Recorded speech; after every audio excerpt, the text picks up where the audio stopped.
Hi, I'm Hope from Honolulu. Please like and subscribe to 4Eve. My parents always said I was born beautiful. I received so many compliments and modeling offers for baby products that they launched my modeling career when I was just 3.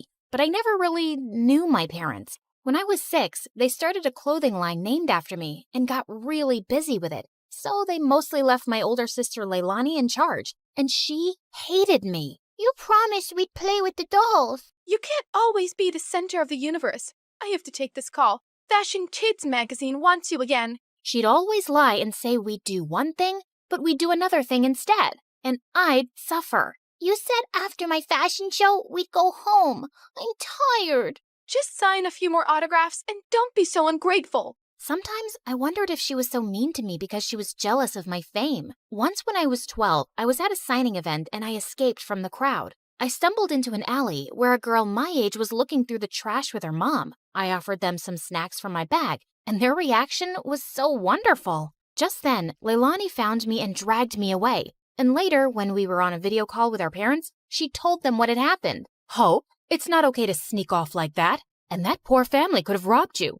Or taken a lock of your hair to sell on eBay. No, they were nice, and I liked helping them. Nonsense. You're too busy and famous to be doing anything else. Anyway, we heard your sister booked you on a morning show for the launch of your new toy line. Little Hope dolls. They're gonna sell like hotcakes. Sometimes it felt like my parents just used me for money. In fact, I felt people were friends with me for the same selfish reasons. But I never gave up on the idea of using my wealth for good. When I turned 14, I held my first fundraising event for homeless people, and it was a big success. But my second fundraiser turned into a complete nightmare, because the day after it, my face was all over the news with the words, "Teen Thief." Hope, they're saying you kept all the funds for your business. What? Why would they think I took all that money? The news is saying they got an anonymous tip. This can't be good for your career. It's all over social media. They're calling it the biggest scandal of the year. You need to stop all this charity nonsense. We need to work on saving your reputation so you won't lose out on any modeling contracts. I didn't care if I never modeled again. I didn't understand how anyone could think I'd steal charity money. I was too embarrassed to even leave the mansion. Soon after, I was about to join a new high school, and I went to Leilani with an odd request. Help me make a disguise for high school. You're my makeup artist. If anyone can do it, it's you. Look, it's hard for me to trust people. They'll probably use me for my money and fame or spread more lies. I'd rather just go as a regular kid so I can be active in the school's charity clubs. You don't think you could just go as yourself? Doubtful. I always become the center of attention without meaning to. And because of that scandal, the charity clubs might not trust me. I just want to fade into the background and do the things I care about. Please. To my shock, she agreed to the makeover. She gave me cute short hair as part of my disguise. I decided to keep my disguise a secret from my parents. They were not happy about my short hair, but my agent had advised me to take a break from modeling and stay out of the public eye anyway till the scandal died down. At home, I was Hope, the supermodel on a break. But at school, I was Minnie, the humanitarian. I joined the charity club, and the volunteer work I was doing felt amazing. And I was making friends pretty easily. But one day at school, I was lifting a heavy box of canned food donations when I suddenly threw out my back. Whoa, are you okay? I suddenly noticed there were 2 really cute guys watching me struggle to stand up straight. Guess I'm an old lady who's not used to heavy lifting. Ouch. Let's take you to the school nurse, Granny. I'm Kai. And I'm Crane. Here, let me take your bag. What was in that box? Canned stuff for a food drive. Crane immediately dropped my bag to the floor. You're part of a food drive? Not gonna help you. What? Come on, Nan. Let's just take her to the nurse. She's hurt. Whatever. Not my problem. And then he just left. What was that about? Are you seriously doing a stupid food drive, Granny? My name is Minnie, and what's wrong with food drives? Minnie? Minnie. Everything about them is wrong, Minnie. If the poor just got off their butts and worked, they wouldn't be poor. Why should we treat them like babies and take money from people who do work? Wow. Sometimes it's hard for people to find work or earn enough, and they need help. Maybe lame losers do. Well, Minnie, here you are. Kai winked at me as he left. What a jerk. But I wasn't going to let his arrogant opinion stop me. I organized a school dance to raise funds for the food drive, and it was a hit. But just as I was dancing with some friends, Kai and Crane busted through the gym doors with crowns on their heads. To the rich, stand with the rich. What are you doing, Kai? We're here to tell everyone the poor are pathetic and charities are scams. Don't be fooled. Just then, Crane started kicking down the display of food donations like a maniac. Luckily, the teachers there kicked both out before they could do more damage. What planet were these jerks from? But I forgot all about them when I got home that afternoon and saw Dad running out to me. Didn't you check your phone, Hope? I think the battery died. What's wrong? Your mom and sister got into a car accident, but the doctor said they'll be okay. They both had some broken bones and will need bed rest. I started to cry, and Dad hugged me. I couldn't remember the last time he'd done that, and I decided I'd stay home for the next few weeks to take care of Mom and Leilani. The next evening, my bodyguard drove me down to the food bank to drop off the school's donations. To my shock, I saw Kai step out of his car in front of us, and he was dropping off bags of donations. What the hot fudge? I snapped a picture of him, and I confronted Kai in the school hallway the next day. Saw you at the shelter last night. What are you talking about? This? How did you... Okay, please, listen. Crane is against charity work, not me. He convinced me to think that way a long time ago, but I don't agree with him anymore. Years ago, Crane's family fell into a big scam by some fake charity, and they lost a huge fortune. Oh no. Yeah, his dad had to work so hard just to get them back on their feet. Now, he talks trash about all charities, and he doesn't trust the poor. He actually enjoys shutting charity work down in public. He bullied me into crashing that dance. And well, I'm sorry I did, really. He looked really sincere. If that's the truth, I understand. But you gotta stand up to Crane sometime. You can't keep pretending to be someone you're not. Kai offered to walk me to class, but I explained I was just there to collect my books as I was homeschooling for a while. He asked for my number, and I kinda left with butterflies in my stomach. Kai and I texted every day for weeks, and he even started coming over. I kept saying it was best to give my mom and sister space to recover, so we'd always hang out in my backyard. Keeping Minnie away from my parents and Hope away from Kai was getting exhausting. I was also developing the biggest crush on the real Kai. He was nothing like the jerk I'd first met. Once I found him waiting for me in my backyard with the most amazing picnic laid out. Hey, what's all this? Just a little surprise for your big day. Happy birthday, Minnie. Kai, my birthday isn't for another 5 months. What? Really? I looked for you over social media, but I couldn't find you because you're apparently the world's most private person. Then I went to go check the school records, and I guess I got the wrong Minnie. I guess so. But thanks anyway. It's the nicest thing anyone's ever done for me. Just as I sat down, Kai opened a bottle of soda, and the cork went flying straight into my eye. Oh my god. I am so sorry, Minnie. Wait, stop rubbing your eye and let me see. He lifted my chin gently as he looked deep into my eyes. Your eyes. They're Yes? They're what? not the same color. What? Suddenly I realized that my contact lens had fallen out. Oh, my lens must have popped out when I rubbed my eye. I wear them for my eyesight because I'm as blind as a bat. I see. But why would you wear those green lenses and hide your lovely blue eyes? His face was so close, and I didn't have an answer to his question, so I just kissed him. He looked really surprised, but then he kissed me back, and it felt wonderful. Soon after, Kai and I hosted a fundraising car wash for a soup kitchen, but suddenly a car honked at us angrily. Well, what do we have here? Crane, listen, buddy. I know how you feel about this stuff, but I'm asking you to back off. I want to do this. What? Support lying, dirty thieves? Did you forget what happened to my family? Of course not. But that was one bad experience. Not all charities are scams. It's this witch. Winnie's brainwashed you. It's Minnie, and Kai is free to do whatever he wants, but you need to leave. Just then, Crane went red. He threw a punch at Kai, but Kai blocked it brilliantly and stepped back. Crane, walk away right now. You better watch yourself, Winnie, or you'll end up like that stupid teen thief model who raised funds for her business. She got what she deserved. She's a forgotten fraud now, a nobody. Suddenly, I froze in my spot. Was it possible that Crane had started that rumor? He was crazy enough to do it. And what if Kai had been involved back then too? Crane drove off angrily, and Kai turned to me. This may be the end of my friendship with Crane, but I feel relieved. I'm proud of how you stood up to him. Kai smiled at me warmly, but now I felt guarded. Did I fall for someone who might have framed me? Later that evening, as he drove me home, Kai suddenly took my hand. Minnie, I love who you are and who you've helped me become. Will you be my girlfriend? Kai, no, I can't. What? Why? I thought you felt the same way. You kissed me. And maybe that was a mistake. I'm sorry, but I can't be with you. Not only did I feel paranoid about trusting him, he had no idea I was Hope. I hated lies, and now I hated lying. Things were a mess. Kai begged to see me and kept messaging me, but I just ignored him until he gave up. One afternoon, I was fluffing Leilani's pillows when she asked me something unexpected. Hope, how are you? Not bad. Why? Nothing. I just noticed that you looked a bit sad these days. I kinda lost someone I cared about. Wait, Leilani, why are you crying? Oh, Hope, I just need to tell you something.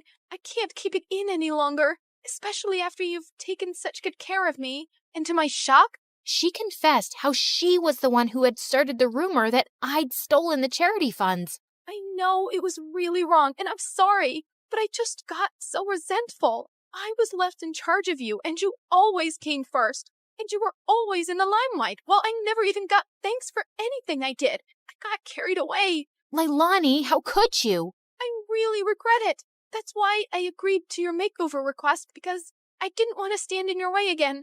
I know how good-hearted you really are. Do you know what you've done?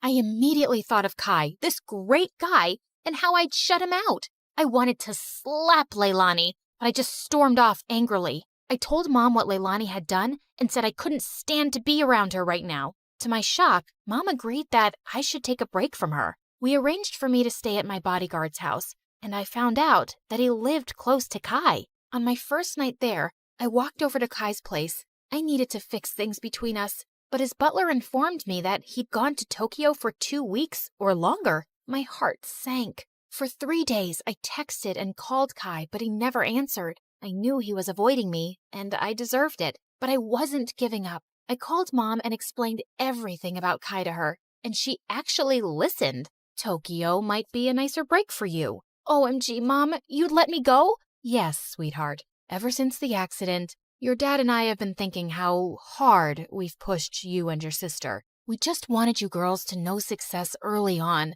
but we've realized there are more important things than success and money, like happiness and family. You've been amazing during our recovery, honey, and you really deserve to go. Thanks, Mom. I love you. And the next day, I was on a flight to Tokyo with my bodyguard and checked into the same hotel as Kai. Just as I stepped onto the elevator, I was shocked to see Kai inside. He looked awkwardly at me. Hi, can I help you with something? I suddenly realized he couldn't recognize me without my disguise. Kai, you're the reason I'm here. I came to tell you the truth. I'm Minnie. Minnie? Minnie from Honolulu? Yes, except my real name is Hope. What? I told him everything. My trust issues and my disguise and what my sister did, how awful I felt for abandoning him, and how I tried calling him. I'm using a different phone here, and I understand why you wanted to hide yourself, Hope.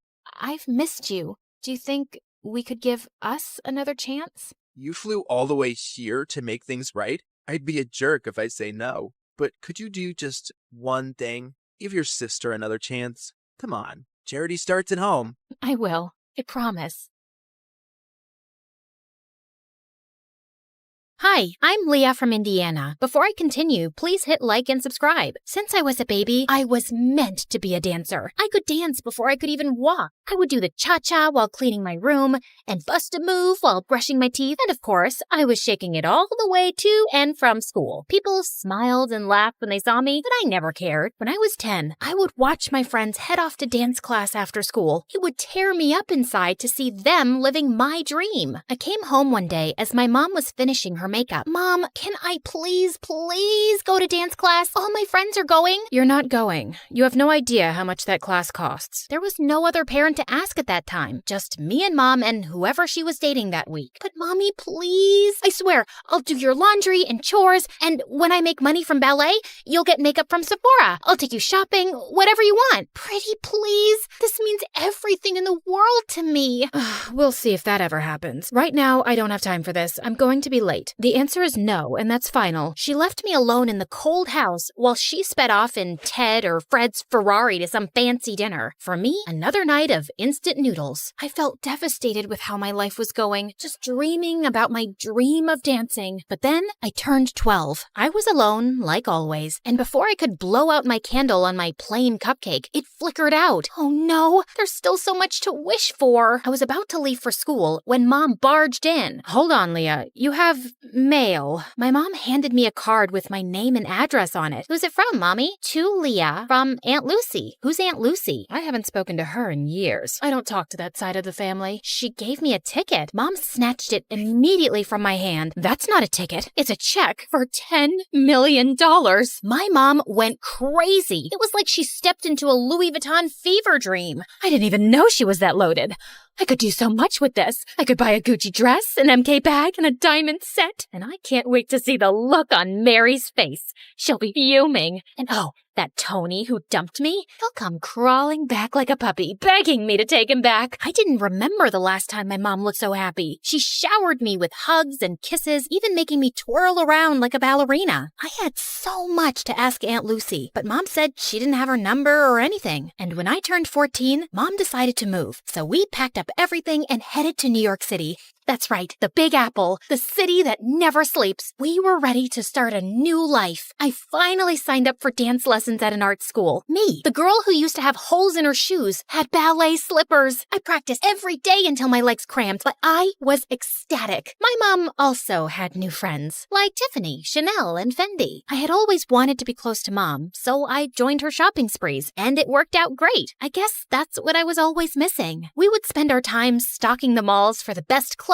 handbags, and of course, shoes. Oh, Leah, we have to get these too. I was covered with shopping bags and balancing shoe boxes while scooting through the aisles. I could barely see in front of me through Mom's haul. Hurry up! We don't want to miss the first drop of Balenciaga's new collection. I'm right behind you. But honestly, when we were in these very posh stores, I felt like a princess. I was offered fancy drinks, tried on expensive dresses, and best of all, I felt so close to my mom. I walked out of the dressing room in a sparkling dress. Now spin around. Oh, beautiful, so beautiful. We'll take it. I looked at myself in the mirror. I could barely recognize myself, but maybe this is who I was supposed to be. I carefully teetered in the heels my mom had picked out for me, but crashed into the mirror. Do you think we could look at some flats? While I spent so much time with my mom, I might have been distracted from my dancing. My dance teacher seemed to be losing patience with me. Okay, Leah, you're up next. Saute. I smiled nervously at my dance teacher, attempting to jump, but fumbled the landing. The other students giggled at me. Have you been practicing? Yes, of course. I lied. What time did I have to practice? School was out at 3. I told my mom I would be at Bloomingdale's by 4. I mean, it was so unreasonable. Besides, I never looked more like a ballerina. The clothes, the hair, the shoes, the makeup. I was the definition of what a ballerina looked like. It wasn't my problem if my teachers couldn't see it. By the time I was 16, me and my mom had our routine down. Shopping, dining, and dining. Mom had friends she'd visit while I was in school, and we'd chat about them over dinner. And you wouldn't believe her hair. It's turned this terrible orange color. And her roots? Oh, her roots could be seen from outer space. Honestly, Leah, I'm beginning to think you're my only real friend. She loved me. My mom loved me. Just then, 2 men walked into the restaurant and surrounded us with serious faces. Jeannie Roberts? Yes? What is your problem? They flashed their badges at us. It was the police. You have to come with us. Excuse me? I am not done with my dinner. I want to speak to your manager. Jeannie Roberts, we need to talk to you about your tax evasion. This is ridiculous. You don't have the right person. They're gonna ruin my blouse. Mom, what's going on? Leah, I will call you as soon as I can. Can you let up a little? This is silk. The police dragged my mom out of the restaurant. I didn't know what else to do, so I ran back to our apartment. I paced and cried, staring at my phone. My mom was arrested. What on earth could I do? Finally, at midnight, the doorbell rang, and it was Mom. Mom, what's going on? Listen, I have to be quick. You need to get help. Otherwise, they'll put me away for good. They said tax evasion, but you haven't done anything. We have the money. Tell the police we have millions of dollars. We don't, Leah. It's gone. My stomach dropped. I need you to get me out of this trouble. I need you to go see Aunt Lucy and ask for the money. They have people watching me. They'll pounce on me if I try to leave the city. But you said you didn't know anything about her. Yeah, I just remembered her address.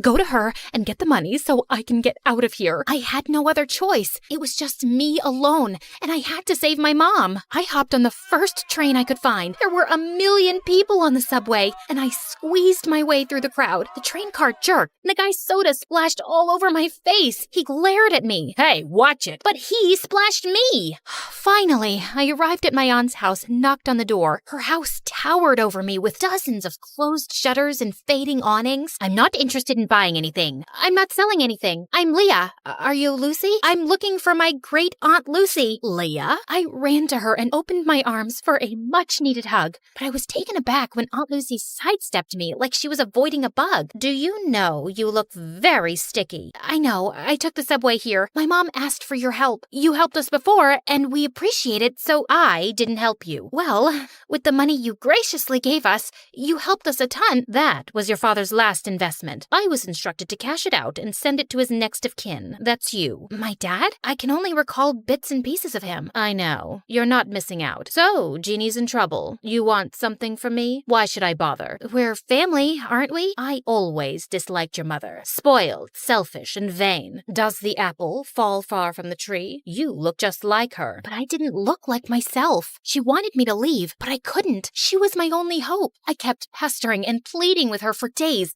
buzzing around her like a pesky fly. Finally, after what felt like forever, she talked to me. This used to be a hotel, you know. I took care of everything, and I was great at it. But it's hard for a person my age to manage everything around here. There's too much space and too many stairs. I have a few guests coming over, but I don't have much staff. I would like to see how useful you can be. Whatever you need, I can do it. I needed to win her over to save my mom, so I got to work by cleaning out the fireplace. Large chunks of ash rained down on me, covering the floor in a thick blanket of gray.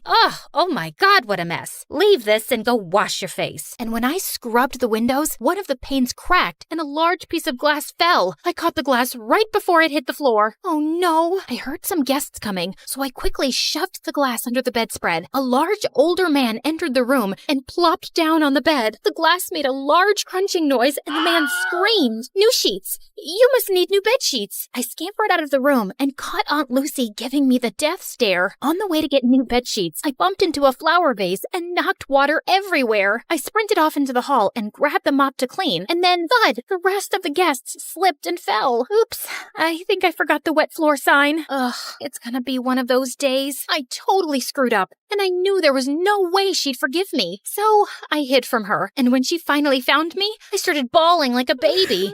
She couldn't be mad at a sobbing girl, right? I could see her face soften, and I figured I had a chance to get on her good side. I tried to make up for all the mistakes I had made. I gave my aunt a foot massage, made her fresh juices and warm soup, and in my final efforts, I polished her dresser and found a music box. Don't break it. Oh, I wouldn't. I love it. I'm a ballerina too. Well, maybe. I used to be. You're a little young for used to be anything. For me, this ballet feels like Aunt Lucy and I were finally talking, and it felt like the ice was melting. She told me how she used to be a dancer. When I was a baby, my dad would tell her all about how much I loved dancing. I finally got through to my aunt, but I still needed her help. I brought up how desperate I was to save my mom. I was wrong. You're not like your mother at all. Okay, enough of all this. Let's go. We took a car downtown and met my mom. What on earth happened, Jeannie? You are still as disappointing as ever. Ugh, here we go. Why did you even bother to come here? You could have sent the money with Leah, but I guess belittling an innocent woman is more your speed. Aunt Lucy asked Mom for her tax forms, but all she got was silence. Mom, just give her the paperwork. She'll help us. What's wrong with you? Okay, fine. I'll just leave. And then Mom spilled the beans. She had conned us. The cops were fake. The tax problem was fake. All a scheme to get money from Aunt Lucy. I can't believe this, Mom. How could you do this? I had to. The bank was going to take the apartment, so I had no choice. I was in debt and knew only you could convince your aunt. I'm sorry.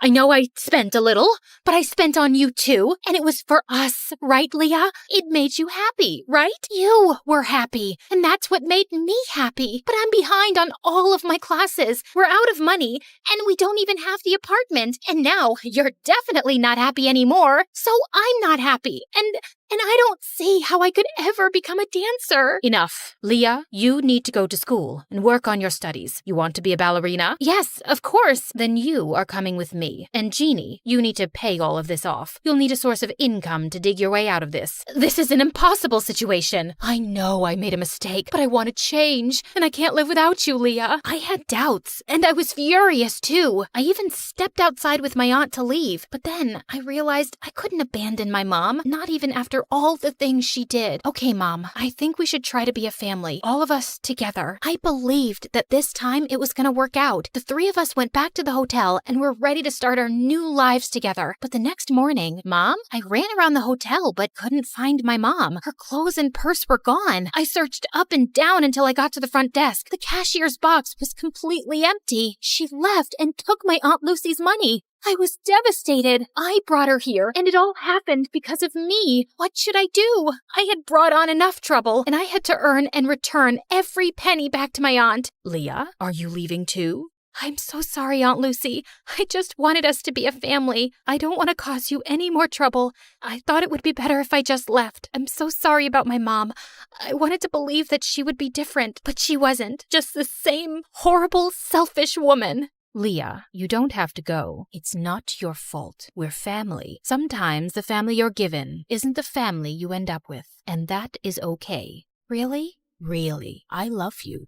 And I do have some good news. I made a few phone calls, and you have an audition next week. Oh, thank you. I love you too, Aunt Lucy. At the audition, I danced my heart out, and for the first time ever, I was supported and loved by my Aunt Lucy, and that sounds like the perfect kind of family to me.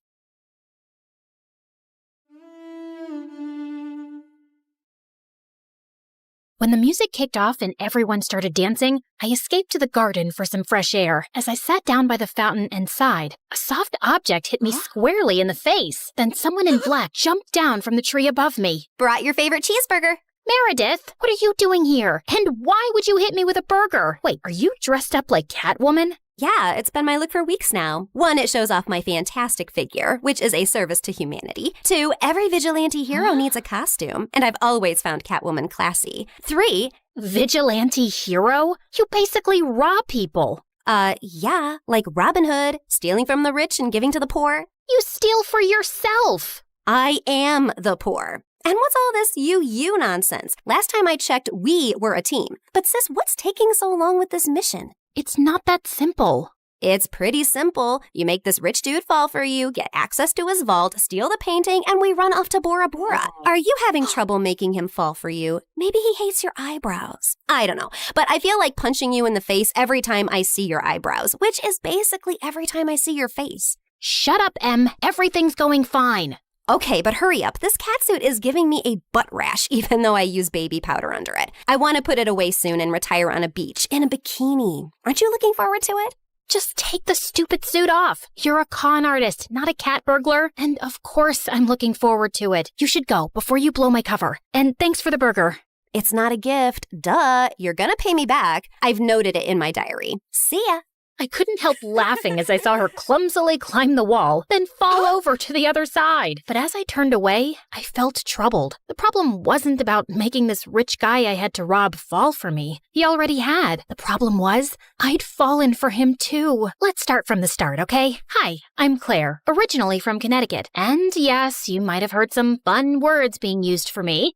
Deceitful witch, manipulative liar, and con artist might come up, none of which is an exaggeration, but people change, okay? Before I tell you my crazy story, please like and subscribe. My mother was born into what she always called old money, which basically means her family had been rich for a long time and their wealth was passed down generations. Unfortunately, it skipped our generation. Apparently, my dad was extremely charming and swept Mom off her feet when she was just 20. She married him against her parents' wishes and they cut her off from their wealth. Then, 2 years later, Mom gave birth to twins, Dad met another woman, and he abandoned us. At least he left us the house in a nice neighborhood, but my grandparents refused to help Mom out and said she had to live with her decisions. Mom, how are you feeling now? Like my organs are shutting down one by one. So, same as this morning then. Here's some chicken soup. There's no chicken in it. Well, you asked for chicken soup when there was no chickens in the fridge, so I guess we all have to use our imaginations, don't we? Oh, the soup at my parents' house always had chunks of chicken and big fat prawns. What has life come to now? I was raised as a creature of luxury. I'm like that fairy tale princess who couldn't sleep because of a single pea under her mattress. So you say, but there's a bunch of sharp pebbles under your mattress and you sleep like a log and snore like a bear. What? How could you put pebbles? I do not snore. Leave me to decompose, please. Well, you have to return to your waitressing job, so get well soon, Mom. Shall not.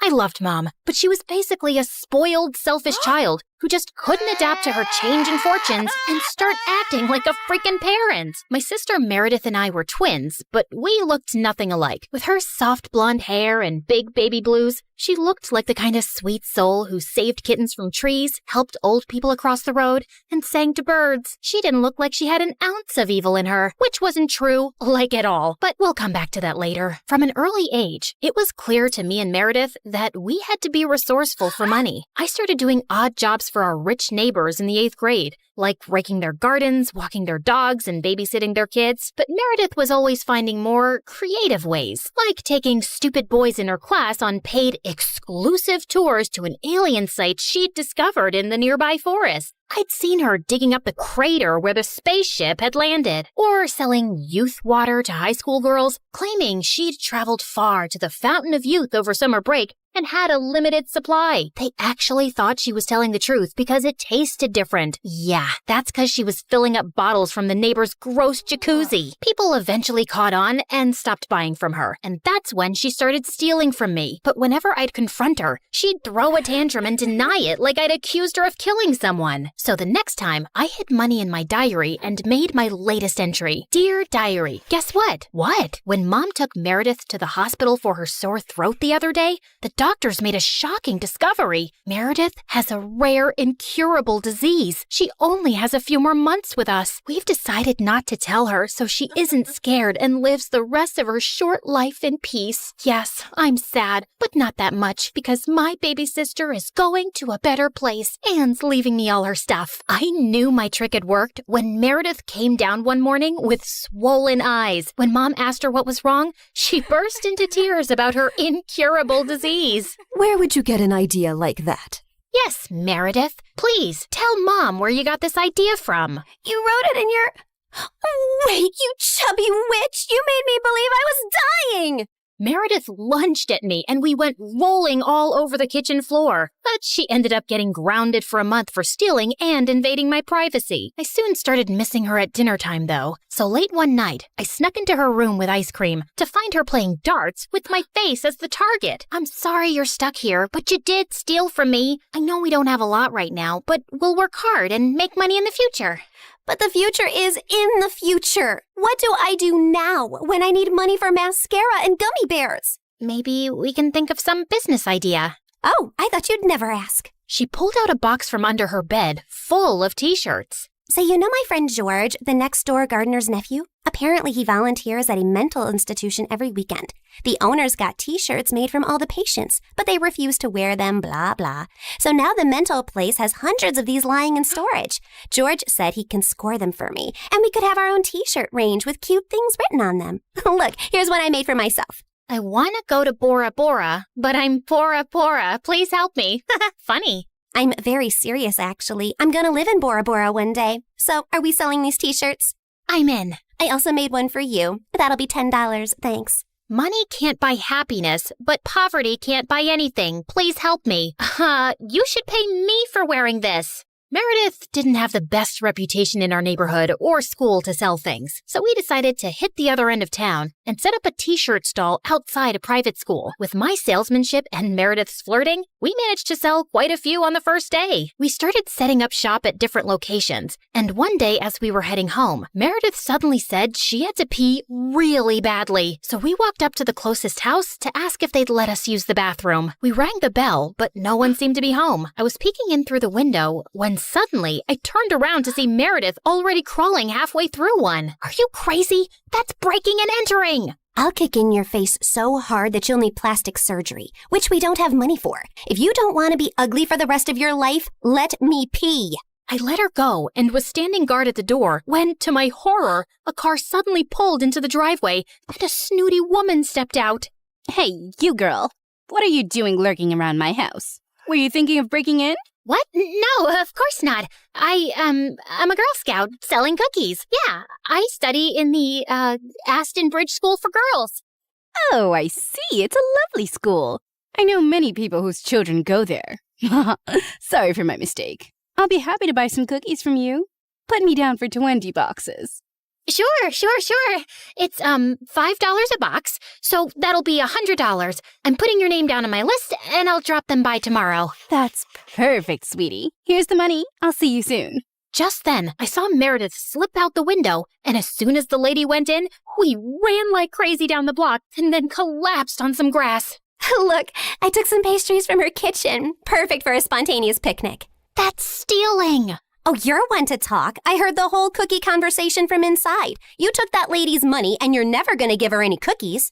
I was just trying to distract her before she caught your butt. I didn't think she'd be dumb enough to actually give me the money. I can return it. Look, she didn't do it out of the goodness of her heart. She's a rich snob who was being really rude till she thought you were someone rich too. You didn't force her to give you money at gunpoint. Oh, Claire, this has just given me the best idea.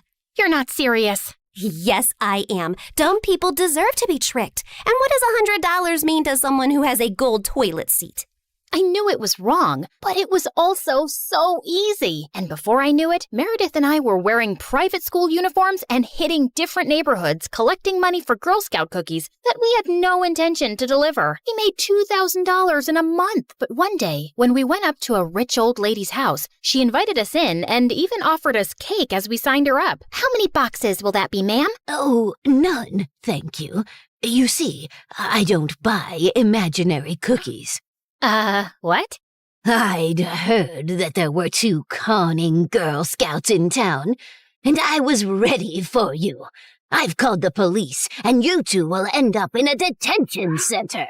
Just then, there was a loud bang and the power went out. In the confusion, Meredith kicked the old lady and yelled, "Run!" As we were sprinting down the street, I suddenly noticed a nerdy-looking boy my age running beside us too, grinning and waving at us. Hey, hold on. Who are you? I'm your new neighbor, Freddie. I'm the one who saved you from that old crow. What? I'm so confused right now. New neighbor? You moved into the house next to ours? Why are you here? I was bored and saw you girls leaving your house, so I followed you for fun. Don't worry, I won't tell anyone about your little cookie secret. When I heard that old lady threatening you, I went to the main circuit board and pulled out a wire with my tweezer, which I always keep handy. You could have been electrocuted. You're either incredibly smart or exceptionally dumb. My mom says the exact same thing, except for the incredibly smart part. Listen, you geek, what do you want? If you think you're gonna get a cut of our profits. No, my parents are well off. They're neurosurgeons. I just want to be friends. I swear, I don't have any siblings and I don't know anyone here. What if we say no? I'll keep following you around until you say yes. Okay, fine. Congratulations. You got yourself 2 friends. Oh, I'm so happy! Merry Christmas and a Happy New Year! And from that day on, that goof really did become our best friend, especially mine. He was like the sibling I never had. I mean, the nice sibling who did my nails and watched the channel I wanted to watch on TV without arguing. He was also really generous. I didn't want to take advantage of it, but Meredith and Mom had no problem keeping all the gifts he was always getting us. We decided to lay low with our conning activities in case the old lady had actually told the police about us. But soon after we joined the 11th grade, a new drama unfolded in our lives. A family moved into the huge white house across the street. Apparently, the couple who'd bought the place was loaded, and they had 5 teenage boys. Finally, some eligible bachelors on our street. Thanks. My feelings aren't hurt at all. Oh, I'm sorry I left you out, sweetie. Maybe you'll find someone too. I mean, they have 5 boys. There's a good chance one of them is gay. What? Why would you think? Okay, girls, here's a basket of goodies for you to take over as a welcome present. Now go, throw yourselves at those boys. Meredith and I rolled our eyes, but we decided there wasn't any harm in checking them out, and we were welcomed by the ugliest quadruplets ever. They were really sweet and really excited to see us, but with their orange hair, acne, and buck teeth, they were not a pretty sight. Man, I feel sorry for those parents. Like, Mom got one average-looking kid, but God made it up by giving her me. But those parents, oof, God decided to use copy-paste on that ugly model. They must have done something terrible to deserve this. Huh? You are so rude. Oh, shut up. I know you're thinking the same. I just have the guts to say it out loud. But then a day later, I'd just woken up when the bell rang, and I opened the door to find the most gorgeous boy ever standing outside. Hello, I'm Eric. We got some of your mail. I came to return it. I just stared at him, dumbstruck, feeling acutely aware of how terrible I looked. Just then, Meredith pushed me out of the way. Hey, thanks. You're such a lifesaver. Haven't seen you around before. I just moved into the house across the street. The big white one with the quadruplets? Yeah, they're my brothers. What? No, they can't be related to you. They're very unattractive. Meredith, can't you ever sugarcoat anything? I am sugarcoating. Did I call them ugly ogres? I am so sorry. It's okay. People have this reaction often. I'll see you girls around. He flashed his beautiful smile at us and then left. Wow, Eric stole his brother's luck, the schoolboy's luck, the neighborhood boy's luck, and his mother's and his father's luck, and the whole town's.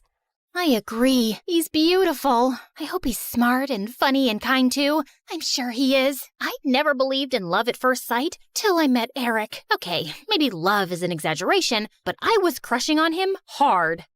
Freddie, how does this purple dress look on me? Claire, what the? You can't just come in without knocking? What if I wasn't wearing a towel? Well, you are. So unclench your butt. Now, what do you think about the dress? Hey, Freddie, I want your opinion on this red dress. Oh, hi, Claire. I didn't know you were here. Have some respect for my privacy. What are you talking about? Actually, I don't care. Now tell me, I look hot, right? Of course I look hot. I could wear a potato sack and I'd look hot. I can do hot in my sleep. What's the dress for? The party at Eric's place? What, did you think you're the only one who got invited? The red's a bit much for a casual housewarming party, no? Yeah, you're right. It's more of a second date dress. Thanks, I'll look for something else. And your dress looks lovely. I am not your sister, and you can't treat me like this. I am a man. Okay, thanks for the news flash. Come on, Claire, let's go before Freddie has a heart attack. The party was coming up soon, but I knew there would be many guests, and I wouldn't really get a chance to talk to Eric then. So I decided to drop by to borrow some sugar one evening. But my heart sank when I spotted Meredith and Eric in the kitchen, and they were kissing. I couldn't believe that witch. It was so obvious I was crushing on Eric, wasn't it? Can you give me some mashed potatoes, Claire? I lifted a spoonful and threw it straight at her face. Claire! What the heck? Oh, I'm sorry. You didn't want them on your face? You should have been clearer then. You got a problem with me? What a genius. Since you're so smart, I'm sure you already knew I liked Eric, but you went after him anyway. Yeah, I saw you two kissing. Oh my God, what? You like Eric? I had no idea. You should have been clearer too. Cut it out, okay? You knew. Did not. Okay, so now that you know, will you stop seeing him? No, duh. Are you really into him? Not really. I barely know him, but he's cute and rich and he likes me. You did see that he was kissing me back, right? I flung another dollop of mashed potato straight in her eye and stormed off. Fine, that jerk could have Eric. I wasn't even going to go to the party now. But on the night of the party, when I heard music floating from across the street, I couldn't help myself. Eric had just known Meredith for 2 days. This battle wasn't over yet. I knew I looked smoking hot as I marched up to Eric and Meredith in her stupid red dress. She looked furious to see me before she turned sickly sweet. Oh, hi. I thought you were unwell and not coming, honey. How are you doing now, honey? I'm good, honey. How are you, honey? I'm great, honey. Do you like my honey, honey? What honey? Honey? The honey, honey. I see no honey. Honey? What's happening here? Don't worry about it. Let's go get some honey, honey. We don't have any honey, Meredith. Honey! You ruined it. You should have ended the sentence with honey. Don't mind her, Eric. You already know she's rude. And she has a vile temper. She once tried stealing money from an old lady and kicked her hard when she resisted. Oh, so that's how it's gonna be, huh? Eric, did you know that Claire is so dumb? I told her when we were kids that if she ate bluebells, her eyes would turn blue like mine. She ate a bunch and then pooped her pants in school. Did Meredith tell you she used to fart in the neighbor's jacuzzi just because they said they liked me more than her? It went on for a month. Oh, how about the time you dropped Mom's toothbrush in the toilet and just put it right back? Imagine someone being so awful to their own mother. Meredith has a boyfriend who works in a mental institution, and he steals the patient's clothes from there for her. Imagine doing that to sick people. Claire keeps acting like she doesn't know her best friend is in love with her, and she keeps using him for his money. What? Are you talking about Fred? I've never used him, and he's not in love with me. Oh, please. A blind person can see Freddie's been in love with you since day one. Shut up.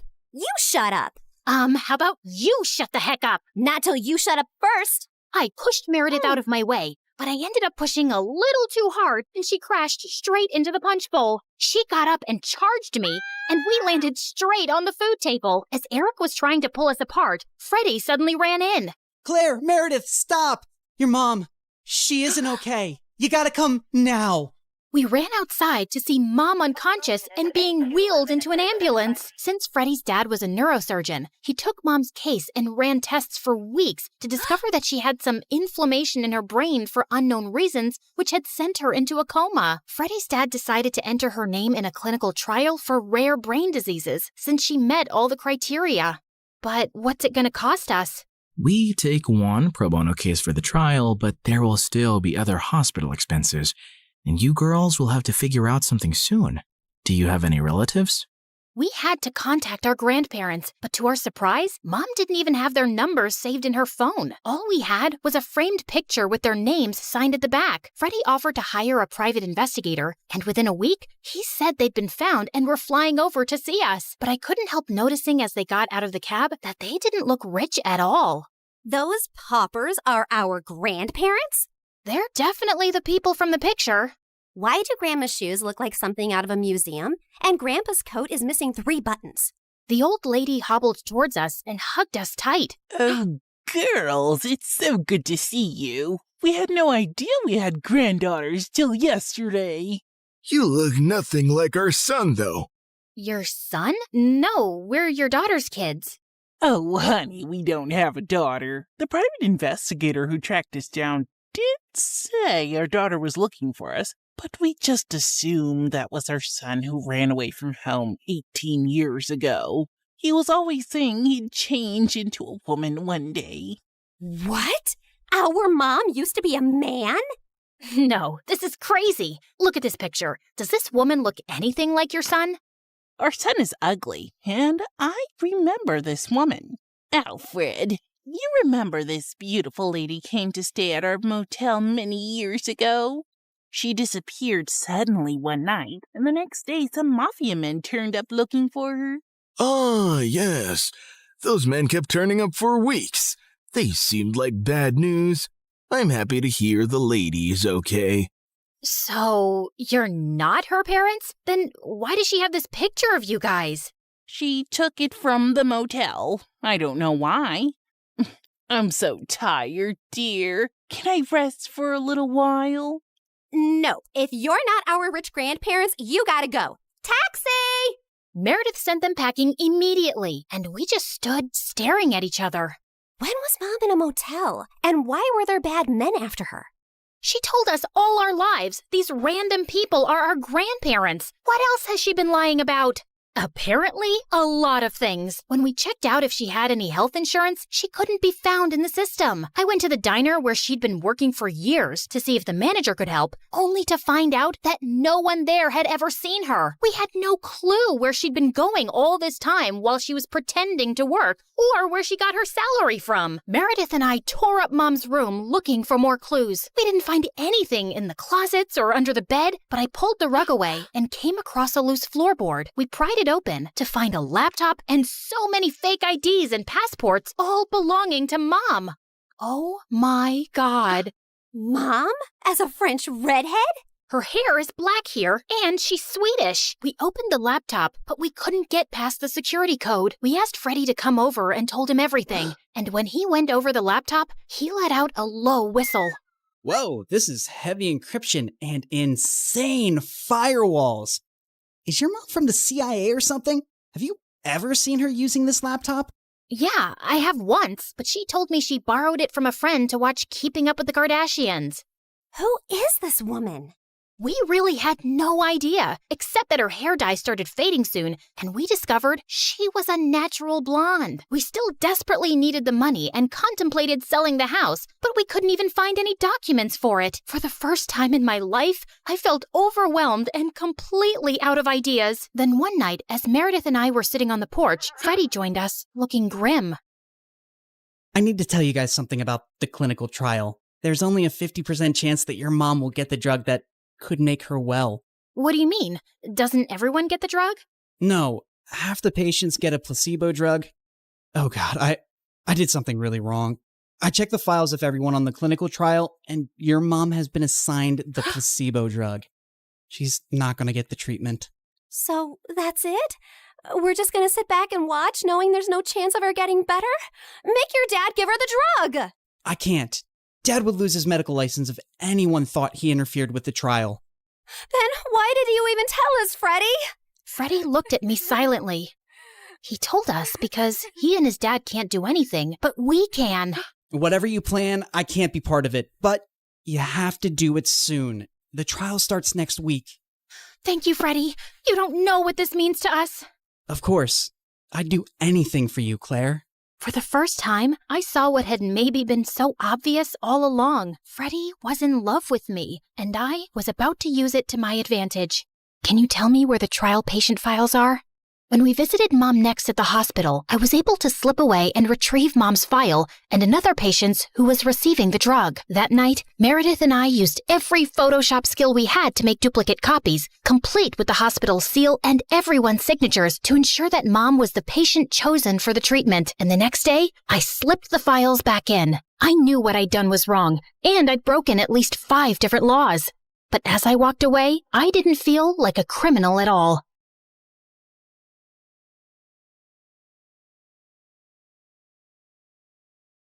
I was walking down the hospital corridor with Freddie when Meredith came running towards us. Where have you been? Mom's awake. She's finally awake. Oh my god, seriously? This better not be a joke, Meredith. I swear on my beautiful face, it's the truth. The doctors are just checking her vitals. Can you girls stop making so much noise? It's a hospital. Oh, shut it, nurse. We're in the coma ward. Who are we disturbing here? Don't you want these people to wake up? How dare you talk to me like that? This is preposterous. That's not even a real word. Remind me to buy you a dictionary. How did you become a nurse? Jeez. You ran down to Mom's room to find her fighting off the doctors. She jumped onto her bed like an animal and started screaming at them. Where am I? Are you doing a science experiment on me? You will not touch the daughter of Vladimir. I learned how to catch fish with my bare hands when I was 3 and tackled a bear when I was 5. You think you are any match for me? Ma'am, we mean no harm. We're your doctors. How are you old enough to be a doctor? You have a pimples like a teenager. I'm fully qualified. Shut up, little boy. Tell me where I am before I take your eyeballs out and play bubbles with them. Mom? Mom turned and stared at me with wild eyes. Let's get out of here before she attacks us. For once, I agree with Meredith. Who are you? And what did you just call me? Hey guys, the last time you saw me, I was walking down a hospital corridor after switching the clinical trial files. That was 2 years ago, so let me get you up to speed on everything that's happened since then. Mom entered the clinical trial, and her tests started showing signs of progress, but she didn't come out of her coma anytime soon. Freddie tried to help us, but Meredith and I had to learn to manage on our own, and it turns out there's a lot you can steal from a hospital. We never had to buy toilet paper or cleaning supplies again, and we always had endless cups of pudding and Jell-O. Meredith, is that diaper cream you're putting on your face? A girl's gotta moisturize. It's very hydrating. My face is as soft as a baby's butt. What did you score today? More useful things like new bed sheets, pads, towels, and batteries for our TV remote. Time for our show and more Jell-O. Woohoo! But we still needed money, and after high school, we went back to our conning ways. I always pushed away the guilt and justified it to myself with things like, we needed the money, we had no other choice. But I have to admit, I also felt a thrill every time we outwitted someone and got away with it. It started out small, like hitting venues of concerts and games in different cities and selling fake tickets to desperate fans, hoping to get in at the last minute for twice the regular price. By the time they figured the tickets were bogus, we were gone. Or going to the American Idol audition venues and convincing hopeful contestants that we were part of the TV show crew, and we'd get them through to the next round if they paid us a little money. Then, we set up an Instagram matchmaking business account with tons of fake success stories. We were getting booked for our services by loads of women. We'd always meet at the client's house in disguise. What is this exquisite dessert? It's like a cloud melting in my mouth. It's a Japanese cheesecake, delivered fresh every day from Japan. You are just the kind of people I like. Ow! Let's get down to business, shall we? Wow, I mean, this cake. Yes, business. This is your daughter?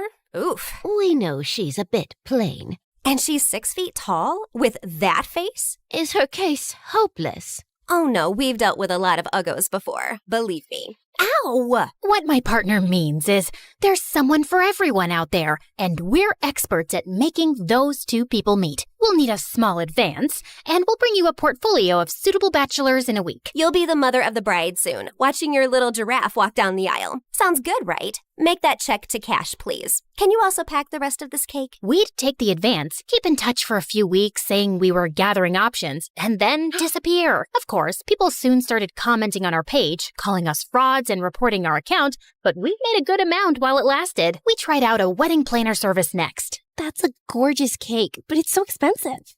But it goes so perfectly with your pink and white theme. Also, we're planning to order 2,000 pink and white roses. And an ice sculpture for the reception area. How much will all this cost? You can't put a price tag on happiness. Daddy will have a heart attack. He's gonna have one anyway. I just saw him eating a block of cheese. Why should that stop you from having the wedding of your dreams? Really, you deserve the best on your big day. Okay, I'm sold. Let me write you a check. When that went bust, we became travel bloggers and influencers. With our huge number of fake followers, we managed to get into the best hotels for free as long as we wrote a review. When I'm rich, I will buy a hotel and live there. They have the best beds. Room service? Yes, we'll have 2 lobsters, 4 sushi platters, 2 beef burgers with fries, the prawn tempura, the fish tempura. Okay, anything with the word tempura. And why don't you bring up the entire dessert menu? Thanks. Of course, none of these businesses lasted too long, and we were always on our toes, traveling from place to place, changing disguises, trying not to get caught. The only person who had any idea of our activities was Freddie. But whenever we went back home, he was always happy to see us and never asked questions. 2 years had gone by like this, and Mom was finally awake, except she didn't remember being our mom. Now, we had no chance to ask her about the fake IDs and laptop we'd found, because all she seemed to remember was her childhood in frickin' Russia. We showed her pictures of us together, and the doctors explained that she'd lost most of her memory, and they were unsure if she'd regain it. Oh, my girls, I am so sorry I don't remember anything about you, but I feel a connection to you, as strong as the frost on my toes, walking barefoot in snow, and as sweet as the smell of my grandmother's honey cakes, and as deep as the violet skies of Siberia, and— Yeah, we get it, Mom. We love you too. As the 3 of us sat in a cafe later, I was still trying to process everything when I saw Meredith had a faraway look on her face. I know that face, Em. What are you planning? Oh, nothing. Just thinking how excited Arthur will be when he finds out Mom is awake. You're talking about our neighbor, Arthur? Yeah, he's been visiting Mom every week for 2 years. He's always been in love with her. He'll be happy, but she won't even remember him. That actually works in his favor. Mom always found him irritating. What are you saying exactly? What if we convinced Mom that she was deeply in love with Arthur before she went into a coma? I'm sure he won't have any problem playing along. Maybe we even say that they were engaged before she got sick. If we set them up, Mom will be taken care of for life. Arthur is rich with a capital $sign. Wow, Meredith, you're a frickin' genius. Jeez, why are you girls always scheming? Because our parents are not neurosurgeons. You can't use that excuse forever. Watch me. Like we expected, Arthur immediately agreed, and we got to work. We photoshopped tons of pictures of Mom and him, and soon he even turned up with a giant emerald ring. You chose this Russian emerald ring from an antique shop where I proposed to you. Oh, it is so beautiful. I wish I remembered all of these moments. But I do feel a connection to you, as strong as the smell of lavender on a Russian summer breeze, and as warm as Papa's fur coat, and as comforting as a bowl of kidney pickle soup, and— Kiss her, now! As Arthur and Mom kissed, Meredith and I walked out of the room and burst out laughing. We laughed till we almost peed our pants. Oh God, my tummy hurts. Are we doing the right thing? Fooling Mom? She's no fool. She asked me how rich Arthur is yesterday. Now she feels very connected to him. And within a month, Mom was walking down the aisle in a grand wedding in Arthur's garden. Of course, Meredith and I had made all the arrangements and totally overcharged Arthur. I promise to cherish and to love you forever, and follow you to the ends of the earth. We will go to Russia and start our new life there in the lovely house you have bought me as a wedding gift. And yes, I will cherish and love you and whatever, etc., etc. Now you may exchange rings. Did you just hear what I just heard? Are they moving to Russia? That can't happen. Is it too late to object to this wedding? Shh! You guys are ruining the ceremony. What's wrong with you? Are you a moron? You know she can't go to Russia? Why not? She's Russian. Isn't she? Oh, yeah, she shouldn't go to Russia. Hold it, everyone. Sorry, Mom, but you can't go to Russia. Oh, sweetie, I will take you girls with me, don't worry. We're taking them with us? No one's going to Russia.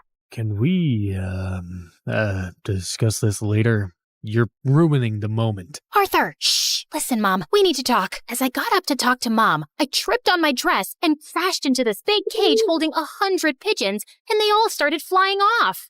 This was supposed to be for after the ceremony!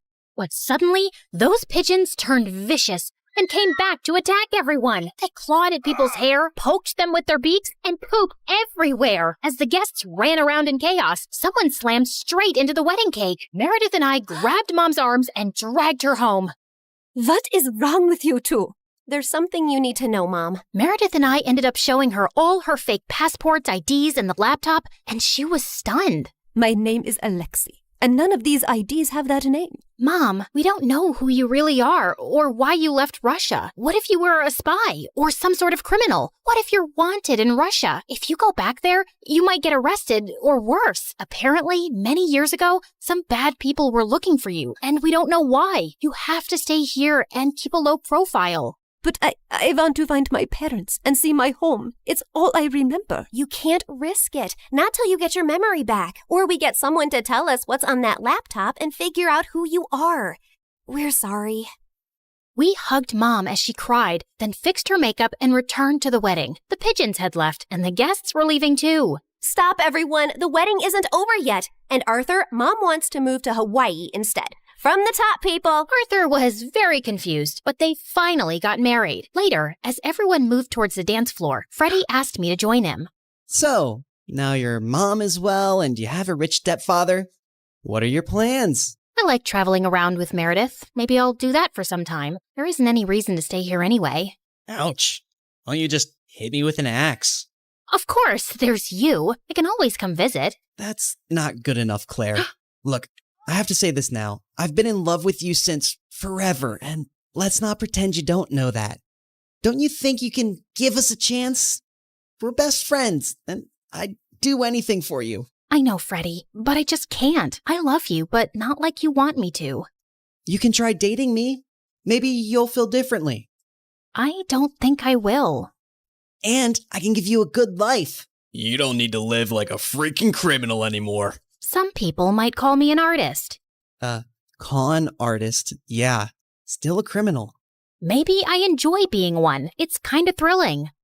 I don't really believe that. You don't want to believe that. We're too different, Freddie. You're going to be a neurosurgeon like your parents, and you'll find a nice girlfriend and then marry her and live in a nice neighborhood, and you'll be content. I'm not sure that's the life I want. It sounds boring. I wish I'd said something else when I saw Freddie's hurt face, but there was no easy way to let him down. He kissed me gently on the cheek and walked away, and I felt a lump in my throat. Mom moved to Hawaii with Arthur, and Meredith and I went down a crazy path over the next few years. There There wasn't a scam, fraud, or con we didn't attempt. We never stuck to the same thing for too long, in case the police picked up a pattern. But word got around in underground circles about 2 female con artists, and we actually started getting hired for our services. People were always less likely to suspect 2 pretty innocent-looking girls than someone who looks like a thug. And working with these thugs, we learned how to forge signatures, create counterfeit money, make fake checks, and steal credit card information. I'd always been bad with computers, but Meredith even showed a great knack for hacking. We made good money, partied with rich people, traveled first class, and stayed in amazing hotels. But for me, the glitz and glamour gradually started to fade. I was getting tired living out of suitcases, always wearing disguises and looking over my shoulder. I had no real friends, and even if I met someone I thought I could like, I knew I couldn't be in a real relationship. I was almost thinking of talking to Meredith about quitting the con artist life when one day she burst into our New York hotel room looking beyond excited. You won't believe the job we just got. It's gonna pay us $250,000. Who would pay that kind of money? And for what? Turns out, the kind of people who take you to their headquarters blindfolded. As Meredith and I walked into an underground room, a large chair swiveled around to reveal a tiny, skinny guy. What? You think all mafia bosses are tall, fat, bald, and wear gold rings? Sorry to disappoint you with my looks, but trust me, I am every bit as ruthless. Something about his steely gray eyes sent a shiver down my spine. I believed him. His name was Pierre Soufflé, which was obviously a lie, and the job he had for us was to steal a priceless painting from a museum and replace it with a fake. That's the painting? It's, tiny. What's your problem with tiny things and people? It's also kinda stupid. What is that? A raccoon eating a cheeseburger? It's worth $10 million, so the joke's on you, dummy. Now, the owner of the painting has allowed the museum to borrow it for only 3 days, so we don't have a lot of time. Wouldn't it be easier to steal it from the owner's house? Everyone, look at Lady Einstein coming up with brilliant ideas. Why didn't we think of that ourselves? Happy to help. Of course we thought of that ourselves. Trust me, the museum is easier. Why choose us? It's a very stupid security measure, but the museum's floors are activated by pressure sensors at night. Anything above 55 kilograms and they go off. I haven't been able to find a boy who weighs less than that. Ellie, get the weighing scale. Meredith weighed 52 kgs, while I weighed 55.1. How is this possible? You eat so much more than I do. What can I say? I got all the good genes. Okay, you're out, fatty. Meredith, you're my leading lady. The plan was to enter the museum through its large air ducts, carrying the fake painting with us. We first had to make a stop in the security room and disable all the cameras and alarms. Then we'd crawl back through the ducts till we reached the exhibit area, and I'd lower Meredith down along with the painting so she could switch them out. As Meredith made it to the bottom, I dropped the painting to her, and she missed it. And we heard a loud crack. Oh my God, did you break the frame? Me? It's your fault. Who told you to throw it like that? I was expecting you to catch it. But what was I thinking? You made us lose the Frisbee tournament in 8th grade because you're so bad at catching things. Unless it's someone's boyfriend. Seriously? You were so distracted by that hot boy on the bleachers, your throwing skills were completely off. FYI, that boy was totally into me. Why are we even talking about Frisbees and boys right now? You started it. No, I didn't. Okay, shut up. Let me think how to fix this. Are you trying to glue it together with your saliva? You got a better idea? Any idea would be a better idea than that. Look, it's a museum. They must fix broken, ancient things here all the time, right? I'm looking at the floor map, and there are some offices in the left wing.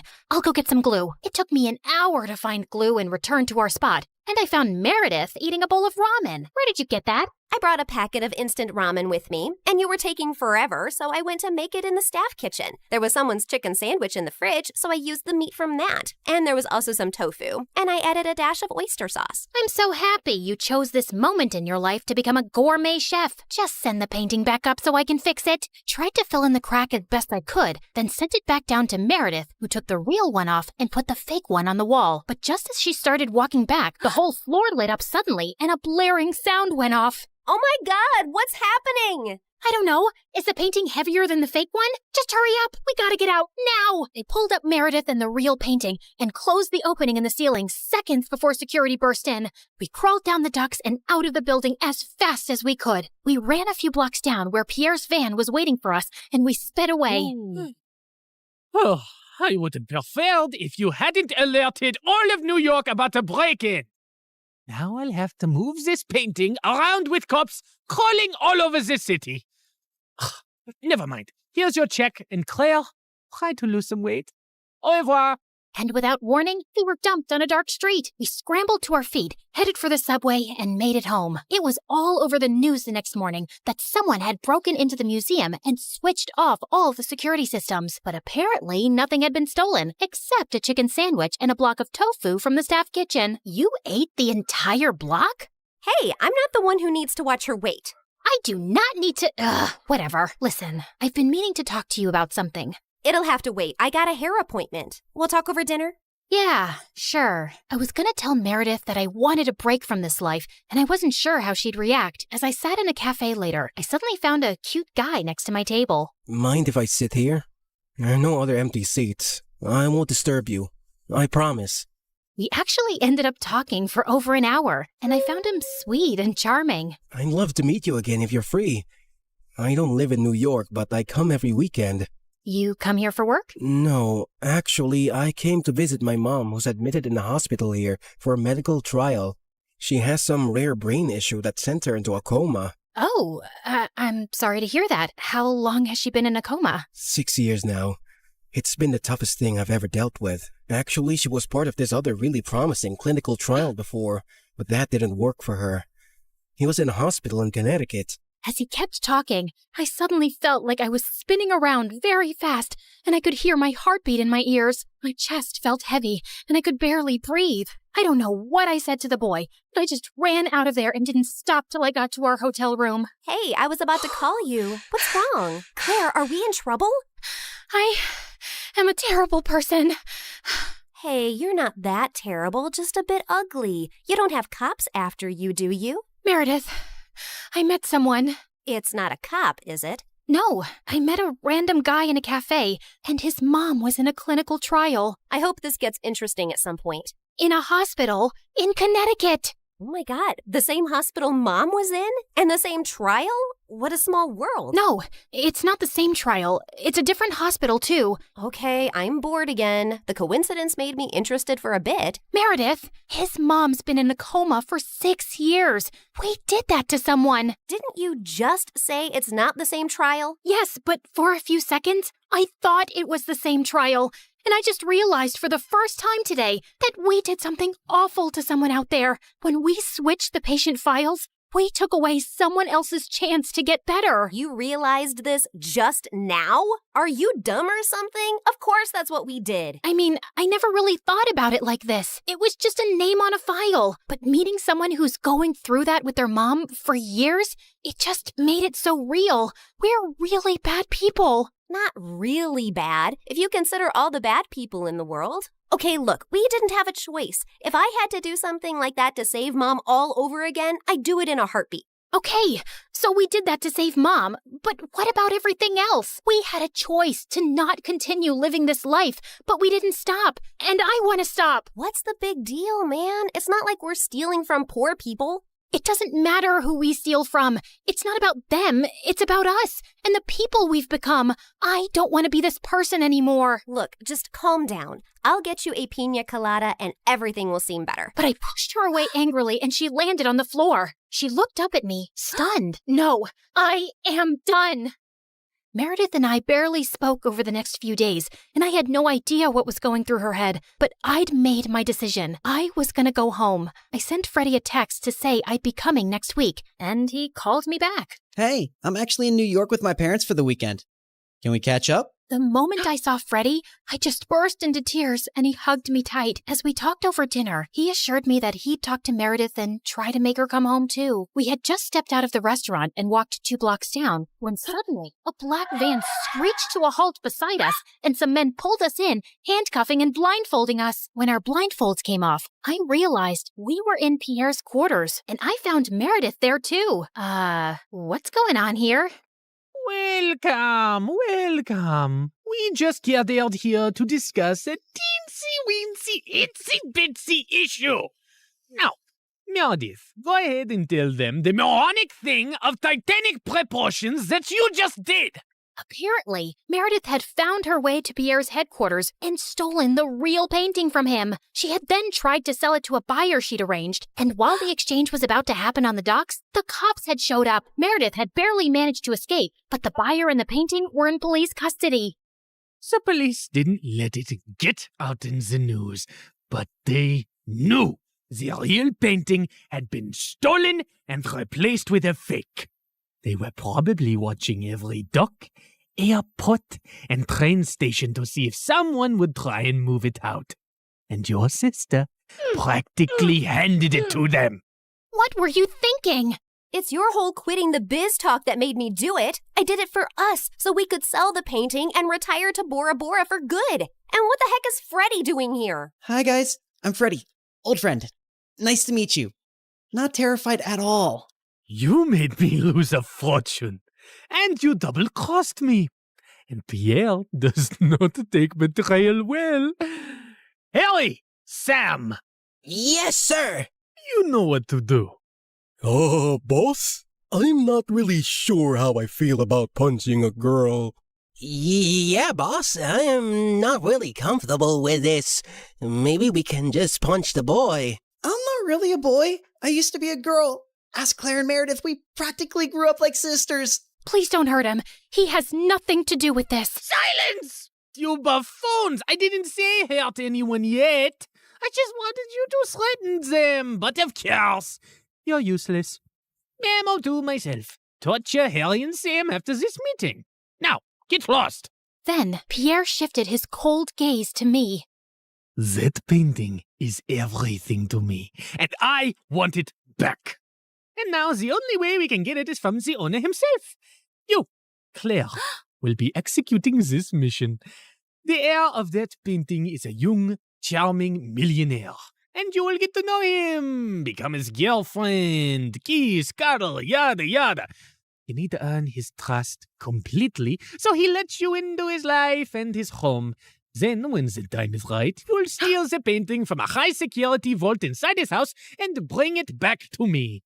You will do this if you care about your moon sister and this girl/boy and his family and your mother and your stupid husband and your whole neighborhood. What if I fail? I don't think you want the answer to that. But once you succeed, I'll give you two enough to go to Bora Bora and never return. I'd be ecstatic to never set eyes on you annoying girls again.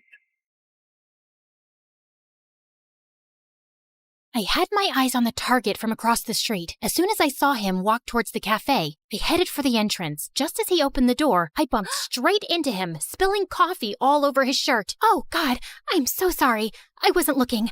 I'll pay for the dry cleaning. His arm rested gently on mine. Hey, it's okay. It was an accident. I looked up into his bright green eyes. In fact, you're the one who's without a coffee now. Can I get you a new one? Sure, I'd like that. Can we also start over? Hi, I'm Christina. Hello, I'm Eric. Do y'all remember Eric? You know, the guy Meredith and I were fighting over the night Mom went into a coma? The guy who was so hot he made boiling water look cool?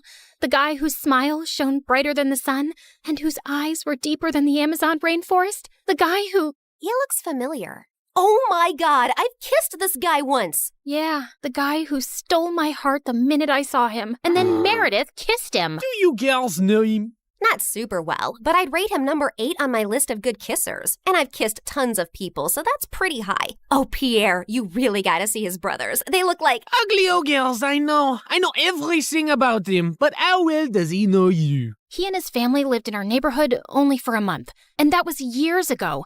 I don't think he'd recognize me now. Yeah, she's not that memorable. You're all still going in disguise. We have to convince him that you're just a stranger who has randomly bumped into him with no agenda. Also, he must believe you're very rich, so he doesn't think you're a gold digger. From Pierre, we learned that Eric's mom had passed away at his birth, and his dad had remarried a woman years later who already had children of her own, the quadruplets. The world makes sense again. Thank you. Eric's maternal grandmother recently left the painting to him in her will. His father is a big business tycoon, so they always have security at the mansion. But the painting is even harder to access. The only way you'll make it in and out of there is if you're welcomed into their home. I couldn't believe that of all the millionaires in the world, I had to pretend to like Eric, make him fall for me, and then rob him blind. And how was he even better looking now? Over the next few days, I took on the identity of Christina Delafour, a wealthy socialite with a law degree who lived in a beautiful apartment in a posh area and wore only designer braids. Wow, this Givenchy coat is stunning. It's Givenchy, you moron. Okay, geez. Also, Pierre, can't someone do a background check on me and easily find out that I did not graduate from Harvard and that I don't have parents who made a fortune out of selling toilets in India and now live there? If anyone runs a check, they'll find all this information to be accurate. I've made sure of it, and no one is interested in the law or toilets. So they won't ask you many questions. Now, show me how to walk in heels like a rich lady. Fine. Meredith, pass me the Jackie Chim Chews. Oh my god, they'll know you're fake in a second. I was joking. Relax. I've hung out with enough rich people to pick up a few things. I got this. And then, a week later, I was inserted into Eric's life. We talked over coffee for an hour, and I thought it was going really well. But when it was time to part ways, he didn't ask for my number and just left. Ugh, I'd failed to capture his interest. I'd have to plan another encounter without seeming suspicious. As I was walking away distracted, I ran straight into a garbage can and stuffed my toe hard. Son of a biscuit! Holy mother of fudge! I was still hopping around when I crashed into a woman pushing a stroller, and a doll went flying out of her hand onto the road. Just then, the car ran over the doll and turned it into a pancake. You destroyed my child's precious doll! I'm so sorry. It was an accident. I'll get your little girl a... Wait, your child is a cat? Yes. And that was my childhood doll, which I passed on to my baby. Look, here's some money. Get your baby another doll. She loves that one, and they don't make those anymore. Your baby is a cat. She doesn't love that particular doll. She probably doesn't even love you. She'd eat your face in your sleep if you weren't the one to feed her. Now, please. Just then, someone tugged hard at my purse, and I saw a thief running away with it. You've got to be kidding me! I took my heels off and sprinted after the thief. He jumped over a fence into a park, and I followed. I was gaining on him and sent a flying heel at his head. Just then, someone ran past me, pounced at the thief, and pinned him to the ground. Gotcha! Eric? The park security immediately arrived on the spot and took the thief away. Aren't you glad I followed you and came to your rescue? My rescue? I hit him with my shoe to slow him down and was about to catch him, but then you swooped in at the last minute, and now you want credit? Whoa, easy. I was just flirting with you. Oh, sorry. Wait, you said you followed me? Yeah, I felt stupid that I left without asking for your number. I definitely want it now. You became even more interesting when you stubbed your toe, murdered a doll, yelled at the cat lady, and chased a robber. Eric and I started seeing each other, and even though I knew it wasn't a real relationship, it still felt wonderful. We both hated rom-coms, but were always up for watching horror movies. We supported different baseball teams and had heated debates about who sucked more, and we both loved eating from street vendors and walking around the city at night. I enjoyed his company more than I cared to admit, and my heart skipped a beat every time he took my hand or gave me a goodnight peck on the cheek. And then one night, as we watched a fireworks show in the park, he pulled me close and kissed me, and I practically melted in his arms. Soon enough, he told me his parents were hosting a party at their house, and he wanted to introduce me to them. This was the first time I'd be in his mansion, and I needed to make sure I got invited often enough to find out where the vault was. Eric's dad was lovely, but his stepmom looked at me with a stare so icy it could make hell freeze over. I escaped from the party for a while when the dancing started. Yeah, that's when Meredith dropped by as Catwoman with a cheeseburger, but soon enough, Eric came around to call me in for dinner, where the quadruplets also joined us. So, Eric told us your parents sell toilets in India. Yeah. It's a great business because everyone needs a toilet, right? And you know the population of India. Multiply that with toilets and you have a fortune. What is the population of India? Well, I don't have an exact figure. It's just a lot of people. Suddenly, I had a queasy feeling in my stomach. Didn't you get made fun of as a kid? If you were in my school, you'd be called the Toilet Princess. Grabber Queen. Duchess of Poop. Guys, cut it out. You're not in high school anymore. Wait a second. Have we ever met before? What? No, I really don't think so. Oh God, why was my stomach churning? You know I'm really good with faces, and you remind me a lot of this girl we met in a neighborhood in Connecticut years ago. Guys, remember? She had a twin sister. Oh yeah, I remember those twins vaguely. The blonde one was prettier, right? Dang it! Has to be someone else. I'm an only child, and I've always lived in Boston till I moved here. Yeah, Eric told us you're a lawyer from Harvard. So who's the baddest person you put behind bars? Not that kind of lawyer. I'm actually an environmental lawyer. I was really feeling sick now. Maybe it was that burger I ate? Like you have trees as clients? What do they pay you with? Leaves? Hey, why are you turning green? You love trees so much that you're becoming one? You guys stop. You're not even that funny. No, look at her. She's green. I think I'm gonna hurl. Eric called the doctor immediately, who said I had food poisoning. He gave me some medicines, and Eric insisted I stay over for the night in one of their guest rooms. I fell asleep immediately and woke up a few hours later feeling thirsty. As I made my way down to the kitchen, I realized I had the perfect opportunity to try finding the vault. Just then, I heard some low voices from some room, and I slowly crept up to find Eric's stepmom talking to one of the bodyguards in the library. Were you able to figure out how to unlock the vault? There's no way. I've tried everything for weeks. I'll have to use a tiny explosive device to destroy the lock. The vault is all the way up in the attic. No one will hear a thing. But we have to steal a painting the day after tomorrow while your husband and Eric are away on business. Are you ready for this? And then he pulled Eric's stepmom into his arms. I can't wait to run away with you, James. I'm so tired of seeing you secretly, and I am completely ready. As the two locked lips, I turned around and tiptoed away as fast as I could. Okay, so the vault was in the attic, the lock could only be destroyed with an explosive device, and I couldn't let Eric's cheating stepmom and traitorous bodyguard run away with it. The next morning, when Eric came to check on me, I decided to tell him the truth for once. Eric, I have something really difficult to tell you. I got up last night to get some water, and I heard your stepmom and this bodyguard, James, talking. They were talking late at night? Yeah. Do you have some vault in this house with some painting inside? How do you know that? That's what they were talking about, breaking in and stealing the painting. They're planning to do it the day after tomorrow, and your stepmom said something about running away with James. I saw them kiss. I'm so sorry. I wish I hadn't. No, I'm glad you did. This is gonna be a huge blow for Dad. But it would have been much worse if we'd found out everything afterwards. Thank you for telling me. And please, keep all this to yourself. I know I can trust you. Eric kissed me gently before walking away, and 2 days later, when the bodyguard and Eric's stepmom were about to escape with the painting, police officers immediately arrested them. This is fantastic. They might link the museum robbery to the bodyguard and stepmom too, and assume the painting is now safe. So it'll be easier for you to steal. Good job, mon chéri. I knew you was a smart twin. After Pierre left, I sank into my armchair, but then I noticed Meredith staring at me. What? You should be happy, but you don't look happy. What's up? Nothing. I just can't wait for this job to be over. You can steal the painting soon, right? You know exactly what to do, and Eric trusts you. By the way, have you two kissed? I've been dating him for 2 months. Of course we've kissed. We text every day and you never mentioned it. I didn't know I had to. So, how is it? It's fine. It's whatever. It's like kissing anyone. My memory's a bit fuzzy, but you know I've kissed him. You never let me forget. And I definitely wouldn't call it a whatever kind of kiss. Yeah, okay. It's nice. It's good. Nice? Good?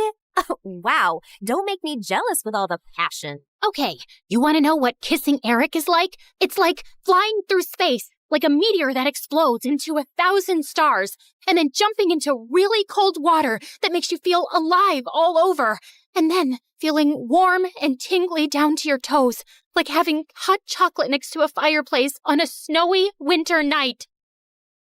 So, I'm guessing it's better than kissing the pillow you used to practice on? I did not! Shut up!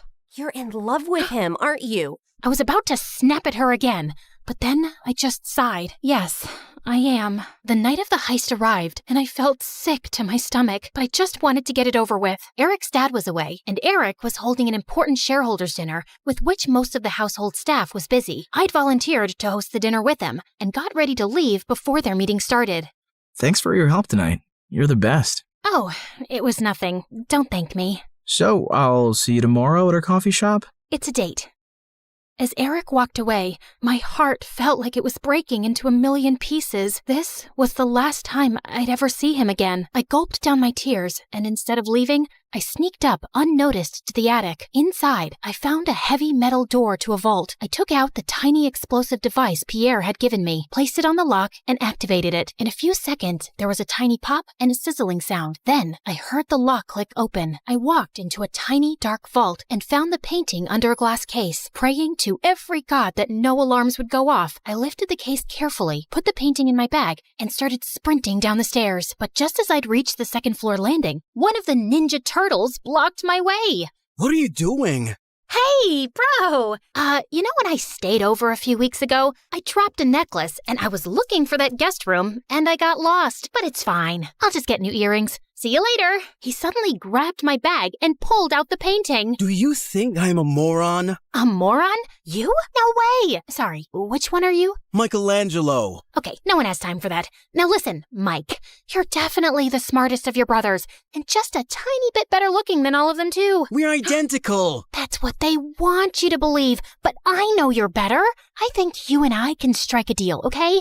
I'll sell this painting, and you and I can go halvesies on it. Just give me an account number and I'll wire the money to you. No, you're not leaving with it. Okay, look, dude, I'm doing this for your mom. I have to sell this painting so I can pay for her bail and get her a really good lawyer. Don't you want that? No, my mom's in jail because she did something wrong, and she abandoned us all. She shouldn't have stolen Eric's painting. What do you care about Eric? Don't you hate Eric? He's so good looking and smart and perfect and gets all the ladies. It makes you guys look even worse than you really are. You should want to hurt him. So let me take the painting. That'll really hurt him. Eric's the best brother in the world, and I love him. Okay. I have an offer you can't refuse. How about I become your girlfriend? I bet you've never had one. I'm gay. Jesus! All right, I surrender. Just one last thing. Without warning, I punched his face so hard that he went reeling back with shock and dropped the painting. Then I kicked him into a room and locked the door shut. I'm sorry, Mikey. You're a really good guy. I sprinted down another flight of stairs and jumped out of the first-story window. I ran across the garden to the fountain, climbed the tree next to it, jumped onto the wall, and then landed softly outside on all fours. Just as I got up, I found myself facing Eric. What are you doing here? Isn't the meeting going on? Nope, that's just what I told you. I sent everyone home and was now waiting for you to steal the painting and run away with it. What? After the painting was stolen from the museum, the FBI contacted me to help them catch the guy they suspected was after it. Does the name Pierre Soufflé ring a bell? Nope, never heard of him. What a dumb name. They told me he would probably strike again. I really didn't suspect you until one of my brothers said something about you looking like a girl we once met in Connecticut, who had a twin. I just couldn't shake that off, and wondered if you were hiding something. I had the FBI look into you, and most of your information checked out, but then they told me that they'd seen the suspected art thief and a girl your age leave your apartment a few times. Okay, so let me get this straight. Tonight was a trap? How could you trick me? Hello? Should I get a mirror for you? You've been tricking me from the very start. That's different. Only if different means exactly the same. You'd really send me to jail? You'd really walk away with that painting? Eric, I have to do this. I don't have a choice. It's to protect everyone I love from Pierre. And I'm guessing that list doesn't include me, does it? As we stared breathlessly at each other, suddenly Pierre's van stopped beside us. Good Lord, get a room! And before I knew it, his men had grabbed both me and Eric and put some rags on our faces, and I instantly drifted into unconsciousness. When we came about, Eric and I found ourselves tied to chairs on some boat. The sleeping beauties are awake just in time for me to say goodbye. You're not getting away with this. Oh, yes, I am. It's not like you were smart enough to call the police to your house when you caught Claire. Yeah, that's her real name. You didn't call the police? What was your plan then? My guess is he was just going to take the painting from you and give you a chance to run away. I think he even gave his own security men the night off. Why would you do that, Eric? Because he wasn't going to send the girl he loves to prison. Duh. Eric sat there poker-faced as I glanced at him. Pierre, you got what you wanted. Now keep your end of the deal. Pay up and let us go. Your sister double-crossed me first, which landed you in this mess, remember? I think I'll do the same. Why is there water coming in the boat? Oh, that's because it's got oils everywhere. It's going to sink soon. You two should make up and forgive each other because life's too short to be angry. I mean, literally, your life is really short. I'd say about another 30 minutes. Adieu, so long, farewell. And with that, Pierre and his goons left. There has to be some way out. Don't you know how to get out of such situations after all your years as a criminal? I'm a con woman. I don't know how to trick my way out of these ropes. Great. Then I'll just die here with you of all people. Who would you rather die with? Maybe that really pretty, extra smiley waitress at the restaurant you love so much? You know what? Let's just not talk. Fine by me. We sat silently for a few minutes as the water kept seeping in. I've never had boba tea. What? You know, a few years ago when everyone really got into boba tea, and I never had boba tea. I always thought I had time to drink boba tea, and now I'll never drink boba tea. It's nothing special. You didn't miss much. You really mean it? Nah, it's amazing. Who is stopping you from trying boba tea? No one? Oh, you're the worst. Let's go back to not talking. As we sat there in silence again, I slipped my fingers through Eric's. Eric, I'm so sorry for getting you into this. I really wish I'd never crossed your path. He pushed my hand away. For the first time today, I agree with you. Just then, the door burst open, and Meredith came running in. Thank God, Em. I knew you'd come for me. You could have told me too. I would have panicked less. Hi, Eric. Remember me? We kissed once. We'll talk more later. Gotta go now. Meredith cut through our ropes quickly, and we splashed through the water, climbed onto the paddle boat outside, and rowed back to shore. I had a feeling Pierre was up to no good. I followed his van to Eric's house and saw him take you two and bring you here. I had to wait for him to leave before I could rescue you, and that jerk left without giving us a dime. We have to get that painting back. He can't get away with it. What is so special about that stupid painting? Why is it for $10 million? Apparently, it's worth much more. My grandmother bought it at some auction a few years ago, but I don't think she ever knew its real worth. The FBI told me that painting has hidden codes all over it. Sensitive government secrets and coordinates of underground facilities, and Pierre wants to sell those secrets to the highest bidder. Jeez. Trust stupid men to make everything so complicated. Who put codes in a painting? Who wants them now? What is wrong with everybody? All I ever wanted from life was to go to Bora Bora, and now we have no money. If you girls know anything about where he's going, help me catch him. I'll tell the FBI you were helping me all along, and you'll go scot-free. Free but poor? Should I offer you a reward for helping me get back a painting you stole from me? That would be polite, yeah. Meredith, do you have any idea where Pierre's going? Yeah. I've bugged everything that man owns. His phone, his coat, his shoes, that painting. I know where he's going. Oh, by the way, Mom wants us to come home. She says she has something important to tell us. And yeah, her memory is back, and she's very angry we made her marry Arthur. What? More about that later. Eric immediately got in touch with his FBI contacts, who picked us up from our spot and followed Meredith's trackers on Pierre. He was headed for a train at the Grand Central Station, and seconds before he was about to get onto his ride, he was surrounded by officers. Don't manhandle me, you orangutans! My outfit costs more than your yearly salary! I lose the day I ever laid eyes on you two! I'll make sure I take you down with me! I'm taking all your coats, Pierre. They fit me perfectly, you tiny mafia boss. Get used to an orange jumpsuit, because you'll be wearing that for a long time. As the FBI officers took him away, I turned to Eric with a worried face. He'll give them information against us. You've helped recover a really important painting and capture a criminal the FBI has been trying to nail for ages. I promise, I won't let you get into any trouble. Thank you. We stood there in awkward silence. Okay, this is super uncomfortable. Do you guys need privacy to talk or something? I'll grab us some hot dogs. Do you want relish or mustard or... No, actually, I think we're done here. I have to go. Good luck and goodbye, Claire. Goodbye, Eric.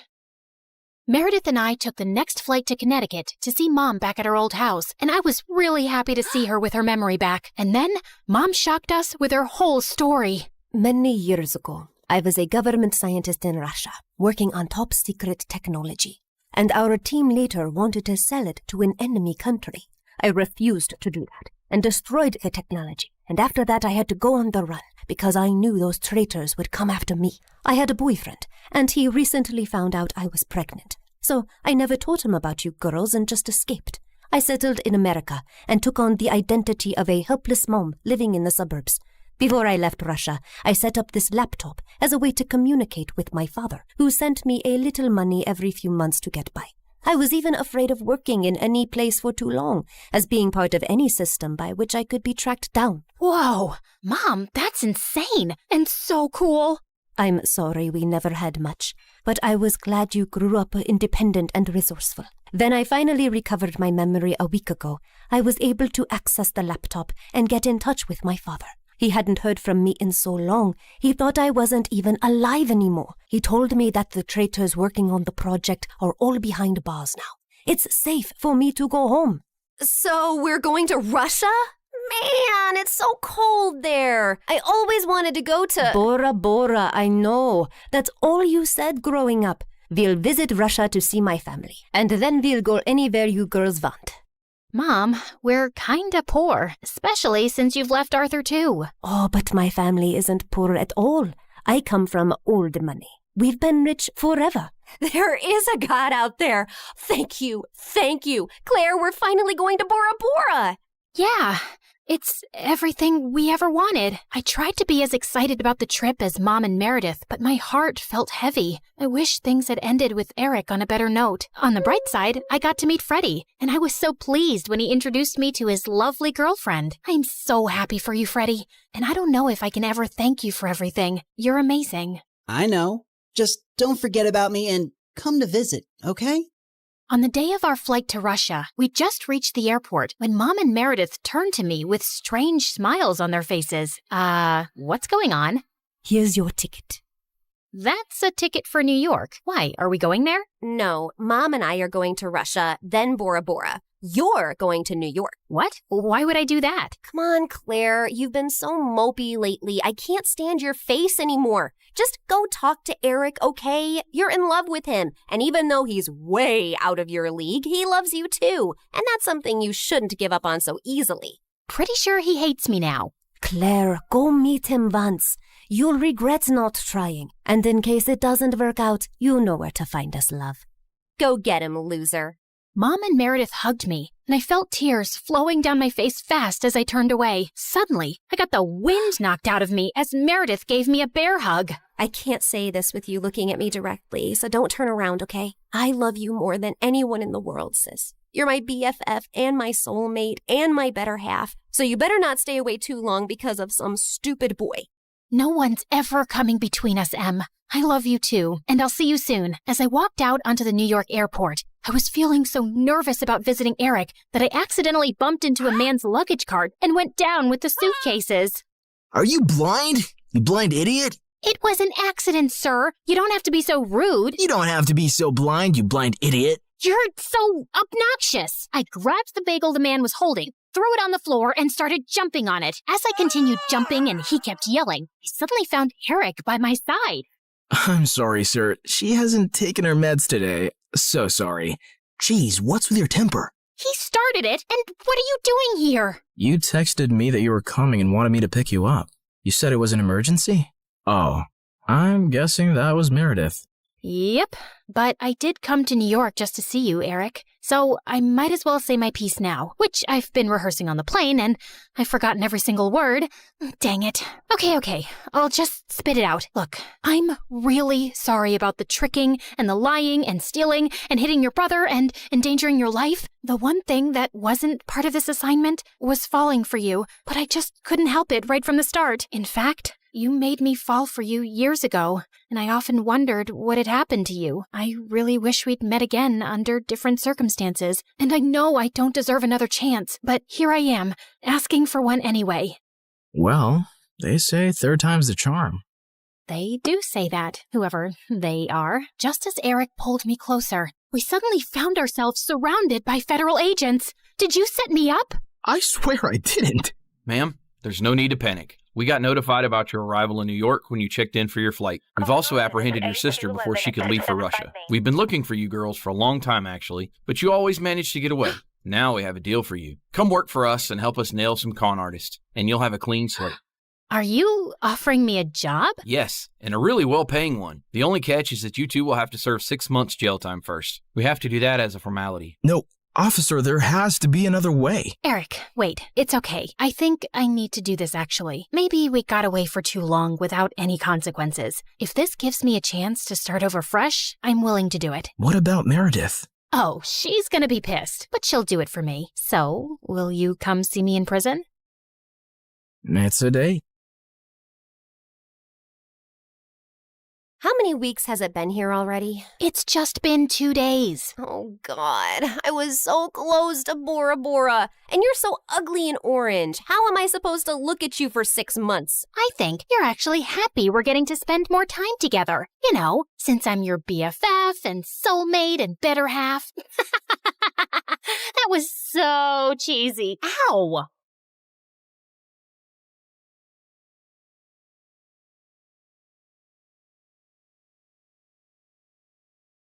Hi, I'm Jules from Arizona, and I have the most opposite parents ever. But that's not why I'm telling you this story. If you want to know more, please like and subscribe to MSA. My mom was a lawyer who worked long hours for a multinational company, and Dad was a broke, stay-at-home artist with a wild imagination. He'd spend hours telling me stories about random superheroes, which Mom thought was a waste of time. On my 10th birthday, Dad threw me a huge superhero party, and everyone was asked to dress in costumes. We've got a costume for you, too. Ugh, really? Wonder Woman? The guests are gonna be here soon. I can't wear this junk. But Mom, I stayed up all night to pick that outfit for you. Well then, sweetie, you obviously need to make better choices in life, which you won't if you continue sticking with your dad. What's the matter with you? It's her birthday. Why can't you loosen up a bit? And why can't you be like an adult? Ugh, I'm so tired of this. I need a break. With that, Mom simply tossed the costume aside and left. As time went by, I became more like Dad.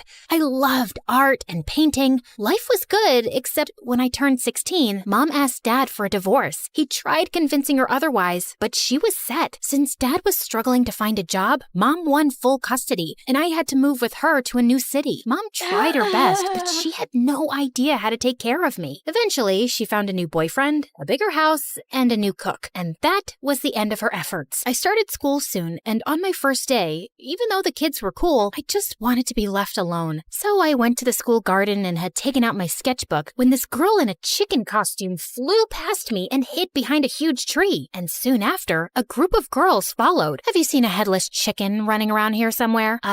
Chicken? Here? Nah, maybe try the poultry farm? The girls just pouted and walked away, and I went behind the tree to see the girl in the chicken costume crouching. Hey, they're gone. Are you okay? Who are those people? Oh, just some bullies. I'm in the school play. Well, not technically, because I could never act in front of people. But anyway, I was just trying out the costumes and they spotted me, and now they're after me to lay an egg. How can I lay an egg? I'm not a real chicken.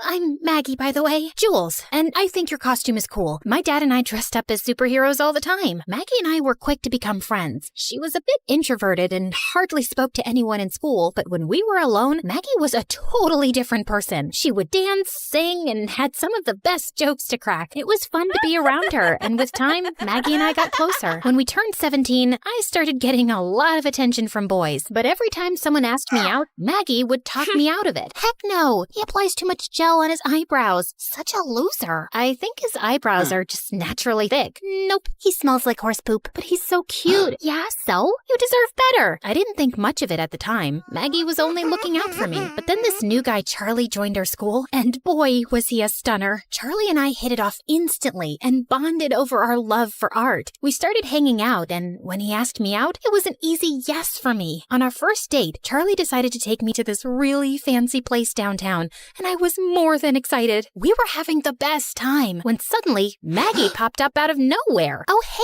guys, what a surprise! What are you doing here? I was just here to get their snail croissant. Oh, they're the best in town. Anyway, now that I'm here, maybe I should just join you guys for dinner. That's of course if Charlie doesn't mind. You know, right? Perfect. You know, Charlie, I never thought Jules would find anyone. Not after she found out she farts when she's nervous. I do what? It's okay, babe. There's nothing to be ashamed of. We all have our ups and downs. You have more than what a normal person does. Like the time you pooped your pants because you ate too many burgers before a roller coaster ride. Or like that you shaved your head when it was too hot. And okay, that's enough. She's just kidding. I don't do that. Tell him. Yes, I was just turning around to tell him. Didn't you see me turning around? Yes, tell him now. Like I was literally turning around and about to tell him. Stop telling me to tell him. It sounds like an order and that I have to obey you. Charlie, I was turning around to your side. You saw that, right? Just tell him, Maggie. Now you said my name, so it's officially in order. Fine. Yeah, I was totally kidding. I'm not. Oh, look at the time. My croissants must be ready. Enjoy your date. So nice to meet you. Maggie left soon after, but the damage was done. Charlie looked visibly disgusted, and the next day in school, he told everyone that I was a weirdo with a thing for shaved heads and farts. Everyone looked at me like a crazy person. It was so embarrassing, and I only had one person to blame, Maggie. But where the heck was she anyway? I tried calling her, but she didn't answer, so I searched the school for her and finally found her hiding in one of the bathrooms. What do you think you're doing?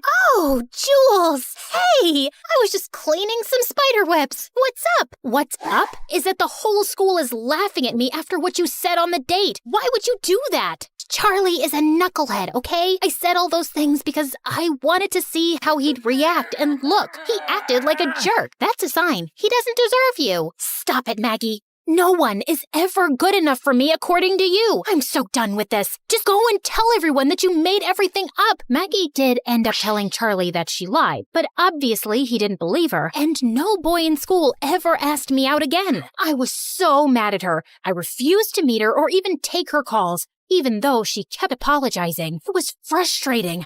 I had no one to share my feelings with. So I picked up painting again to distract myself and even applied to a few prestigious art colleges. And one evening, I was wrapping up an application form when someone knocked on my door. Maggie, what do you want? I love your stares. They're powerful and impressive and a step above the rest. Are you seriously gonna sulk all your life? I said I'm sorry. No, you didn't. Okay, then I'm saying it now. I'm sorry, Jules. I went a bit overboard, but honestly, I was just looking out for you. Can we start fresh? Pretty please? We're best friends. I'll think about it, but you better behave yourself. I promise. And Maggie stayed true to her word. A week later, I got accepted to one of the best colleges in the city, and Maggie volunteered to help me set up my room. We were almost done when this gorgeous girl walked in. Where do you think you're going? To my room? Wait, are you my new roommate? Nope, that'd be me. Oh, thank God. I thought I'd have to spend the next 2 years with this weirdo. I'm Alice, by the way. Jules. And I'm Maggie. Good to know. Alice was the professor's daughter and was hands down the prettiest girl I'd ever seen. Apart from being a great artist, she was also the lead singer in one of the college bands, and one night, she asked me if I wanted to join her at one of her performances. We got to talking, and Alice was really charming, fun, and intelligent. I loved being around Alice, except Maggie kept demanding me to hang out with her. We should catch the new Avengers movie. I kinda saw it last night with Alice. What about an MSA video marathon then? We haven't done one of those in a while. I don't think so. Alice and I have this project to work on, and Alice! I am tired of listening to her name. You just met the girl, and I like her. She's my friend. Sounds like more than friends to me. I didn't know what Maggie meant by that, but a few days later, I was at one of Alice's shows when Maggie walked in. You didn't tell me you were coming. Well, since you won't hang out with me, thought I'd come to you. Why? Are you not happy? Before I could say another word, the performance started, and as always, Alice blew my mind. Watching her on stage was always amazing, but something in my heart jumped when she blew a kiss at me while singing. Ew, that was so cringe. Stop blushing like a moron, Jules. And what's the whole hype about this Alice? She literally sings like a pregnant horse. I could do so much better than that. And with that, Maggie went on stage and pulled the plugs, and the crowd went silent. What do you think you're doing? Saving people from your horrible voice? Give that back. Alice tried to snatch the plug from Maggie's hand, but Maggie pushed her. Then Alice got up and she pulled Maggie's hair, and the two of them got into a huge fight. Before I could butt in, Alice shoved Maggie, and she tripped over something and ended up falling off the stage, unconscious. Alice and I took her to the hospital where the doctors told us she had a broken arm.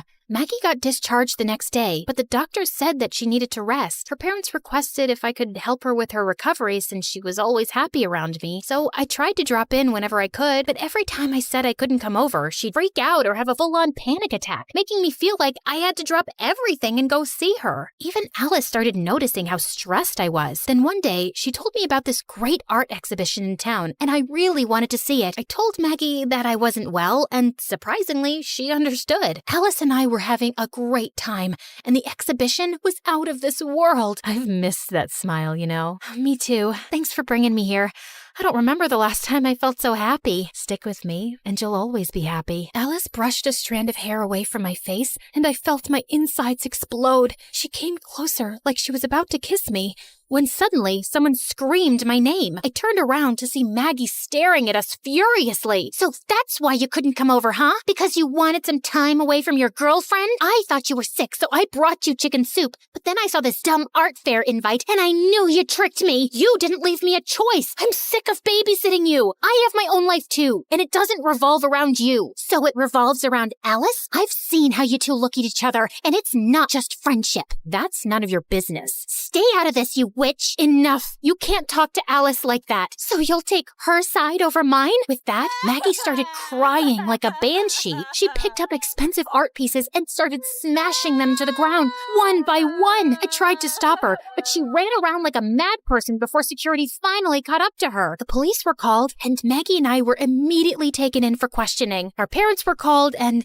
it was a huge mess. Mom dropped me back off at my college, where Alice was already waiting for me. Are you okay? Look, Jules, you need to cut that girl loose. She's clearly obsessed with you. I don't know what's gotten into her. I mean, she's always been weird, but she's not a bad person. Then why did she spread that rumor about you in school? I had a friend who went to the same school as you and did some digging. They told me how she said something about you farting. Wait a minute. You asked around about me? Why? Because I wanted to know more about this stupid friend of yours. Then you should have asked me. Don't go sneaking around like that. I'm sorry. I just wanted to make sure you were okay. You should know better and stay away from someone so toxic. She's not wrong, Jules. Sometimes it's okay to let go in order to stay happy. As painful as my separation with your dad was, it ended up being a blessing because we're so much happier. Just be selfish for once and choose your own happiness. Oh my God. You all need to stop telling me what to do.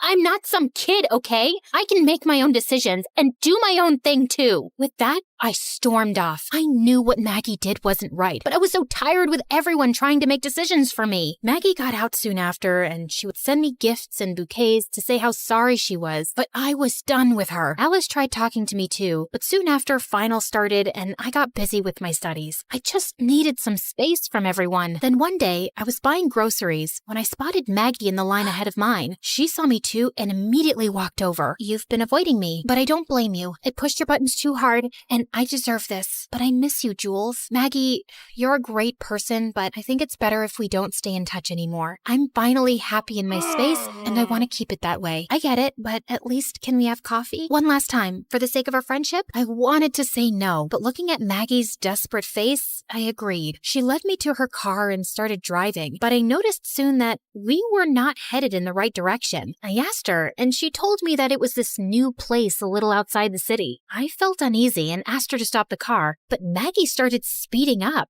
What the heck are you doing? You'll get us killed. You said you were my bestie forever, and then you dumped me for that stupid Alice. I loved you, Jules, you know that? What?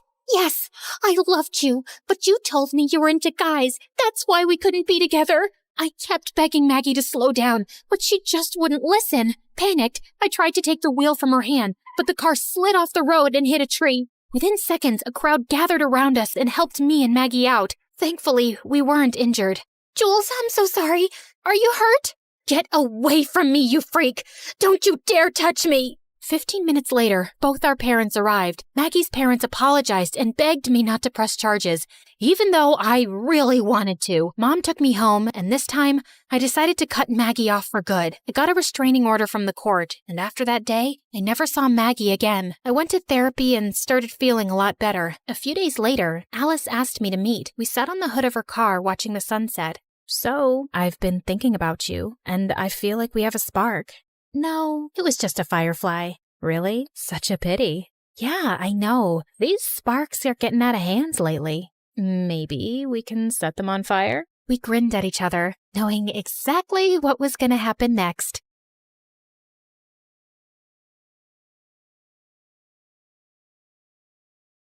Hi, I'm Toby from Chicago. Please, like and subscribe.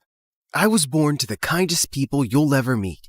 My dad owned a giant tech company, and we were wealthy, but my parents were always caring and generous, and taught me to be the same.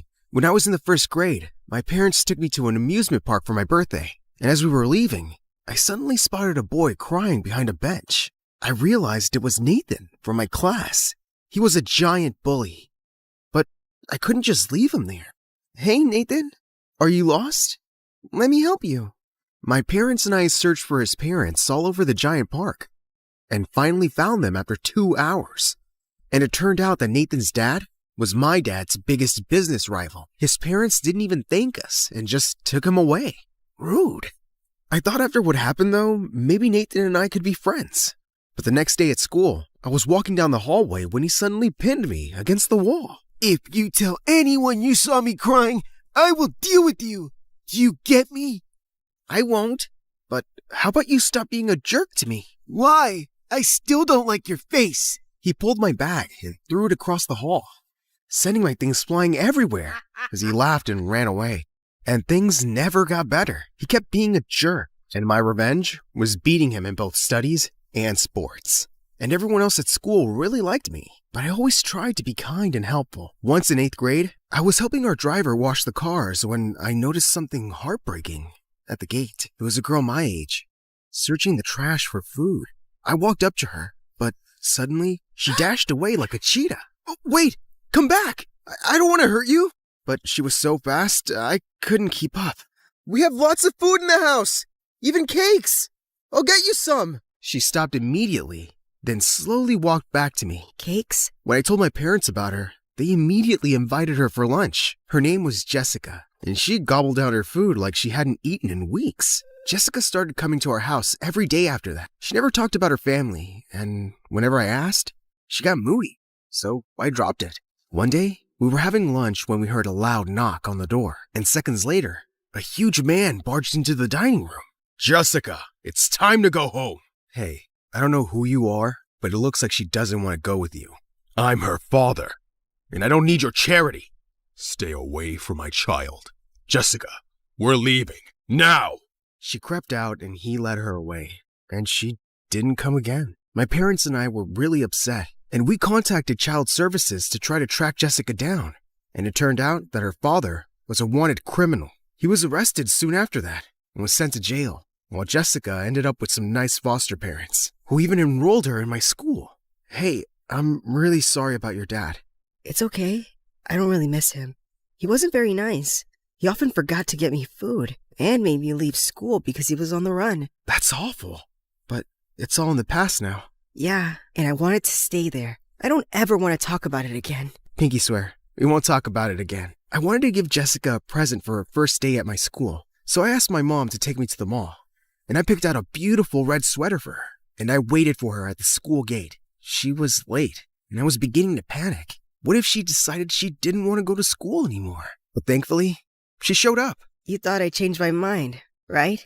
Yeah, you had me a bit worried. Here, I got you something. Oh, it's so pretty. And red's my favorite color. Thank you. She hugged me, and I felt a million butterflies in my stomach. Whoa, who's this, babe? And why are you hugging that cockroach, babe? I was about to tell Nathan off, but Jessica spoke up first. I don't know who you are, jerk, but don't talk to us again. Come on, Toby. Let's go. Jessica fit in easily and was making new friends in no time. I was a little jealous that I didn't have her all to myself, but I was glad she was enjoying school. Guess what I did today?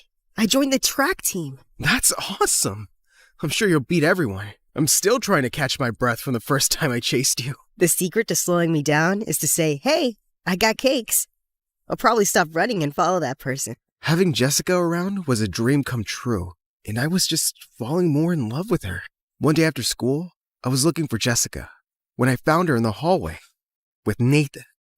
Hey, is he bothering you? Nathan, just back off! Whoa, calm down. He's part of the track team, and we're going to an event together. I pulled her away to speak privately. That's Nathan. He's been a jerk to me since we were kids. But he's my teammate, Toby. And actually, he's not that bad. Come on, Jessica. We're running out of time. Get it? Jessica laughed out loud and walked away with him. What? It was a terrible joke. But from that day on, Nathan was always around Jessica, and it burnt my heart. Jessica was so good on the track that she was winning medals in no time. She became really popular and was always hanging out with the cool kids now. But one night in the 10th grade, I was studying for a test when she crept through my window. Hey, Toby. I missed you. Really? You bailed on our plans like 100 times. Yeah, I know. I'm sorry. So, listen. Nathan took me out for a drive, and I completely forgot about this big math test tomorrow. Will you help me, please? Okay. I'm studying right now, so pull up a chair. Oh, not right now. I mean, can you help me during the test tomorrow? You mean cheat? You know I never do that. But I'm going to fail, Toby. Yeah, well, that happens when you hang out with people like Nathan. Keep doing that and he'll ruin you. If you can't help me, at least don't give me a lecture. Thanks for nothing. I'm sure Nathan will think of something. And with that, she left. And the next day, I spotted a shy girl in our class, passing cheat sheets to Jessica and Nathan during the test. So that was Nathan's solution? Bullying other kids to help them cheat? But just then, the teacher caught the girl and took her off to the principal. And moments later, Nathan and Jessica were called out too, and then suspended for a week. I really hoped that Jessica had learned her lesson. But a week later, I found her and Nathan cornering the shy girl in the hallway. You're supposed to be one of the smartest girls in class. So how come you're so stupid? You ratted us out to the principal. You know what we do to snitches? And can you stop crying? You got snot on your face, and it's gross. What the heck? Jessica was a bully now? Jessica, what's wrong with you? Knock it off and leave her alone. Mind your business, nerd. I wasn't talking to you, jerk. Well, you're talking to my fist now. And then Nathan punched me. I tackled him to the ground, and we both wrestled like crazy till some teachers stopped us. And for the first time ever, I landed in detention. Jessica tried to talk to me, but I just walked past her. I completely avoided her for the next few days. But then one evening, the police arrived at our house with some news of her dad. He was really sick and was being transferred to another city for treatment right away. And he wanted to meet Jessica before he left. She wasn't answering my calls. And when I went to her house, her foster parents told me she was at Nathan's place for a party. Great. It was the last place I wanted to go, but I had to tell her. As I looked around for her, my heart suddenly dropped to my stomach. Jessica was in the corner with her arms around Nathan, and then she kissed him. Jessica, I need to talk to you. It's urgent. What are you doing here, man? You're not welcome in my house. It's not like I want to be here. Jessica, listen. I'm gonna call security. Toby, can you please leave? I don't want you creating a scene in front of my friends. She started walking away, and suddenly felt a wave of rage. Is that all you care about now? I thought you'd like to know that your dad is sick, and he wants you to see him before he's shifted to another prison. The loud music suddenly died as I shouted, and everyone stared at us. What? Your dad's in prison? You're some criminal's daughter? Jessica burst into tears as she ran out. Jessica, please stop. I'm sorry. She suddenly turned around and pushed me so hard I fell to the ground. It's the one thing I ever asked you, Toby. I said I never wanted to talk about my dad, and you decided to announce it? I didn't mean to, but I had to tell you about him, and you wouldn't listen. I think you can't stand that I have other friends, and you just wanted to ruin that. Do you think I should be eternally grateful to you and not have a life of my own because you saved me from a dumpster? Jessica. Just leave me alone. The next day at school, everyone had heard about her dad, and her friends had dropped her like a dead fly. I tried sitting next to her at lunch, but she immediately walked away. But later that day, I saw Nathan and her holding hands, and she didn't look so sad anymore. I stayed away from them and tried to focus on schoolwork. Dad asked me to start coming into his office after school to learn more about our business, and I was happy to keep myself busy. Our tech company was launching new gadgets soon, and I was quite excited to be a part of it. But a few weeks later, I woke up to really loud voices downstairs, and I went running. I found my parents watching the news, and I couldn't believe my eyes. Nathan's dad was on TV, introducing a prototype of the gadget our company had been working on. I just don't understand how our plans were leaked. My office is secure, and my home study is always locked. I just can't believe anyone working for me would betray me. This is terrible news. All our investors will be furious, and our company is going to take a huge hit. And it did. The company suffered huge losses, and there was no way to prove the theft. I went to school a week after the whole disaster, and I couldn't bear to even look at Nathan. His dad was a crook. But later that day, I was going to sit on the bleachers when I spotted Jessica yelling at him. How could you do this? You told me those files were about some small project Toby was working on, and you'd mess up the plans to embarrass him in front of his dad. You never said it was something that could bring his parents' company down. Okay, I lied. Boo-hoo. I didn't make you do anything. You got those files from me and then put them back. Remember? I was angry. I only wanted to humiliate Toby. You went too far. And I thought you loved me. It's not my fault you're stupid. You really thought I loved you? Daughter of a felon? Jessica, you did this? I couldn't believe it. The girl I loved was responsible for our ruin. Toby, please wait. He lied to me. I didn't know what he was doing. I just wanted to mess with you because I was upset. I'd never hurt your parents. Don't ever speak to me again. All I've done since I met you is love you. And you stabbed me in the back. Wait, you love me? Not anymore. Now I wish I'd never met you. The next few days at school, she didn't show up, and I didn't care. One day I was in my room when Mom came in. Honey, we went to Jessica's foster home, and they told us she ran away. I'm so sorry. Whatever. Good riddance. Toby, that's unkind. Mom, you still think she deserves kindness? After what she did? I'm sure she got manipulated by that boy. Remember? She had a rough past, and maybe she was just trying to fit in and be loved. I know what she did was awful, but she was a good girl, and I hope she's okay. Mom's attitude made me feel ashamed of myself, and I soon started regretting the things I said. But I couldn't take it back because Jessica had vanished. But in a shocking turn of events, an employee from Nathan's dad's company came forward with proof that the product had been stolen from us. They had to pay millions in damages, while his dad served time in prison. The family moved away, and I never saw Nathan again. High school passed fast enough. And after graduating from university, I joined Dad's company and helped build it to newer heights. But one day, I was at a shopping mall when I caught sight of a girl who looked like Jessica. My heart was pounding as I ran after her. But by the time I got outside, she was nowhere to be seen. Toby, is that you? Oh my God, Jessica, I've always wondered what I'd do if I ever saw you again. I don't even know what to say, except that I'm so happy you're okay. Toby, I've thought of this meeting a million times too, and I really need to say that I'm so sorry. I was so stupid, and I knew even then that you'd never hurt me on purpose, but I ended up hurting you and your family so much. I left because I couldn't face you guys anymore. Please say you'll forgive me. I hugged her, and we sat on a bench and talked. After she'd ran away, she ended up in a foster home again, and they got adopted by some really nice people, and I was so glad her life hadn't been miserable. As I loaded her groceries in her car, I spotted something in her back seat. It was the red sweater I'd given her in the 8th grade. Jessica, do you think I can call you sometime and ask you out on a date? I wanted to since forever. You can ask me right now, and my answer is yes.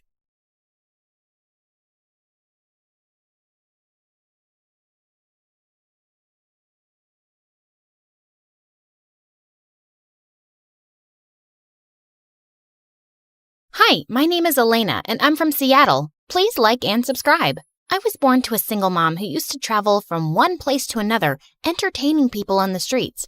And after I was born, I became part of her gang too. She'd wrap herself in bandages and dress me up in shabby clothes, and then we'd go out and put on little acts in front of people. I'd feel weird about this, but seeing Mom's face light up after getting the money from people would make me happy too. Oh, honey. Ever since you've come into my life, I've been bathing in riches. You're so lucky for me. Mom adored me and often took me to parks and picnics, and we'd put on our little acts there too. Our life was perfect, but there was one issue.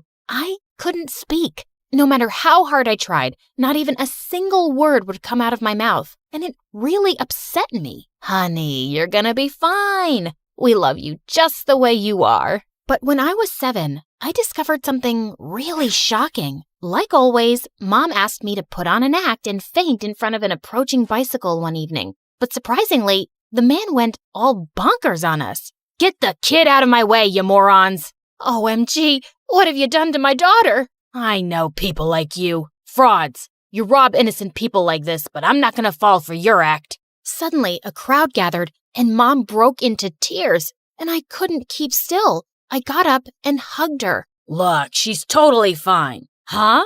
So you want my mute daughter to die now? You heartless jerk. But the fight just got worse, and in all that chaos, I somehow let out a loud scream. Stop! Everyone turned to me. They are frauds. The girl's not mute. Catch them. Mom grabbed me and we ran from there. But when we reached our van, she looked at me suspiciously. Why didn't you tell me you could talk? I'm the one who tricks people, but you've been tricking me this whole time? She did what? I had so many questions, but again, I couldn't speak. Later, she took me to a doctor and we discovered that I was just a late speaker. And with practice, I could speak like the other kids. But my happiness was incomplete because now I knew the reality. My mom was a con artist who made fools out of people and took money from them. Come on, baby. We're getting late, and this time make sure you don't shout or scream. You're a good girl, right? No, and I'm not going anywhere. What? Why? You liar. Bad. How can you say that, honey? I had no means to raise you. That's why I got into this business, and now you're saying I'm bad? Do you know, if I stop doing this, you're gonna have to give up on so many things, all your favorite foods and trips? Can you do that? Well, maybe she really had no option, but I knew that this was wrong, and I refused to be a part of it anymore. I told her to stop with the stupid acts and get me into school, or I'd go to the police. So we shifted to Seattle, and there, Mom got me enrolled in a public school. I made tons of friends, and I was the happiest there. But then, in the 7th grade, things took a wild turn.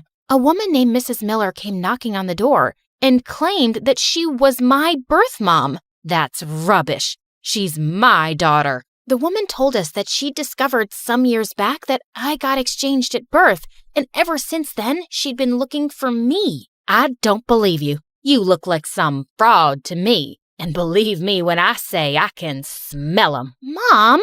I know it's hard to trust me, but I'm sure you're my daughter, Elena. Please, give me a chance to prove it. But Mom pushed her out, and I felt really uneasy about this. What if she was actually telling the truth? And then a few days later, the unthinkable happened. Cops came to our house and arrested my mom. Wait, what are you doing? My mom's innocent. But the cops showed me CCTV footage, and it turned out Mom had robbed a bank this time, and now she was going to serve time in jail. As a result, I was sent to a foster home, and it broke my heart. It was worse than prison, and I was ready to run out of there. But then Mrs. Miller came to see me there one day. Oh, Elena, I saw everything that's happened on the news, and I didn't want to leave you alone, dear. She tried hugging me, but I pushed her away. My own mom lied to me. I wasn't going to trust some stranger now. I know you can't trust me, but I don't want you to live in such a place when your mom can take care of you. And I will get you the proof you need. Mrs. Miller kept persisting, so I agreed to get a DNA test, and just like she'd said, the results were a match, and she was indeed my birth mom. I was super shocked by this revelation, and moving in with her seemed so much better than rotting in this filthy place. So I agreed, and she took me to a palace-like house. My birth mom was frickin' rich. This is going to be your home now, sweetie, but I need you to promise me something. The girl who was switched with you, Stella, I haven't told her about any of this yet. I've loved her like my own child, and I want more time to speak with her about this, okay? I promised not to say a word about it, but as we entered, a cute little boy bumped into me, and we both fell on our butts flat. Ouch! That hurt! Hey, are you okay? I helped him up, and Mrs. Miller told me that he was my younger brother, Jeremy. And indeed, we looked so much alike, but he seemed really shy and ran away. Later during dinner, Mrs. Miller introduced me to Stella. A distant relative? But how come I've never heard about her, Mom? Because she lived very far away, honey. But now Elena's gonna stay with us for a while, and I want you guys to be good to her, okay? Don't worry. I'm gonna take good care of her, and we're gonna be like besties. Stella seemed like a very nice girl. She showed me around the house and even let me borrow some of her gorgeous dresses. I'm having a sleepover tonight with my friends, and we're gonna have so much fun. And she was right. It was a blast. Everyone loved me and kept complimenting me. Your cousin is amazing, Stella. You should invite her to all our sleepovers. And I guess we won't even miss you because she's so much more fun. Gosh, these girls were so funny and crazy. They asked me some questions about my family, and I came up with some random lies. But Stella looked a bit suspicious. The next few days were amazing. Mrs. Miller would take me out shopping, and we'd have so much fun getting to know each other. She even took me to her workplace, and I got this proud feeling knowing that she was a top lawyer in a huge firm. And soon, I wanted to be just like her. But that night when I was asleep, I heard some strange noise in my room and I saw someone going through my stuff. It was Stella. "What are you doing here?" "Oh, well, I was just checking up on you. Go back to sleep." Saying that, she rushed out of the room, but I felt really uneasy and I couldn't sleep after that, so I went downstairs to the kitchen for water. And there, I found Jeremy hiding behind the kitchen counter, binging on ice cream and cookies. "Caught you." "No, please don't tell anyone I was here. I swear, I didn't eat anything." "Hey, it's okay. I'm not telling anyone. Relax." After he calmed down, I asked him what was wrong. I binge eat when I'm nervous about anything." "What are you nervous about, Jeremy?" "I always fail all my subjects and all my friends make fun of me, and we have tests coming up. It's freaking me out." "What if I helped you with your studies?" "Really?" "Yeah. And we can teach those nasty kids a lesson so they won't ever pick on you ever again." "You're so amazing, sis." Saying that, he hugged me tight, and after that, I'd spend all my evenings teaching Jeremy in his room. Over time, I discovered that we had so much in common and we bonded so well together. "I'm so happy to see you guys getting along, Elena." "Yeah, I've been helping him study, but I guess he's too exhausted for the day, so I'll go now." I was leaving the room, but just then, Mrs. Miller took my hand gently. "It's a good thing that I never gave up on looking for you. I'm so glad you're here, my daughter." "I'm glad too, Mom." When I said Mom, her eyes lit up and she hugged me tight. Then a week later, I started school, and all of Stella's friends were so happy to see me there. "Who's the gorgeous girl, Stella? Why don't you introduce us?" "Well, I'm not sure either. Why don't you go ask her?" Saying that, she ignored me and went away with her friends. But I didn't like her being this way with me. So later that night, I went to ask her, "Hey, what's the matter? You've been acting weird lately." "Yeah? That's because I know something's up, and you and Mom are both lying to us." "Oh, really? Is that why you were going through my stuff the other day?" "Don't act, Elena. Nothing you say ever matches up, and it's been so many days and no family member ever calls you. What are you hiding?" I knew she'd figure out something was up sooner or later, but I couldn't tell her anything now, so I just left. Soon it was our birthday, and Mom decided to throw a huge party for both of us. And I got a really awesome gift for Stella, to make things up with her again. "Hey, you look so pretty. I got this for you, and I'm sure you're gonna love it." She opened the box, and her eyes lit up. "I've got something even better for you that's gonna blow your mind." I wasn't quite sure what she meant, till something terrible happened at the party. While everyone was enjoying themselves, Stella got onto the stage and grabbed the mic. "Hey, everyone. As you all know, it's my birthday, but it's also Elena's birthday. And I've got a great surprise for her. But before that, you should all know who Elena is." Saying that, a slideshow opened on a screen behind her, and it had pictures of my mom and all the news about her being a con artist and a robber. "That's Elena's mom, and Elena's a fraud, just like her." "Stella, stop this nonsense at once." "Oh, this ain't nonsense, Mom. This is the truth. And now I want to know why you brought this street rat here and hid it from me. You're such a horrible person, Stella." "Oh, do you want to cry like a little baby?" "Stop it. Don't hurt her. She isn't the con woman's daughter. You are." Suddenly, a loud silence swept across the room. "Have you lost it, Jeremy? What are you talking about? Stop hurting Elena. She's my real sister." "No, Jeremy, stop." Stella looked at Mom with questioning eyes. "What? What is Jeremy saying? Mom?" Mom remained silent, and the look on Stella's face changed and she ran to her room. After that, Mom asked all the guests to leave. "Jeremy, how did you know this?" "Once, I heard you talking on the phone about how you were looking for your daughter who got exchanged. And that night, when you came into my room, I wasn't sleeping, and I heard Elena was my real sister." "Oh, Jeremy, but you shouldn't have said this in front of everyone. You were crying, and Stella was hurting you, so..." I immediately went up to Stella's room, but she wouldn't let anyone in. Even Mom tried talking to her, but she didn't come out of her room for a few hours, and I decided to break in through the window. But when I got there, I saw she was lying unconscious on the floor We immediately rushed her to the hospital, and the doctor said she was all right, but she just passed out because of shock. Later that night, when she gained consciousness, I was right next to her. What are you doing? Get away from me. Stella, calm down. I know it's a big shock for you, and I can understand how you feel, but please, listen to me. I don't want to hear anything, Elena. I hate you. I'm going to lose all my family and my home because of you. You're not losing anything, okay? Mom's loved you for so long and brought you up like her own daughter. How can you even think that she'd replace you? Elena's right, Stella. You're my daughter and my family, and you're always going to stay here with us. But Elena's your real daughter. Isn't that why you brought her here? And now even Jeremy loves her more than me. She is my daughter, but so are you. I love you both equally. Yeah, I love you both equally too. I'm sorry for what I did. So, you promise you're never gonna let me go, and I'll always be important to you? I promise, honey. Suddenly, she pulled Mom in for a tight hug, and I joined too. You guys, I'm here too. Come on, then. What are you waiting for?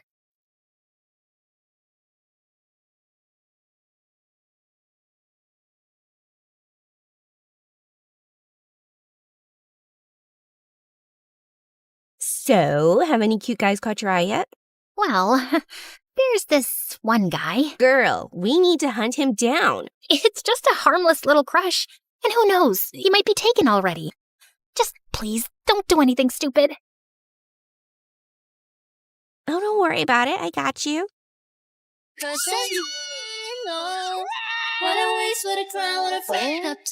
should have at least gotten his name. And he's way out of my league. Nah, I think he's from here. I can literally sense it.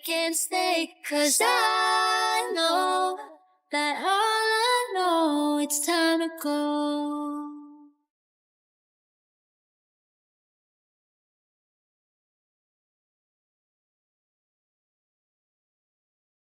Hi, I'm Luna. I'm 16, and while most people see me as just another shy girl, my life is anything but ordinary. I keep to myself, lost in books and daydreams, trying to navigate a world that doesn't quite seem to fit me. But my life is a delicate balance of hiding and longing, and a secret I guard with everything I have. My family and I recently moved to a small town called Whispering Pines, nestled in a deep forest. My mom, Celine, said it was for a fresh start, but I knew better. She was always anxious, her eyes darting around as if expecting something to jump out at her. She constantly reminded me to stay hidden and keep your secret. Okay, back to my secret. Each night as the moon rose, I slipped into the woods and transformed into a unicorn. It's a magnificent form with a shimmering white coat and a horn that glowed like moonlight. In the forest, under the cover of night, I was free, a creature of magic, running wild and unbound. But by day, I was Luna, the girl who avoided mirrors and hid under a hood.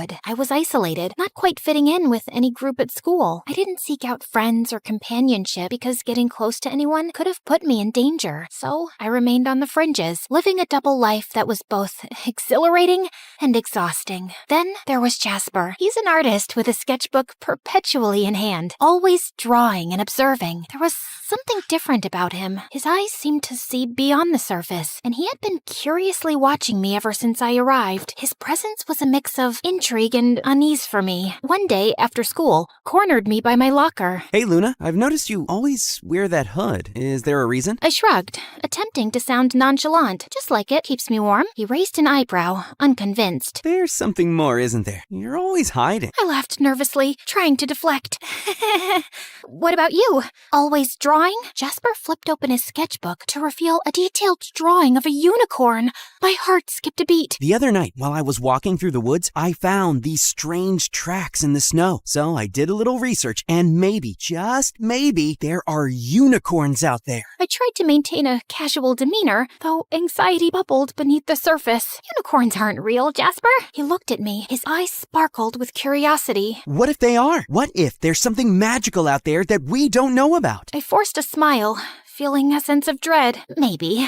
But I wouldn't worry about it. Despite my attempts to dissuade him, Jasper's curiosity didn't wane. He continued to question me, probing with a mix of genuine interest and persistence. His questions, though innocent, hit too close to the truth and made me uncomfortable. The next day, while I was walking to the local bookshop to get a new journal, I saw 3 men and 2 women exiting a large black SUV, all wearing the same black suit and tie. As I stayed hidden in the shadows, I got close enough to hear them speaking to Whispering Pines local sheriff, Marty Luca. They told him they belonged to a government agency of environmental researchers, but their high-tech gadgets and probing questions suggested otherwise. It was clear that they were searching for something, and I couldn't shake the feeling that it might be me. Later that night, I told my mom about the mysterious group of strangers that had arrived. Immediately, my mom's anxiety reached new heights. I watched as she ran to the closet and pulled down an old photo album from behind a row of hat boxes. She flitted the pages until she stopped at an old newspaper clipping with a photo of the same people I saw earlier that day. Luna, we have to be extra careful now. The OSS is here, and they're not what they seem. I looked at her, confused. What do you mean? Who is the OSS? She gripped my shoulders, her voice trembling. Office of Supernatural Sightings. They're looking for magical creatures. If they find out what you are, they'll capture you and use you for their own purposes. You must stay hidden. But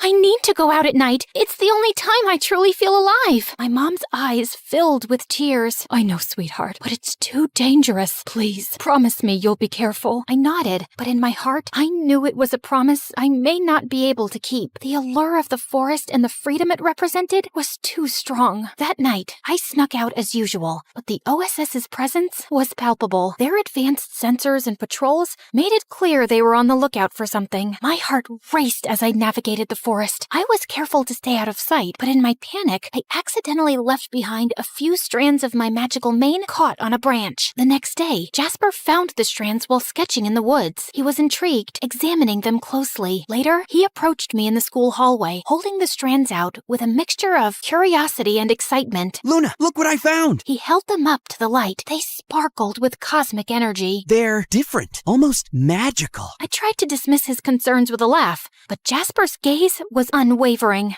Magic? Are you sure? He nodded, his eyes serious. Then he looked deeply into my eyes, like he could see right through me. There's something about you, Luna, and you've been acting so strange lately. I felt a rush of anxiety. I don't know what you're talking about. Jasper's frustration was evident. Come on, Luna, I'm not trying to pry. I just want to understand. Is there something you're hiding? I hesitated, torn between fear and the desire to confide in someone who seemed to care. But the moment was interrupted as my mom approached and pulled me away from Jasper. What's wrong? The OSS is intensifying their search. They set up traps in the forest. They're using tracking technology, and they're questioning the townspeople. My mom's fear became even more apparent, urging us to leave town immediately. Luna, it's getting too dangerous. We need to leave before it's too late. I crossed my arms in defiance. I'm not leaving. I've been running all my life. I want to stay. Mom looked over my shoulder at Jasper. You can't risk everything over a boy. You don't understand how serious this is, Luna. I do understand. And Jasper is my friend. I trust him. My mom scoffed and walked away, clearly frustrated. I approached Jasper and took a deep breath, my heart pounding in my chest as I looked into his eyes. Jasper, there's something I've been hiding from you. Something I thought you could never understand. My hands twisted nervously. I took Jasper into an empty classroom so we could talk in private. I'm not like everyone else. I'm a unicorn. As the words left my lips, a soft, ethereal glow surrounded me, and a single shimmering horn slowly appeared on my forehead, illuminating the night with a radiant, magical light. I watched his face, waiting for his reaction, fearing he would turn away, but hoping beyond hope that he would stay. Jasper's face softened, and a smile slowly spread across his lips. He reached out and gently touched the glowing horn, his fingers trembling with awe. I always knew there was something magical about you. Thank you for trusting me enough to share this. He let out a soft laugh, his eyes bright. You're beautiful, Luna. All of you. In the following days, Jasper and I spent countless hours together, working on a plan to outsmart the OSS. His artistic talents became crucial. We created detailed maps and tracks to mislead them, and in the hours we spent together, the bond between us grew stronger. Jasper's presence was a source of comfort. For the first time, I felt that I wasn't alone, that there was someone who truly understood and cared for me. One afternoon, Jasper voiced a troubling thought. What if they catch you, despite our efforts? What if they find out everything. I took a deep breath, trying to stay calm. They want to control me, to use me for their own gain. But having you help me is everything. I've never had someone stand by me like this before. Jasper reached out and gently touched my arm. I won't let them catch you. I'll do everything I can to keep you safe. His words brought me a sense of relief and hope, but also a growing fear. The OSS's search was becoming more relentless, and time was running out. The night of the final confrontation arrived. The OSS's search had become more intense, with advanced tracking technology and sophisticated traps. My mom was even more frantic, and her anxiety made it difficult for her to focus. Jasper arrived with a determined expression. We have one last chance. If we can make them believe the unicorn has left town, they'll stop searching. We worked tirelessly through the night, setting up a series of diversions and false evidence. Jasper used his artistic skills to create elaborate fake tracks, leading the OSS in circles. I used my unicorn magic to add an extra layer of deception, making it appear as though I had been everywhere at once. The process was exhausting. We were both drained, but driven by hope and the desire to protect my secret. As dawn approached, the OSS's frustration was evident. They started to back up, convinced they were following a false trail. Jasper turned to me, his eyes filled with concern. Are you okay? I nodded as tears welled up in my eyes. I'm just grateful. Thank you, Jasper, for everything. He smiled, though there was a hint of sadness in his eyes. I'd do it again in a heartbeat. You deserve to be free. As the OSS retreated, I felt a sense of peace I hadn't known in a long time. The weight of my secret was lighter, and I was comforted by the knowledge that I wasn't alone. Jasper had been a beacon of hope in my darkest moments. With the OSS gone, my mom's fear slowly subsided, though the threat of their return lingered in the air. As the weeks passed, the town returned to a semblance of normalcy. I continued my life as Luna during the day, but the nights were still mine. Jasper and I maintained our secret meetings, and our friendship grew deeper with each passing day. He became a confidant, someone who understood both my human and unicorn sides. Then, one evening, as we walked through the forest together, Jasper turned to me. Luna, what do you want for the future? I thought for a moment, the weight of my dual existence heavy on my shoulders. I want to find a place where I can be both Luna and the unicorn, a place where I don't have to hide. Jasper smiled, his eyes shining with determination. We'll find it together. We continued our walk in companionable silence as the moon cast a gentle glow on the path ahead. There was still uncertainty, but there was also hope. Jasper's presence was a reminder that I wasn't alone, that there was someone who cared about me and believed in my future. In the days that followed, Jasper and I continued to navigate the challenges of keeping my secret while building a life in a small town. We shared our dreams, fears, and hopes, and our friendship deepened. Jasper's sketches were a chronicle of our journey, capturing the magic and struggles of our shared experiences. One night, as we sat together by a small stream in the forest, Jasper asked, Luna, what's the most important thing you've learned through all of this? I reflected on the journey, the challenges, and the moments of connection. I've learned that even in the darkest times, there's always a light. It might come from unexpected places, like a friend who believes in you, and sometimes the magic we seek is within ourselves. Jasper nodded, his gaze thoughtful. I think you're right, and I believe that with your strength and our friendship, we can face whatever comes our way. We sat together in the moonlight, the stream's gentle murmur, a soothing backdrop to our conversation. The future remained uncertain, but with Jasper by my side, I was ready to face whatever challenges lay ahead.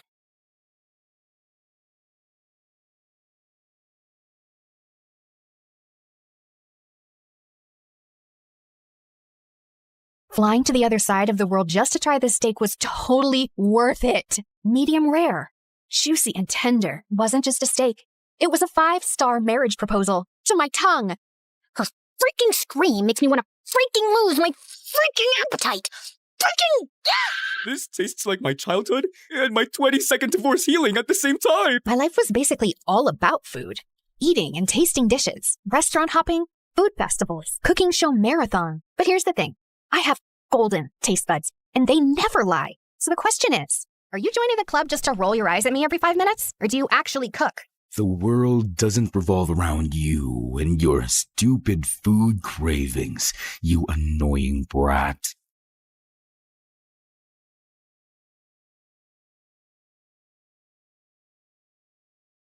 The morning bell echoes through the halls. 1,000 voices bouncing off the walls. From the quiet corners of the library floor to the laughter leaking through the classroom door, we're walking hallways where the legends grew.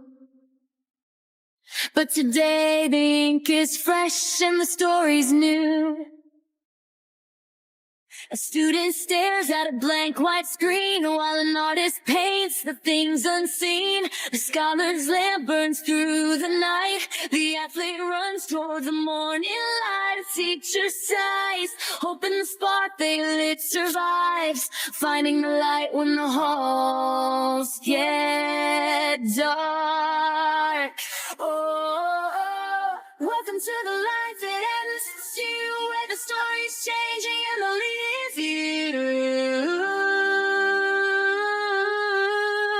So carve your name in the wind, let the legacy breathe. There's a world in the pages that we're starting to weave. Not just a school, but the soul of a story, turning our scars into stars and our grit into glory.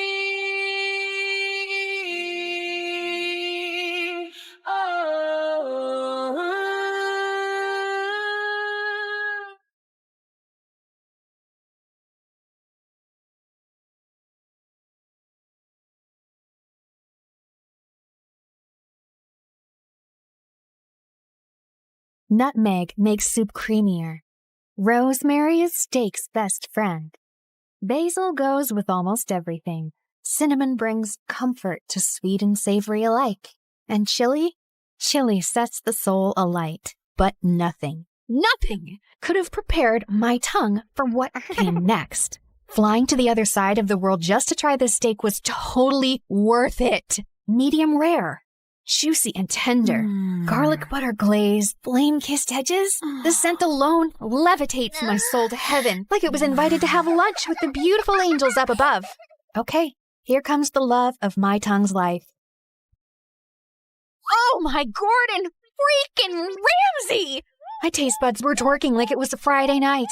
It's savory, juicy, yummy, steak-tacular. It wasn't just a steak. It was a 5-star marriage proposal to my tongue. Goodness gracious, lady, get a room. Oh God, she's either possessed or just really, really starving. I was still mid-foodgasm, letting every bite baptize the very depths of my taste buds when the haters around started mumbling. Did I care? Not one juicy crumb. I had my priorities, and it was to finish this masterpiece. It seems like you've been thoroughly enjoying our food, milady. Oregano. I finally opened my eyes and came face to face with the handsome chef. Oh, I practically proposed to the steak. Weren't you watching me, Mr. Chef? I was, and now I'm wondering, should I be jealous of the steak? Oregano. Okay, that was my cue to leave before I started flirting back and accidentally dated this man over medium rare beef. I came here for the food. Just the food. Not the flirty chefs with dangerous dimples. Oregano. My life was basically all about food. Eating and tasting dishes, restaurant hopping, food festivals, cooking show marathons, experimenting in my family's restaurant kitchen. Just name it. But here's the thing. I have golden taste buds, and they never lie. So the question is, will your dish make me scream and lose my voice, or spit it out in disgust and hate you for the rest of my life? Some boys at school have made it their life's mission to get option A. And I wasn't complaining. It was literally free food and a little ego boost. Try mine first, Taffy. My mom helped cut the onions and boil the eggs. Forget that, peasant. This is from a 5,000-star Michelin restaurant. It cost me 10 kidneys. Mine's completely and personally handmade. Took me a month to make this, but don't worry, it's not rotting yet. My mouth and soul were ready, but my brain was totally overwhelmed. Just then, my bestie Jules swooped in with his imaginary cape fluttering. Excuse me, take it easy, gentlemen. Form an orderly line if you wish for Queen Taffy to bless your humble dishes with her divine taste buds. If your food makes her moan louder than a K-drama kiss scene, congrats! You win a date after class, but only for 60 minutes. No extensions, no exceptions. The boys went feral. What are you doing? I don't have time for boys. I just want to eat, and that's it. Oh, babe, it's time you started eating with them, not just their food. Whatever. But let's see if one of these can make me scream. Unfortunately, every dish was a disaster. This one tastes like a zombie rat crawled out of the sewer, licked a quadruple A battery dipped in rotten mayonnaise, and fell into my mouth. What were you even thinking, dude? Next, fish and chocolate? It's bold and daring, but a total abomination. Next, please. Are you sure you ordered this from a Michelin star restaurant? Or did you accidentally grab it from a dumpster behind one? Suddenly, I felt it again. That weird, stabby vibe that hits me every time I chew. I turned my head, already knowing the source. And there he was. Gavin. The silent, brooding window guy. I always caught him glaring at me as if I just ate his pet goldfish. Maybe the bowl, too. And whenever I confronted him about it, he'd just roll his eyes at me. Like, seriously, did I eat his precious lunch in a past life or what? He was insanely annoying. It was even worse because he's stupidly attractive. Ugh! Why do Hawkeyes always have to have the worst attitudes? I was so ready to snap at him when Nicholas, the handsome French student, stepped forward holding a steaming ornate box. Mademoiselle Taffy, is the taster still open? Depends. What's in the box, Frenchie? Something très spécial, made especially for you. I took a bite, and fireworks started exploding around me instantly. Sweet gravy heavens! This is criminally delicious! Oh, I knew it. His dish looks as perfect as he is. So, do we have a winner now? Did you hear me scream? No, right? Because it's missing something. Are you implying my dish isn't perfect? It's really good, but it needs a little more kick. Maybe some spice, some crunch, some little twist, something to surprise me. Right now, it's just giving something, but not everything. You'll regret this, woman. I'm sorry, what? Nothing. I said I'll do better next time, just to hear that sweet scream of yours, mademoiselle. We'll see about that then, buddy. There was only one place that had ever made me scream so loud I lost my voice. The MSU cafeteria. I didn't come to this school for academics. I came for the food. The cozy, stylish ambience was just a bonus. And you know what was more interesting? Behind those lunch ladies hides a secret cooking legend. A masked mystery chef, whipping up dishes so good they'll make you cry in 1,000 different languages.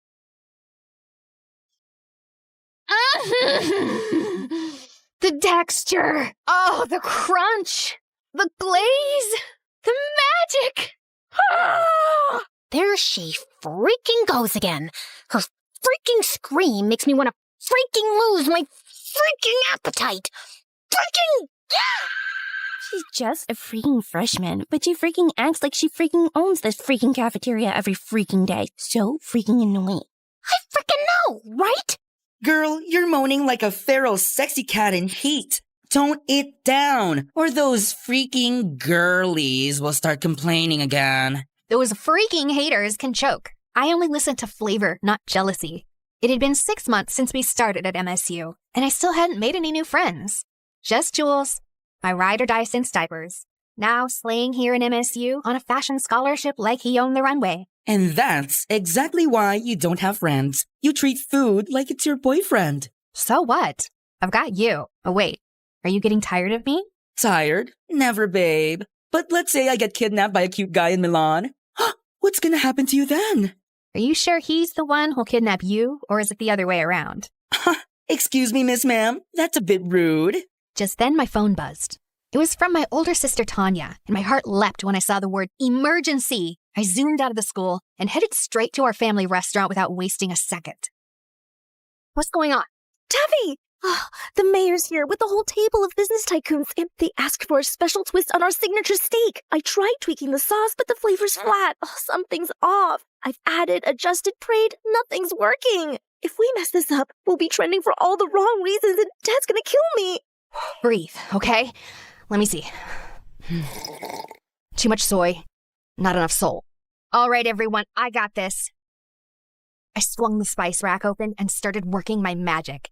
2 pinches of smoked paprika, 1 drizzle of honey, a splash of aged balsamic vinegar for depth, a whisper of garlic, not chopped, grated, 2 drops of lemon juice for a little spark, and a dash of espresso powder. Now, try it. Tanya took a bite. Her eyes went as wide as the earth itself. Oh, quickly clapped a hand over her mouth before she could scream and alarm the entire restaurant. Now go serve that magic to your VVIPs. Oh, you're a lifesaver, sissy, as always. I assisted her as she served it herself to the VIP table. The mayor took one bite and started crying. This tastes like my childhood and my 22nd divorce healing at the same time. I need a moment. This steak just forgave me for all of my sins. Your food is divine. You should expand this place. Branch out, and you'll have my full support. That sounds tempting, sir. Thank you. But we actually prefer to stay small, family style. Our restaurant had been around since the 1900s. No branches, no fusion. Because for us, it was never about the money. It was about legacy. And okay, maybe we were also deathly afraid someone would steal my great-great-great-great-great-great-grandma's top secret recipe for our signature dishes. I felt like a hero today. So I threw myself a mini feast in my bedroom as soon as I got home. Half an hour later, Jules barged in and was immediately intrigued by all the food around me. Salty. Sweet. Cheesy. Ooh, spicy. You're clearly riding a flavor high. Did you fall in love? Wait, no. Not enough sugar. You're just really happy. Like, I just saved the whole world moment kinda happy. My mood was always connected to the food I ate, and Jules had basically mastered the art of reading me like a menu. I just saved the restaurant from going down in flames and made the mayor cry. The mayor himself? Oh my god, that sounds so dramatic and I love it! Now pass me those fries and start spilling me the deets. Jules listened to my story with sparkly eyes and the biggest proud smile on his face. Your restaurant's gonna be in amazing hands once you take over someday. You know that, right? You really think so? Taffy, please. That's not even a question. Now get up. You're trying on my new designs tonight. I was basically his personal doll at this point. We spent the rest of the night turning my room into a mini runway, me twirling around in his freshly sewn outfits, and I was loving it. While I was walking down the hallway, a girl suddenly bumped into me, and a pile of books crashed to the floor. Oh my god, I'm so sorry. No, it's totally on me. I wasn't looking. I remembered her during the freshman orientation because she had this pretty, innocent face. I crouched down to help her and noticed every single book was a cookbook or a recipe guide. You're into food too? Kinda. I mean, yeah, I guess. Just prepping for something. Prepping for what? Oh, the cooking club. They're reopening the Culinary Society for freshmen, and they're choosing 10 new members. The announcement's tomorrow at the auditorium. Finally! A club that was made for me! No way! Girl, you just made my day! I'm Taffy, by the way. You are? Jillian. Well, see you around then. Future club mate? Oh, I don't know. I'm not sure I'll make it in. The hesitation in her eyes caught my attention. I wanted to ask more, but before I could, someone called out her name and she hurried off. And just like that, my curiosity was hooked. So I immediately told Jules about it. Congrats on finally making a new friend. Please, I think she's way too shy for my energy. But guess what? I'm joining that club. You in a cooking club? Babe, it's about cooking food, not just inhaling and eating it. You're way too lazy for that. But I have a golden tongue. Of course I can cook too. Last time you actually tried to do it yourself, I almost died. I just accidentally grabbed the salt instead of the sugar. It was baking powder. Okay, whatever. This time I'm serious. The Culinary Society could help me hone my skills. Plus, it's great prep for restaurant management. Or you just want to try everyone else's dishes. That too. The auditorium buzzed with freshman students the next day, all cramming in for the big announcement. I scanned the room and spotted Jillian in the corner, nervously biting her nails like they were snacks. I slid into the seat beside her. She looked so relieved it was kind of cute. Hey, you're here. Of course. Was that Gavin? What was he doing here? Don't tell me. He also cooks? Broody boy has kitchen skills? My curious thoughts were cut off as the president of the Culinary Society finally stepped up to the mic and started the announcement. Welcome, aspiring chefs. The Culinary Society is now officially open. This program aims to discover hidden culinary talent. Those who pass the initiation will receive a sponsorship. It's all about the guidance, support, and even funding to grow your skills. The club's goal is simple. It's to discover you. With the right sponsor, your talent can be developed and taken further. I then felt Jillian trembling beside me. I really need to get in, no matter what. Hey, we're gonna make it, both of us. No plan B, no backing out, got it? I smiled as she gave me a tiny nod. The initiation will last 3 days, and the judges will be the senior members of the club. Just then the student council president stepped forward. This guy looked like he had walked straight out of a rule book. Dead serious and probably hasn't smiled once since birth. Tomorrow's challenge is a written exam, so study hard. The second and third challenges will be surprise practical tests. Exam venue and time will be posted shortly. You may now return to your classes. Holy spicy sauce explosion. This is going to be amazing. My foodie heart was on fire. I glanced back at Gavin, only to find him already looking at me. Of course he was glaring again. Seriously, what was his deal? The glaring, the eye-rolling, the mysterious brooding energy. It was driving me nuts. So on the way back to class, I finally snapped and cornered him. Hey, got a second? He didn't even respond, just rolled his eyes at me as always. Are you joining the club just to roll your eyes at me every 5 minutes? Or do you actually cook? The world doesn't revolve around you and your stupid food cravings, you annoying brat. Seriously, why are you so mad at me? What did I ever do to you? You exist. That's enough. Now, get out of my face. Unbelievable! This guy clearly didn't know who he was dealing with. That night, I studied like my life depended on it. Notes in one hand, spicy instant ramen in the other. Then came the written exam day, and everyone looked so tense. But for me, it was easy peasy mac and cheesy. I was the first one to finish the test, so I stood up with a proud smile. Till I saw Gavin, already done and standing. Before me? After submitting his papers, he turned to me and scoffed before walking off like he owned the place. The audacity! The next morning, I dragged Jules with me to check the results. Out of 100 applicants, only half made it, and I nearly choked on my gummy bears when I didn't see my name at the top. Second place? Wait, who's first? I leaned in and gasped when I saw the name. Gavin? Like Gavin, the cute and brooding window guy? He cooks? No, there's no way. That's probably a different Gavin. But then the crowd parted, and speaking of the devil... Excuse me. Oh, look. It's me on top. The one and only Gavin. When he turned to me and smirked. Oh my god, he's so hot. Like hotter than a steak on a grill. Jules was right, to be honest. But I shouldn't be distracted right now. Can we focus on his evil smirk, please? He's literally challenging me. I think that's officially a war declaration, babe. This is gonna be extra interesting. That jerk better be ready, because I'm gonna crush him big time. Second challenge finally came. We had to cook a chicken-based dish, in pairs. My eyes immediately landed on my mortal enemy, who was casually tying his apron like he was the master chef, and the sight was such a sore to my eyes. I was about to hunt Jillian down when someone suddenly blocked my way. Nicholas! He was here too? How did I not notice him last time? Ah, mademoiselle. Fate brings you back to me. I'm still wounded from you turning down my masterpiece last time, you know? Team up with me, and if we win, you owe me a dinner date. Fair trade, no? I was about to reject him, but then my cinnamon roll savior appeared. Hey, Taffy. I was wondering if maybe we could... Oh, here comes my lovely partner. Sorry, buddy. Maybe next time? Ah, très bien. No hard feelings. At least Nicholas was always classy about rejection. Congratulations on passing the written exams. Thanks. I had been preparing for that way before I got here at MSU. Oh, you're really into this, huh? All right, girl, let's do this. You cook, I supervise. We're not doing it together? Of course we are. I'll be guiding you. So, what are we making?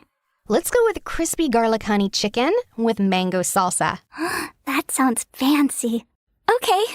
We had exactly 1 hour. Jillian got to work while I hovered nearby, supervising like a resident chef. But my eyes kept drifting to Gavin. He looked calm and focused, like he belonged in a commercial for knife, while his partner looked so lost. The fact that he was also into cooking made him even more annoying. A few minutes later, Jillian finally threw her hands up and beamed. All right, done. Ooh, let me taste. I took a confident bite, only to gag and nearly scream in disgust. I tossed the dish and everything else into the trash, and it landed dangerously close to Gavin's station. He hissed like a cat that had just got misted. Oh, gosh, girl, what happened to the chicken meat? Did you marinate it in mud and ask an old goat with horrible breath to spit on it or what? But I just followed everything you said. Jillian looked like she was on the verge of tears, so I took a breath to calm myself down. It's okay, my love. We've still got 20 minutes. We're gonna fix this. This time, I rolled up my sleeves and took over. Just as the final bell rang, we slammed our dish down and handed it to the judges, who actually liked it. As expected, we passed, and we're now qualified for the final challenge. But when I looked at Jillian, she didn't look happy at all. We only passed because of you.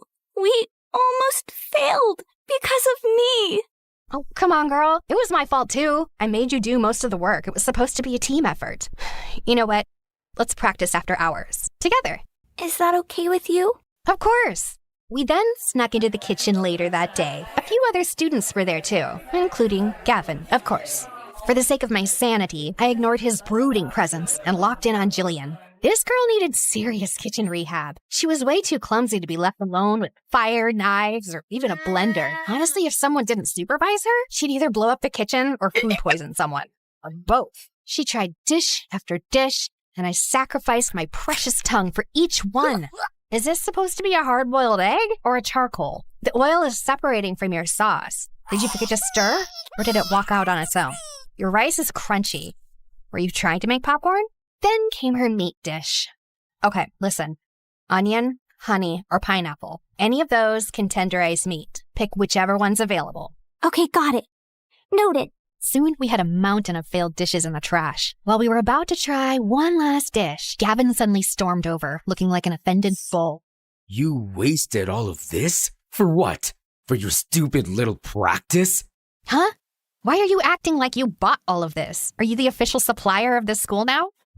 Thank God I'm not. Look, I'm just helping an aspiring chef chase her dreams. Failures happen. It's called trial and error. Look it up. He rolled his eyes, so I rolled mine harder. What is your problem with me anyway? Just because you're attractive doesn't mean you get a pass for being a total jerk. And I don't care if you're attractive either. I just hate arrogant food snobs who love to waste food. You don't deserve a spot in the club. Before I could finally explode, Jillian slid in. Wait, did I just hear you both call each other attractive? Why don't you just date each other instead of arguing every 5 seconds? You must be having some auditory hallucinations. I'd rather hug a giant, rotten cactus than date this brat. He really hated me that much, huh? I hoped I'd never see his stupid smug face ever again. Unfortunately, we were in the same class. And worse, we still had one final challenge in the club initiation left. The announcement came sooner than expected, and the venue was deep in the woods. As soon as we got there, all our phones and stuff were confiscated. Goodbye, Wi-Fi. Goodbye, sanity. There were only about 15 of us left, and that included Nicholas, who wouldn't stop staring at me like I owed him money. Lovely to see you here, mademoiselle. If we both make it in, you owe me a date, remember? Since when did I agree to that? Since the day you insulted my masterpiece. But I gave constructive criticism. Of course. That's why I've made it my life mission to make you cry. The next time you taste my dish. Okay, but why did that sound like a low-key threat? Our conversation got totally cut off when the club president finally stepped up for the announcement. Your final test will challenge your creativity, resourcefulness, and pure culinary courage. So here are the rules. You're not allowed to help each other. You can't bring anything from home. And we're not giving you anything either. You can only use whatever you find in the woods. Ugh, this is going to be harder than I thought. I didn't even know how to start a fire, or cut stuff without a knife, or build a stove out of sticks. I was meant to taste food, not cook in the wilderness. My brain wasn't braining for this. Prepare your dish by 7 p.m. in the assembly hall, and your fate will depend on a surprise judge. Good luck. A surprise judge? Crazy. I turned to Jillian, who was one chopped onion away from crying, so I gave her a quick pep talk before the challenge officially started. First things first, I had to find something, anything, to chop stuff on. So I kicked a tree stump. It was too moldy. I picked up a flat rock, but it was too spiny. I almost grabbed a squirrel as well, but it was too alive. Just when I was about to give up, I spotted it. A big, flat piece of bark lying under a tree. You're my chopping board now. Next, I needed something to cook and serve the food. I searched around like a hungry raccoon on a mission, and then, bingo!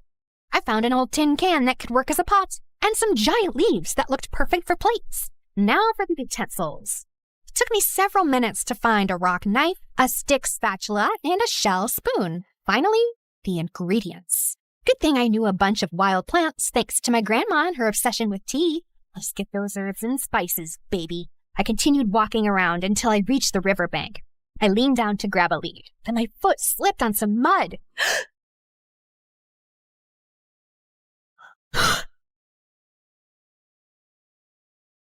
So, you're not just a brat and a snob. You're clumsy too. Do you really have to insult me? I didn't ask for your help anyway. Fine. Then I'll take it back. Wait, what? Ugh, ew, get off me, tall boy. Huh? You're the one who hugged me like I was a pillow. I ignored him and stomped off like I was totally fine, except I wasn't. Because why the heck did I blush? Oh, no, bad hormones, bad. Focus, Taffy, focus. Half an hour later, I'd gathered enough herbs to open a mini forest restaurant. Now it was time for the protein. But the problem was, I can't fish and hunt. I can't even catch something still. So I did what any desperate girl would do. Target acquired. Eggs. Sorry, Bird Mom. Finally, it was time to build a fire. Tried. I really tried. But at this point, I was basically just bullying those sticks. Just then, I heard some chopping noises nearby. I walked closer to take a peek and realized that it was Rabbit. What? Shirtless! My brain just short-circuited at the sight of those magnificent abs. Before I could stop myself, a weird squeaky sound escaped my mouth. I was busted! Are you stalking me? What? No, I was just peacefully trying to cook in my spot over there, and then I heard something, and obviously I had to check it out. Sure. Why are you even shirtless? Why? Does it bother you? Yeah, it's too indecent. Then find another spot? I was here first. You're the one who somehow set up your camp near mine. I was so furious. I huffed and stormed back to my sad little fire pit. I snatched up all my stuff and stomped off to find a new cooking spot, way further from him. I threw all my rage into rubbing those stupid sticks together like my life depended on it. And after what felt like 500 years, a tiny, weak little flame finally popped up. Yes! Wait! No! It suddenly started raining! Are you kidding me right now? I grabbed my stuff, and as I dashed through the rain towards the nearest cover, I spotted Gavin running toward the same place from the other side. We both reached the shade at the same time, soaked and panting. Wow. So the brat can run, huh? What do you think of me? A corn dog? What? Before either of us could say anything else, a soft sob broke through the sound of the rain. We both turned toward it and saw Jillian. She was soaking wet and crying. Jillian? What's wrong, girl? Are you okay? My family doesn't have much, and this was my only chance. But I think I'm too stupid for this, Taffy. As I comforted her, Gavin sat down next to her, pulled a small dry cloth from his bag and handed it to her gently. No attitude, no sarcasm, and he looked so soft like that, like a totally different guy. Ugh. He hated how my heart noticed. Thanks, Gavin. To break the tension, I changed the topic to food and cooking, and somehow it worked. Jillian started to relax and even smiled a little. How about you, Gavin? Why do you love cooking? My ears perked up at her question. Gavin didn't answer right away. Instead, he stared out at the rain, silent, like he was watching a memory unfold in the distance. Tragedy struck me since I could remember, and I was homeless for a long time. Park benches, cardboard blankets, cold nights when I thought I wouldn't wake up, scavenging for even ketchup packets just to trick my stomach into thinking I'd eaten.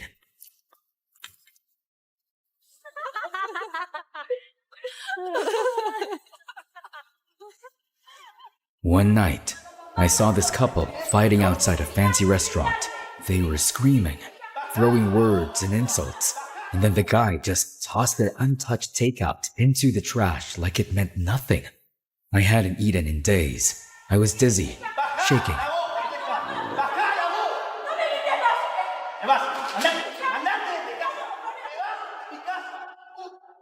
If you're gonna fight Fine, but don't waste good food.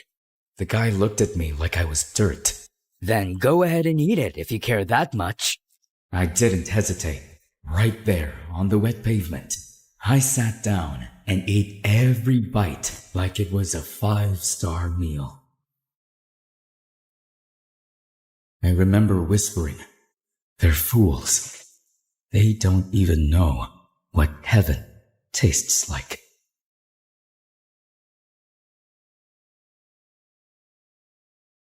But I didn't realize the owner of the restaurant had been watching. He came out. No judgment, no pity. Just asked if I wanted a job and a place to stay. That's how it started. That tiny kitchen saved my life. But also, I found passion. But the rest of the staff, they didn't see me as one of them. Just a stray they took in. A charity case with no pedigree, no past. I worked twice as hard to prove I deserved to be there. And I came to MSU to prove that I belong in the kitchen, to find a sponsor who actually believes in what I can do. You wasted all of this? For what? For your stupid little practice? Just hate arrogant food snobs who love to waste food. You don't deserve a spot in the club.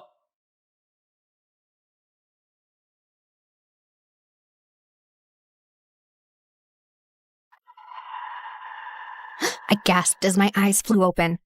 I almost screamed when I realized that I had actually fallen asleep on Gavin's shoulder. Oh, to make it worse, I drooled on his shirt. Oh my gosh, I'm so sorry. Relax, it's just drool. Unless you care about what I think. Duh, no, absolutely not. Just then I realized it was getting dark already. Oh my gosh, what time is it? I haven't even started cooking. And where's Jillian? Chill. We've still got an hour and a half before 7. And Jillian's over there. She already got started. Apparently, she had already built her own campfire and was cooking over it like a master chef. Gavin and I then rushed back to our spots, and this time it was extra serious. I no longer just wanted to pass the test. I wanted to make something real. After finishing my dish, I rushed back to the assembly hall. Everyone was already there and their dishes looked so yummy. The whole room smelled like a 5-star buffet. Just then I noticed that Jillian wasn't here yet. I glanced at Gavin and he looked worried too. Come on, girl, where are you? Soon there were only 5 minutes left and panic started creeping in. Just when I was about to bolt out the door to look for her, she finally appeared, holding a steaming plate with the most unique-looking fish dish I'd ever seen. What took you so long? You got me so worried. Sorry. I just wanted to make sure everything was perfect. Before I could respond, the lights dimmed, and the club president stepped up to the stage. And now, for your final judge, a true master of flavor, the one, the only.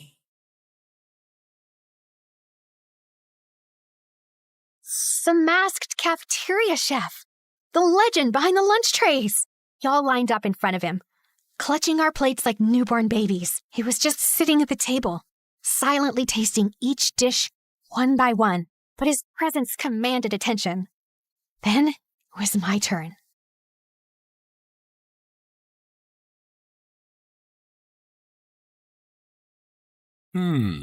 Interesting. Most people played safe with eggs, but you took a risk.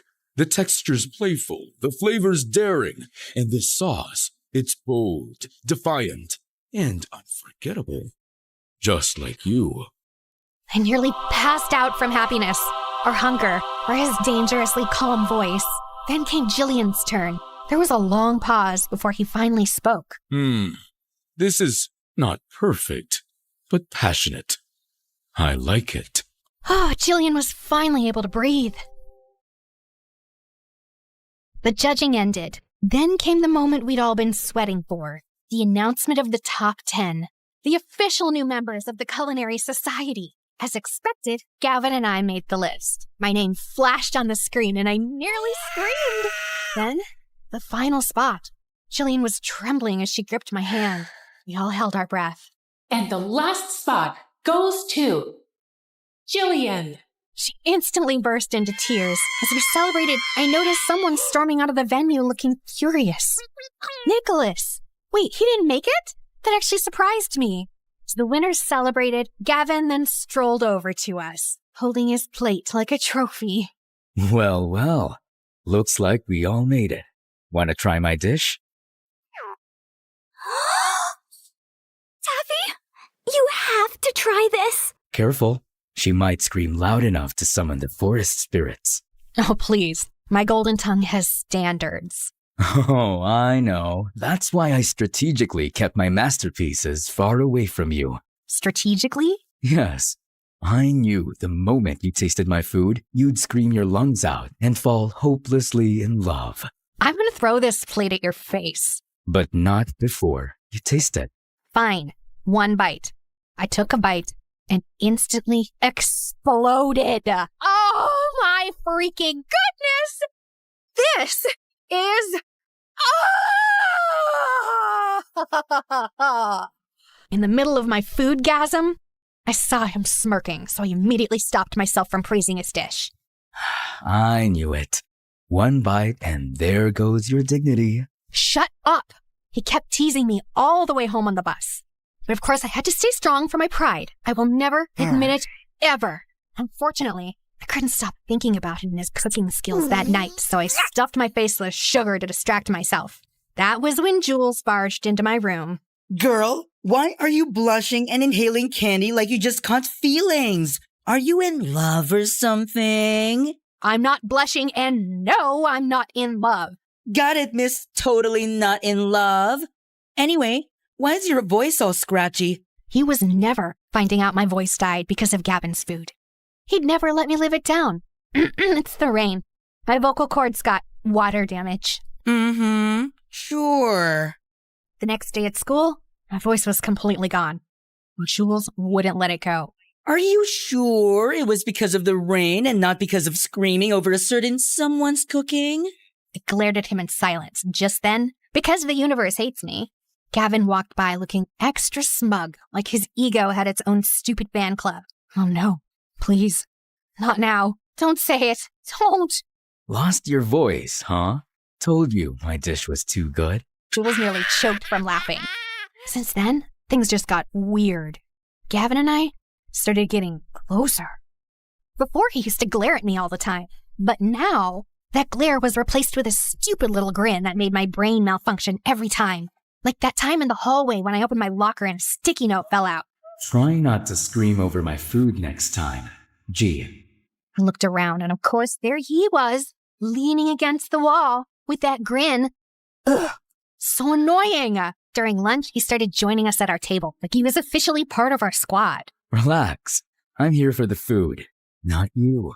And worse, Jules literally saved him a seat every freaking day. Aw, why do you always walk in like it's a K-drama entrance? My heart can't take this.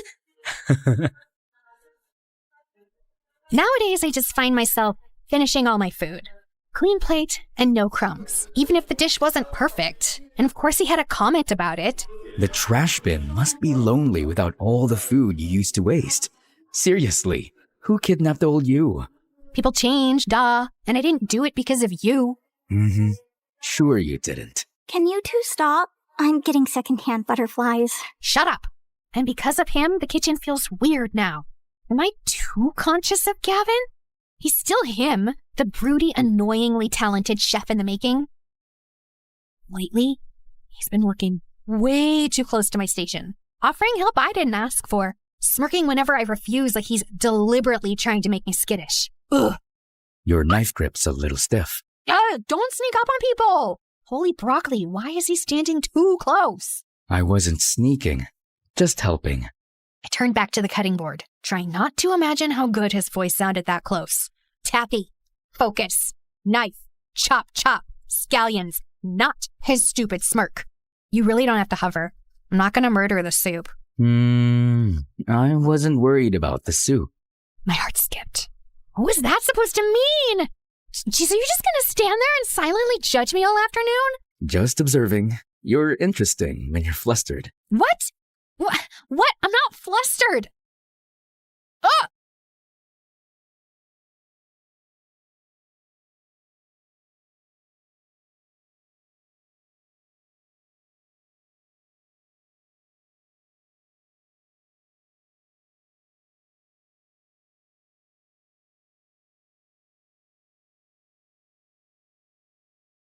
Careful now. I bite. I pushed away too fast and nearly slipped again. What? That was... You were just in the way. Gavin finally stepped back. He looked way too satisfied. I'll try to be more in the way next time. Then he walked past me, as if to tease me more, and my back went straight. I could still feel his heat in the air. That's spicy right there. Oh, what are you even doing here? Rude, but I forgive you. I nearly melted watching you two. The tension, Michelin star level. I groaned, trying to will my face not to combust. But girlie, sorry to pour cold water on your sizzling enemies to maybe Lover's Ark, but your sister called me. Said there's an emergency family meeting at the restaurant. I blinked as my stomach dropped. Emergency family meetings were never casual. Without a word, I grabbed my bag. Didn't even bother untying my apron. Just ran. Apparently, a new diner around the block had been copying our menu and signature dishes. And it had been a week since our sales had gone down to dangerous levels, as in going bankrupt. I went to check on it and got the shock of my life when I saw who one of the chefs was. Nicholas! Ah, pleasure to see you here, mademoiselle. Our family decided to branch out and try a new location. This spot is perfect. Is it no? Everything on your menu is exactly like ours. This is illegal. You copied ours. If we copied yours, then why do most people flock to ours and keep saying that ours is more delicious and better? His weird behavior ever since I rejected him suddenly made sense now. Is this what you meant by wanting to see me cry? That's what you get for insulting my masterpiece. Now go cry and run back to your little kitchen. The audacity! Keep it. That old recipe is all yours. I can just let my expertise do its magic and make something so good it'll make yours taste like reheated kitchen scraps. And when the tears come, make sure they don't water down your salty little ego. I then marched out of his stupid restaurant without looking back. I went back to our restaurant and saw Tanya and the rest of the staff reviewing the security footage. We all then froze when we realized that a shady-looking guy had been snapping photos of our restaurant from every angle for several days. And if that wasn't bad enough, he even disguised himself as one of our staff. They didn't just steal ideas. They cloned our entire concept and turned it into a fancier, more Instagrammable version. The audacity! We decided to temporarily close our restaurant while I cooked up some new ideas for the menu. Later that day, while brainstorming, I noticed a few hungry street kids outside. Their eyes weren't begging. They were just watching, like food was something distant, almost like a dream. I remembered Gavin and just found myself opening the door. I'm not serving anything fancy as of this moment, but if you're hungry, come in. He sat quietly as I cooked. No fancy plating. No pressure to impress. Just warm food from the heart. As I watched them eat, something shifted in me. A thought came into my mind. Food isn't just about flavor or technique. It's about the connection you share with the meal. After they were done eating, I gave them some more food and a neat takeaway. Their eyes sparkled. They thanked me loudly before waving goodbye.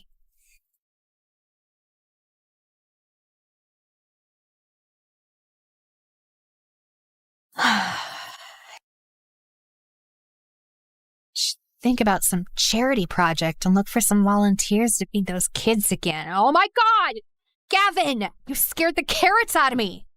What are you doing here? I overheard earlier, and I got worried. I asked your friend, and he told me everything. Well, I'm here to help you out. I just stared at him with my heart pounding.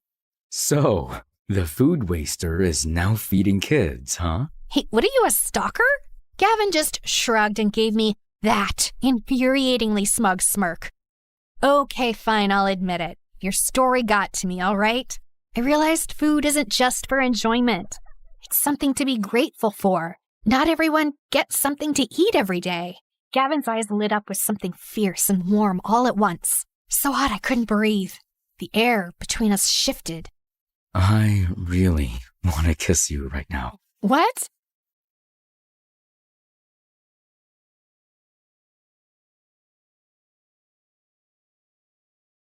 Say no. I clutched his arms, the warmth of his touch sending my heart into a race, and my knees wobbled.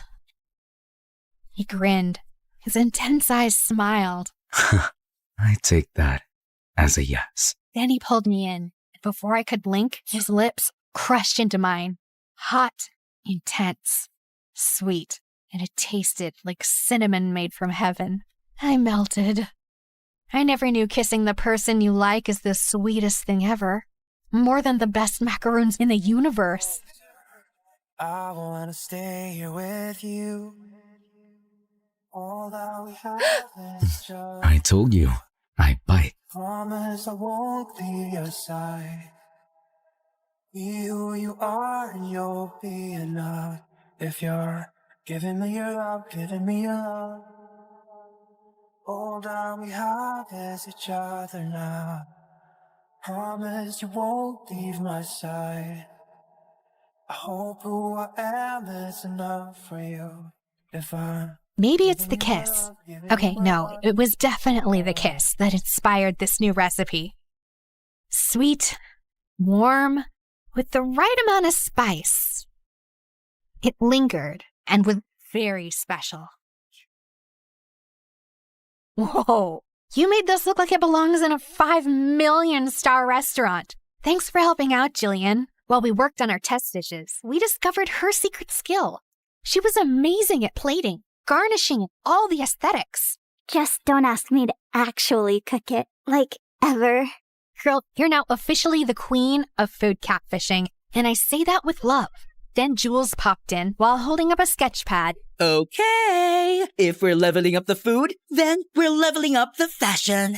He flipped the sketch pad around, revealing a full lineup of brand new uniforms. Chic, comfy, and grease stain resistant. You're welcome. Oh my god, you made slayable uniforms? I am an aspiring fashion icon, babe. Let me slay in peace. We all laughed. And in that moment, I realized that this wasn't just my comeback. It was ours. And for the cherry on top, we added a tagline for our new and special dish. The dish that can make you scream. It was inspired by someone, and as expected, it was a hit. Customers were literally screaming, and their videos went viral. They kept returning to our restaurant, so we finally decided to add it to the official menu. I used to think food was just about taste and fun. Now, I knew better. Nutmeg makes soup creamier. Rosemary is steak's best friend. Basil goes with almost everything. Cinnamon brings comfort to sweet and savory alike. And chili sets the soul alight. But the most important ingredient of all is love. Love is the secret spice. You won't find it on any shelf, but it lingers in every bite, making each dish as special as it can be. all that we have is each other now. I promise I won't leave your side. Be who you are and you'll be enough. If you're giving me your love, giving me your love. All that we have is each other now. Promise you won't leave my side.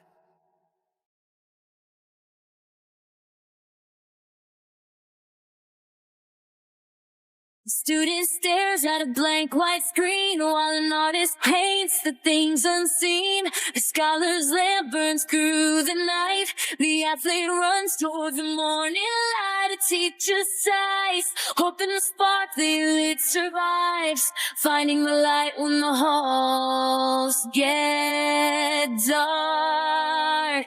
Oh, welcome to the life at MSU, where the story's changing and the lead is you. Yeah, the story's changing and the lead is you. Welcome to the life at MSU.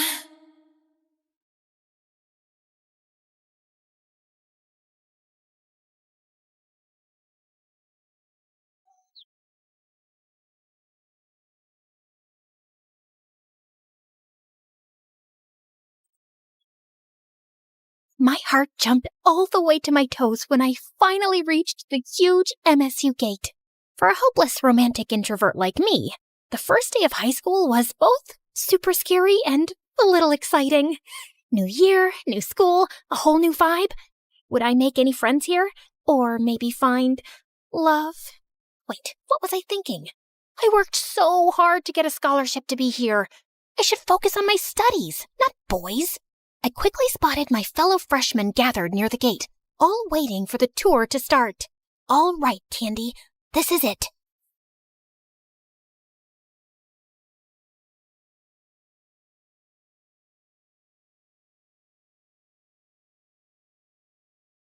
We walked through the school hallway, and I was amazed by the surroundings.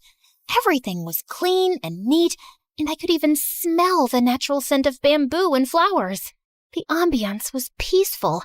Despite the usual school noise, I could still hear the leaves rustling and the soft stream of water from the river. It would help a lot with studying. Suddenly, something caught my attention. Was that a squirrel wearing a freaking hoodie? Where did it even find those tiny clothes? I got distracted for 2 seconds, and when I blinked again, my tour group was gone. Oh my God, where did they go? I was about to break down in the middle of the way when a smooth voice sounded behind me. Need some help? You look a little lost. I spun around, and time completely froze when I found myself face to face with the most gorgeous guy I'd ever seen. He looked like he'd stepped out of a dream. Perfect hair, perfect smile, practically glowing like an angel. I swear, I felt like I was floating. Which I actually was, because I was this close to passing out. Before I hit the ground, his arm shot out, grabbing me by the waist, steadying me. And for a second, I felt like my heart stopped beating. Are you okay? Oh, yeah. I'm so sorry about that. I was with the tour group with the new students, and we were on our way to the auditorium to, some orientation thing, and I lost them because I lost them. Brain, work with me here, please. He gave a small smile, and I swear the sun came out just to make him look even better.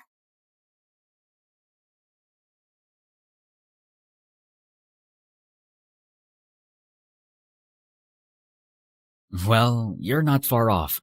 The auditorium's this way. I can walk you there if you'd like. Oh my God, oh my God, you really don't have to. I don't want to waste your time and... I insist. But...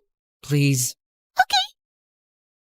He started walking, and I followed him like a lost and completely mesmerized kitten, sneaking glances at him every few steps. Is this really happening? A cute guy is helping me? How did I get this lucky on my first day? Is this fate? Are we gonna date later on? Is he gonna be my first love? My first boyfriend? My future husband? Here you go. Huh? We're here. The auditorium.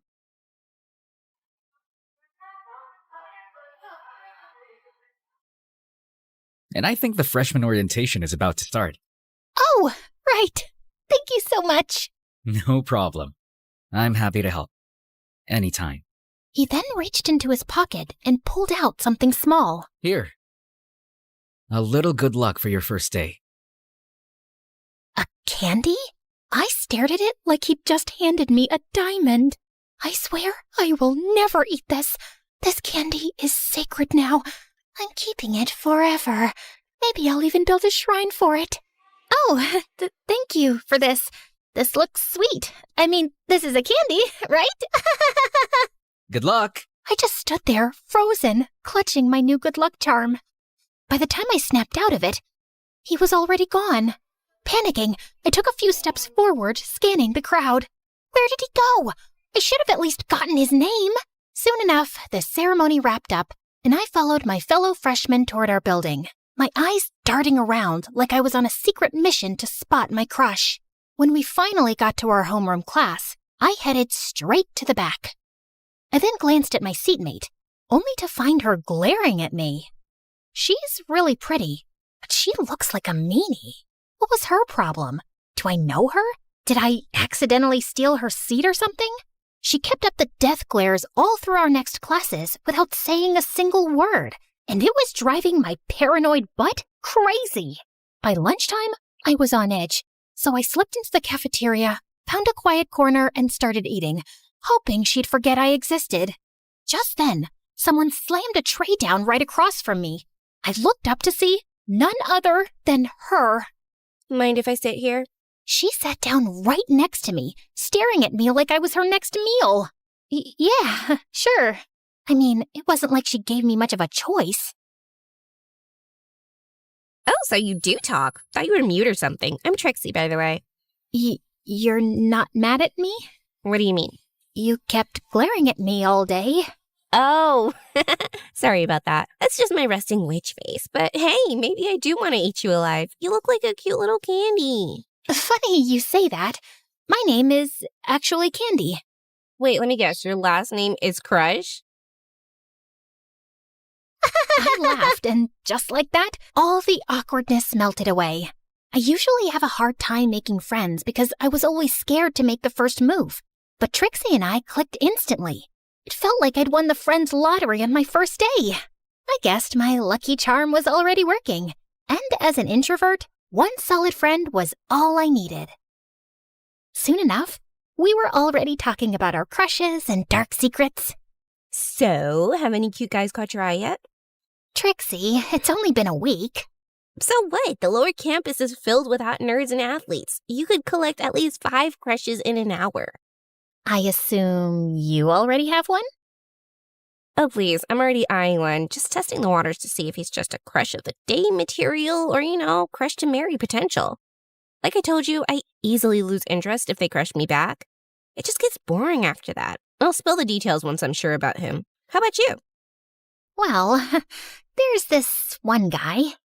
I continued to tell her about my encounter with Mr. Nice Guy, complete with all the details, and she started screaming. Girl, we need to hunt him down.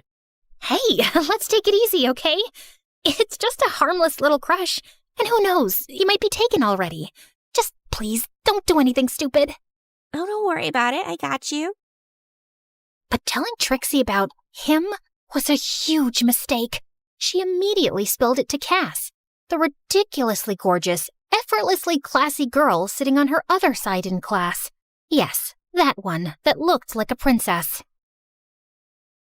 Hey, Cass, guess what? Our girl Candy here is crushing on some cute guy on our first day of school, but she hasn't seen him since. Want to help us hunt him down? We need more woman power.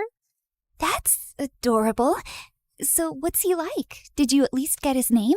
To my surprise, Cass didn't laugh, roll her eyes, or get up and leave to call her driver or something.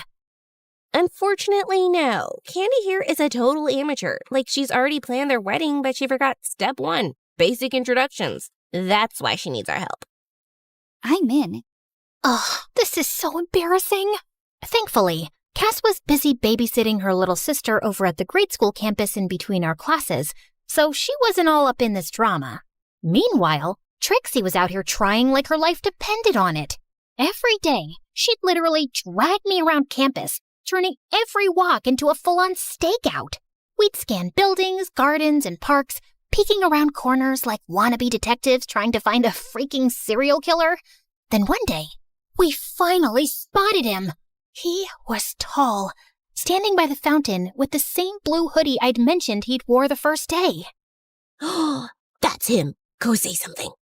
Before I could even think, she suddenly shoved me towards the guy, catching him completely off guard. My heart was racing as he slowly turned around, only to reveal a face that was the exact opposite of what I remembered. Whoa, back off, baby girl. You're not my type. The audacity of you to say that with a face like that, you ugly, delusional lobster cracker. Trixie, calm down. Maybe he's just going through something. Sorry about that. We just mistook you for someone else. What a lame excuse just to get my attention. Trixie was ready to go full berserk. But before she could pounce at him, I yanked her away. After we escaped the crime scene, a depressing thought hit me like a truck. What if he's actually from the upper campus? Just thinking he might be someone super rich makes my heart sink. If that's true, then he's way out of my league. Nah, I think he's from here. I can literally sense it. Trixie was so determined to find him without even knowing his name or what he looked like. One time, she even collected cute guys and made them line up in front of me. Jesus, Trixie, what are you doing? Is this him? No. Okay, move. How about this cutie? No, please, stop this. I don't think he's here. Are you sure? Yes, jeez. You're embarrassing me. All right, boys, bounce away. Later that day, during history class, she was still onto it. I swear, if I have to keep staring at Mr. Olden's prehistoric dentures, I'm gonna pass out. Shh, behave. Remember, he could see and hear everything. Whatever. Why don't you sketch your crush for me? At least I would have a clearer picture of who we're looking for. She was actually serious about ditching class just to hunt Mr. Nice Guy down. And knowing her, at this point, she'd really do it. Eventually, I found myself giving in. But unfortunately, art isn't my thing. I showed her my sketch, and she suddenly snorted in laughter. Suddenly, a shadow loomed over us. We both looked up to see Mr. Olden glaring down with his infamous squinty-eyed stare, one hand gripping his ancient cane. He looked older than time itself, but somehow built like a tank. He leaned forward, close enough that I could count the wrinkles on his forehead. So, you two think my class is a comedy show, eh? You know, I've been teaching since the dinosaurs roamed the earth, seen your kind come and go, and none of them made it out unscathed after disrupting my class. I felt like pooping from the nervousness. The whole class had gone dead silent as he suddenly straightened up with a loud crack of his spine, then effortlessly hoisted the nearest desk into the air with one hand. Next time, I might just lift you two for a little history lesson on manners. Sorry, Mr. Olden. Candy here was just showing me ancient drawings for historical purposes. Oh. Thankfully, he eventually calmed down and continued his lesson. Days have passed, and still, I haven't bumped into Mr. Nice Guy again. Maybe he was just some random outsider. Or maybe he was indeed from the upper campus. I started hanging out at the big central library where both campuses mix, hoping for a chance encounter. And just as I pulled out a book from a shelf, my world suddenly stopped when a familiar face suddenly appeared from the other side. It's him, my Mr. Nice Guy. I just stood there, totally frozen, staring at him with my heart pounding like crazy. But as his eyes lifted, I panicked and dropped down, hiding behind a book like it had the power to turn me invisible. After finally calming down, I slowly stood up and peeked around the other side of the shelf, but he was already gone. And it was both relieving and disappointing at the same time.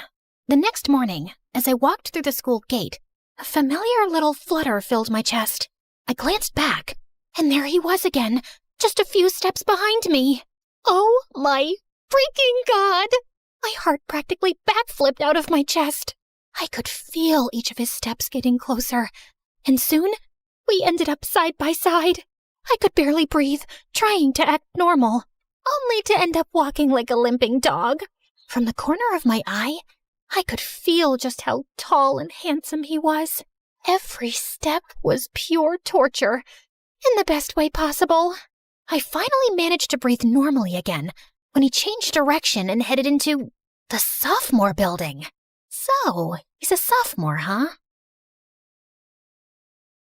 Later, I told Trixie all about it, and of course, she was immediately scheming.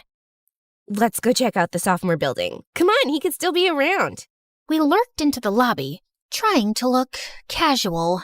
A few minutes later, Trixie went to the restroom, and I was left yawning next to my all-nighter study session. Coffee was calling my name, and thank heavens, a cute little vending machine was right there waiting for me. Just as I shuffled over, an unexpected thing happened again. There he was, right next to me. Holy goodness, why does he keep popping up out of nowhere? He could at least give a poor innocent girl some warning. With a trembling hand, I reached for the button, but he beat me to it. You go first. No, it's fine.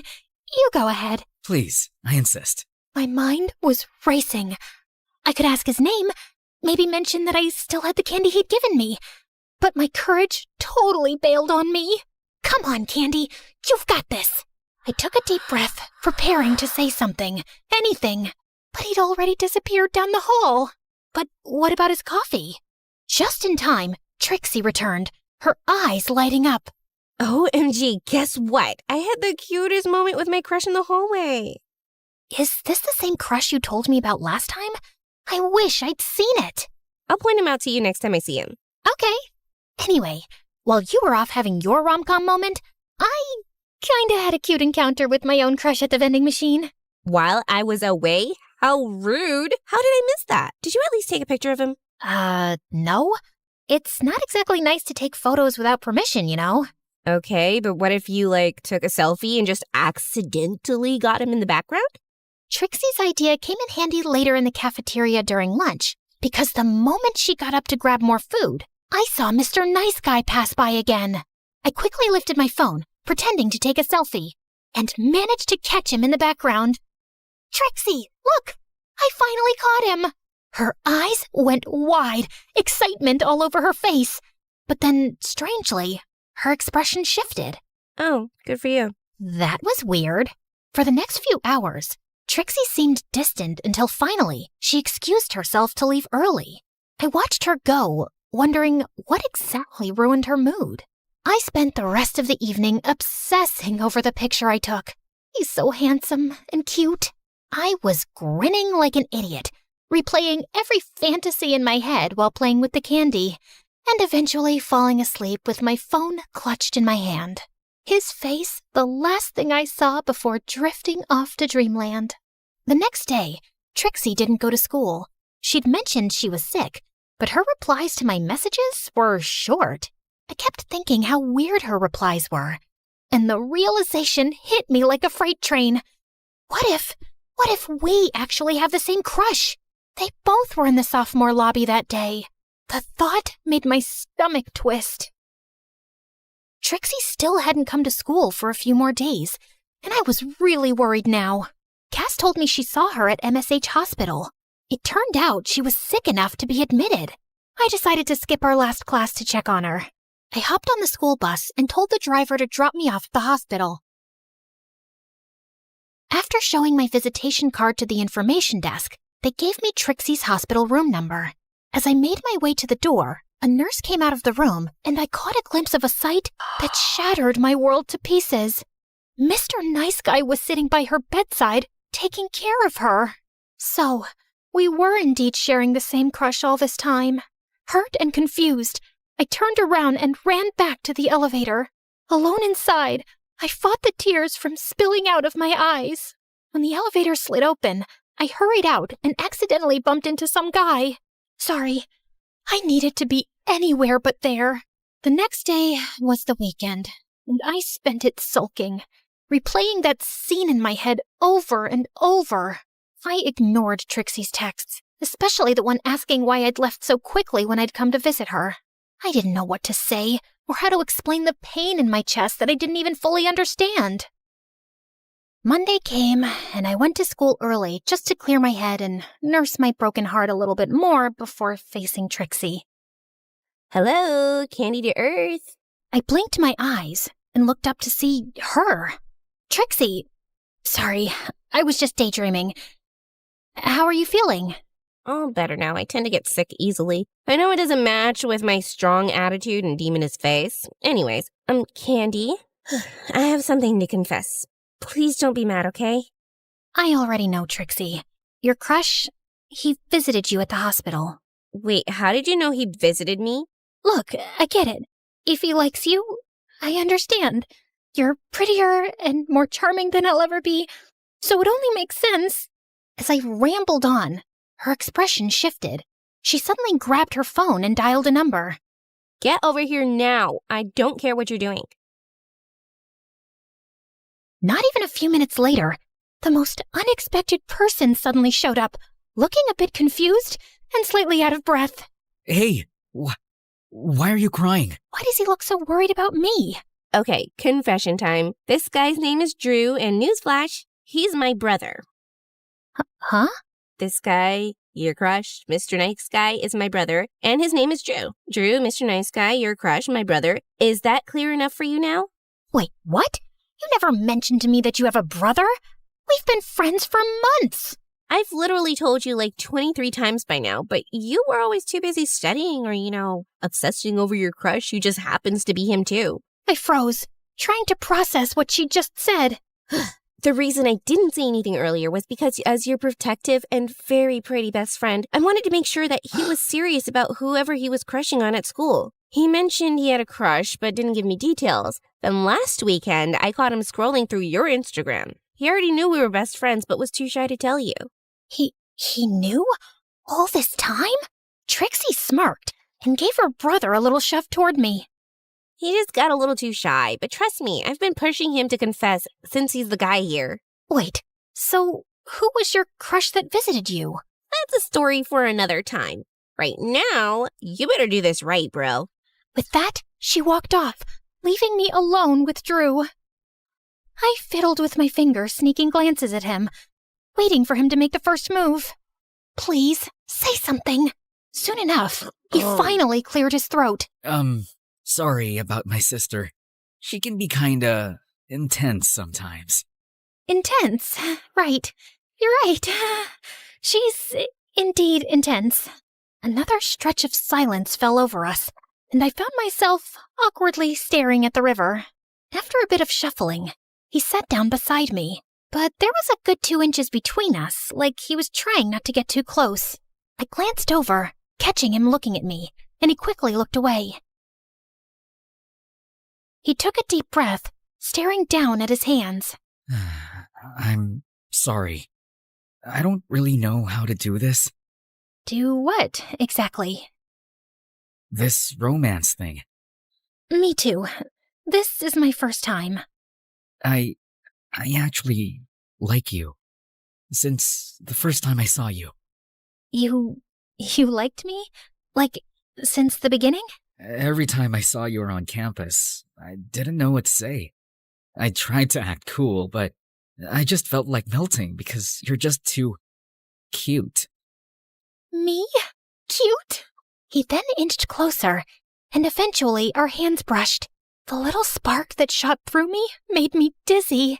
Is it okay if I hold your hand? I nodded, hardly able to breathe as he gently took my hand in his. You've got soft hands. And cute nails. Oh, God help me. I felt like an ice cream cone fresh out of the freezer right now, melting fast and hard. I still have that candy you gave me. I took it from my wallet and showed it to him. You kept it? I kinda thought of it as my lucky charm. The way he smiled at me as I said that sent another army of butterflies in my tummy. Wait, how about... He was looking at my lips. Is he gonna kiss me? Oh my God. After holding hands, kissing is usually the next step, right? The anticipation is killing me. My heart was racing so fast, I thought it might just stop. I wanted to scream. But instead, when a gentle squeeze on my hand snapped me out of it. Candy? Are you okay? Huh? Here, you can have the other half.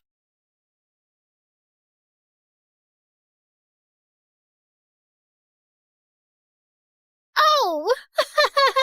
Thank you! Wow, this is so good. So, you like sweet stuff, huh? Yeah, I like sweets. I know this cafe in town. I mean, I'd like to get to know more about you. Well, would you like to go on a date with me this weekend? Of course. First step to romance, first date. We both laughed, and suddenly, everything didn't feel so tense anymore. I felt his fingers intertwining mine. And I felt the sweetness, sweeter than the candy melting in my heart. I couldn't wait for our first date of thousands more to come.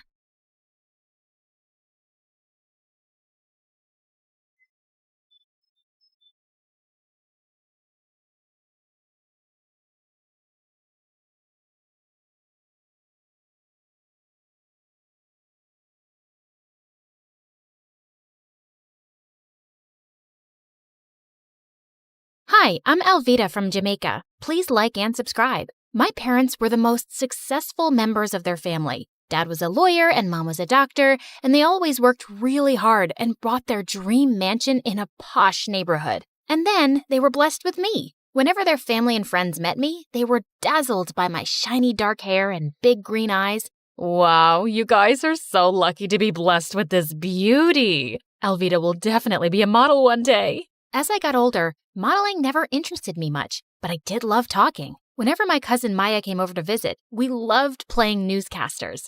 In today's news, it looks like there's going to be a heavy thunderstorm. Don't forget to take your umbrellas, people. And thank you for watching Maya and Alvita News Time. Maya was the same age as me, and we were pretty close. But in the 4th grade, my parents hired a casting agent for me. And soon, I got a presenter's role for a kids' TV show. Things changed in my life after that, and I didn't have much time for Maya when she came by. You want to go roller skating today?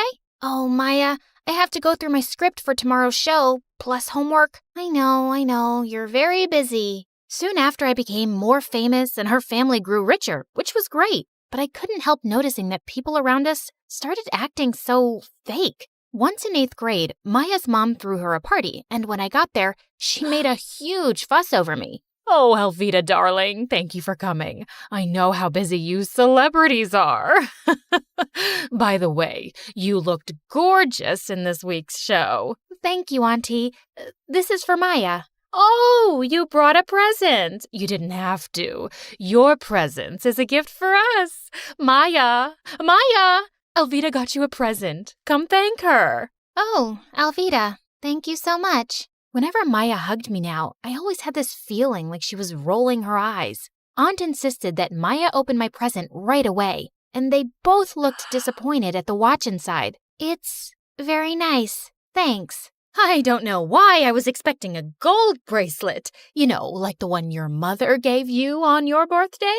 But the watch is nice too. Could I have the receipt, darling, in case I need to exchange it? Why would you need to do that? Oh, just in case it doesn't fit Maya. We went to the same school and we were in the same class. Once in 9th grade, we had a fun fair in school and we bought raffle tickets. And I won a prize. It was a huge package with really fancy chocolates from Switzerland. How come you're always so lucky, Alvy? I don't know. It just happens. We'll share the chocolate at recess, okay?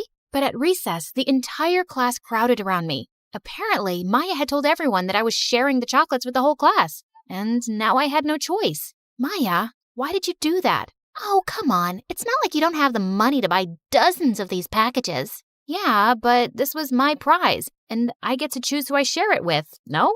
But Maya tried every way to sponge off of me and make other kids do it too. Sometimes I wished we weren't related so I could just ignore her. I felt more comfortable when I was in the studio with people like me. I loved performing and I loved Chris, my boyfriend. He took care of all the sound and background music for the show. Every day after shooting, we'd hang out together and he always found a way to make my day with some thoughtful gift. He was the sweetest. Then one day in 11th grade, the show decided to add another presenter to join me on the show. It was a guy named Mason, and he was gorgeous. I had to show him how everything worked around here, which was a bit difficult because Chris kept popping up. So normally, when we face the camera, we stand like this. Hey, I brought you some coffee. Oh, I just had some a minute ago. Sorry, babe. It's okay. You know what? I can help you mark the floor so Mason knows where to stand. It's easier this way. Chris pushed us apart and started marking the floor with chalk. But Chris, this position will be very difficult for the cameraman. He's too far away from me. Don't worry about that. They'll manage. I'm Mason. And you are? Oh, I'm Chris. I work here too. I'm Alvita's boyfriend. We love each other a lot. Chris just turned into an insecure maniac after Mason joined us, even though Mason showed no signs of liking me. But we had to spend a lot of time rehearsing lines together, which seemed to really bother Chris. One time we were about to go on air when suddenly Chris walked onto the set wearing a ridiculous heart costume and playing the violin. He then bent down on one knee and proposed. Marry me, Alvita. Chris, I'm still a teenager. You can't be serious. Yes, I am. You just have to say yes now. We can get married later. No, can you please stop this? You're really embarrassing me. Chris stormed off and he didn't speak to me for 2 days. But soon after, I decided to talk to him. And when I went to his office, he was trying on a blonde wig. Chris, what are you doing? Just checking if blonde hair will suit me. Is it because Mason is blonde? No, not everything is about him. Chris, I love you because you're sweet and kind, and I won't stop loving you just because there's a new guy on the block. You have to trust me, okay? After our talk, Chris felt a little better, and he started relaxing. When I got home that day, Maya was there, looking like an ostrich egg about to pop. Oh, Alvida, I've been waiting for you. Why? Is something wrong? Yes, I'm in trouble, girl. I watched your show, and I immediately fell in love with your co-host. Please introduce me, please, please, please. I can't do that. It's against studio policy for me to introduce desperate fans to our cast. But I'm your cousin, not some weirdo stalker. Come on, Alvida, please. Can't you do this little thing for me? Alvida wouldn't stop begging, so the next day after school, I took her to the studio. And she was so embarrassing. She was flirting with everyone, even the director. Everyone in school says I'm so beautiful and that I belong in front of a camera. What do you think? Maya, can I speak to you, please? Not now, Alvida. But I grabbed her arm and pulled her aside. Can you please behave? The people here are very busy and you're just making a fool out of yourself. Your director was about to give me a role in the show, but I guess you just want all the fame to yourself. She walked off and sat down on the director's chair, and during the live show, she screamed, "Cut!" Everyone in the room panicked, and bodyguards took Maya out. I managed to improvise so the audience wouldn't notice anything was wrong. After the show, Mason caught up with me. Your cousin played a real number on us today. Yeah, I'm so sorry about that. Don't be. You did really well to cover up. You're actually quite good. As we walked outside together, Maya suddenly came running towards us. Seriously? Your bosses are jerks, Alvida. I've been freezing outside. Hi, Mason. I'm Maya. I'm Alvida's cousin, but everyone says we look like twins. Maya couldn't stop talking, and just then Chris came out. What are you guys up to? Oh, Chris. Mason just asked me out on a date. Wait, I did? Really? That's amazing. Why don't we all get dinner now? We can make it a double date. I don't think that's a good idea. Why, babe? Come on, it'll be so much fun. I felt bad for Mason, who was too polite to turn down Maya. We went to a nearby pizza joint I visited all the time, and Maya excused herself for the bathroom. But she came back just in time for our food, and moments after I took my first bite, I started choking. Alvida, what's wrong? Something in the pizza. My face was blowing up like a balloon, and Chris quickly called the ambulance. There was red pepper in the pizza, and everyone in that pizza joint knew I was allergic to it. My parents threatened to sue the chefs, but they insisted that they hadn't used any pepper. Meanwhile, the doctor advised me to take 2 weeks off from work while my swelling went down. So Mason took care of the show on his own. I felt really upset, and when Maya came to see me, I lashed out at her. You know what, Maya? Just drop the act already. I'm tired of you pretending to care about me when you actually hate me. What are you talking about? Why did you take so long in the bathroom during dinner? How do I know you didn't leave the table to put pepper on the pizza? You really think I'd do something like that? Yes, you've been jealous of me ever since I got the presenter role. But I would never hurt you. Maya left my room crying, but I was too mad to care. I was convinced she'd tried to harm me. While I was at home recovering, Chris visited me every day. This one time he came with candles and Chinese food and set up the table, and it was so romantic. Aw, Chris, you didn't have to do all this. You mean the world to me, and I would do anything for you. He turned on the music, and as we slow danced, Maya came barging in. Alvida, I have to tell you something. I don't want to see you or talk to you ever again, Maya. Please, hear me out. Hey, we're having a romantic moment here, so please, get out. But Maya glared at Chris and just switched off the music. Alvida, you have to see this. There aren't any security cameras in the kitchen, but there is one in the restaurant's back alley. I tracked this video down from the city police's office. The video on Maya's phone showed a customer entering the kitchen from the back. Chris, why does this person have the same jacket as you? I don't know. And what are you saying? I was with you the whole time. Yeah, but I also remember you had a phone call and you went outside. Chris's expression changed, and suddenly he knocked over our table and the candles, and food landed on the floor. A rug caught on fire, and Maya rushed to throw a blanket over it. Chris, it was you! Oh my gosh!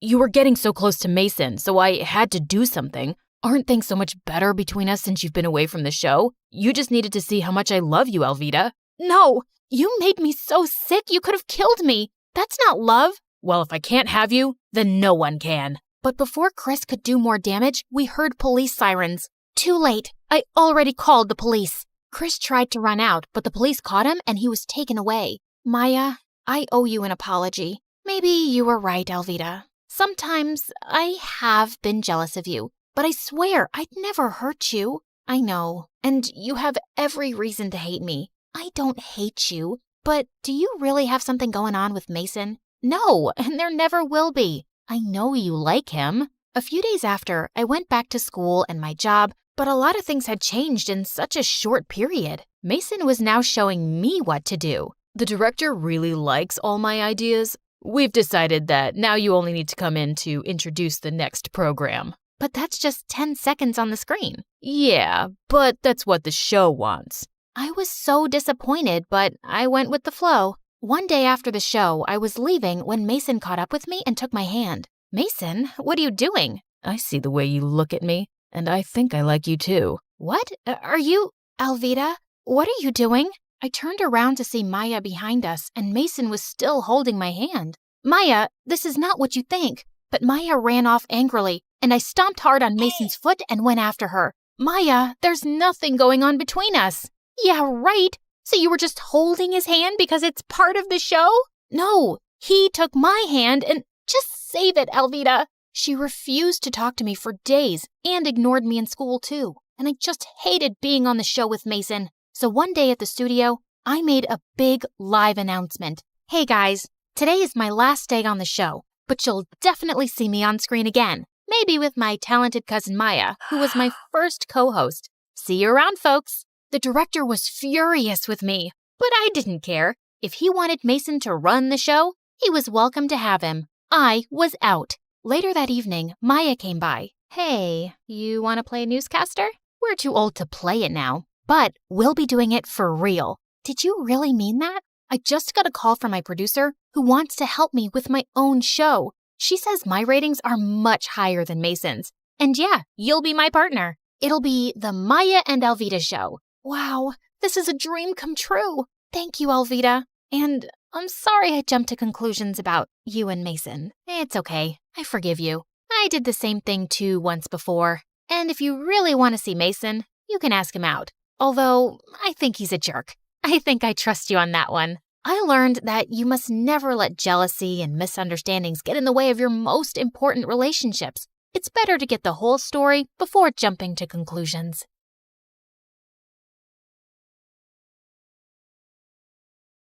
Hi everyone, my name is Marina and I'm from Nevada.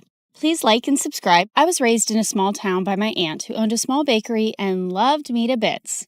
Aw, honey, today's your first day at school, so I packed muffins for all your classmates so you can make a lot of new friends. You're awesome, Aunt June. She wasn't super rich, but she was the richest person at heart, and that's why everyone loved her so much, including me. I always wanted to be just like her, so I'd help her out at the bakery. Marina, I'm going to go out for a bit. Can you put the pink icing on the cupcakes? Sure thing. Later, when the customer came to pick up her order, it turned out I'd caused a disaster. This was supposed to be for a gender reveal party, but you put yellow icing on the cake. Ugh! That wasn't the first time I mixed up colors. My aunt knew something was wrong with me. Turned out I had color blindness, and I couldn't differentiate between certain colors. Is it going to be like this forever, Aunt June? I'm afraid so, honey. But cheer up, because I've got a brilliant idea. The next day, everything in the house and all the ingredients in the bakery were labeled along with their colors. Aunt June made things so easy for me, and our life was just perfect. Until one day when I was in second grade, an old man walked into our bakery and offered to buy it. This bakery has been passed down from generations in our family, and there's no way I'm going to sell it. But the man's tone just got more rude. You should have signed these papers while I asked you nicely, but now you're just going to pay for your stupidity. If you don't leave now, I'm going to smash your car and then you'll have to pay for your stupidity, sir. The old man left at my warning, but the next week, another man was back with some papers that claimed that the bakery didn't belong to my aunt because her parents never signed the deal in her name, and now we had to move out. My aunt looked around for help, but the legalities were too complicated and no one was ready to help. So eventually we had to give away our bakery and move to the city. Thankfully, Aunt had enough savings to rent a small place, and she started working in a small grocery store. And while I was trying to adjust to this new life, I saw a kid my age in the front yard one day choking on something. I immediately ran to help him, but the moment the food stuck in his throat came out, I was shocked. Why were you eating a doll's head? I wasn't. He pushed me back and ran into his house next to ours. Turns out he was the landlady's kid, Timmy, and he was so weird. Whenever I'd try to go close to him, he'd just run away. Even when I joined school, I saw some kids throwing popcorn at him, but he wouldn't budge. Hey, why won't you say anything? Why do you let those kids bully you? But instead of answering me, he just ran out of there, and I decided I wasn't going to bother with this guy anymore. But later that night, I was in my room when I heard someone crying. I looked out of my window and saw it was Timmy crying in his room. So I climbed onto the tree outside my window and jumped into his room. And he freaked out. What are you doing here? Look, I don't know the deal with you, but if there's some issue, you really need to talk about it. At first he hesitated, but then he broke down. I miss my dad. Ever since Mom and he got divorced, I haven't seen him, and the kids at school always make fun of me because of that. I hate it here. Hey, it's gonna be all right. I told him things were gonna be easy only if he fought back and didn't let those kids get to him. And it seemed like my advice worked. The next day, I saw Timmy was surrounded by a bunch of kids. I heard the cupcakes we gave you last time had Barbie heads in them. We're so sorry for that. Here, take these. They have cockroaches. And to my shock, Timmy pushed the bad guy away. Get away from me. And don't trouble me anymore or I'm going to tell the principal about you. The other kids ran away scared, and Tim turned to me with a bright smile. Did you see that? I wasn't scared and what you said worked. After that day, we started getting along and became the bestest of friends. And Tim grew up to be really protective of me. He'd keep me away from all the bad guys and trouble in school. Then on my 16th birthday, I told him I was going to start working to support my aunt. But he had a weird reaction. No, you can't do that. Your aunt wants you to study and make a life for yourself. You shouldn't be waiting tables. And if you need money, you can always tell me. Tim was a genuine friend, and I loved how he always cared for me. But now I really wanted to support my aunt, so I took the job without telling anyone. But the very first week of my shift, something weird happened. I ended up making a mistake because of my color blindness, and the customer went bonkers on me. I want to see the manager right now and get you fired. But I told you it was a genuine mistake. But he kept shouting and started pulling my hand when one of his friends got up and stopped him. Let go of her hand and apologize to her right now. Dude, you want me to apologize to this low-life waitress? As soon as he said that, the guy landed a punch on the bad guy's face and my jaw dropped. Holy jeez! The manager immediately threw all of them out, but after my shift was over, I saw the guy who stood up for me was still sitting in the alleyway and his hands were bruised. I immediately got some ice for him. Excuse me, sir, you can use this. But for some reason, he looked really mad at me. Who do you think you are trying to act all nice, huh? Just leave me alone. I could see his eyes were red, like he'd been crying, and I thought it was best to leave him alone. But to my complete shock, I saw the same guy in my class the next day. The teacher introduced him as a new student, James. While the girls were drooling over his handsome looks, he kept staring at me the entire time, and the moment class was over, he came up to me. I don't want you spreading any rumors about me from last night. Do you get that?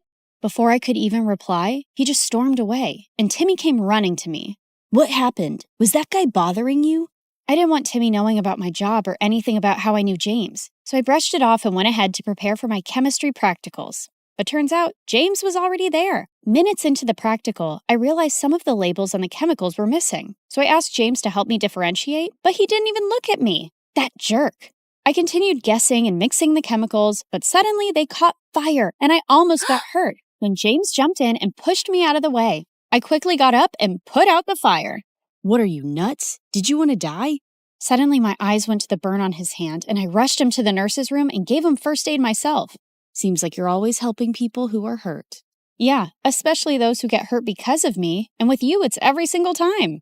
And that's when this tough guy finally let out a smile. You don't look so bad when you smile. I know. I don't want the chicks going crazy over me, so I keep it under check.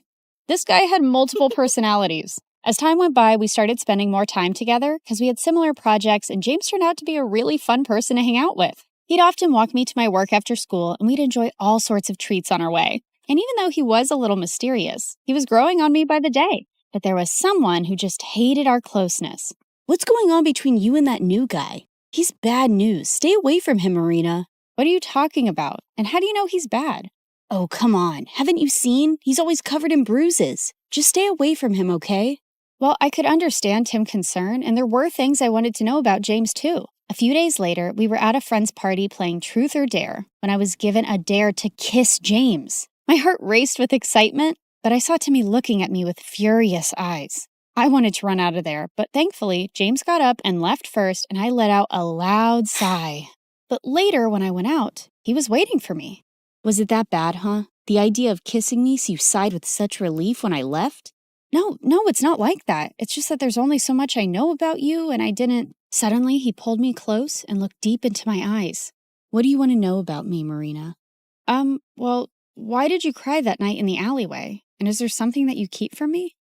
My mom is really sick, and she was admitted to the ICU that day, and I couldn't help but... Shh, it's okay. You don't have to say anymore. With that, I pulled him in for a kiss, and he whispered into my ears, I love you, Marina.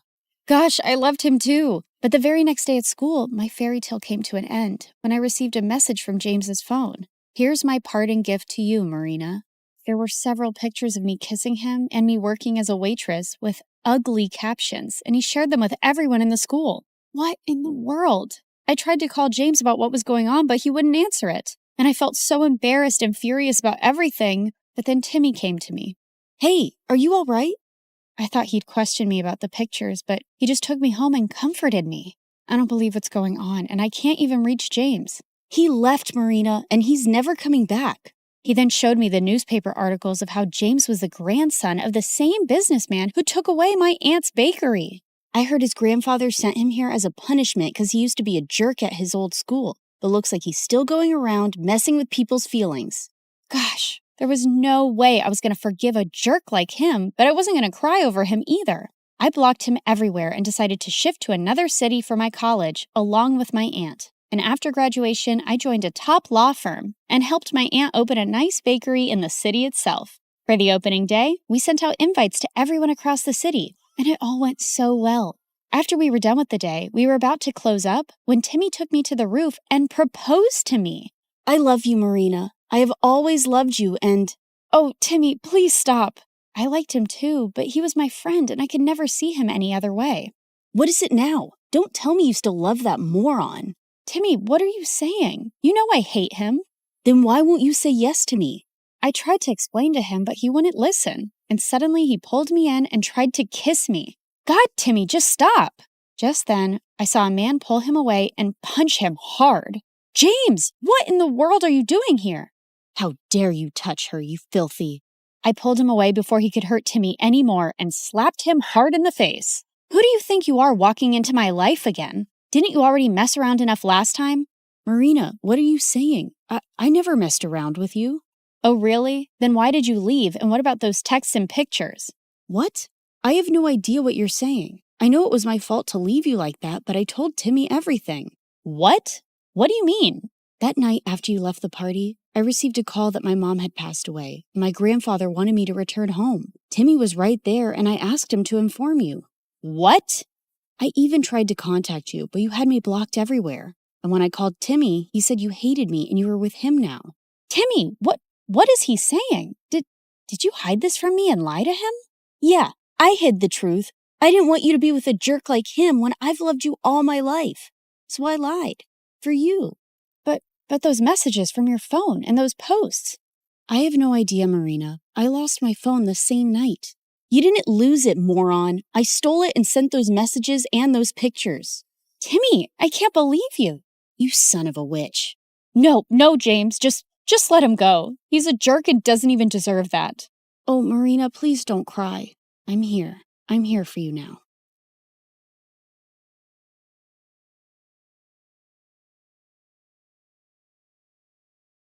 Hi, I'm Alicia, and I'm about to tell you how I met the love of my life. But before we get into that, please like and subscribe to MSA. If there's one thing you have to know about me, it's that I wasn't an ordinary little girl. Being raised by a single father who was an ex-army officer does that to you. I had rules, discipline, and responsibility drilled into me since I was very young. And growing up, I found other kids my age really immature. I don't know why he'd break up with me. I wore the clothes he liked, woke up at 5 every morning to do my hair because he liked them curly, and pretended to love watching wrestling. Excuse me, but I need to get that muffin. Can't you see that I'm crying? My boyfriend just broke up with me. Aw, I'm so sorry. You know, it reminds me of the time my dad took me for this obstacle course, and I twisted my ankle so badly, the doctors told me I'd never be able to walk again. But I didn't lose hope, and here I am. How is that the same thing? It's not, because that was an actual problem. But yours is just a bunch of high school nonsense. Now move your butt, please. Needless to say, I didn't have a lot of friends, and I didn't care either. My life was all sorted out. Graduate school, get into a good college, work, and retire. But then I turned 18 and met Arthur. He was a transfer student from Greece, and boy, was he dreamy. The first time I met him was in gym class. We were playing catch, and I was so lost in looking at him. I totally missed the ball, and it hit me right in the face. I fell on my butt, and Arthur came running. Are you okay? You're bleeding. It's nothing. I'm used to much worse. On second thoughts, I might need a doctor. Arthur smiled and carried me to the nurse's office. The entire time I was there, he sat next to me, and later he dropped me home. We became friends after that, and slowly I fell for him. He was smart, mature, and sweet. If there was one guy I wanted to date, it was him. So I decided to ask him out, except I didn't know how. So I turned to MSA for help, and it did not disappoint. Rule number 1, never let your crush know you're interested in him. Avoid eye contact and do not speak at all. The next day, when Arthur waved at me in the hallway, I wrinkled my nose and turned away. He sat next to me in class, but I didn't pay any attention. But then in the cafeteria, he caught up with me. Are you avoiding me? Me? Avoiding you? Oh, don't be silly. I was just really busy thinking about global warming and how it's impacting the fish population. Oh, that reminds me. I have to water my fish. My plants. I'll see you around. And I just ran before I embarrassed myself further. After that epic failure, I turned to step number 2. Dress up nice and behave like a total diva. I went shopping, picked up a bunch of dresses, and the next morning, it took me 2 hours to get ready. I thought I looked great, except the moment I entered, everyone started pointing at me and laughing. Oh my god, why is she dressed like a peacock? What is that on her face? Did someone finally punch her for being a know-it-all? I was so embarrassed. I immediately turned around and ran for the bleachers. I was still sulking when Arthur walked up to me. If you rub your lips anymore, they're gonna fall off. This lipstick won't come off. Ugh, it's so annoying. Let me help you. Also, I'm not saying you don't look good with makeup, but you actually look way prettier without it. Really? Does that mean you'll go out with me? Are you serious? I wanted to ask you out for the longest time, but everyone in school told me you're a cold-hearted witch. Cold-hearted girl who hates people. That's not true. I hate dumb people. There's a difference. So, you and I, dinner tomorrow? I'd love to. My first date with Arthur was perfect, and he told me that his parents were divorced like mine, and he lived with his mom and 9-year-old brother Charlie. We started dating soon after, and spent all our time together. People in school were also nicer to me since I was Arthur's girlfriend, and even Dad liked him a lot. Life was just better with him in it, until things started getting weird. Some days he would come to school looking like a half-dead zombie, and other days he would skip school altogether. His grades were slipping, we were barely seeing each other, and I knew something was wrong. So one day when he canceled our date, I went to his place with his favorite ice cream. But when I knocked on the door, some kid opened up. Hi, you must be Charlie. Is your brother around? Is that ice cream? Give me it. Hey, that's not very nice. Say, ma'am, could I please have that tub of ice cream? Repeat after me. Sure. Ma'am, give me the ice cream or I'll kick you. And Charlie kicked me on my shin, snatched the tub, and ran away. As I yelled out in pain, Arthur came running downstairs. Alicia, why didn't you tell me you were coming? When would I tell you? You hardly talk to me these days. I know. I'm sorry. It's just that Mom's getting married again. The guy doesn't want Charlie in his life, and Mom loves her stupid boyfriend so much that she decided to move out, leaving me in charge. Why wouldn't you tell me that before? Because it's embarrassing, and I didn't want to drag you in my mess. I'm already a part of your mess, and we'll get through it together. Okay, I know that was a bit cheesy, but Arthur looked like he was gonna break in a million pieces, and I really wanted to help him. Besides, how bad could a 9-year-old be? Turns out a lot, because Charlie was a total devil. He would cry over the smallest things, throw tantrums if he didn't get his way, and would constantly butt into my dates with Arthur. We hardly spent any time alone. I was pretty sure he just hated me. Like one time, I was waiting for Arthur in his living room, and Charlie kept giving me death stares. Something on my face? I was just trying to figure out how someone can look like a horse and a camel at the same time. That's kind of mean, Charlie. And you're kind of ugly. Anyway, have fun on the date. It won't last long. And 10 minutes into the date, Arthur got a call from the babysitter that Charlie had locked himself in the washroom and we had to run back. Then another time, it was Dad's birthday and I had planned a really cool surprise for him. I'd invited all his old friends from the army. Arthur helped me deck up the place and I was arranging the cake when Charlie walked up to me. Oh, wow. This cake looks yummy. Give me a piece. Only after my dad cuts it. But I'm hungry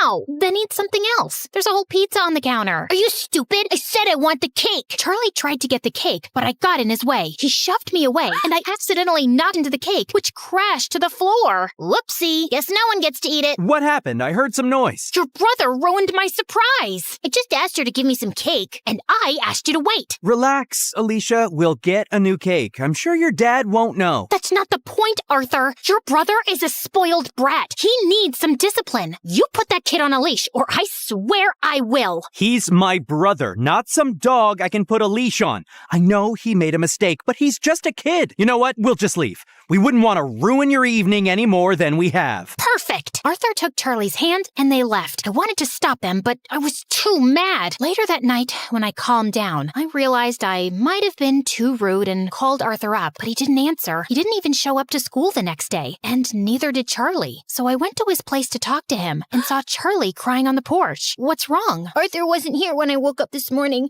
and I don't know where he went. Did you call him? He left his phone behind. Then why didn't you answer when I called? Anyway, don't worry. We'll find him. But till then, you're coming home with me. No, I don't like you. You don't have to like me, but I'm not leaving you alone till Arthur gets back.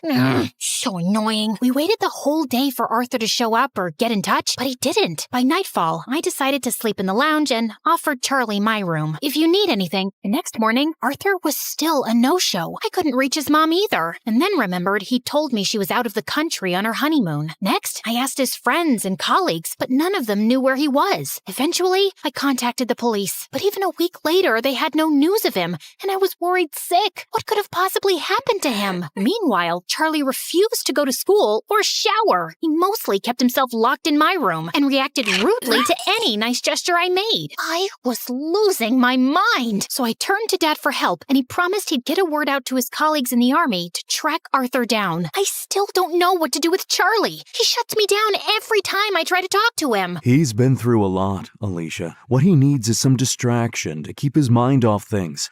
After your mom left, you were all over the place. That's why I built such a strict routine for you, so you wouldn't have time to think about her. Maybe you should do something similar. I decided to give Dad's advice a shot, and the next morning, I walked to Charlie's room and woke him up. Get up. We're going out. Is Arthur back? No. Then let me sleep and go away. Nope. You're getting up right now. Charlie resisted, but I dragged him out of bed, and somehow we made it to the bus stop. He kept cursing me the whole way, but I didn't care. And minutes later, we were at our destination, the paintball arena. I'm not going in there. Why? Too chicken to lose? As if you're on. Charlie and I had a great time at the paintball game, and it was the first time I actually heard him laugh. Afterwards, we went to a trampoline park and jumped our hearts out. By the end, he was so tired he could barely walk, so I called a cab and took him to my favorite burger joint, but he just stood at the entrance and stared. What, you don't like burgers? No, it's just that this was my favorite place to come with my mom. Every weekend, we'd come here and play our favorite songs on the jukebox machine. And now, she doesn't even call me, and Arthur's left me too. Arthur will be back in no time, I promise you. He loves you a lot, Charlie, and no matter what, we'll always be here for you. You too? Yes, me too. Charlie cried and hugged me tight. For the first time, I saw him as a heartbroken good-looking kid who just wanted his family back. Since then, Charlie warmed up to me. We'd have breakfast together,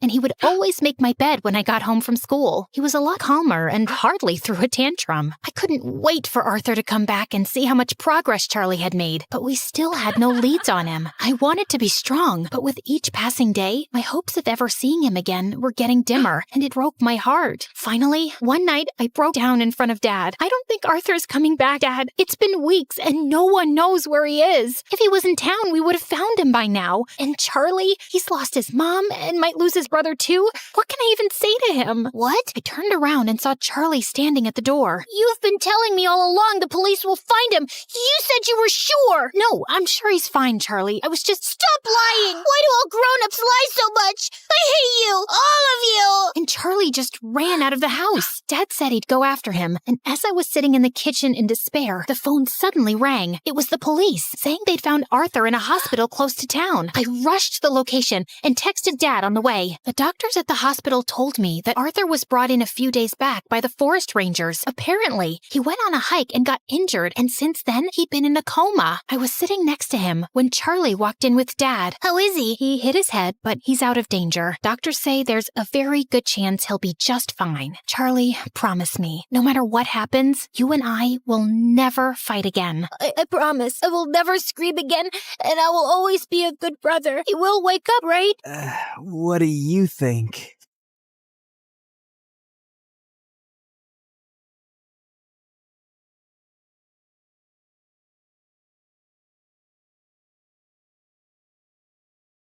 When the music kicked off and everyone started dancing, I escaped to the garden for some fresh air. As I sat down by the fountain and sighed, a soft object hit me squarely in the face. Then someone in black jumped down from the tree above me. Brought your favorite cheeseburger. Meredith, what are you doing here? And why would you hit me with a burger? Wait, are you dressed up like Catwoman? Yeah, it's been my look for weeks now. 1, it shows off my fantastic figure, which is a service to humanity. 2, every vigilante hero needs a costume, and I've always found Catwoman classy. 3, vigilante hero? You basically rob people. Yeah, like Robin Hood, stealing from the rich and giving to the poor. You steal for yourself. I am the poor. And what's all this you nonsense? Last time I checked, we were a team. But sis, what's taking so long with this mission? It's not that simple. It's pretty simple. You make this rich dude fall for you, get access to his vault, steal the painting, and we run off to Bora Bora. Are you having trouble making him fall for you? Maybe he hates your eyebrows. I don't know, but I feel like punching you in the face every time I see your eyebrows, which is basically every time I see your face. Shut up, Em. Everything's going fine. Okay, but hurry up. This catsuit is giving me a butt rash, even though I use baby powder under it. I want to put it away soon and retire on a beach in a bikini. Aren't you looking forward to it? Just take the stupid suit off. You're a con artist, not a cat burglar. And of course, I'm looking forward to it. You should go before you blow my cover. And thanks for the burger. It's not a gift. Duh. You're gonna pay me back. I've noted it in my diary. See ya. I couldn't help laughing as I saw her clumsily climb the wall, then fall over to the other side. But as I turned away, I felt troubled. The problem wasn't about making this rich guy I had to rob fall for me. He already had. The problem was, I'd fallen for him too. Let's start from the start, okay? Hi, I'm Claire, originally from Connecticut. And yes, you might have heard some fun words being used for me.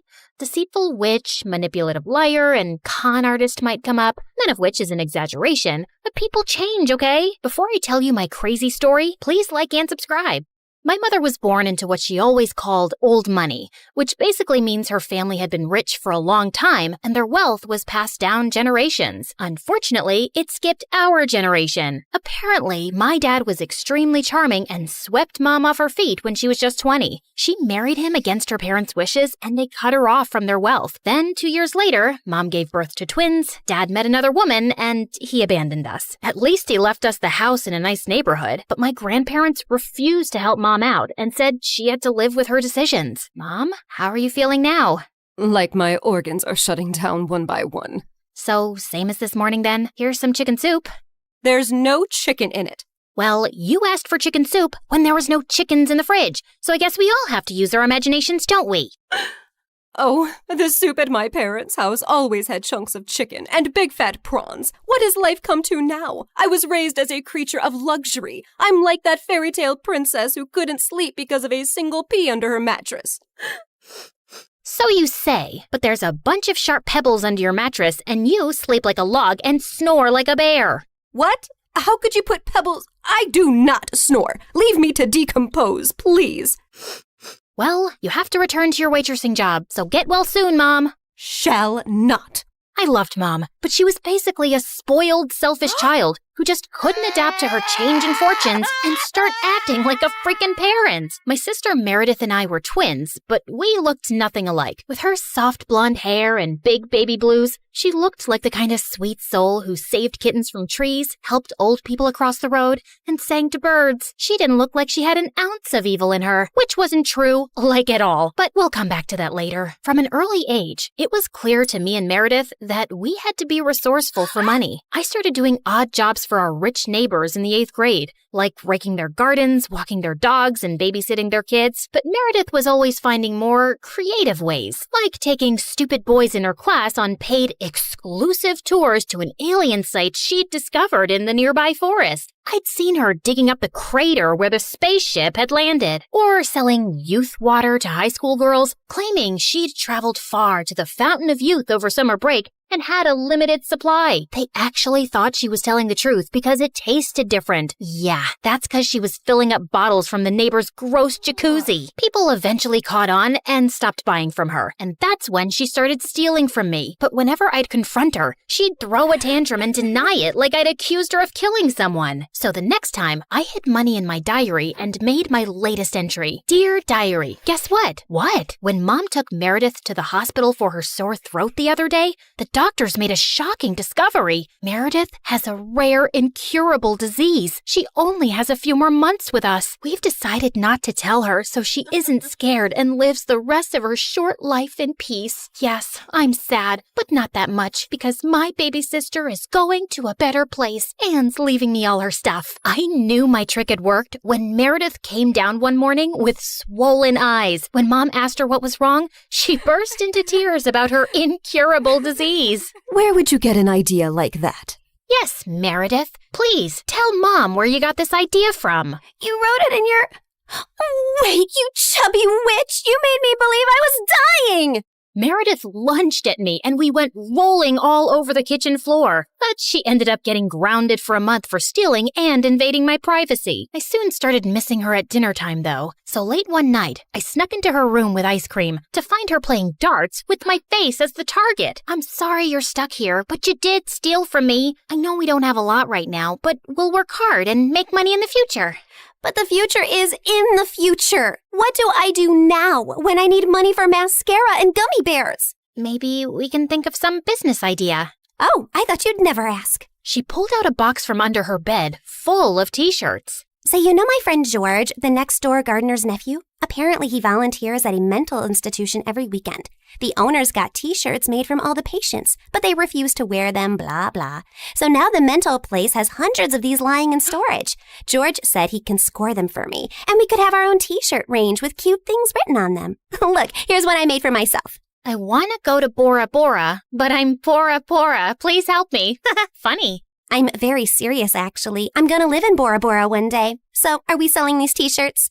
I'm in. I also made one for you. That'll be $10, thanks. Money can't buy happiness, but poverty can't buy anything. Please help me. You should pay me for wearing this. Meredith didn't have the best reputation in our neighborhood or school to sell things, so we decided to hit the other end of town and set up a t-shirt stall outside a private school. With my salesmanship and Meredith's flirting, we managed to sell quite a few on the first day. We started setting up shop at different locations, and one day as we were heading home, Meredith suddenly said she had to pee really badly. So we walked up to the closest house to ask if they'd let us use the bathroom. We rang the bell, but no one seemed to be home. I was peeking in through the window when suddenly I turned around to see Meredith already crawling halfway through one. Are you crazy? That's breaking and entering! I'll kick in your face so hard that you'll need plastic surgery, which we don't have money for. If you don't want to be ugly for the rest of your life, let me pee. I let her go and was standing guard at the door when, to my horror, a car suddenly pulled into the driveway and a snooty woman stepped out. Hey, you girl. What are you doing lurking around my house? Were you thinking of breaking in? What? No, of course not. I'm a Girl Scout selling cookies. Yeah, I study in the, Aston Bridge School for Girls. Oh, I see. It's a lovely school. I know many people whose children go there. Sorry for my mistake. I'll be happy to buy some cookies from you. Put me down for 20 boxes. Sure. It's, $5 a box, so that'll be $100. I'm putting your name down on my list, and I'll drop them by tomorrow. That's perfect, sweetie. Here's the money. I'll see you soon. Just then, I saw Meredith slip out the window, and as soon as the lady went in, we ran like crazy down the block and then collapsed on some grass. Look, I took some pastries from her kitchen. Perfect for a spontaneous picnic. That's stealing. Oh, you're one to talk. I heard the whole cookie conversation from inside. You took that lady's money, and you're never going to give her any cookies. I was just trying to distract her before she caught your butt. I didn't think she'd be dumb enough to actually give me the money. I can return it. Look, she didn't do it out of the goodness of her heart. She's a rich snob who was being really rude till she thought you were someone rich, too. You didn't force her to give you money at gunpoint. Oh, Claire, this has just given me the best idea. You're not serious. Yes, I am. Dumb people deserve to be tricked. And what does $100 mean to someone who has a gold toilet seat? I knew it was wrong, but it was also so easy. And before I knew it, Meredith and I were wearing private school uniforms and hitting different neighborhoods collecting money for Girl Scout cookies that we had no intention to deliver. We made $2,000 in a month. But one day, when we went up to a rich old lady's house, she invited us in and even offered us cake as we signed her up. How many boxes will that be, ma'am? Oh, none, thank you. You see, I don't buy imaginary cookies. What? I'd heard that there were 2 conning Girl Scouts in town, and I was ready for you. I've called the police, and you 2 will end up in a detention center. Just then, there was a loud bang, and the power went out. In the confusion, Meredith kicked the old lady and yelled, "Run!" As we were sprinting down the street, I suddenly noticed a nerdy-looking boy my age running beside us too, grinning and waving at us. Hey, hold on. Who are you? I'm your new neighbor, Freddie. I'm the one who saved you from that old crow. What? I'm so confused right now. New neighbor? You moved into the house next to ours? Why are you here? I was bored and saw you girls leaving your house, so I followed you for fun. Don't worry, I won't tell anyone about your little cookie secret. When I heard that old lady threatening you, I went to the main circuit board and pulled out a wire with my tweezer, which I always keep handy. You could have been electrocuted. You're either incredibly smart or exceptionally dumb. My mom says the exact same thing, except for the incredibly smart part. Listen, you geek, what do you want? If you think you're going to get a cut of our profits. No, my parents are well off. They're neurosurgeons. I just want to be friends. I swear, I don't have any siblings and I don't know anyone here. What if we say no? I'll keep following you around until you say yes. Okay, fine. Congratulations. You got yourself 2 friends. Oh, I'm so happy. Merry Christmas and a Happy New Year. And from that day on, that goof really did become our best friend, especially mine. He was like the sibling I never had. I mean, the nice sibling who did my nails and watched the channel I wanted to watch on TV without arguing. He was also really generous. I didn't want to take advantage of it, but Meredith and Mom had no problem keeping all the gifts he was always getting us. We decided to lay low with our conning activities in case the old lady had actually told the police about us. But soon after we joined the 11th grade, a new drama unfolded in our lives. A family moved into the huge white house across the street. Apparently, the couple who'd bought the place was loaded, and they had 5 teenage boys. Finally, some eligible bachelors on our street. Thanks. My feelings aren't hurt at all. Oh, I'm sorry I left you out, sweetie. Maybe you'll find someone too. I mean, they have 5 boys. There's a good chance one of them is gay. What? Why would you think? Okay, girls, here's a basket of goodies for you to take over as a welcome present. Now go, throw yourselves at those boys.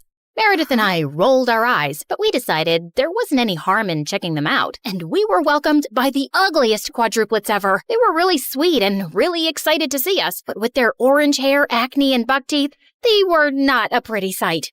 Man, I feel sorry for those parents. Like, you know, mom got one average-looking kid, but God made it up by giving her me. But those parents, oof, God decided to use copy-paste on that ugly model. They must have done something terrible to deserve this. Huh? You are so rude. Oh, shut up. I know you're thinking the same. I just have the guts to say it out loud. But then a day later, I'd just woken up when the bell rang, and I opened the door to find the most gorgeous boy ever standing outside.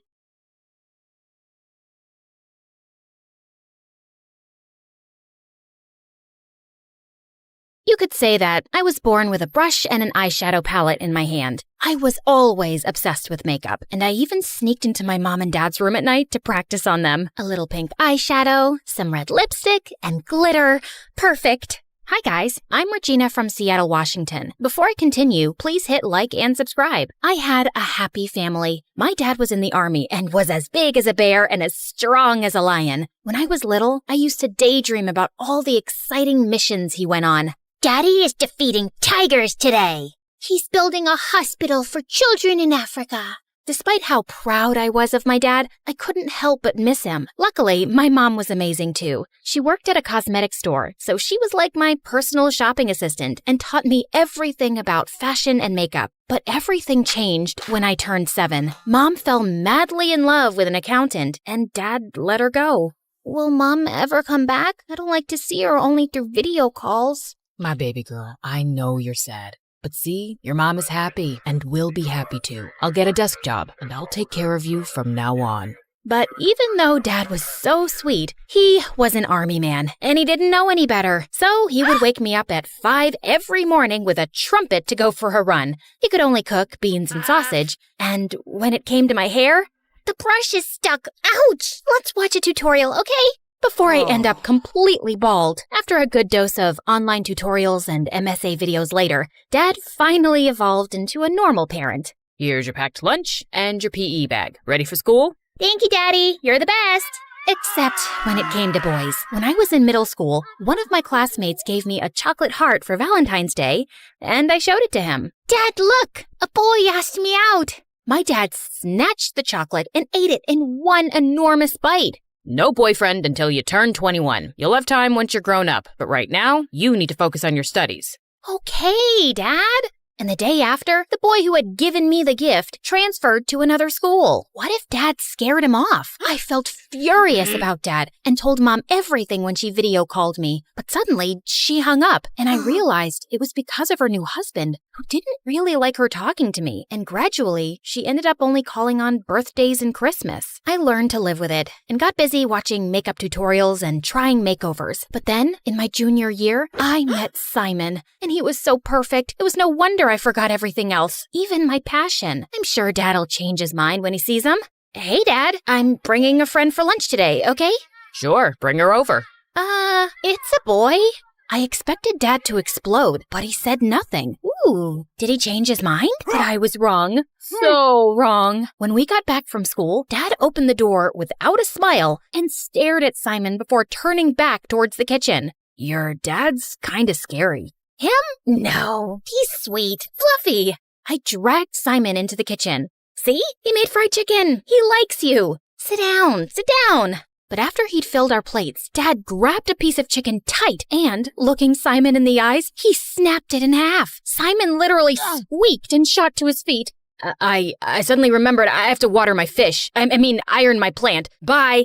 After that, Simon dumped me, and everyone started whispering that my dad was a crazy, dangerous dude. I thought all the guys would stay away from me now, but I was stunned when they all asked me out to prove they were daring and not scared. Ha! See, Dad? Your strategy backfired. It felt like being on The Bachelorette, with everyone trying to win my heart. Too short, too tall. Lame joke. Smells bad. Ew. Yeah, you'll do. But like a dragon guarding a princess, my dad made them all run away. That was until the next year when James transferred to our school. As soon as he walked in, I knew he was the one. Tall, with abs like a washboard, and hair that looked straight out of a conditioner commercial. He was the captain of all the school teams, top of the class, and richer than Elon Musk. Well, a little poorer than Elon Musk.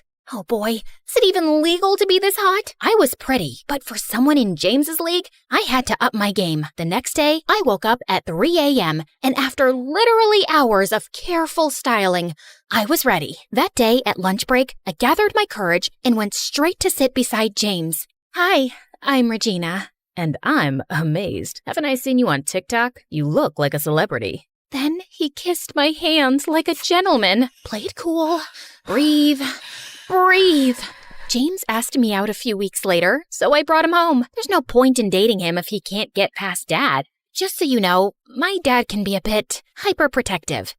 Don't worry, he can't resist me. Dad pulled the same tough guy routine, but James was unflappable. When Dad told James to carry super heavy stuff, James did it whistling. Then they got into an eye-staring contest, and James didn't back down.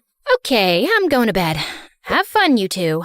Eventually, Dad ran out of ideas. Now that he's survived my dad's trials, we can start dating for real. We had so much fun, but then James started to get a little bit too enthusiastic. Every time we were alone, he tried to kiss me, and I wasn't ready. But I didn't know how to tell him, so every time he got closer, I dodged. During the movie, I spilled soda on myself. Oh, I'm so clumsy. In the library, I sneezed. Oh, allergies. Walking home, oh look, a penny. Ouch. Oh no, are you okay? No, I'm not okay. What is wrong with you? He'll understand. Tell him.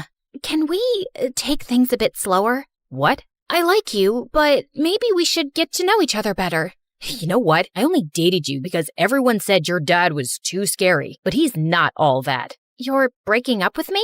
It's more like we never even dated since you don't want to kiss me. What a loser. As James left, I felt my heart break in two. That night, I was too ashamed to tell my dad what had happened with James, and I didn't want him to tell me I told you so. But at dinner, I couldn't hold it in anymore, and I started crying into my soup. Dad got up and hugged me until I stopped. You were right, Dad. I'm sorry I didn't listen. Baby girl, I don't care about being right. I just don't want to see you hurt. Remember, you don't need anyone. You're a smart girl, and I know you can succeed. But don't forget yourself. Didn't you love makeup? You haven't given me a makeover in years. Oh, Dad, you're the best. And then I vowed to myself, no more boys. From that day on, I only focused on my life and school. I made friends with a few awesome girls, and I started to go back to my passion, which was makeup and fashion. Once, when our teacher invited the whole class to her wedding, my friend couldn't believe I didn't hire a professional stylist. Your makeup is flawless. Maybe you could give me a little touch-up? Of course. Let me ask my dad to bring my beauty case. When my other classmates saw my friend's new look, they all wanted a makeover too, including my teacher. After that moment, word went around that I would give the best makeovers, and I became the school's unofficial fashion guru. Girls and boys lined up after class to talk to me. Have you tried an autumn palette? Ironic bow ties are for clowns only. You cut these bangs by yourself, didn't you? I liked how makeup positively affected my friend's self-esteem, and I spent all my pocket money on it. I wielded my brush like a Japanese samurai's sword. But then one day, a girl came to me with a problem I couldn't solve. I want to go blonde, but the bleach ruins my hair. Is there an alternative? After Googling for a day, I realized that the only way to go blonde was to damage the hair. But what if I can find an alternative solution? Imagine how many people I could help. And so I went down the rabbit hole of research. And when I thought I had found a solution, I got permission from my teacher to use the chemistry lab, even though chemistry was the only class I had failed. Okay, hair sample, check. Dye sample, check. Now, if I put this here, and then a drip of that there, OMG, it's on fire. My hair sample is on fire. A boy in the lab came to help me. Oh, thank you. You saved me. I'm Regina, the girl who has a scary dad. I'm Tyrell, and I'd love to know why you were setting fire to my lab. Your lab? Let's say I'm the resident chemistry nerd.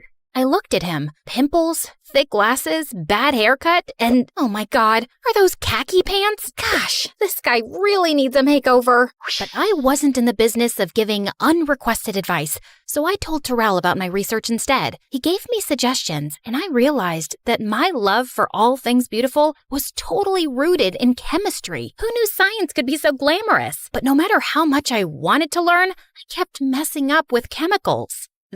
How did you do that? Instead of getting mad, he helped me fix it. In exchange for all his help, I offered to tutor him in English. Spanish was his first language, so he needed it. And I invited him to my house to do homework. Don't worry, Dad, he's just a friend. He's still a boy. Door open at all times. Yeah. Like I could fall for a guy like Terrell. He's not my type. I needed to test all my beauty products, and since Terrell was always around, I convinced him to be my guinea pig. One facial cleanser and haircut at a time, Tyrell turned into a hottie. You can't help yourself from turning frogs into princes, eh? But he's so cute now. No, don't think like that. You said no more boys. The more I tried to stop developing a crush on Tyrell, the more I realized how cool he was, until he walked into the lab with a gorgeous girl at his side. Oh no, he has a girlfriend? Why does this feel so horrible? Hi? Hey, Regina, this is my older sister, and she's an angel investor for women's startups. I told her about your ideas, and she'd like to invest in them. I was so relieved to hear that she wasn't his girlfriend that it took me a moment to register the rest of the sentence. An investor? You deserve a lot of success. But you helped me out a lot. It's hard to say no to a beautiful and smart girl like you. Tyrell blushed to the tip of his ears, and I couldn't resist. So I kissed him, and he kissed me back. I thought I was just a friend. You can be my friend and my boyfriend. Really? But your dad.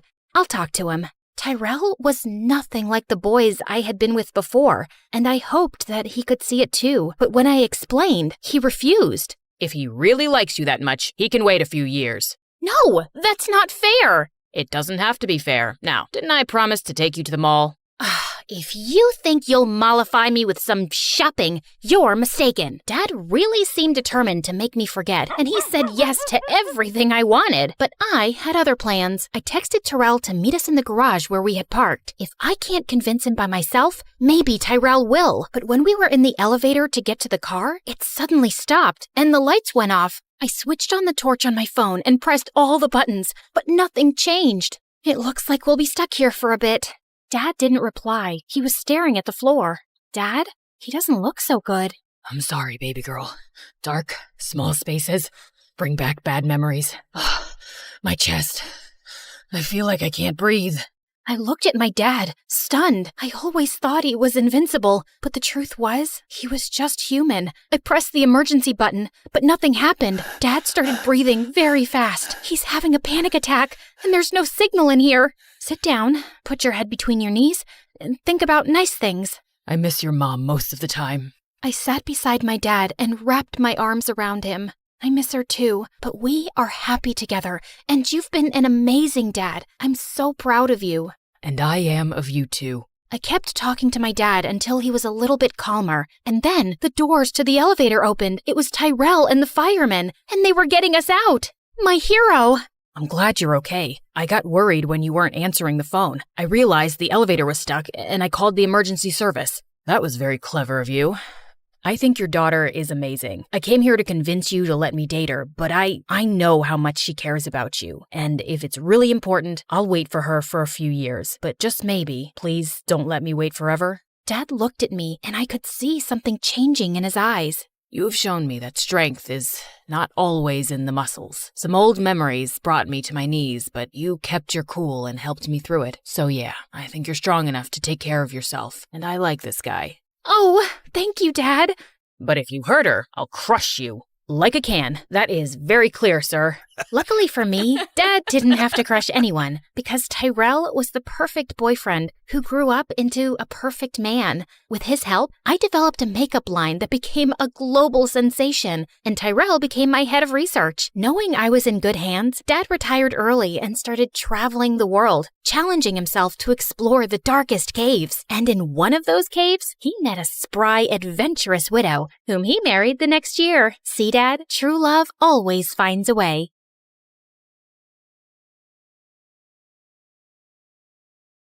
Hi everyone, I'm Gina from China. Or so I thought.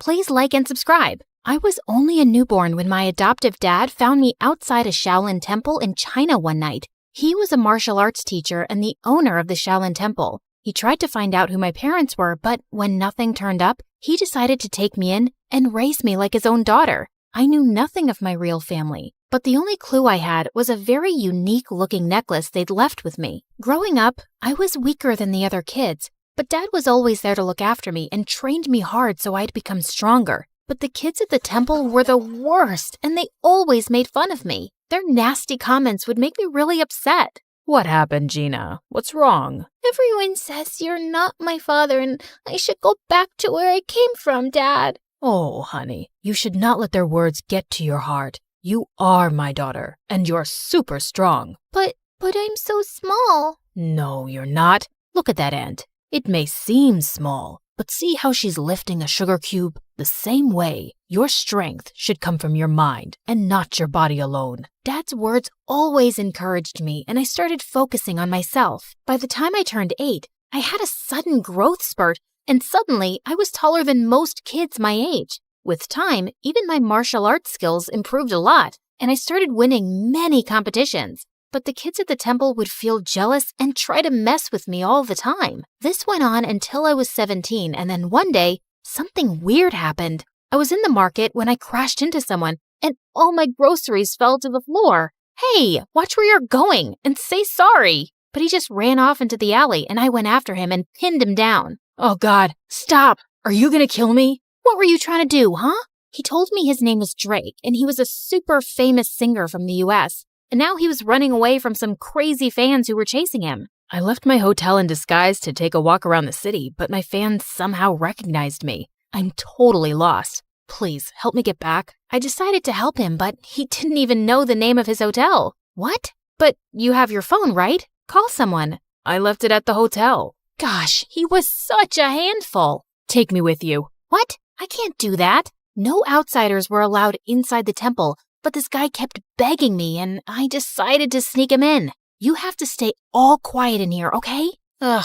I sneaked in my share of the food, and he ate like he was starving for days and didn't leave any for me. That's it. You're gonna have to leave tomorrow morning, or you're saying all this because you have no idea how popular I am. Otherwise, you'd have never wanted to let me go, baby girl. Huh? Who did he think he was? Suddenly, he grabbed my phone and started showing me all these pictures of himself online, and that's when I noticed something very strange. A woman in one of those photos was wearing the exact same necklace as mine, and she looked so much like me. Who is she? You want to know her and not me? Fine. She's a family friend, but why? Could I really have some connection with this lady? But what were the chances? The next day, I woke up to loud noises in the temple and saw Drake was being taken by his security people. Turns out, one of the girls from the temple knew him and reported it to his managers. I didn't even get to say goodbye. But ever since that day, I kept wondering about who my real parents were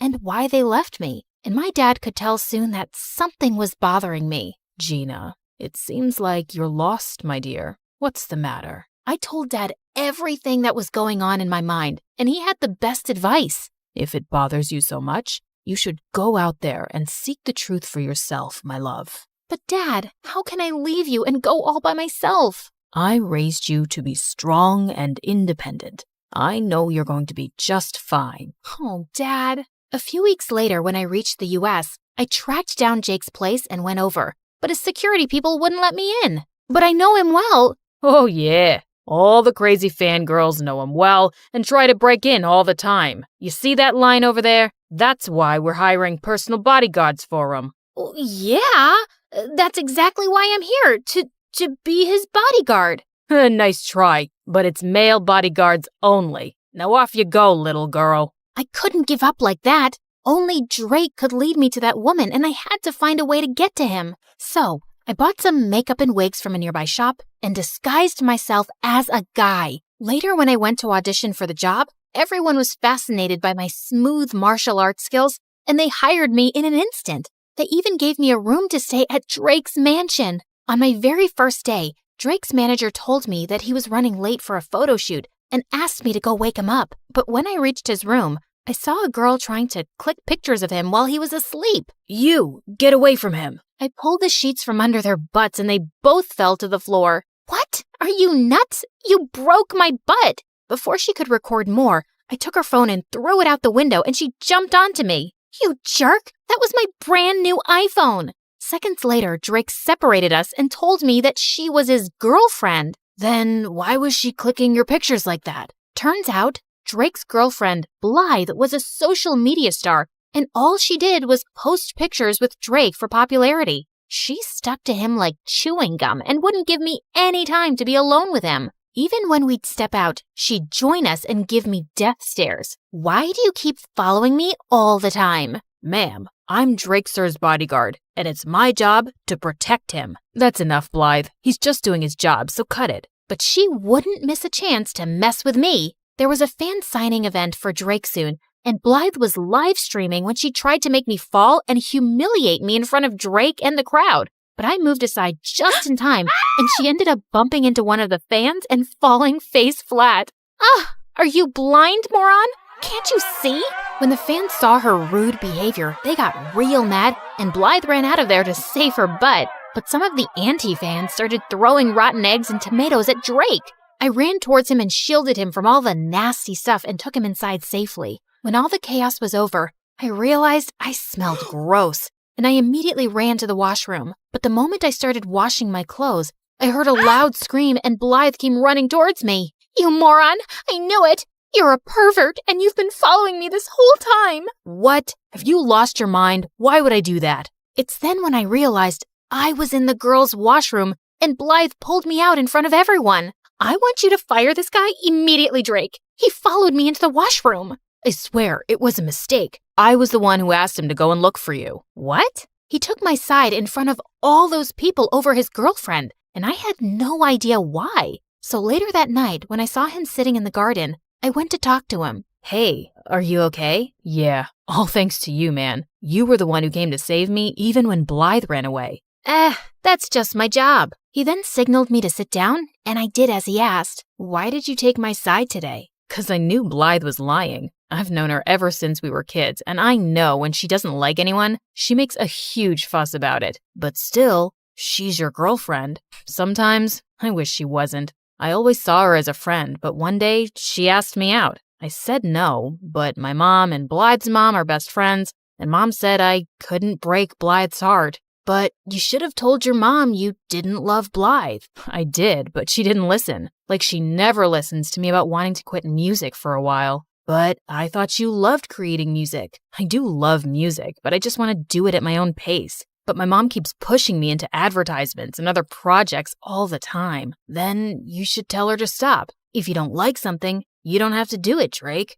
You're right, man. I'm just sick of everyone trying to use me for their own benefit. I can't even talk to any of them about this. But I'm so glad I found a friend like you, whom I can trust. Those words pierced my heart. I was staying by his side and lying to him for my own benefit, too. Just then, I spotted a mouse running on the ground towards me, and I just squealed loudly and jumped onto Drake's lap. Oh my God, what's wrong? I don't know why I thought something was about to attack you, and I was just protecting you with my body, like a human shield. Just my training, you know? Okay. And is the girly scream part of the training too? Yeah, totally. It's like a war cry to scare the enemy. It's gotta be shrill. Makes sense. You want to get off my lap now, princess? I jumped off his lap, muttering something, and excused myself quickly. I'd acted like such a moron and almost given myself away. I just couldn't tell him who I was now. He trusted me and would feel so betrayed. So I started keeping an eye on all the women around him by myself, hoping I'd find the woman from the picture soon. And Drake learned to take a stand for himself with his mom and instead started doing things that he loved, like playing soccer. He also started ditching Blythe more often, and we'd sneak out to go on motorbike rides and eat the greasiest burgers across town. Come on, you can't finish a burger? Be a man. I'll finish it, dude. Not all of us inhale our food like you. Wait, you got mustard on your face. And without thinking, I leaned forward and wiped the mustard close to his mouth with my thumb. He just looked at me quietly, and I swear I had butterflies in my stomach. Luckily, just then, his phone started ringing and the moment passed. I was pretty sure he thought I was his gay bodyguard now. A few days later, Blythe followed us to the match and offered to take everyone out for drinks. I quickly sneaked into the shower room first so no one would know my real identity. But just as I was done taking off my makeup and wig, I turned around and saw Drake standing there, and I let out a loud scream. Suddenly, I could hear some footsteps approaching, and Drake pulled me into one of the shower stalls. What the? Stay quiet, or someone's gonna see you. He was so close to me, and my heart was racing. But seeing how Drake didn't look shocked one bit, I could tell he already knew who I was. How long have you known? Almost since the start. What do you think I am, an idiot? Why didn't you say something then? I wanted to see what you were really up to, or how long you'd keep up the act. It's been fun, liar. Drake, I'm sorry. I never wanted to lie to you. I was just trying to find the woman with the same necklace as mine. Huh? What necklace? I told him everything, and when I noticed that the person outside had left, I stepped out to show him the necklace. But I was shocked to see that all the stuff I'd taken off while removing my makeup was gone, along with my necklace. I looked for it everywhere, but I couldn't find it. Calm down, Gina. It must be here somewhere. And I know who the woman in that picture was. But before he could tell me, Blythe barged in with the cops who wanted to arrest me for fraud. Fraud? That's a lie. Oh, come on. You pretended to be a guy and stole expensive things, including my mom's necklace.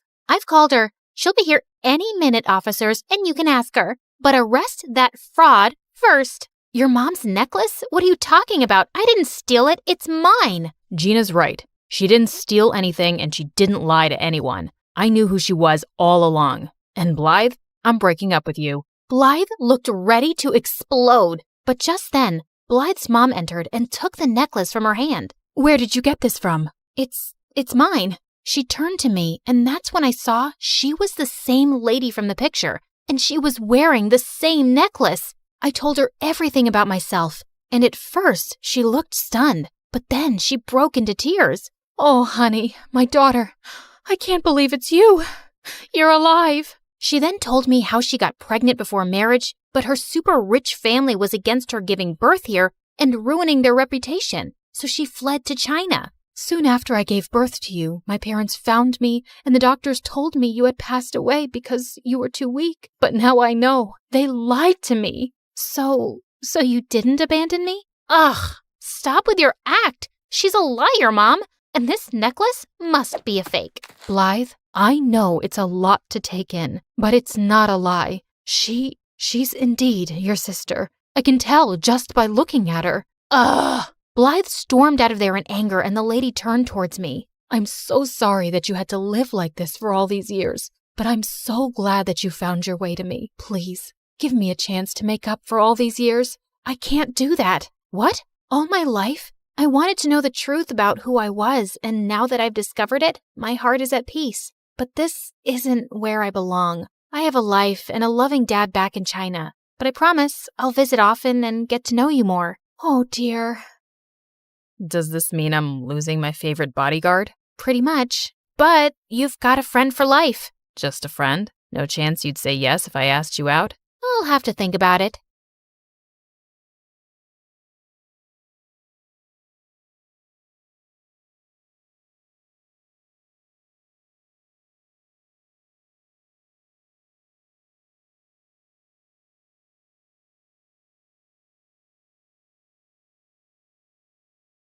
Hi, I'm Lily from New York. Please like and subscribe. My mom was once one of the biggest pageant queens in America. She was just 24 when she started a makeup company with her best friend, and they met instant success. She had me a few years later, and I grew up with literally everything, except a dad. Mom said once that he left us for some young bimbo, and we never talked about him again. And Mom never smiled when we were alone. Sure, around other people she'd smile and laugh, but not with me. Look, Mommy, I made you this card. It's lovely, darling. Mom, why don't you smile much? Because smiling leaves lines on the face, see? And we must not get lines, so we can keep looking young and pretty. Mom was just as careful about my beauty. She wanted me to be a model too, and I started competing in pageants when I was 6. But as a kid, I had other interests, especially maths. Except Mom always said I wouldn't need it because I was going to be a world-famous model. It seemed like Mom had everything worked out for me, including who I was going to marry. Mom's business partner was our neighbor, and she had a son my age, Alex. It was so annoying when our moms talked about how they hoped we'd get together one day. You'll both run our company together. Our grandchildren will be adorable. Yuck! We hated each other. Alex's purpose in life seemed to be making me miserable. Once in 4th grade, I spotted my favorite doll hanging from a tree, and Alex was shooting rubber pellets at it. Alex, you moron, give that back. That's no way to talk to your future husband. I'd rather chop off my own hair than marry you. You should, 'cause it's really ugly. And then he spat some gum in my hair. I pounced on him and we wrestled until Mom pulled me away. The gum just wouldn't come out, and we had to cut some hair off. I hate Alex. Sweetie, he likes you and he does those things to get your attention. He does them because he's a jerk. Thankfully, I saw less of him as I began participating in more pageants, and I grew to love the pretty dresses and shiny tiaras. But one day in 6th grade, I saw a new contestant, and I realized she was the shy new girl from my class, Jane. She looked so different without her glasses. When she spotted me, she looked embarrassed. Please, don't tell anyone at school about this. I don't want people thinking I'm some dumb pageant girl. Oh, then why are you even here? My mom's a model, and I'm just doing it to make her happy. I didn't mean to say you're dumb. It's just not something I want. I want to be a scientist. Jane was super smart and interesting. We soon became good friends, and she'd come over often to my place. She even met annoying Alex, but she seemed to find him funny. Mom never seemed too happy when Jane visited, though. You should be friends with pretty, classy girls like yourself. You have nothing in common with this nerd. Mom, that's Jane from the pageants. What? That's her? Why does she look like a homeless person otherwise? I didn't care why. She was my friend, and her looks didn't matter to me. In 7th grade, my mom and Alex's had a big launch party at a hotel for their new makeup range. Everything was going well, till we heard some loud voices outside. A bunch of people were shouting and holding banners, claiming that our company was using toxic chemicals. And among the protesters was Jane. Jane, what are you doing here? Why are you ruining Mom's launch party? Lily? I swear, I had no idea this was your mom's company. I just came with my mom. Just then, the hotel's security guards came and made the crowd leave. But Mom was furious. I saw Jane's mother today. She used to be my biggest pageant rival, and she's hated me. You can't trust her daughter. But Jane and I are friends, and that's not going to change. In 8th grade, Jane and I were participating in the biggest pageant in the country. She seemed uncomfortable in the high heels her mom made her wear. As she practiced walking backstage, she suddenly tripped, and the chocolate drink in her hand landed all over me. Oh my God, I am so sorry. I rushed to find Mom, who luckily brought a backup dress. That girl did it on purpose. No, Mom, she didn't. She's a snake, Lily, just like her mother. You have to take her out of the competition. Go throw this juice on her dress. Are you crazy? I'm not going to do that. But just as we'd all lined up for the stage, I heard a loud scream, and I turned to see Jane, her dress stained with juice. She'd slipped on a puddle outside her dressing room. This had to be Mom. Just then my name was called out, and I had to go on stage, and I won. But afterwards, Jane just looked at me sadly. You spilled the juice, didn't you? I didn't know winning was more important to you than our friendship. I couldn't even bring myself to say that it was Mom who'd done it, and I was never going to talk to Mom again. Jane wouldn't even look at me at school. One evening, I was sitting bummed out in my garden when Alex joined me. Please, don't cry. You look awful. Now, tell me what's wrong. And I ended up telling him everything. Don't let your mom ruin your friendship. Talk to Jane once she's cooled off, and she'll be fine. Maybe you're right. Thanks, Alex. Who knew you could be nice? Don't fall in love with me now. As if. The next day, I took the tiara I'd won and put it in Jane's locker with a note. A crown for a queen. Later at recess, I was having lunch when someone hugged me from behind. You didn't have to. You deserve it, and I'm sorry I hurt you. The good news is, I finally told Mom I'm done with pageants. She was tired of watching me lose anyway, so it's a win-win. Things were good with Jane again, and I even forgave Mom. But soon after, Alex and his mom told us that they were moving to Europe. I should have been dancing for joy, but I actually felt sad as I watched Alex leave. But then, I saw the parting gift he'd left on my bed. Gosh, I was so glad that brat was gone. As I got older, I started professional modeling. Mom never let me go out without makeup. I loved looking beautiful, but I always had to be careful not to ruin my face. Hey, want to go into the pool? I think that cute boy over there likes you. No thanks, I'll pass. Growing up, I realized that Jane and I had almost nothing in common. We even looked so different. I'd grown quite tall, but Jane's height stayed below average. She was one of the smartest girls in school and never cared about her looks. but she was still my BFF. When I turned 16, Mom threw me a big party and invited everyone from my class and my model friends. It was an Oscar-themed party and everyone came in beautiful gowns, except Jane. Couldn't you have dressed up today? Nah, you know it's not my thing. Sometime later, I went inside to check on the food, and I came back to find Jane yelling at my model friends. I know that you were talking about me. Well, guess what? Some of us don't want to look like bimbos. You're the most dull girls I've ever met, and if Lily's friends with you, she must be just as stupid. I felt furious. So this is what you think of me? That I'm stupid? Well, yeah, sometimes. Your entire life revolves around the way you look.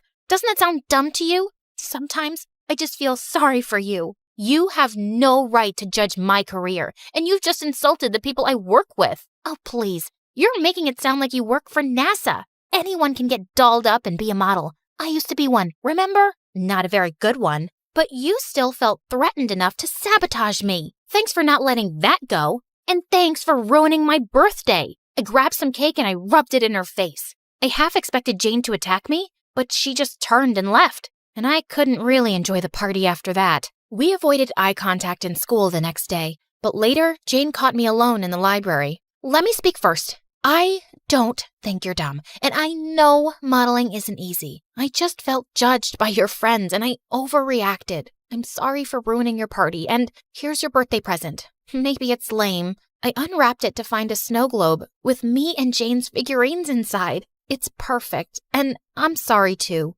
After high school, Jane and I went off to different universities. We promised we'd meet all the time, but Mom kept me really busy with modeling campaigns, and weeks went by without seeing Jane. One evening, I texted Jane to meet up for dinner. We were having a good time when suddenly I saw some reporters coming towards our table. I'm so sorry about this. They must be here to talk about my new campaign. But instead, they went straight up to Jane. We want to know everything about your energy project selected for the Global Science Fair. It might be used in poor countries and benefit millions. How does that make you feel? As Jane answered their questions, I sat in shock. What project? When they finally left, I asked her why she hadn't told me. Oh, I was going to tell you today. I didn't earlier because you're always busy, and I thought you wouldn't be interested in that kind of stuff. Because I wouldn't care about anything except makeup and modeling? I didn't say that. And now you know, so maybe you can just be happy for me? Of course I'm happy for you, and I'm sure you'll win.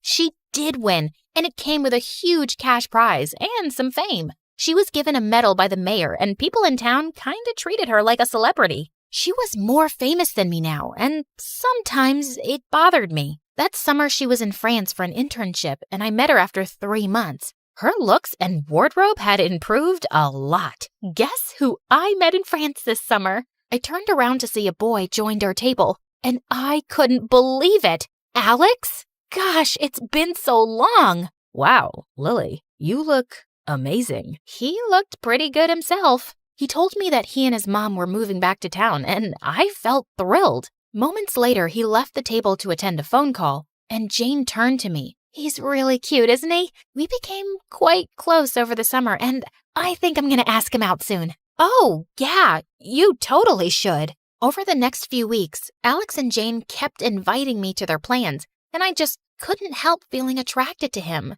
He was smart, funny, sophisticated, and his smile sent my heart fluttering. But I had to keep my feelings in check because Jane liked him. One day, Mom asked me to drop something at Alex's house, and I found him sunbathing by his pool, apparently asleep. Man, his abs looked fine. You done checking me out? What? I was just trying to see if you were asleep or dead. Well, that's disappointing, because I was totally checking you out. Are you a model or something? Are you flirting with me, Alex? Yeah. Is there a problem? Just wondering why. You never liked me much when we were kids. But you're so pretty now. Is that all? You only like me because I'm pretty? Yeah. What else is there? I suddenly felt mad and was leaving when he pulled me down next to him.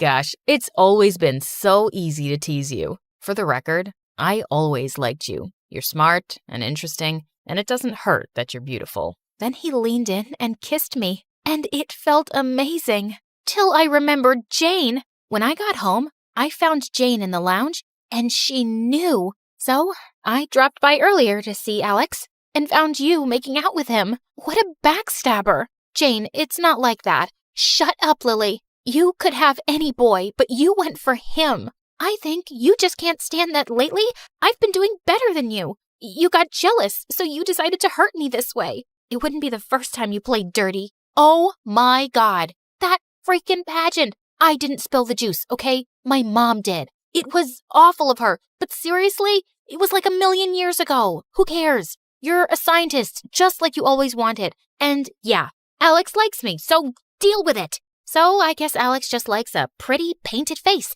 and everything your bimbo mom taught you finally came to good use. I lost it and attacked her. We screamed and fought till we crashed into a table. We're done. I don't even know why we're friends anymore. Finally, we agree on something. After that, Jane shut me and Alex out completely. I was mad at her for weeks, but then I started to regret the fight, and I missed her. One day, Alex was coming to pick me up, and Mom looked shocked to see me without makeup. Lily, wait. Alex can't see you this way. He already has. He makes me feel comfortable in my own skin. And yeah, I like makeup, but I don't want to hide behind it anymore. Don't you think I'm pretty without it, Mom?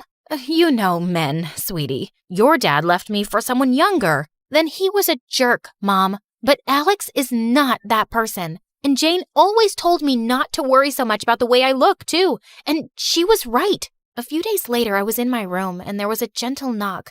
It was Jane. Your mom forced me to come and said we had to fix things. Listen, I'm really sorry I said those things about her. Also, I know you didn't steal Alex. I don't even think I was mad about him. It's just that, next to you, I could be cooler than Einstein himself, and I wouldn't stand a chance with a boy. It's hard not to envy you. And I can say the same too. I instantly feel dumber around you, and I wonder if other people can tell that too. Look, Jane, I know we're really different, but we've been best friends since the 6th grade, and I can't imagine my life without you now. So, can we just be friends again? Yes, please.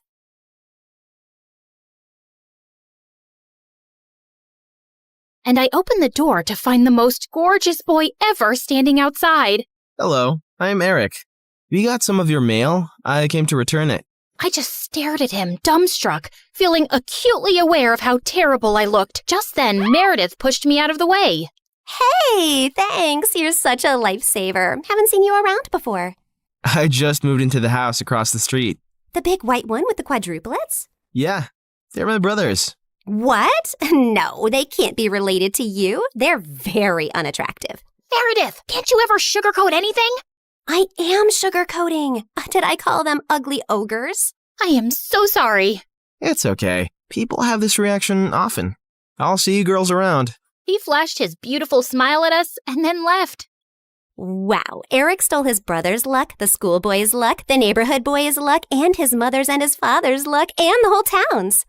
I agree. He's beautiful. I hope he's smart and funny and kind too. I'm sure he is. I never believed in love at first sight till I met Eric. Okay, maybe love is an exaggeration, but I was crushing on him hard.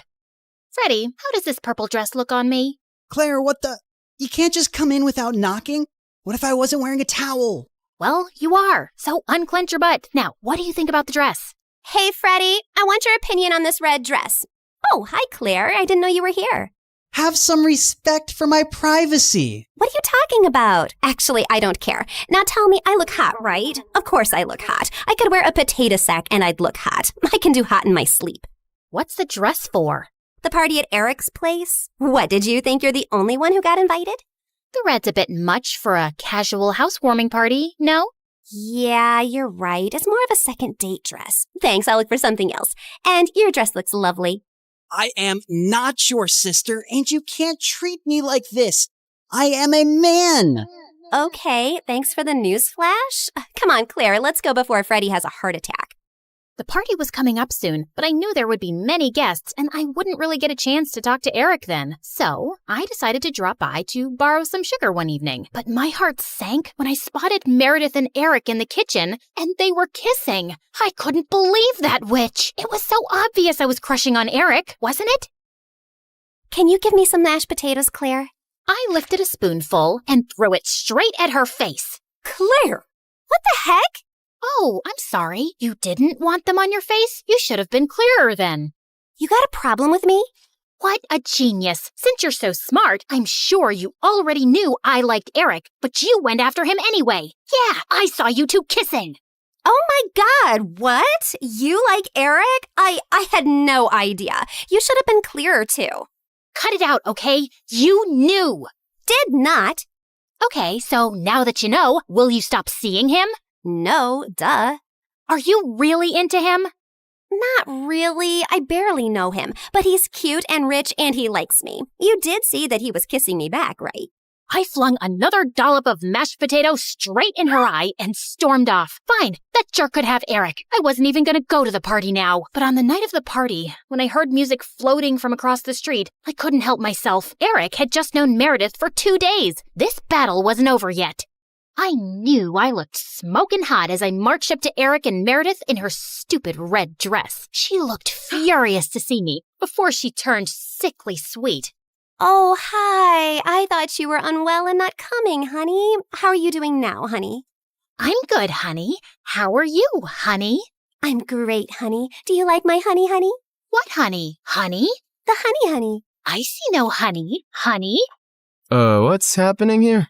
Don't worry about it. Let's go get some honey, honey.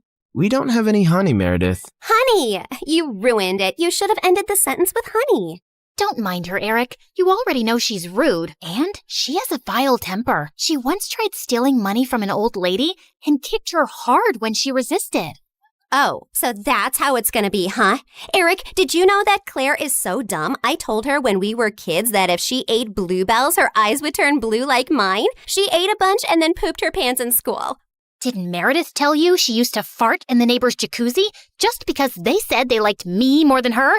It went on for a month.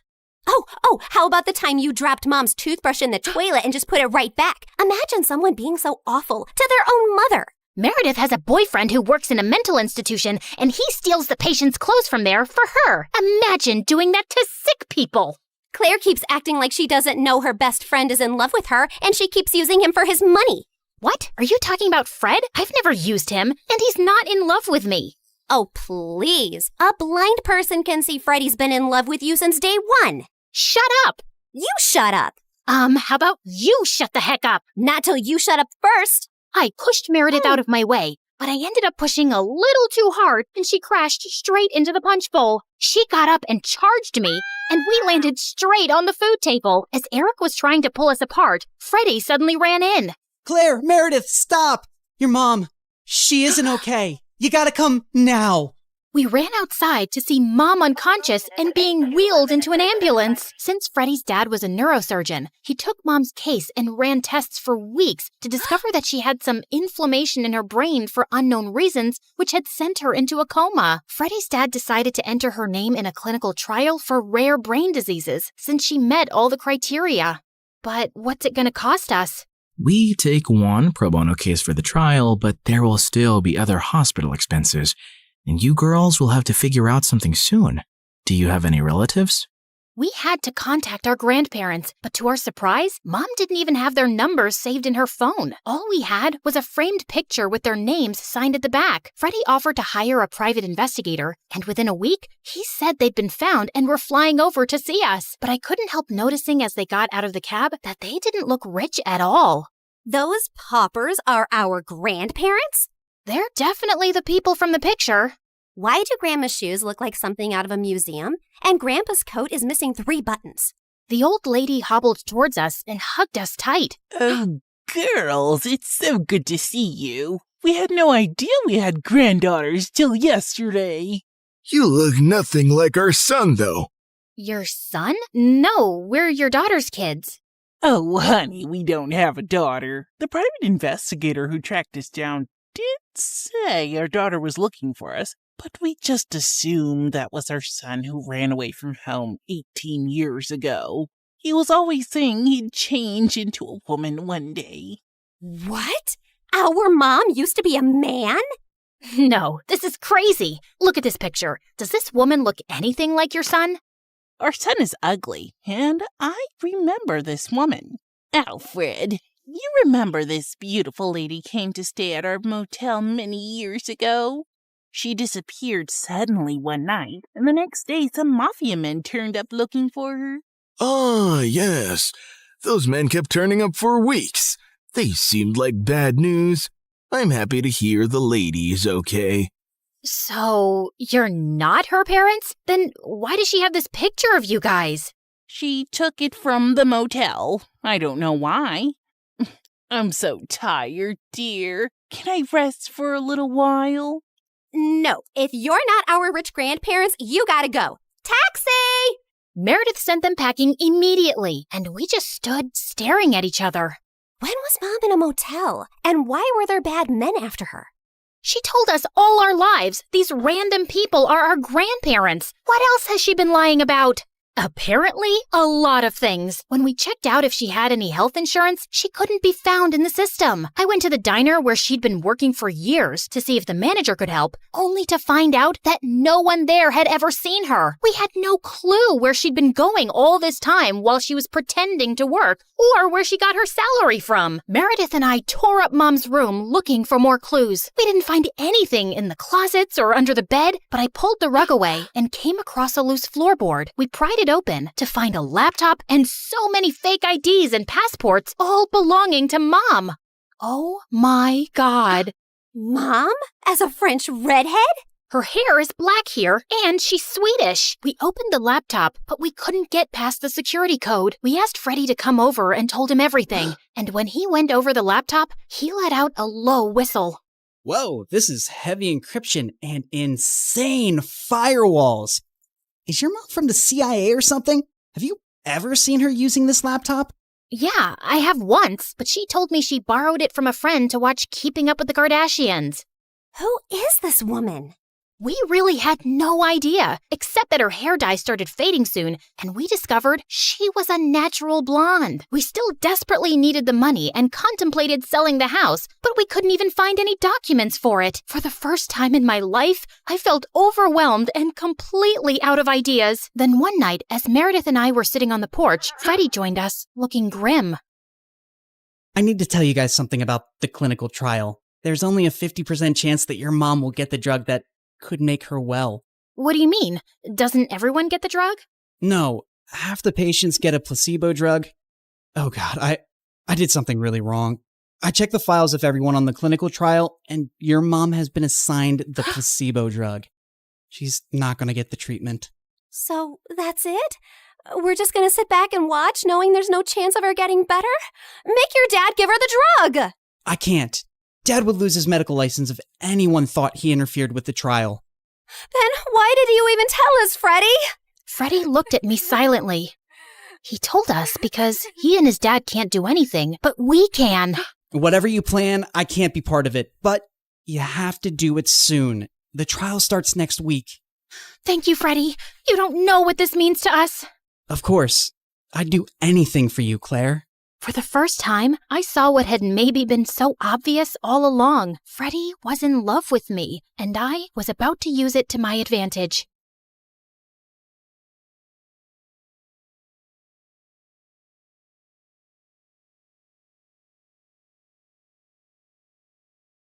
Some superheroes strut around in capes, while others rock pixie boots and a trendy poncho. Because, yes, you are looking at a real superhero. Hi, I'm Annie, and I'm from New Jersey. Don't be fooled by my cute pink locks and dazzling big blue eyes, because as it turns out, I'm also a bit of a crazy, jealous maniac. You know, every superhero has a weakness. Mine was my dad. My dad was the center of my world. Mom left when I was 3, so it was always me and him. We'd hang out all day, and he'd do whatever I wanted. Let's jump on your bed and then go fishing for sharks in the park.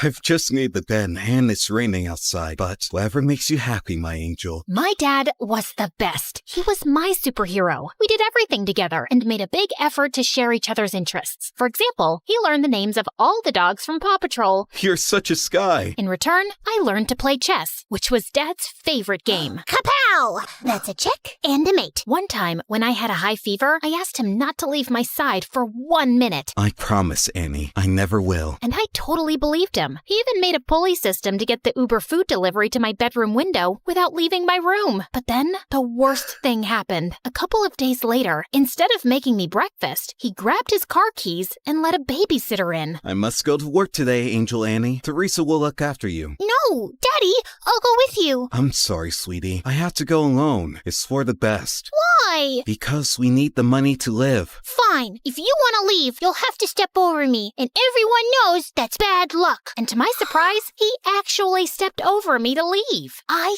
hated babysitters and caused as many problems as I could to get my dad to come back. He used to be late for work pretty much every day and had to sneak out during lunch and leave early to take care of me. So you can imagine what happened next. I got fired. Yay! Daddy's at home forever! Yeah! I was ecstatic, thinking things would go back to normal when I got the biggest shock of my life, kindergarten. I cried all the way and threw a total hissy fit at the front gates. Why? To learn and get a good job when you're older. Jobs suck! You'll make lots of friends. Friends suck! I hated it and let everybody know that I did. I hate it. Stop! Dad got more calls from the kindergarten than the principal's secretary. I know what you're thinking. I was a little monster. And yes, I was. I just couldn't help it. I wanted to be with my dad so bad. Soon, kindergarten turned to school, but things didn't improve. I felt so alone and sad without my dad, and I was always getting into trouble. But then one day, I got the best news ever. I know how unhappy you are at school, so I talked with the principal and I'll take a job at your school as a janitor. This way, we can spend all the time you want together, and I can have a job. God knows we need the money. I know it's not glamorous, but would it be too embarrassing for you? What? Just you and me again? This is the best job ever! But there is one condition. You must behave, because if not, I'll get fired. You promise? Oh, I promise. Pinky promise! And for some years, things were amazing. We drove to school and worked together, sat together at lunch, and whenever he'd go past my classroom mopping the floor, he'd give me a goofy wave. For the first time, I focused on my schoolwork because I didn't want to mess up our arrangement. Other kids were even inviting me to parties. You should go. Make some friends. Maybe you could come with me? Annie, you must learn to do things without me. Rely on other people. Really? Maybe you're right. I guess I can go for like half an hour. Nah, let's just hang out here and watch TV. But then it all changed. I was supposed to be meeting some peeps at the movies, but then remembered Dad's favorite TV show was on. So I decided to go back home and watch it with him. But when I opened the door, I found that Dad was having dinner with a woman with candles and flowers on the table. Annie, Angel, I wasn't expecting you. This is Fern, my new friend. Hello, Annie. I've heard so much about you. It's great to meet you at last. Funny, I've heard absolutely nothing about you. I was hoping we'd spend some time with Fern, Annie.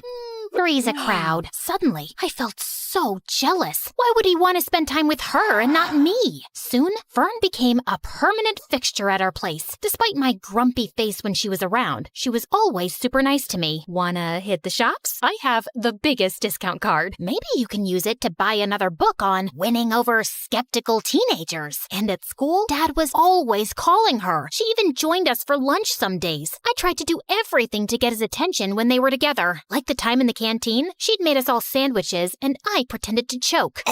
Poison! But they were too busy staring into each other's eyes to notice. Soon, Fern moved into the house, and even though I kept moving her things around, she was always calm and supportive. You can always talk to me about anything, you know. I'm fine. You and your dad have such a special relationship. I wouldn't want to come between you two. Well, cheers for that. You can rely on me too. I'll always have your best interests at heart. Yikes, is that the time? Gotta run. It felt like Dad was slipping away from me. But at the same time, I was also starting to become independent. During that time, I joined the chess club and quickly showed talent, no doubt thanks to all those games with my dad. I even won the school tournament and got invited to represent the school in an international tournament in Belgium. I knew it was a life-changing trip, but I also knew that my dad's job as a janitor didn't pay much. He would not be able to afford the expenses of such a trip, so I had to decline the offer. I was pretty sad about it, and soon things got even worse. That same afternoon, afternoon, I got to class, and one of the more popular girls was sitting in my seat, slurping on a milkshake and making fun of me. Look at me. I'm Annie, and I'm so lame because my dad's my BFF. Great, that's really mature. Now move your butt from my seat. Oh, no. You better call your personal janitor to clean up this mess. What mess? I shouldn't have asked, as she threw her milkshake on the floor on purpose. This mess. What are you waiting for? You better call Daddy. I jumped on her and tipped the rest of the milkshake over her, and that's when the teacher intervened. I got after-school detention. I was really scared that Dad would find out, but thankfully, he went home after finishing his shift. I was super relieved. But then, on my way out from detention, I heard a weird rustling noise from one of the classrooms. That's odd. Everybody went home already. I thought it was best to get out of there. But suddenly, a man in a ski mask rushed out of a classroom, holding a bag full of the school laptops. Oh no, a thief! I froze in my spot as he spotted me and stopped for a few seconds, then started running down the hallway. As he ran past me, he accidentally hit me with the bag of laptops, and I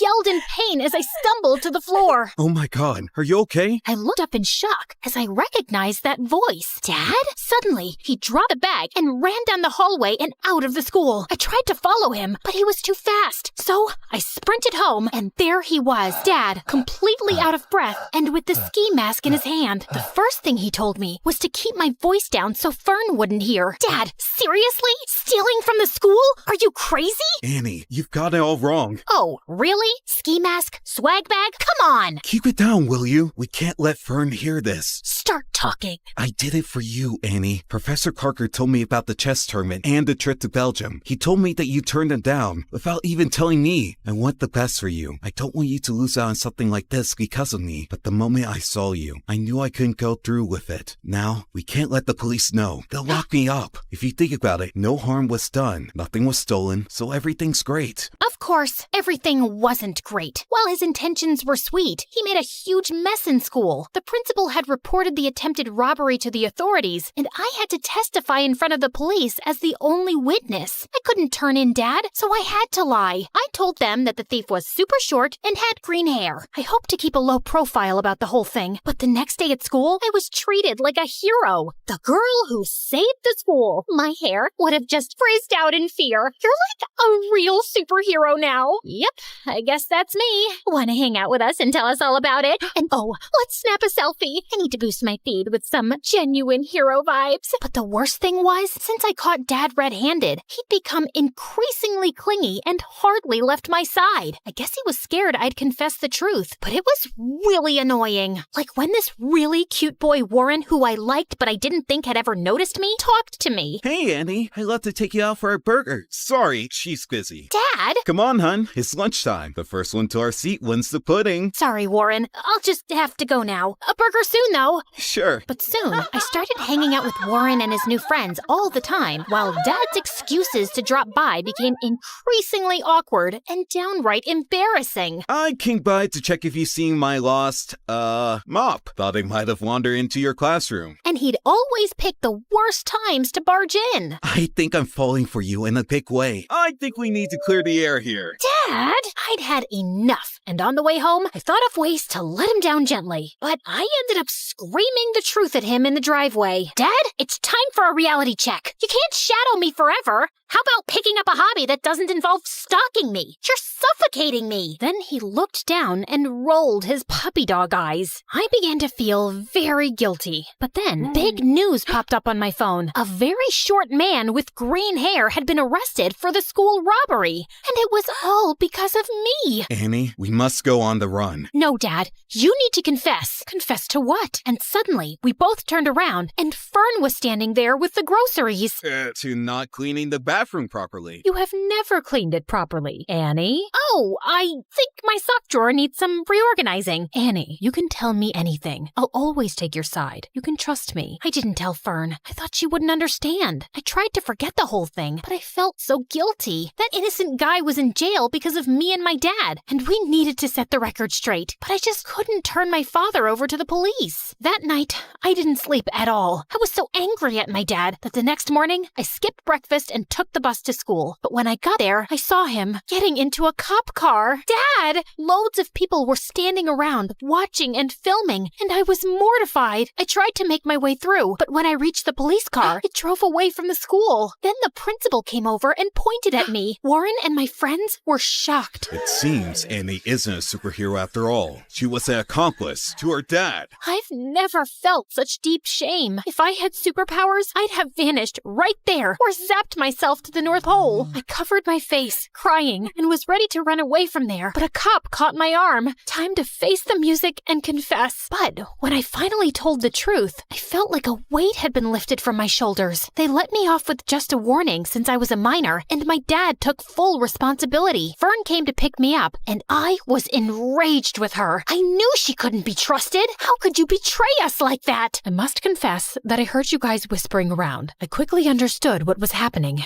and I knew I had to step in. You didn't deserve to live with that huge secret and with the guilt. I knew it was the right thing to call the police, and I was about to do it, but then I just couldn't. Not to save your dad, but because I know how close you guys are and how devastating it would be for you. I just didn't want to hurt you. I started crying. Thank you, Fern, for everything, and I'm sorry for being a brat with you. Fern hugged me firmly, and I hugged her back. During those hard times, we became really close. She took me home and stood firmly by my side through it all. But if you didn't turn him in, then who did? Some weeks later, they allowed me to visit Dad. I confess everything myself. It was unfair that someone else was arrested, and it felt even worse that you lied for me. I was afraid you'd start hating me for dragging you into my mess, so I gave myself up. I'm so sorry for being such a terrible dad. Dad started crying, and I soon joined in. No, Dad, you've been the best. I'm sorry I've been so difficult, and you don't need to feel like I'm missing out on anything.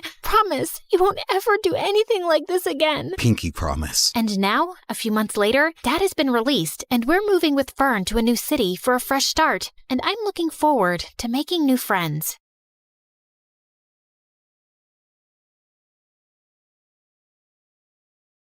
Your mom, she isn't okay. There will still be other hospital expenses, and you girls will have to figure out something soon. Do you have any relatives? Of course. I'd do anything for you, Claire. Can you tell me where the trial patient files are?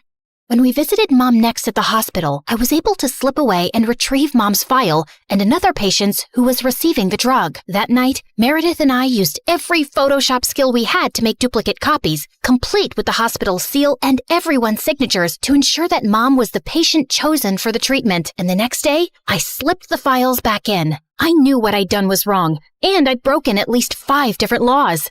But as I walked away, I didn't feel like a criminal at all.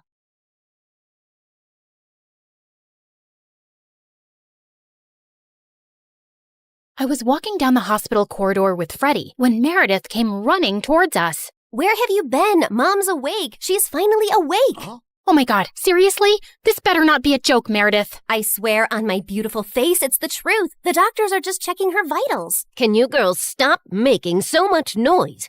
It's a hospital. Oh, shut it, nurse. We're in the coma ward. Who are we disturbing here? Don't you want these people to wake up? How dare you talk to me like that? This is preposterous. That's not even a real word. Remind me to buy you a dictionary. How did you become a nurse? Jeez. You ran down to Mom's room to find her fighting off the doctors. She jumped onto her bed like an animal and started screaming at them. Where am I? Are you doing science experiment on me? You will not touch the daughter of Vladimir. I learned how to catch fish with my bare hands when I was 3 and tackled a bear when I was 5. You think you are any match for me?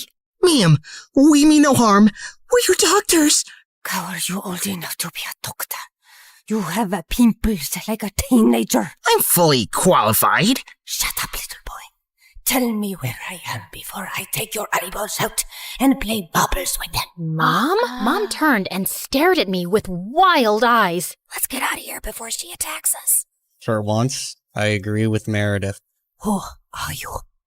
And what did you just call me?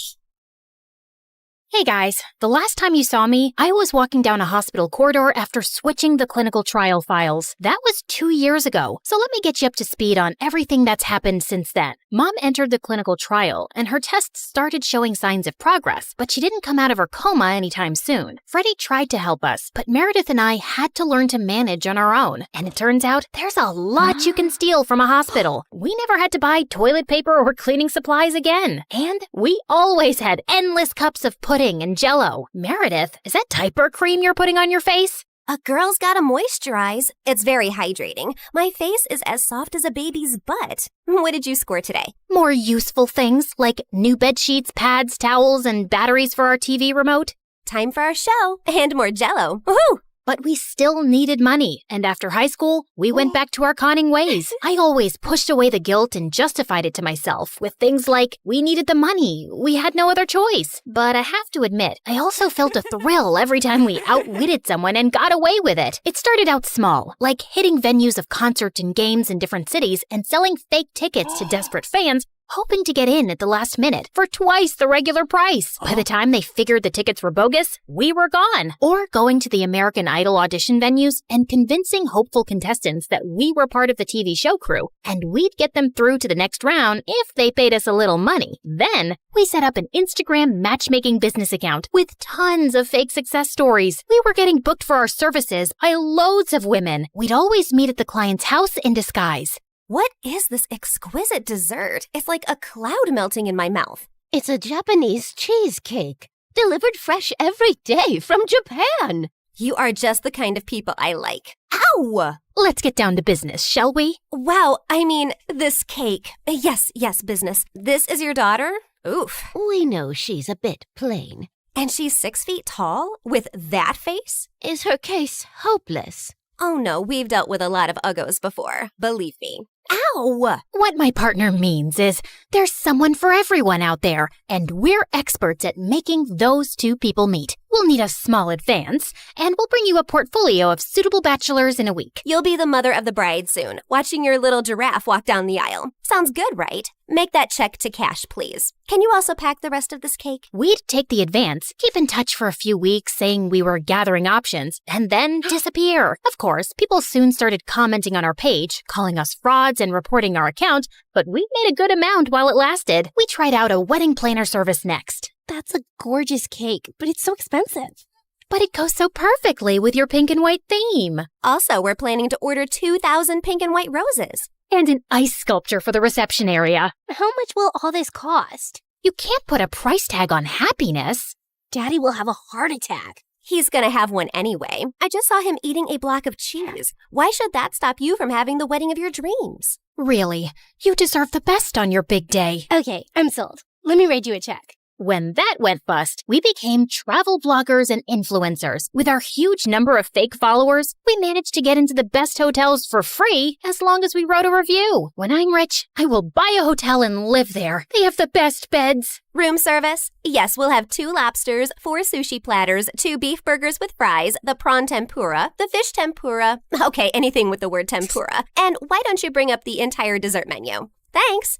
Of course, none of these businesses lasted too long, and we were always on our toes, traveling from place to place, changing disguises, trying not to get caught. The only person who had any idea of our activities was Freddie. But whenever we went back home, he was always happy to see us and never asked questions. 2 years had gone by like this, and Mom was finally awake, except she didn't remember being our mom. Now, we had no chance to ask her about the fake IDs and laptop we'd found, because all she seemed to remember was her childhood in frickin' Russia. We showed her pictures of us together, and the doctors explained that she'd lost most of her memory, and they were unsure if she'd regain it. Oh, my girls. I am so sorry I don't remember anything about you, but I feel a connection to you, as strong as the frost on my toes, walking barefoot in snow, and as sweet as the smell of my grandmother's honey cakes, and as deep as the violet skies of Siberia, and— Yeah, we get it, Mom. We love you too. As the 3 of us sat in a cafe later, I was still trying to process everything when I saw Meredith had a faraway look on her face. I know that face, Em. What are you planning? Oh, nothing. Just thinking how excited Arthur will be when he finds out Mom is awake. You're talking about our neighbor, Arthur? Yeah, he's been visiting Mom every week for 2 years. He's always been in love with her. He'll be happy, but she won't even remember him. That actually works in his favor. Mom always found him irritating. What are you saying exactly? What if we convinced Mom that she was deeply in love with Arthur before she went into a coma? I'm sure he won't have any problem playing along. Maybe we even say that they were engaged before she got sick. If we set them up, Mom will be taken care of for life. Arthur is rich with a capital $sign. Wow, Meredith, you're a frickin' genius. Jeez, why are you girls always scheming? Because our parents are not neurosurgeons. You can't use that excuse forever. Watch me. Like we expected, Arthur immediately agreed, and we got to work. We photoshopped tons of pictures of Mom and him, and soon he even turned up with a giant emerald ring. You chose this Russian emerald ring from an antique shop where I proposed to you. Oh, it is so beautiful. I wish I remembered all of these moments. But I do feel a connection to you, as strong as the smell of lavender on a Russian summer breeze, and as warm as Papa's fur coat, and as comforting as a bowl of kidney pickle soup, and— Kiss her, now! As Arthur and Mom kissed, Meredith and I walked out of the room and burst out laughing. We laughed till we almost peed our pants. Oh God, my tummy hurts. Are we doing the right thing? Fooling Mom? She's no fool. She asked me how rich Arthur is yesterday. Now she feels very connected to him. And within a month, Mom was walking down the aisle in a grand wedding in Arthur's garden. Of course, Meredith and I had made all the arrangements and totally overcharged Arthur. I promise to cherish and to love you forever, and follow you to the ends of the earth. We will go to Russia and start our new life there in the lovely house you have bought me as a wedding gift. And yes, I will cherish and love you and whatever, etc., etc. Now you may exchange rings. Did you just hear what I just heard? Are they moving to Russia? That can't happen. Is it too late to object to this wedding? Shh! You guys are ruining the ceremony. What's wrong with you? Are you a moron? You know she can't go to Russia? Why not? She's Russian, isn't she? Oh, yeah, she shouldn't go to Russia. Hold it, everyone. Sorry, Mom, but you can't go to Russia. Oh, sweetie, I will take you girls with me, don't worry. We're taking them with us? No one's going to Russia. Can we, discuss this later? You're ruining the moment. Arthur, shh. Listen, Mom, we need to talk. As I got up to talk to Mom, I tripped on my dress and crashed into this big cage holding 100 pigeons, and they all started flying off. This was supposed to be for after the ceremony! But suddenly, those pigeons turned vicious and came back to attack everyone. They clawed at people's hair, poked them with their beaks, and pooped everywhere. As the guests ran around in chaos, someone slammed straight into the wedding cake. Meredith and I grabbed Mom's arms and dragged her home. What is wrong with you two? There's something you need to know, Mom. Meredith and I ended up showing her all her fake passports, IDs, and the laptop, and she was stunned. My name is Alexei, and none of these IDs have that name. Mom, we don't know who you really are or why you left Russia. What if you were a spy or some sort of criminal? What if you're wanted in Russia? If you go back there, you might get arrested or worse. Apparently, many years ago, some bad people were looking for you, and we don't know why. You have to stay here and keep a low profile. But I want to find my parents and see my home. It's all I remember. You can't risk it. Not till you get your memory back. Or we get someone to tell us what's on that laptop and figure out who you are. We're sorry. We hugged Mom as she cried, then fixed her makeup and returned to the wedding. The pigeons had left, and the guests were leaving too. Stop, everyone. The wedding isn't over yet. And Arthur, Mom wants to move to Hawaii instead. From the top, people! Arthur was very confused, but they finally got married. Later, as everyone moved towards the dance floor, Freddie asked me to join him. So, now your mom is well and you have a rich stepfather. What are your plans? I like traveling around with Meredith. Maybe I'll do that for some time. There isn't any reason to stay here anyway. Ouch. Why don't you just hit me with an axe? Of course, there's you. I can always come visit. That's not good enough, Claire. Look, I have to say this now. I've been in love with you since forever, and let's not pretend you don't know that. Don't you think you can give us a chance? We're best friends, and I'd do anything for you. I know, Freddie, but I just can't. I love you, but not like you want me to. You can try dating me. Maybe you'll feel differently. I don't think I will. And I can give you a good life. You don't need to live like a freaking criminal anymore. Some people might call me an artist. Con artist, yeah. Still a criminal. Maybe I enjoy being one. It's kind of thrilling.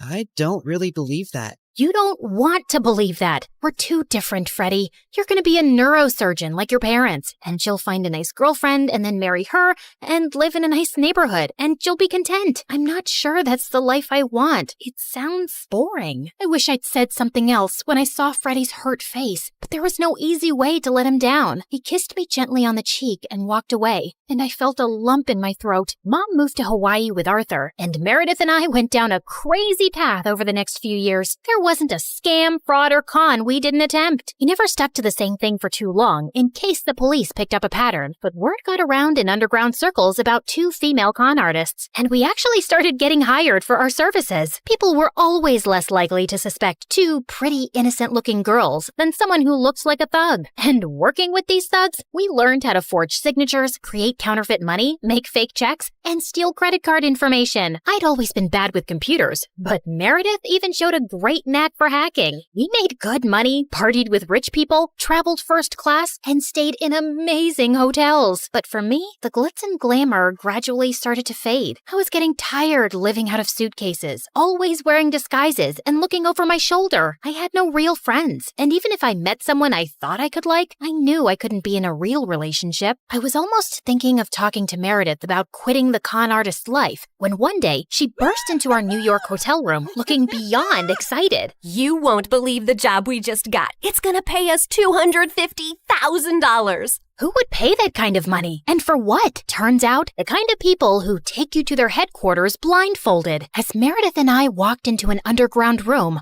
a large chair swiveled around to reveal...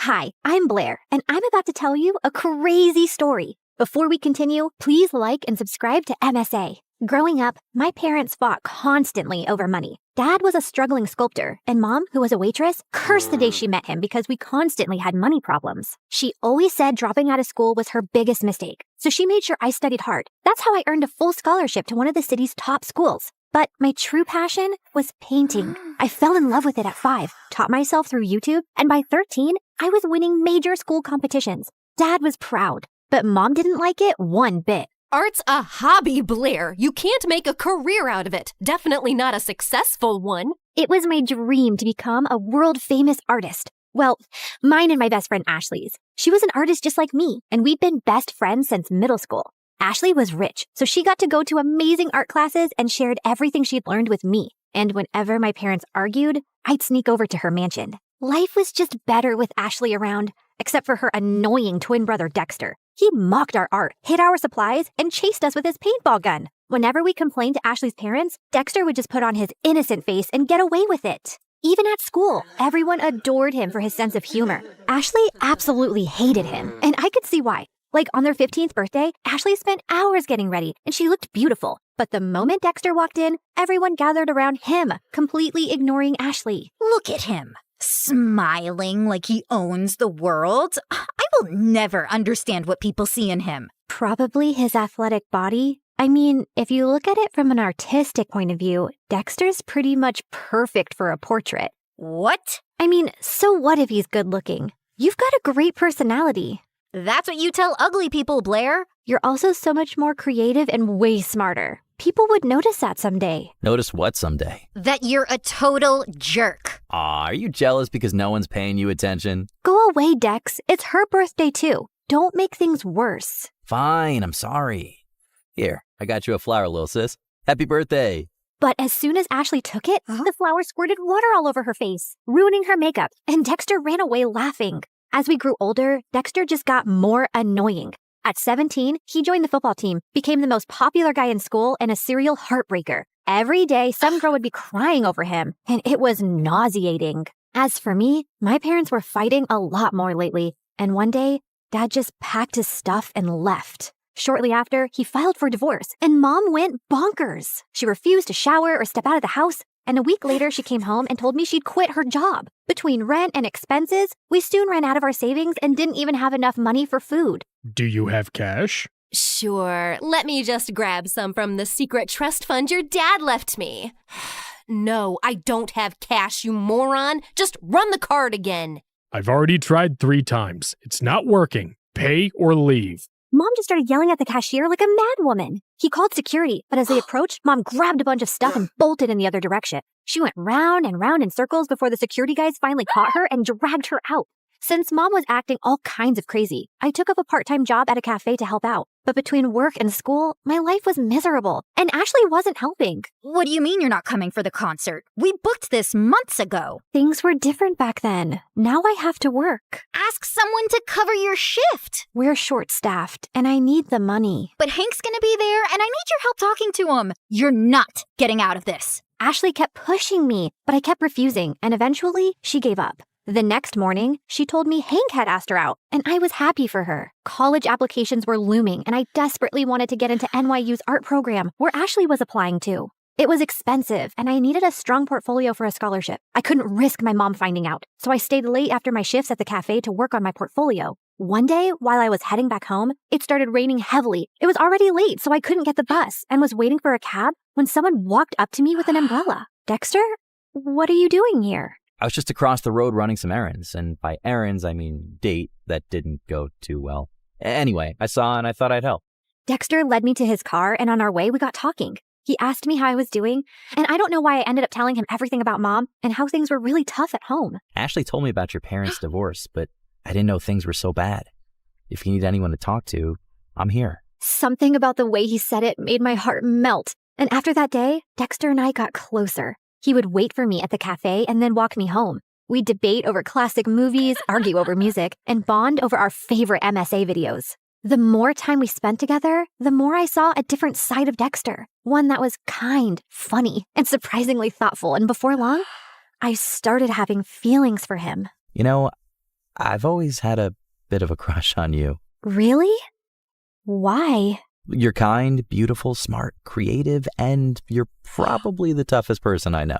Wow, thanks. I always thought you're kind of annoying. Gee, thanks. What a compliment. Let me finish. But now I think you're the only person who gets me. You've shown me what it's like to really connect with someone, Dex. I guess what I'm saying is... That you like me? I like you too. And then Dexter kissed me, and it was perfect. I wasn't sure how Ashley would take it, but before we can even gather the courage to tell her, we found her crying in the school garden the next day. Hank dumped me. He says my nostrils are too big and that my face reminds him of his dead cat. What kind of reason is that? The kind that's a lie. Hank's a total player. Why would you ever fall for him, you dumb... Ow! I mean, I'm sorry you're hurting, but don't weep over that idiot. You're stronger than that.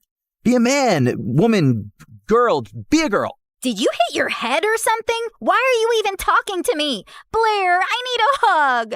The next few days were a mess. Ashley was hung up on Hank and dragged me along for endless shopping sprees and salon visits to distract herself, and I didn't think it was a good time to tell her about me and Dex, who I wasn't even getting to spend any time with. She was also home all the time, so Dexter started sneaking into my room late at night. This is not fair. You're totally ignoring me. I know, but she's miserable, and she needs me. Hey, Han, remember when you needed her, but she was too busy falling in love? Anyway, my football team's having a party tomorrow night, and I'd love for you to come.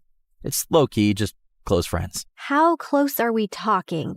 Close enough to do this. Dexter leaned in to kiss me, but before he could, someone knocked on my door. Ashley! He hid under the bed as I opened the door. Who are you talking to? No one. I was just humming to myself. La la la. See? You tell me, what's up? No time long see. You're being weird. Anywho, I need your help. I've heard the football team is having a party tomorrow and Hank's gonna be there. I need him to know that I've moved on and this party is perfect for that. I have the invites. You're coming with me. No excuses. But I have to work on my portfolio. I promise I'll help you after the party. Please say yes. Ashley looked desperate that I couldn't refuse. Dexter was furious, though. He didn't answer my calls or reply to my texts. Even at the party, he ignored me. But I could see he kept looking my way. Ashley had hired some guy to be her fake boyfriend, so she left for the dance floor with him while I waited for Dexter. I was near the pool when I almost slipped, but someone held on to me. Careful there, sweet cakes. You'll hurt yourself. Blair, right? I'm Hank. I know. Great. Then let's skip the introductions and dance. I don't want to. Come on. She said no. I turned around and saw Dexter looking furious. And who are you? Her boyfriend? Yes, now back off! Or what? You'll hit me, pretty boy? You bet I will. Dexter punched Hank right in his face and he stumbled backward. Hank charged at Dexter and the two got into a fight. Everyone gathered around and I caught sight of Ashley's face in the crowd. She looked furious. I ran over to her, but I slipped and fell in the pool. I don't remember much after that, but when I opened my eyes, I was in a room with Dexter and Ashley staring at me. What happened? You passed out. You don't know how to swim? I didn't exactly grow up with a pool in my backyard, so no, I don't. You're bleeding. That's no big deal. Yeah, no big deal. Just like it's not a big deal to hide from your best friend that you're dating her idiot brother. How could you not tell me?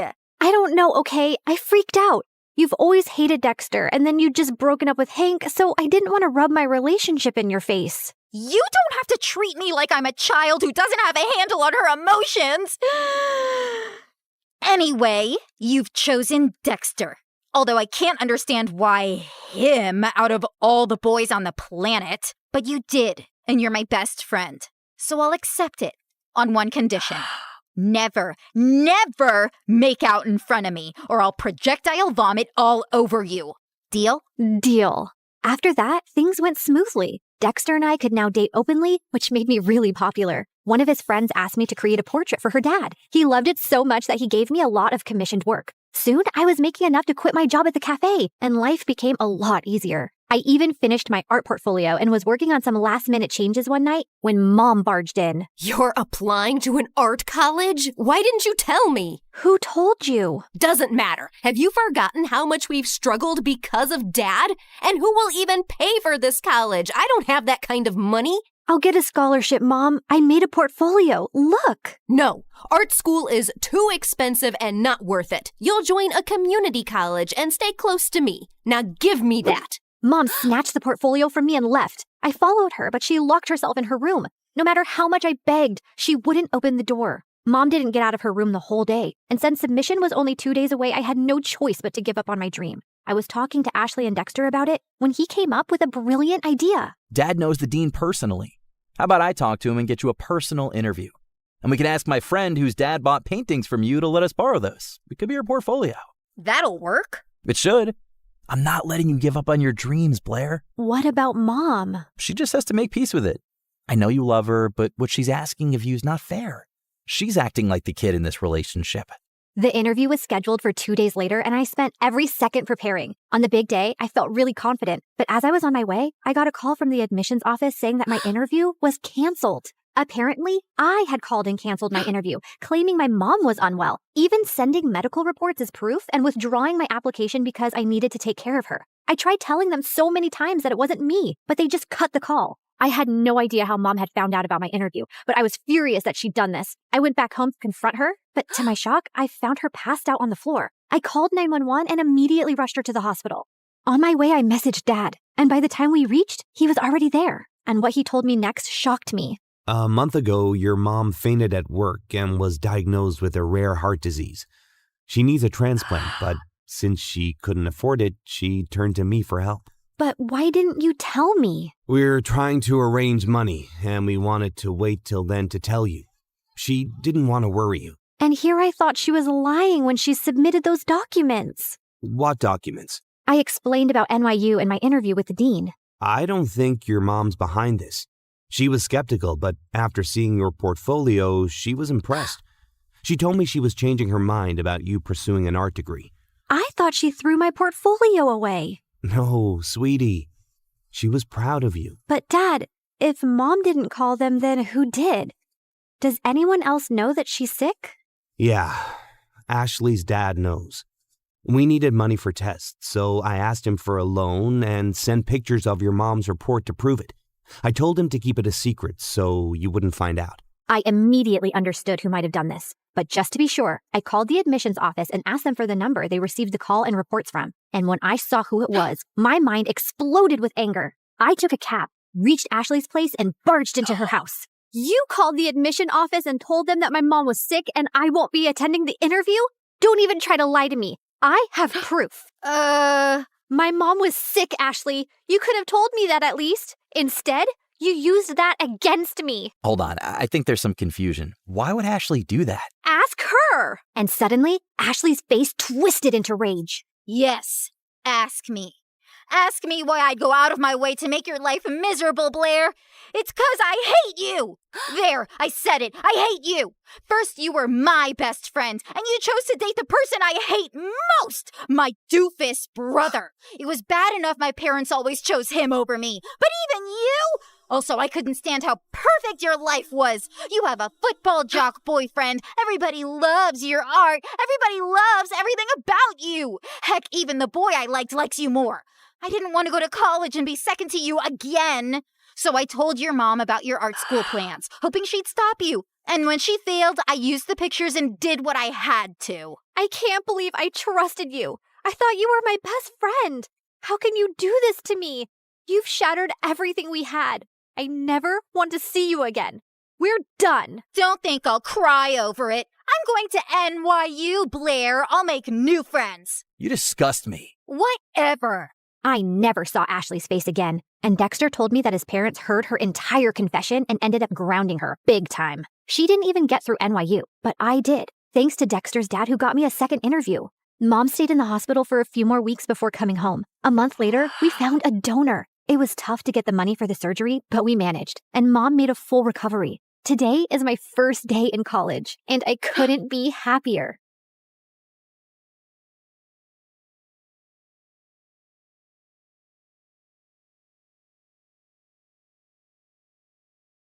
Hi everyone, my name is Hazel and this is my story. Please like and subscribe. I was born to two genius parents who were masters of their craft. My mom was a big corporate lawyer and her work mostly kept her away from home. But I didn't miss her at all because I had the best dad in the world to keep me company. He was a genius scientist and I was like a mini version of him. I loved science too and hung around his workspace all the time. Look, Dad, I found these. Oh no, honey.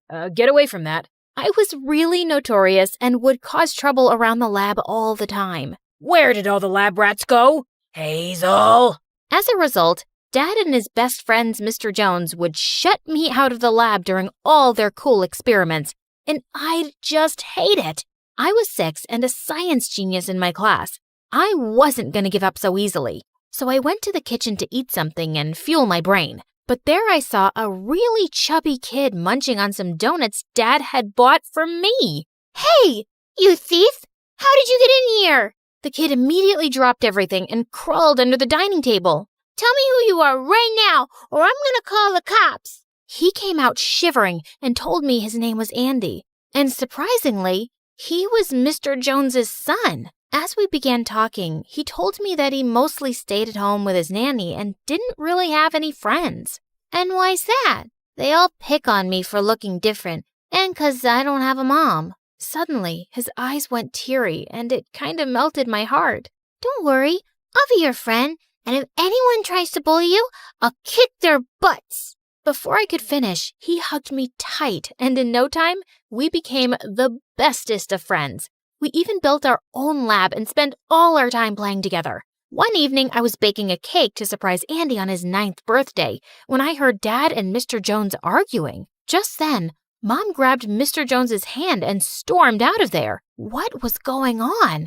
I went in and Dad burst into tears and hugged me. What happened, Dad? Are you okay? Oh, sweetie, I think I'm gonna lose it all. All the hard work I put into this one project of my life. Jones is gonna take it away from me, along with your mom. What? Mr. Jones was stealing Dad's work? And Mom was siding with him? How could she? But before I could ask her, Mom declared that night that she was gonna divorce Dad and take me along with her. And I just couldn't keep my cool. No, Mom, I'm not going anywhere with you.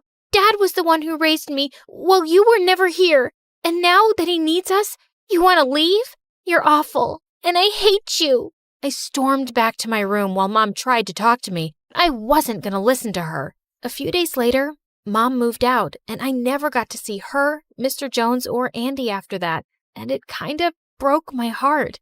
But Dad was more miserable than me. He lost all his money, and we had to move to a much smaller house. After that, Dad spent most of his time in his room, so I tried to come up with ways to cheer him up. Look, Dad, I made you pancakes. Look, Dad, I invented this super cool machine. But nothing worked, and Dad's situation got worse day by day. Then a few days later, I saw Mr. Jones on TV, and he was being awarded as the Scientist of the Year for Dad's research. It angered me so much that I decided I was going to get Dad's revenge on him somehow. So I pulled up my socks and started studying harder. And luckily, I got into the same high school that was owned by Mr. Jones. On my very first day, I was on my way to the principal's office to submit some documents when some girl tripped me in the hallway, and I fell onto a guy ripping his t-shirt wide open, and the girl who tripped me started yelling at me. How dare you humiliate my friend in front of everyone? Get up and apologize to him now. What? You made me fall. If anything, you should be the one saying sorry. How dare you talk back to me like that? The guy suddenly stepped in. That's enough, Rita. Let her go. What? Why? He came forward and handed me all my documents and took that girl away with him. Later, I discovered that his name was Andrew and he was the football captain, and that mean witch was his friend Rita. And both of them were in the same class as me. Perfect. I went ahead and took a seat, but Andrew came and sat right next to me. Hey there. I'm sorry about how my friend spoke to you earlier. She can be a bit intense. Is that why she's shooting lasers at us right now? Ignore her. Do you maybe want to hang out with us later? I think I'll pass. I've got so much to catch up on. But for some reason, that guy wouldn't leave me alone. At the cafeteria, in the library, and even after school. Hi. What was his deal? Look, I don't know what you're up to, but I'd appreciate it if you... I want to take you out on a date. A what? Are you kidding me? You want to take this witch out on a date? Rita, watch it. Really? You want to side with this ugly duckling, Andrew? Fine, so be it. Gosh, this girl was crazy. But the kids at school were even crazier. The rumors of me dating the school's heartthrob were going viral. And as I entered the hallways, an egg came flying straight onto my face. Yikes! I rushed to the washroom to clean it, but Rita came suddenly from behind and pulled my hair. How can you even dream of dating Andrew when you know he's mine? I pushed her away, and before we knew it, we broke into an ugly catfight and ended up in bruises. I had to tell Andrew to get rid of those rumors now. So I went ahead to look for him on the playground. But then what I saw next shocked me. Mr. Jones was hugging Andrew after he won the football match, and that's when I realized Andrew was Andy, Mr. Jones's son, and my childhood friend. Holy freaks! For a moment, I felt so happy about Andrew, but then seeing Mr. Jones burned me on the inside. And Andrew's offer to date me was a perfect opportunity to get closer to Mr. Jones and ruin things for him just like he did for my dad. So I went ahead and pulled Andrew for a kiss in front of everyone. Whoa, that was... Awesome, I know. That's what you wanted, right? And that's what you get, boyfriend. After that day, Andrew and I started dating officially. We'd spend most of our time together, and he'd make me laugh tons. It was a complete surprise to see him transform into this really cool and outgoing person, so different from how he was when we were kids. But of course, Rita fumed with anger seeing us together, and I couldn't help teasing her more. One time, I was working in the library after school when Andrew came and pulled me out of there. Hey, what are you doing? Shh, it's a surprise. We then rode to a hilltop outside the city, and everything looked so beautiful from up there. Just then, Andrew ran back to his car and brought a big cake lit with candles, and it made me teary-eyed seeing how much this guy cared for me. Hey, are you okay? Yeah, never better. I didn't even remember it was my birthday. It was then I realized I was really falling for him, but the thought of using him to get to his dad was kind of crushing my heart. I have been wanting to tell you something, Hazel. Before he could finish, my phone started ringing, and I was shocked to discover Dad was admitted to the hospital. Andrew asked his driver to immediately take us to the hospital, but I didn't want him discovering who I really was, so I asked him to stay back. Later, the doctors told me that Dad was quite ill and needed a lot of care to get well soon. I rushed to the nurse to inquire about the treatment and the expenses, but she told me everything was already taken care of. And it didn't take me long to figure out who'd do that. I left the hospital and saw Andrew waiting outside for me. Why'd you do that? Why won't I? It's your dad, Hazel. And if you were in my place, you would have done the same. No, I wouldn't. His dad was the reason my dad was so sick in the first place. And there was no way I was forgiving that man, even after what Andrew did for my dad. A few weeks later, Dad was much better and was sent back home. Andrew called me up later the same day and invited me for a party at his place. And that was perfect. Mr. Jones was apparently working on another big research project, and if I could get into their house and get my hands on it, it would be the perfect revenge. So I happily agreed. But when I got there, I was shocked to see Mom laughing and celebrating with Mr. Jones. I couldn't help hating her even more. After a while, when Andrew went away to get me a drink, I sneaked further into the house and found Mr. Jones's study. Bingo! I was going through some papers and documents there when suddenly the door flew open and I was shocked to see Mom standing there. Hazel, it's you, right? Oh, my daughter, what are you doing here? She ran to me and hugged me tight, but I pushed her away. Don't you touch me. You're not my mom. What are you saying? Then she looked at the mess I had created as I was going through all the papers, and the look on her face changed. What are you doing here, Hazel? I'm here to do the same thing that your lover, Mr. Jones, did to Dad. He stole Dad's research and took all the credit and money for it. With your help, Mom. What? Who told you that? That's a lie. Jones is my friend, not my lover, and he didn't steal anything. It was your dad who got greedy and tried to steal Jones's research and sell it. What? You're lying. No, I'm not. Clearly, your dad has been feeding you lies. This couldn't be true. I rushed out of that room, but Andrew was standing right outside the door, and judging by his face, I could tell that he heard everything. But I felt too ashamed to face him now, so I just stormed out of there, and Mom followed me all the way home, too. When we got there, I went straight to Dad and confronted him about everything. Tell her. Tell your daughter the truth. And suddenly, Dad just broke into tears. Oh, Hazel, forgive me, my daughter. I can't believe it, Dad. All those years, you lied to me about everything, about Mom. How could you? 'Cause I love you, honey. When I realized I was gonna lose everything, I didn't want to lose you too, So you decided to lie and ruin my life? All this time, I hated two innocent people and made it my life's mission to get revenge on them for ruining our happiness. I even hurt someone I really care about, all because of your lies, Dad. I can never forgive you, ever. I ran to my room crying, but Mom came there and comforted me. I always knew you loved your dad more than me, sweetie, and I just couldn't force you to come with me when you weren't ready to listen. But I shouldn't have given up on our relationship so easy. I'm so sorry. Oh, Mom, I'm sorry for hating you too without giving you a chance.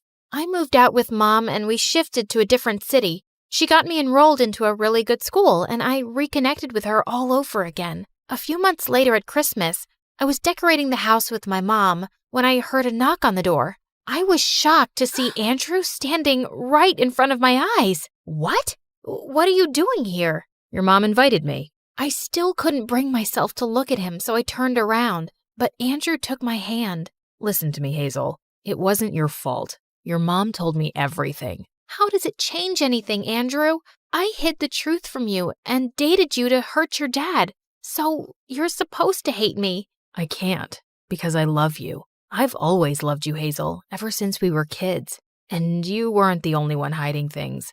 That day at school, when you fell and you dropped your documents, I saw your personal information, and I knew in an instant it was you. That's why I couldn't keep away from you. You knew? Then why didn't you say anything? Because I didn't want to scare you away after what happened to our dads. I wanted you to realize I actually loved you, and I know you do too. So please, stop running away from it. I looked into his eyes, and I couldn't help but see the love for me in them. I love you too, Andrew.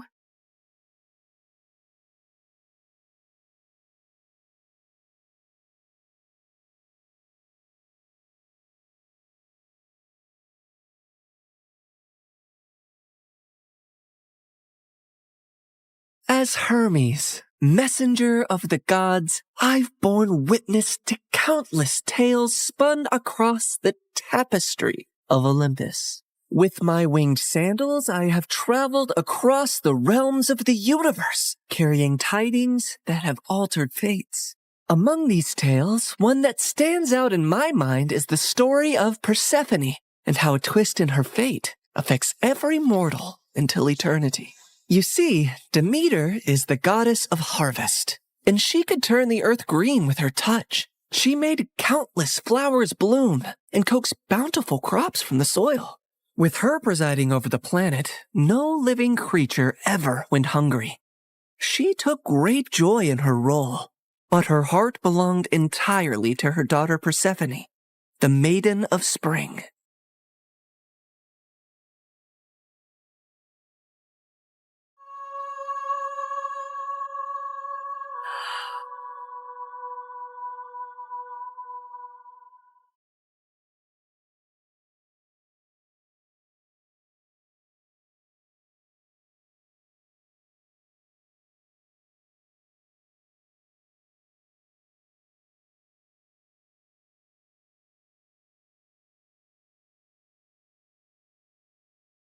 I've never seen anything like you. Are there more of you nearby? Little princess, I know of a field where the flowers bloom as far as the eye can see. I can take you there if you want. Oh, really? Oh, that would be a sight to behold. Then come with me, sweet child.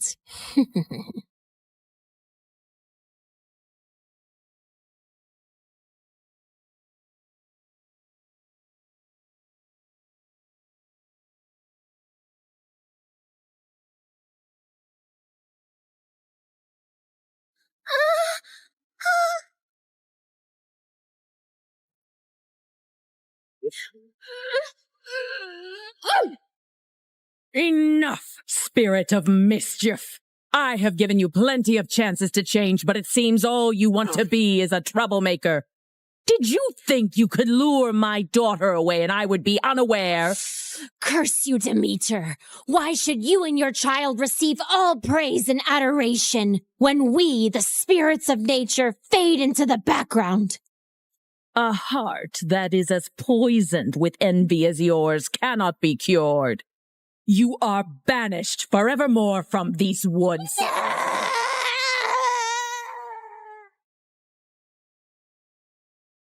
Did you forget that you are not allowed to venture into the forest alone? I'm so sorry, Mother.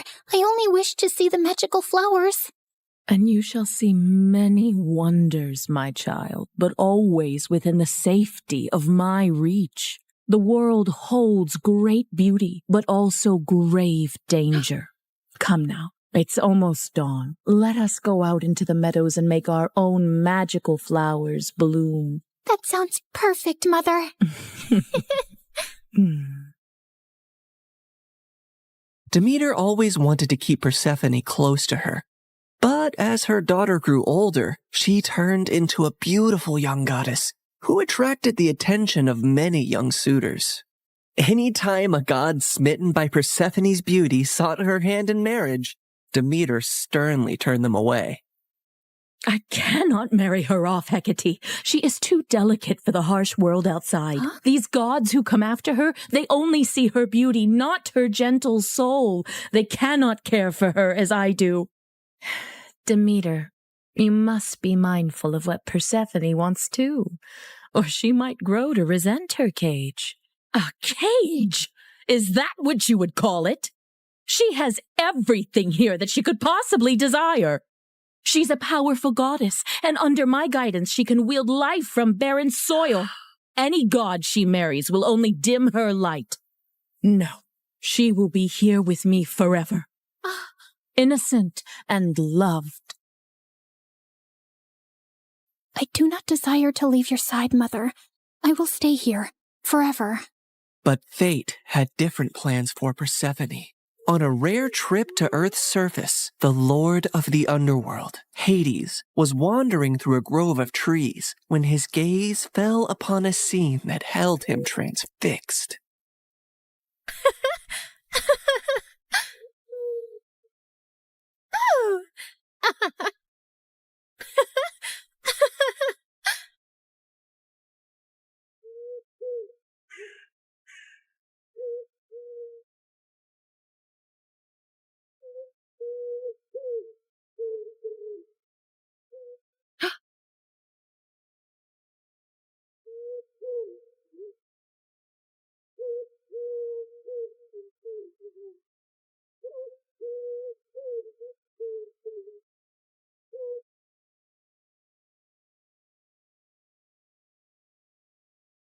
Hades, my lord, you seem to be troubled. What weighs on your soul? As you well know, when my brothers and I overthrew our father, the kingdom was divided among us. Zeus received the sky, Poseidon the sea, and I the underworld. I've never complained about my lonely lot, and do my duties justice. I don't frolic or play like the other gods, and work hard in my solitude. But mortals and gods alike see me as the embodiment of darkness, and their tales paint me as a monster to be shunned. My realm is necessary, but it is hated by all, as am I. But do they not see that I also have a heart, that I am made of the same cosmos as they, even yearn for the light sometimes? What has brought this on, my lord? Persephone, she is the light where there is none. She is life where all is death. Ever since I laid eyes on her, I can think of nothing else. But would she ever see past the darkness that cloaks me? Could she ever gaze upon me and see not a lord of despair, but a soul longing for companionship and warmth? Persephone, Demeter's daughter. Indeed, her radiance rivals the dawn, but she is of the upper world. I must have her as my queen, as my wife. Her presence would bring joy and life to a realm that only echoes with loneliness and sorrow. And I must believe that even in the underworld, love can find a place to blossom. My lord, her mother would never allow it. Perhaps there is a rightful path to this union. I will go to her father Zeus with a proposal of marriage. I only need his permission according to our customs. Get my chariot ready and prepare for my departure. Today, either I win a queen for my empty halls, or I resign myself to an eternity of despair.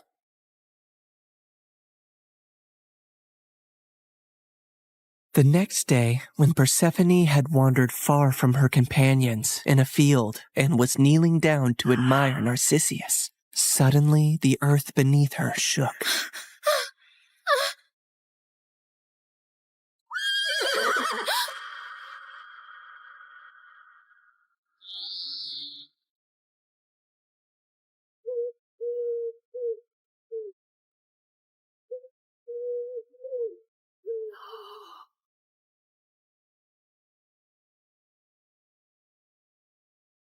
Fair Persephone, be not afraid. I am Hades, lord of the underworld.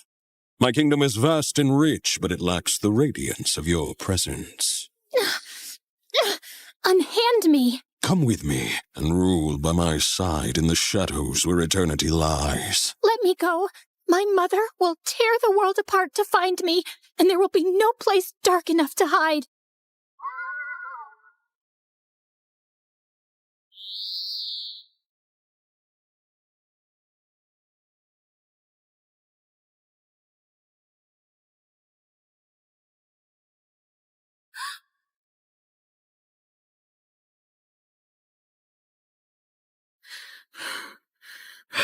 Where is Persephone? Something has happened to her. I can feel it. Leave everything and search for her now.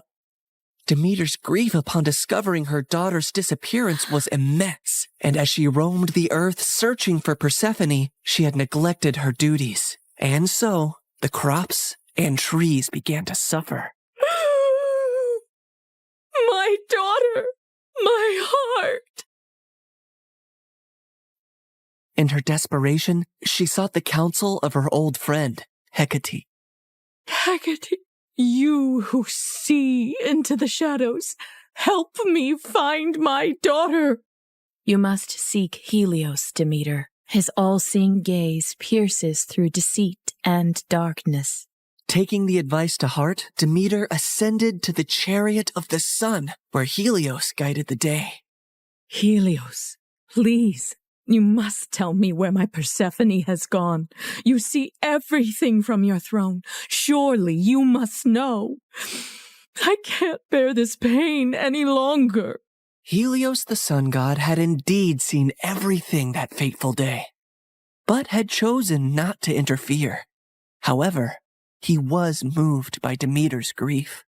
Demeter, your daughter has been taken by Hades to the underworld. He desires her as his queen. That cannot be. My daughter, queen of that cold, dead realm? I won't allow it. Perhaps it is not as dire as you fear. Persephone's grace could bring life even to the underworld. Also, he is one of the most powerful, wealthiest gods in the universe, and she would rule by his side. Is that so terrible? This is an outrage! How dare he take my daughter?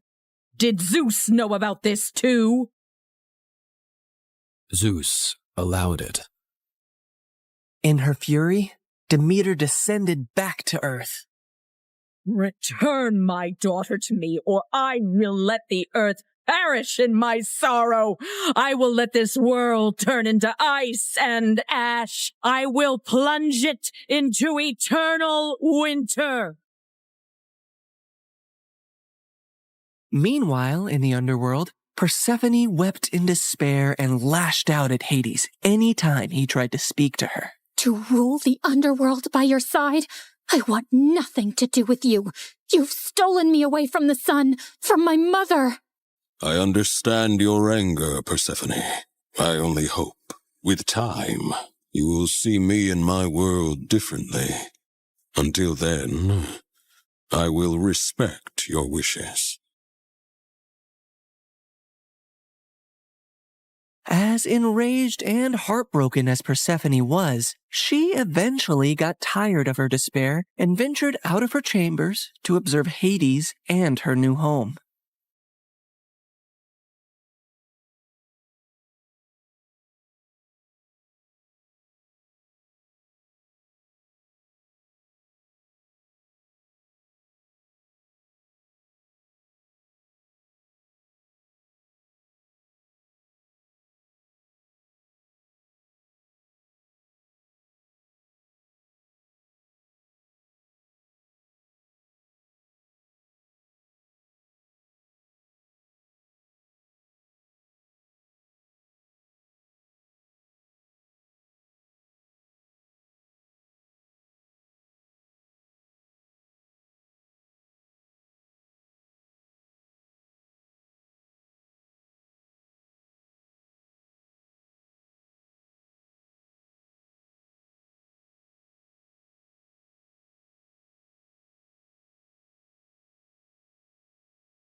I built this for you, to remind you of the surface and to give you a place of peace. I've never seen something like this. It's so beautiful. As are you, my queen.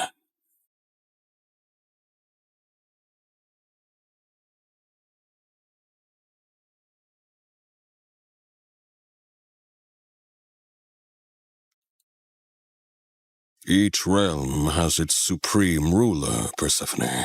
But here, you and I will rule together as equals. You will never be beneath me, but always near me. Meanwhile, on the surface, Demeter's grief and rage was a storm that screamed across the lands. Where she walked, earth cracked, rivers ceased their babble, and crops withered to dust under her shadow. As she withdrew her blessings from the world, famine began to spread far and wide. The cries of suffering mortals eventually reached the ears of Zeus on high Olympus, who could no longer ignore the matter. So he convened a meeting of the gods. Demeter's wrath endangers all. We must find a solution that honors both her demands and the laws of gods. If my daughter wishes to leave the underworld, let her return to me, or I shall never again let the earth bear fruit. Very well, Demeter. If Persephone wishes to return, she shall, if she chooses to stay with Hades. So be it. With a heavy heart, Demeter agreed, and Zeus commanded me, Hermes, to negotiate Persephone's return. So I descended into the gloom of the underworld, where Hades sat upon his throne with Persephone by his side. Her face was as pale as the ghosts around her. Hermes, why does Olympus disrupt the quiet of my realm? Mighty Hades, Zeus commands you to release Persephone, lest the earth die with Demeter's heart. I cannot ignore the decree of Zeus or the pleading eyes of the one I love. But know this, the ties that bind us are not easily broken. What do you mean, Hades? Just then, Persephone looked down at something she was clutching in her hand, and I saw it was a pomegranate. Suddenly, the realization of what had happened dawned on me. Fair Persephone, did you eat from that fruit? I couldn't help it. 6 seeds, to be exact. Each of them has sealed her fate and has bound her to the underworld. I knew I had to think quickly and come up with a deal that Hades would accept. Otherwise, Demeter would let the earth starve forever. She only ate a small portion of the fruit, so she should only stay with you for part of the year. She will spend 2/3 of the year with her mother on Earth, and 1/3 with you in the underworld.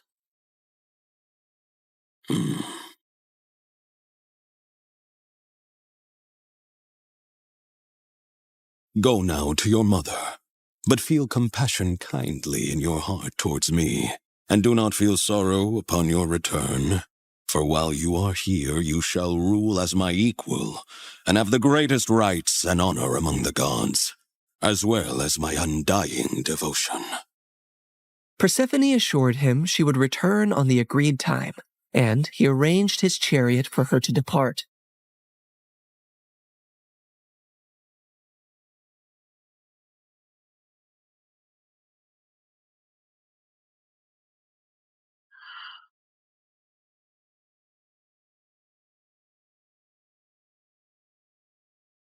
Demeter's joy knew no bounds when she was reunited with her daughter, but she was furious at the deal that had been struck. How could you possibly eat the fruit of the dead? It is common knowledge that eating anything in the underworld binds one to that realm. Why would you do that, Persephone? It was a moment of great weakness. I wish I could reverse it. I am so sorry, Mother. Demeter had no choice but to accept the deal. And once her wrath subsided, the earth turned green and bountiful again. But when it was time for Persephone to return to the underworld, Demeter began to mourn once more, and winter would arrive, thus setting the cycle of the seasons.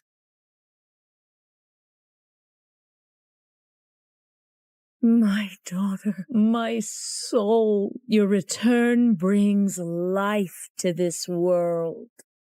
Mother, in the darkness, I've learned the secrets of the deep earth, and in your light, I bring forth life. Together, we bind the world in a cycle of death and rebirth. And so, in this tale of compromise, the dance of the seasons has found its rhythm.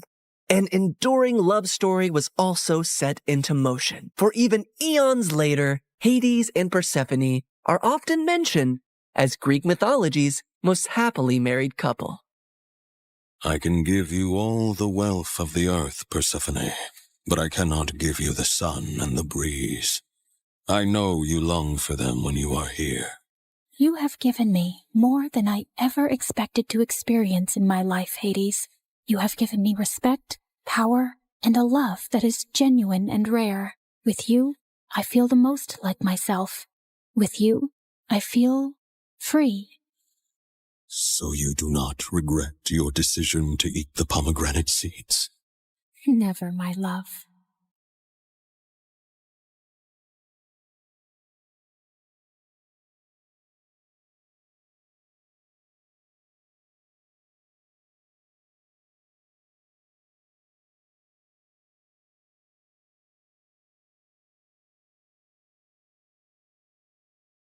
The sound of swords clashing gave me chills. Sparks were flying, literally, and my heart was racing with every swing. The fencers moved like ninjas. Every hit was sharp, and every dodge was smooth. Oh, how I wish I could move like that. Unfortunately, I was built different. I'd been trying to pass the fencing team tryouts for a while now, but my coordination had other plans. I would just trip over air and smack my face with my practice sword. After the match, I suddenly remembered that I dropped my ID earlier near the backlot. Completely distracted, I headed there while replaying every flawless fencing move in my head. Suddenly, I tripped over a loose panel, stumbled forward like an idiot, and fell straight into an open excavation pit. I looked around frantically and checked my pockets for my phone, but I couldn't feel it. No, I must have dropped it earlier. Hello?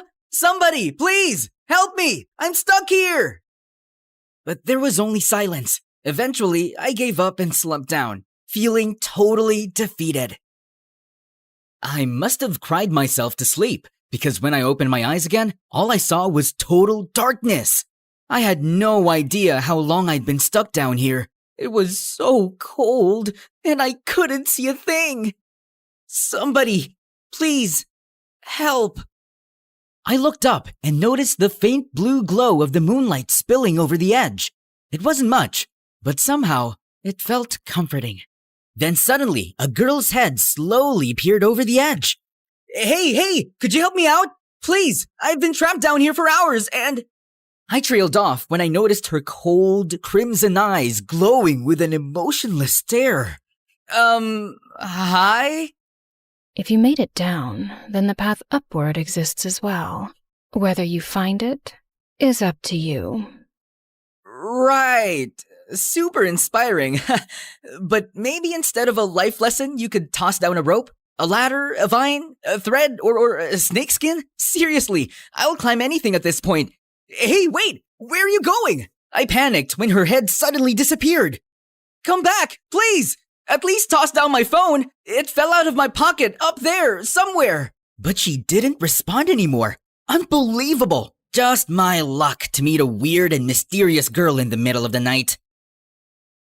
Suddenly, her head reappeared, and this time, she was casually holding my phone.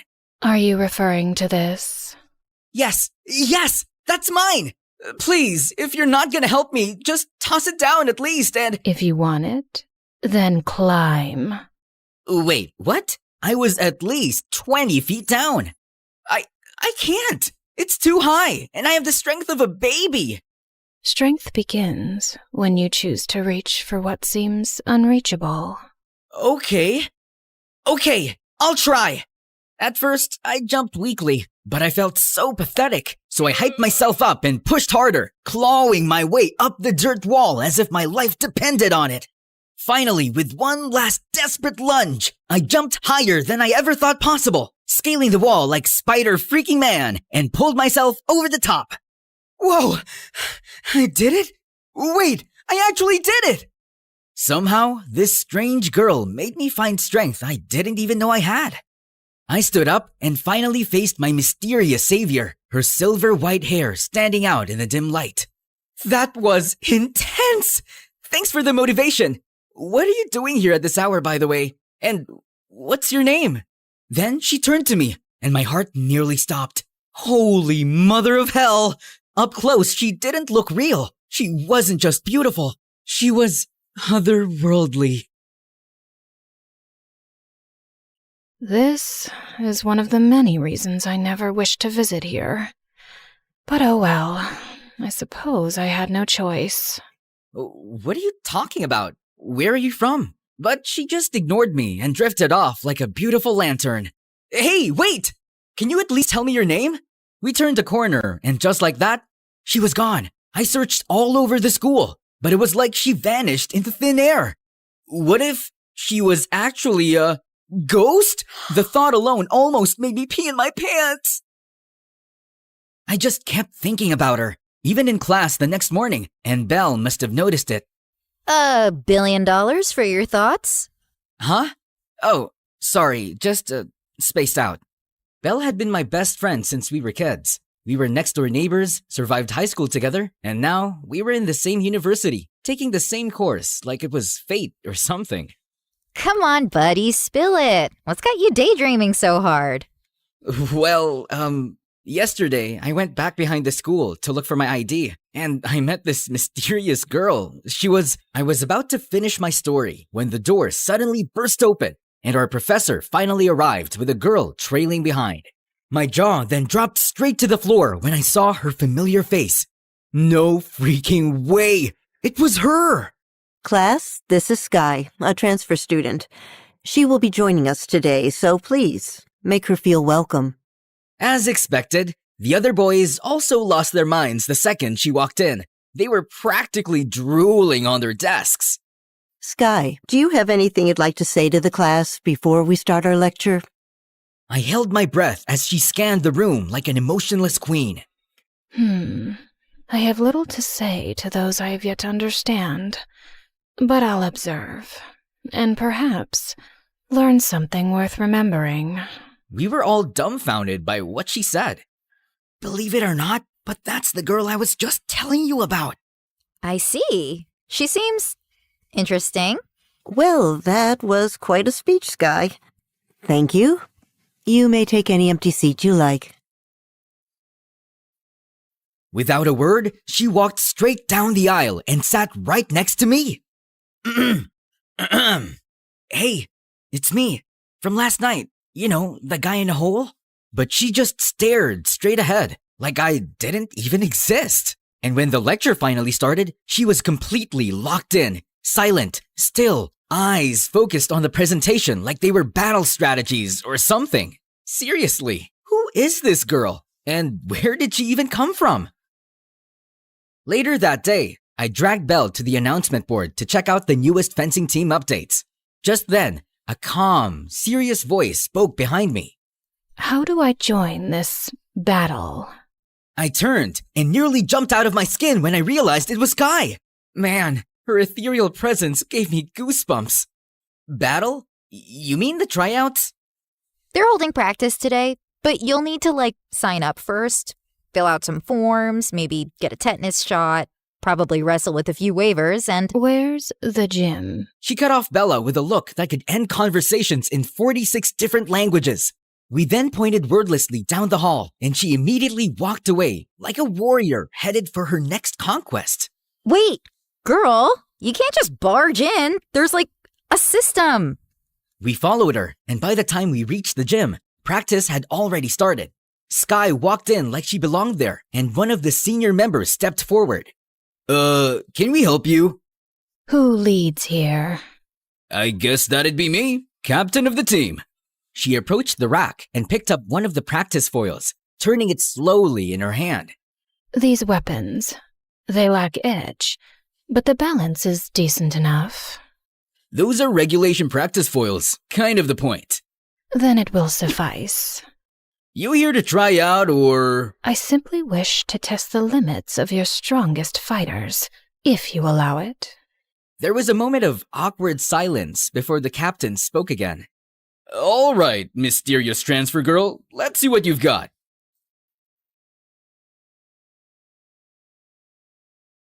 What the?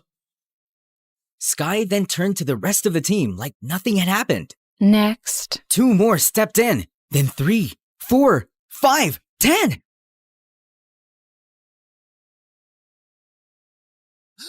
What in the world is happening? Suddenly, the whole gym started to feel colder. She moved like water with a blade, fluid, graceful, but dangerous. She was tripping, dodging, disarming, absolutely destroying everyone in her path. And it was mesmerizing. Every movement purposeful, every dodge calculated. She never raised her voice, never taunted, just moved. Belle and I just stood there, frozen, totally speechless. After beating the final fencer with one clean move. Well, that was quite insufficient. And just like that, the entire gym went silent. Since then, some people started getting scared of her, while others just fell harder. Meanwhile, Belle started getting extra suspicious about her. It's really weird. She just waltzed in and wrecked everyone like she was brushing lint off her shoulder. I mean, maybe she's just really good? She is, but there's something off about her vibe. She might be hiding something, and I'm gonna find out what. Just because she looks like a Barbie doesn't mean she can't be that strong and skillful. She's literally so cool. You have a crush on her, don't you? What? No? I mean, she's really, really beautiful and... Whatever. It had been a while since she sulked like that, and it was cute. You better stay away from her from now on, okay? I think she's dangerous. I just nodded, but deep down, I wasn't scared of Sky at all. I was hooked. After that day, I started noticing her in every club and tournament. Polo, martial arts, taekwondo, even logic and strategy games. Anything competitive, anything that required skill, she joined and won every single time. But she never celebrated, never even smiled. It felt like watching a boss-level character trapped on beginner difficulty. Nothing here seemed to challenge her. One time during a swimming match, she moved through the water like it was part of her. Fluid, swift, unbothered. She was like a mermaid trained by the gods of war. No splash, no struggle, just pure, effortless power.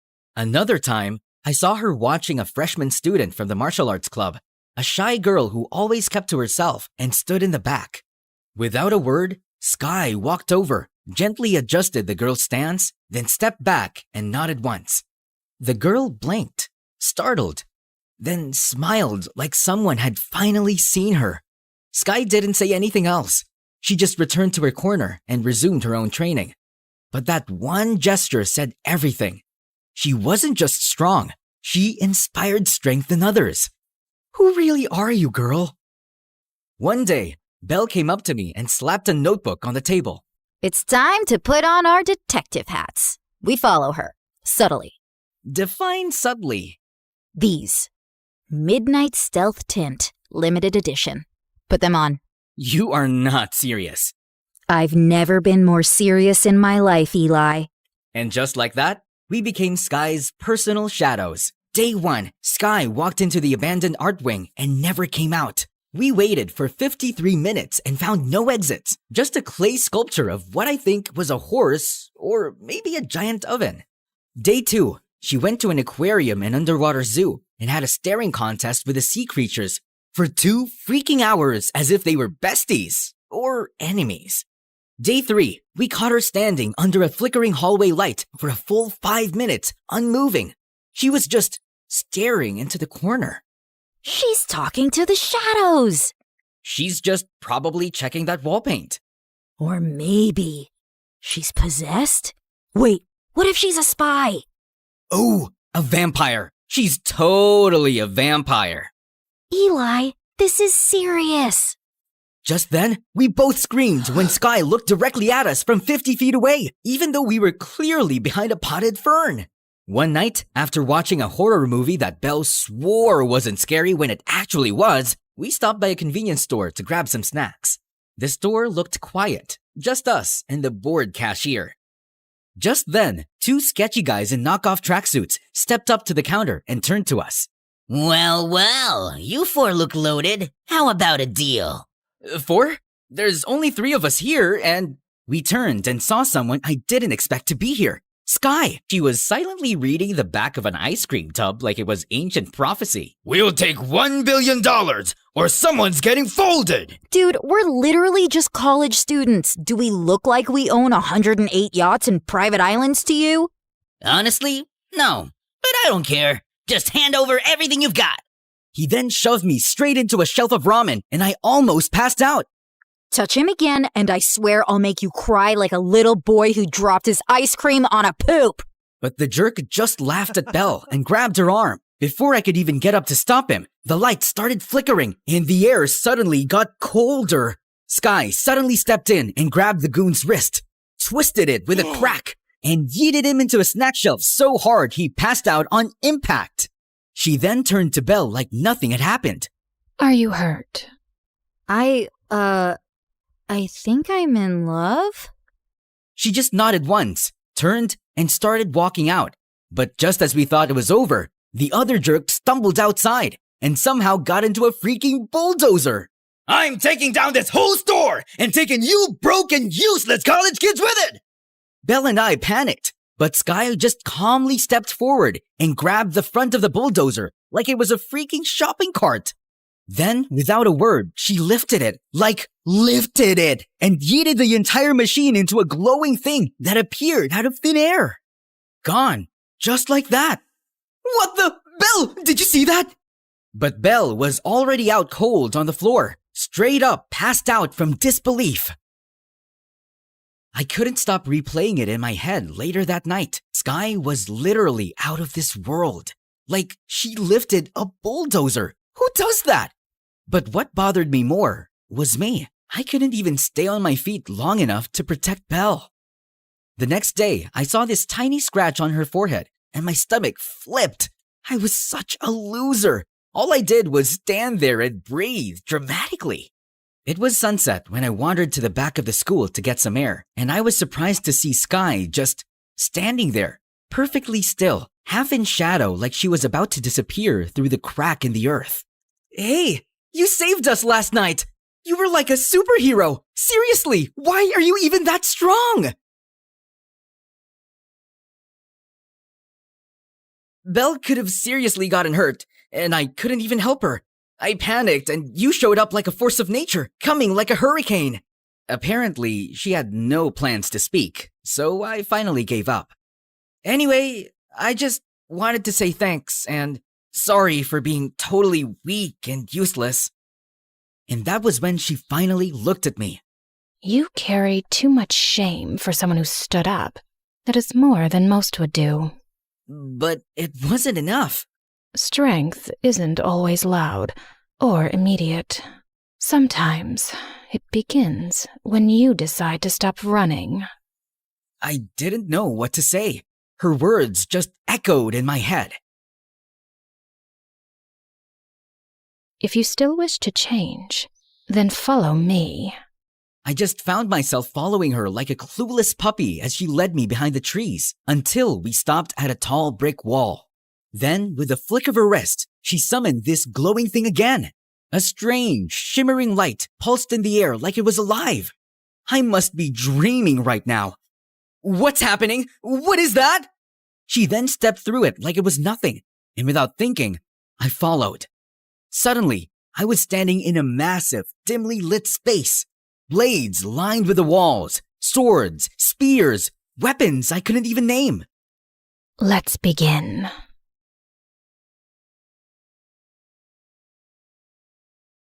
Begin what? Are you going to train me or something? But why? I was only ever meant to speak with my equals. How I ended up in this situation is beyond me. Perhaps I simply missed the feeling of training a disciple again. I suppose I'll have to swing my sword 3 million times as penance. It was the first time I heard her say more than 2 sentences, and my brain was about to explode with questions. So, about all this and everything you just dropped on me, can you explain? Because none of this looks normal, like, at all. Let's keep this simple. No questions. Just training. If that's acceptable to you, we'll begin. From that moment on, my life did a total 180. In between and after classes, We kicked things off with the basics. She started teaching me combat skills, how to hold a weapon, how to move, how not to slice my own foot off, and I kept failing all of that. But despite being cold, strict, and silent, my master was patient with me.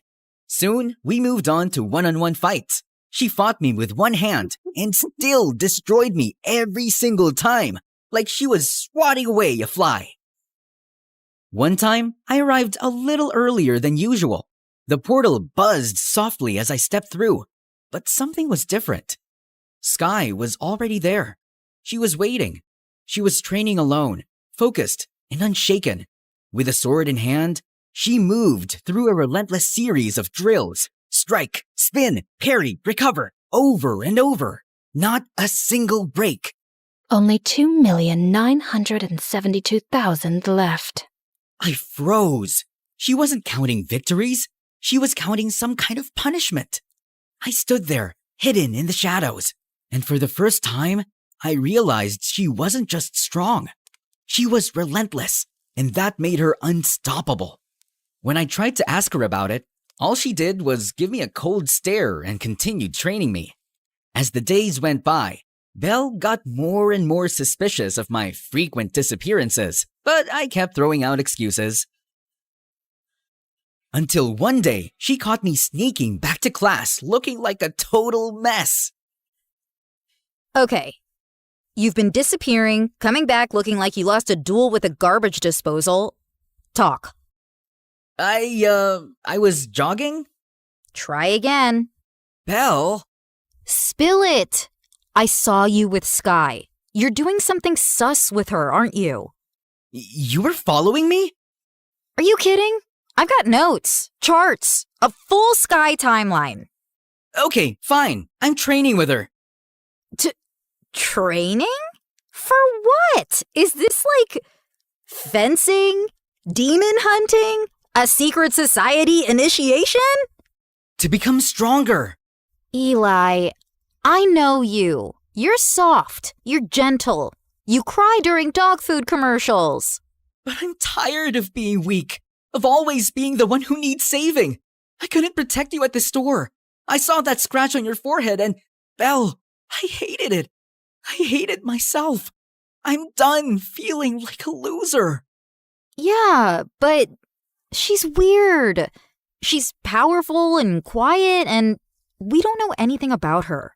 I did a background check. Nothing came up. No school records. No socials. It's like she didn't exist until the day she showed up. What if she's from another world? Or a different dimension? What if she's dangerous? I didn't even know what to say because I myself was wondering too, because Sky never answered my questions. I just miss my best friend, you know? I'm still here, but I need to do this. For you. For me. Belle didn't smile, but she nodded. Okay, fine. Just don't get possessed or anything. No promises. A few more days of training passed. Bruises, sore legs, and Sky silently judging my every move. But somehow, I got better. Then came the next fencing tryouts. I stood at the edge of the gym floor, foil in hand, heart pounding. The whistle blew, and I finally moved. No tripping, no freezing, just focus, speed, and everything Sky drilled into me. By the final strike,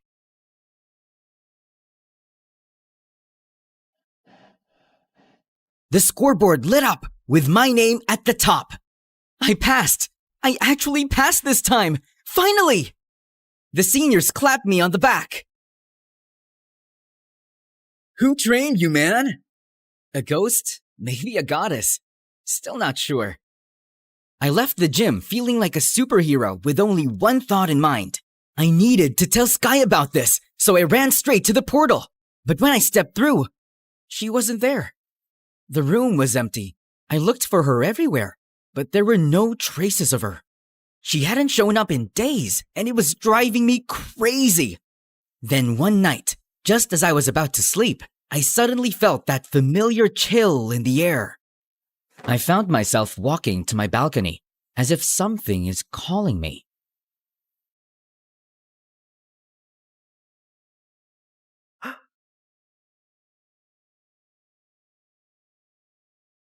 Master, where have you been? I need to go. There are matters I must attend to. What kind of matter? There is no point in explaining what you cannot yet understand. Okay, fine. But before you go, can you at least tell me something about yourself? Or at least, where are you from? To live in itself is a blessing. But once a person dies, the bonds he once had with this world shall all turn to curses. Huh? No need to fret. These are just my thoughts. Soon, you'll know and understand everything. But how? You'll see. She raised her hand, summoning another portal. And without a word, she stepped through it. And now, she was gone. I suddenly felt so empty, like something had been pulled out and taken with her. No one knew where she went. Not the school, not the staff, not even Belle and her resources. Until one afternoon, she barged into my room like a hurricane. Eli, you need to see this, like right now. What is it? Genshin Impact's newest playable character. What about it? I hadn't opened the game in almost a year, so I wasn't updated. She shoved her phone into my hand, and the moment I saw the screen, I swear my soul left my body. White silver hair, crimson eyes, a massive sword on her back. Same cold stare, same grace, same everything. What kind of sorcery is this? And then suddenly, it all made sense. Skirk. So that was your real name, huh? Brace yourself, Skirk, because I'm gonna log back in and unlock every answer you never gave me.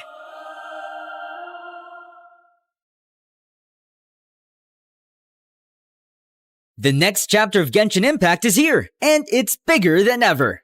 Step into Teyvat, a world where 7 elemental powers surge in this open-world RPG game, playable on mobile, PC, PlayStation, and Xbox. In version 5.7, Skirk, the formidable cryo sword user who commands the cosmos' darkest energies, finally joins the game. She's Child's former mentor and master of abyssal power. Also featured are Shenhe and Dahlia, a new 4-star Hydro support from Mondstadt, Mavwika, the Pyro Archon, and the mysterious Emily. Version 5.7 update will have exciting new quests and brand new permanent combat mode. The Traveler will continue to explore Natlan alongside Dainsleif, looking for the sibling while the abyssal incursion on Natlan unfolds. There will also be a new character story quest focused on Skirk. The Dust of Enlightenment will allow for the re-rolling of the minor affix enhancements on a level 20 artifact, offering a new layer of customization and optimization for your character builds. Check out Genshin Impact now using the link below, and don't forget to redeem your exclusive gift code.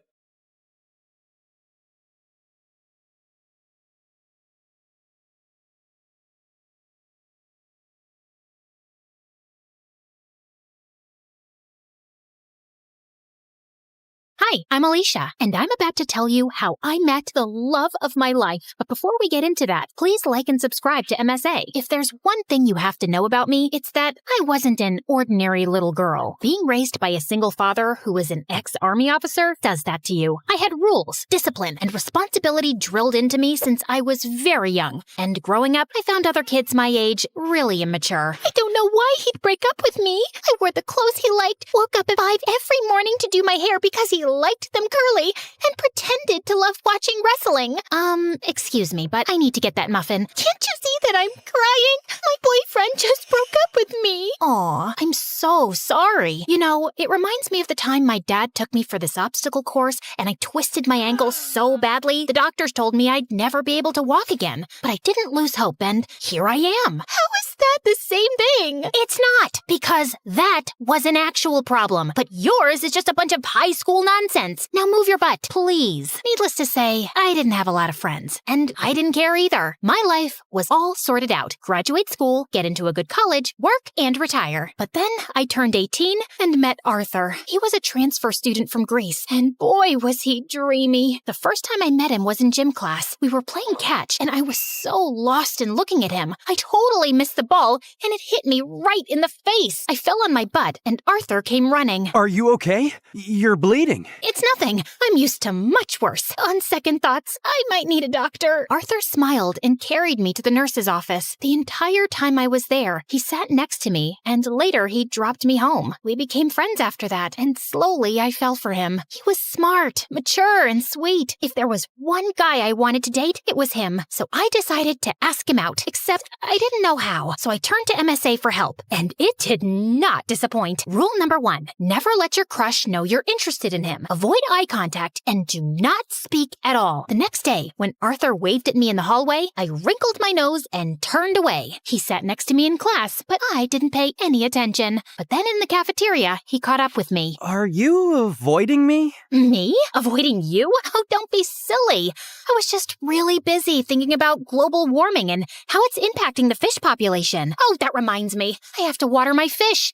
My plants. I'll see you around. And I just ran before I embarrassed myself further. After that epic failure, I turned to step number 2. Dress up nice and behave like a total diva. I went shopping, picked up a bunch of dresses, and the next morning, it took me 2 hours to get ready. I thought I looked great, except the moment I entered, everyone started pointing at me and laughing. Oh my god, why is she dressed like a peacock? What is that on her face? Did someone finally punch her for being a know-it-all? I was so embarrassed. I immediately turned around and ran for the bleachers. I was still sulking when Arthur walked up to me. If you rub your lips anymore, they're gonna fall off. This lipstick won't come off. Ugh, it's so annoying. Let me help you. Also, I'm not saying you don't look good with makeup, but you actually look way prettier without it. Really? Does that mean you'll go out with me? Are you serious? I wanted to ask you out for the longest time, but everyone in school told me you're a cold-hearted cold-hearted girl who hates people. That's not true. I hate dumb people. There's a difference. So, you and I, dinner tomorrow? I'd love to. My first date with Arthur was perfect, and he told me that his parents were divorced like mine, and he lived with his mom and 9-year-old brother Charlie. We started dating soon after, and spent all our time together. People in school were also nicer to me since I was Arthur's girlfriend, and even Dad liked him a lot. Life was just better with him in it, until things started getting weird. Some days he would come to school looking like a half-dead zombie, and other days he would skip school altogether. His grades were slipping, we were barely seeing each other, and I knew something was wrong. So one day when he canceled our date, I went to his place with his favorite ice cream. But when I knocked on the door, some kid opened up. Hi, you must be Charlie. Is your brother around? Is that ice cream? Give me it. Hey, that's not very nice. Say, ma'am, could I please have that tub of ice cream? Repeat after me. Sure. Ma'am, give me the ice cream or I'll kick you. And Charlie kicked me on my shin, snatched the tub, and ran away. As I yelled out in pain, Arthur came running downstairs. Alicia, why didn't you tell me you were coming? When would I tell you? You hardly talk to me these days. I know. I'm sorry. It's just that Mom's getting married again. The guy doesn't want Charlie in his life, and Mom loves her stupid boyfriend so much that she decided to move out, leaving me in charge. Why wouldn't you tell me that before? Because it's embarrassing, and I didn't want to drag you in my mess. I'm already a part of your mess, and we'll get through it together. Okay, I know that was a bit cheesy, but Arthur looked like he was going to break in a million pieces, and I really wanted to help him. Besides, how bad could a 9-year-old be? Turns out a lot, because Charlie was a total devil. He would cry over the smallest things, throw tantrums if he didn't get his way, and would constantly butt into my dates with Arthur. We hardly spent any time alone. I was pretty sure he just hated me. Like one time, I was waiting for Arthur in his living room, and Charlie kept giving me death stares. Something on my face? I was just trying to figure out how someone can look like a horse and a camel at the same time. That's kind of mean, Charlie. And you're kind of ugly. Anyway, have fun on the date. It won't last long. And 10 minutes into the date, Arthur got a call from the babysitter that Charlie had locked himself in the washroom and we had to run back. Then another time, it was Dad's birthday and I had planned a really cool surprise for him. I'd invited all his old friends from the army. Arthur helped me deck up the place and I was arranging the cake when Charlie walked up to me. Oh, wow! This cake looks yummy. Give me a piece. Only after my dad cuts it. But I'm hungry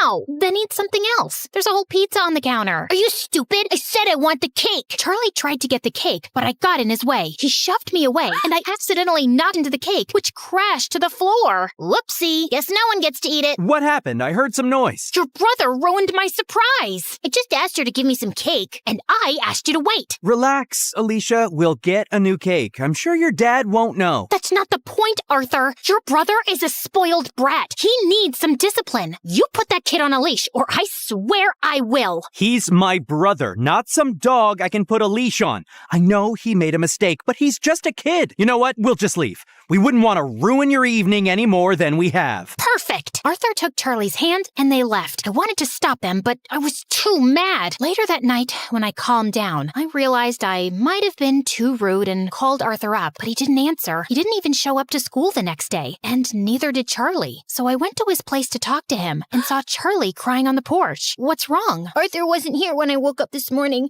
and I don't know where he went. Did you call him? He left his phone behind. Then why didn't you answer when I called? Anyway, don't worry. We'll find him. But till then, you're coming home with me. No, I don't like you. You don't have to like me, but I'm not leaving you alone till Arthur gets back.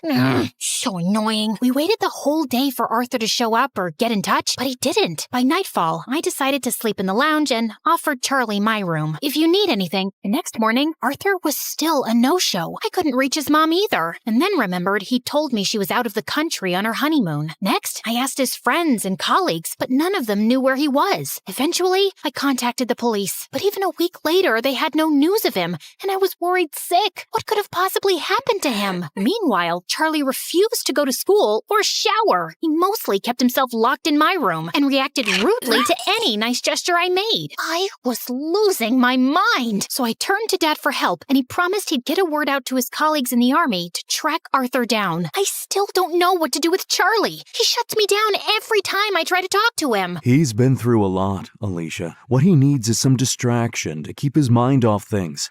After your mom left, you were all over the place. That's why I built such a strict routine for you, so you wouldn't have time to think about her. Maybe you should do something similar. I decided to give Dad's advice a shot, and the next morning, I walked to Charlie's room and woke him up. Get up. We're going out. Is Arthur back? No. Then let me sleep and go away. Nope. You're getting up right now. Charlie resisted, but I dragged him out of bed, and somehow we made it to the bus stop. He kept cursing me the whole way, but I didn't care. And minutes later, we were at our destination, the paintball arena. I'm not going in there. Why? Too chicken to lose? As if you're on. Charlie and I had a great time at the paintball game, and it was the first time I actually heard him laugh. Afterwards, we went to a trampoline park and jumped our hearts out. By the end, he was so tired he could barely walk, so I called a cab and took him to my favorite burger joint, but he just stood at the entrance and stared. What, you don't like burgers? No, it's just that this was my favorite place to come with my mom. Every weekend, we'd come here and play our favorite songs on the jukebox machine. And now, she doesn't even call me, and Arthur's left me too. Arthur will be back in no time, I promise you. He loves you a lot, Charlie, and no matter what, we'll always be here for you. You too? Yes, me too. Charlie cried and hugged me tight. For the first time, I saw him as a heartbroken kid who just wanted his family back. Since then, Charlie warmed up to me. We'd have breakfast together,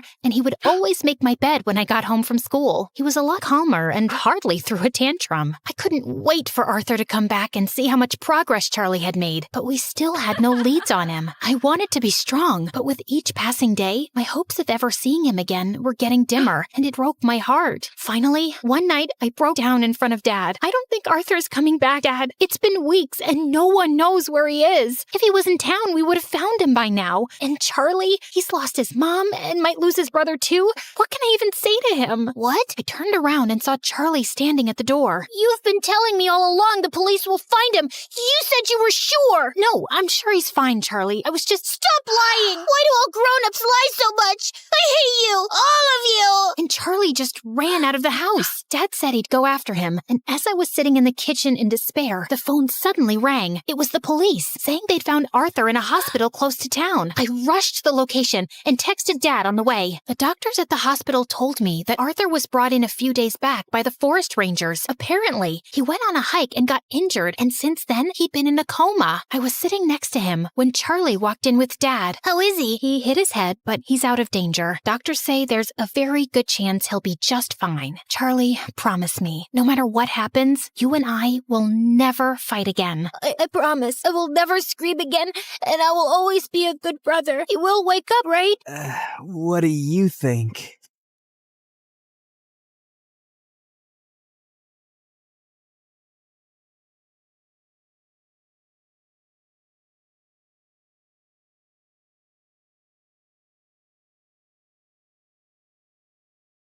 Hi, I'm Nova, and my life sucks. I used to think I was just unlucky, but thank God I later discovered it was a full-blown family curse. No, seriously. I grew up with a twin brother, Dorian, who was 2 steps ahead in everything. For starters, everyone thought he was the much better-looking twin. He'd play video games all the time and ace his tests, while I'd stay up all night studying, and my grades were still average. He was good at sports, I was just clumsy. Even our parents favored Dorian, especially Dad, who dreamt of making him a football legend. In 8th grade, I tried out for the small school talent showcase, just a silly cheer routine I made up on my own. I asked everyone to come, but that same day, Dorian had his big football practice match, and guess where everyone went? Yep, including my parents.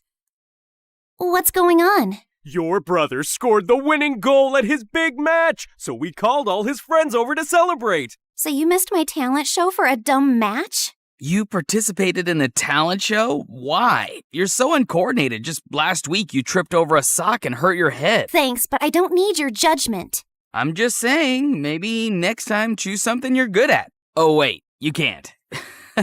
You're bad at everything. Shut up or I'll kick your face. Ugh, so annoying. I ran upstairs fighting tears when I heard a soft voice calling from a bedroom down the hall. Nova, is that you? That's Ella. She's my younger sister, and she's been sick since forever. Doctors didn't even have a proper diagnosis, just a fancy name that meant they were still trying to figure out what was wrong with her. And since our parents were too busy making Dorian a star, it was usually left to me to look after Ella, which I didn't mind at all. Hey, how was your talent show? What did Mom and Dad say? They never came because Mighty Dorian had a match. So what? Did you have fun? I almost did a backflip and only tripped twice, so yeah, it was fun. Then that's all that matters. Talking to Ella always made me feel better, but I could never tell her how I really felt. My problems just seemed so pathetic compared to everything she was going through. Even at school, I mostly kept to myself while Dorian hogged the spotlight. The only time people spoke to me was to ask for Dorian's number, so I barely had friends. Until I met Maya in high school. She was new and asked me if I could show her around, and we hit it off right away. We liked the same music, same shows, and I finally had someone I could pour my heart out to. She was the only person I felt free and happy with, but that changed on her 18th birthday. Maya decided to throw a costume party. I was gonna be French fries, and she was gonna be ketchup. It was gonna be epic. But when I got to her place, I was the only one in a costume. I checked my phone wondering if I'd missed a text from Maya, but nothing. And worse, I found her standing near the pool talking to Dorian. Oh, wow. Looks like someone didn't get the memo. What is he doing here? And wasn't this supposed to be a costume party? Oh, shoot. I thought I texted you. I wanted to have a costume party, but Dorian thought it was stupid for an 18th birthday. And since when did you start taking advice from Dorian? Since we started dating. What? He asked me out last week, and I said yes. Why? Of all the men on the planet, why him? And you couldn't stand that there was finally someone who liked me more than you, could you? Would you stop overreacting? You look like angry McDonald's French fries, and I can't take you seriously. Also, my feelings for Maya are totally genuine. Genuine my butt. Everyone at school knows you change girlfriends faster than you change underwear. Maya, listen to me. Whatever garbage this guy's been feeding you, it's not worth it. But I love him. No, you're infatuated. Like every normal girl your age is with some butthead like him. Come back to your senses. Fine, I can see this is a total waste of time. So before I embarrass myself any further, I'm leaving, and we're done. I stormed off dramatically, only to walk straight into the birthday banner. I tried to fight it, but stumbled and knocked over an entire balloon arch. Maya ran to help me, but I spun around mid-fight and accidentally slapped her in the face. Did you just hit my girlfriend? I grabbed a paper cup and hurled it at Dorian's head. Ow. Wow, that really hurt me, Nova. How will I ever recover from this concussion? Everyone laughed as I ripped the last streamer off my leg and stormed out, and went straight to Ella. She was the only person who'd understand me. Oh, wow. You look tasty. I don't know about tasty, but I am definitely tragic. Mom never let me have fries. Said they're too oily. Here, take a bite. It might cheer you up. You're weird. And you're stuck with me. And I put my head down, and we dozed off. The next morning, I woke up to a bunch of missed calls from Maya, but I ignored them. So she sent me a bouquet with my favorite ice cream scoops, flew drones past my window with "I'm sorry" banners. At one point, she actually climbed up to my window to talk to me, but I just drew the curtains and ran into the attic so she wouldn't find me.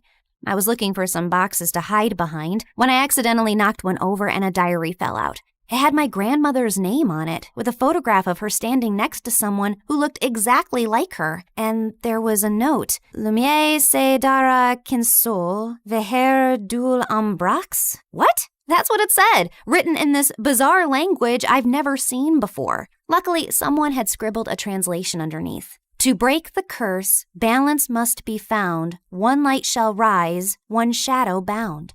I read more and found out that my grandma had been overshadowed by her own twin too. So she teamed with a psychic named Margot and crafted spells to break the twin curse, a generational cycle where one twin always thrived while the other faded into the background. I knew it sounded ridiculous, but this just couldn't be a coincidence. I was constantly lagging behind Dorian, not because there was something wrong with me, but because I was cursed.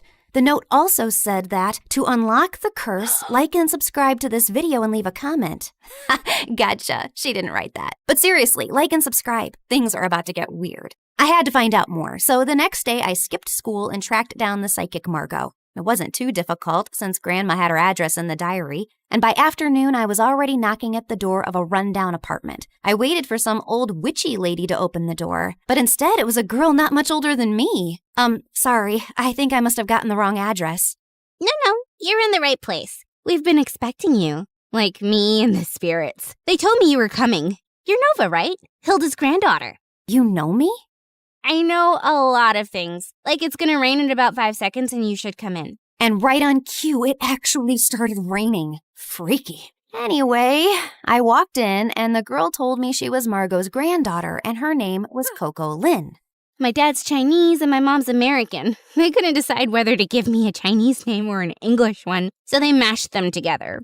Kinda has a ring to it if you say it on repeat. Coco Lin, Coco Lin, Coco Lin. Cool, right? I think it's very cool. Like, it's also pretty cool that I'm my grandma's reincarnation. I've retained some of her memories and her power to see the future, talk to ghosts, and read your star chart, yada yada.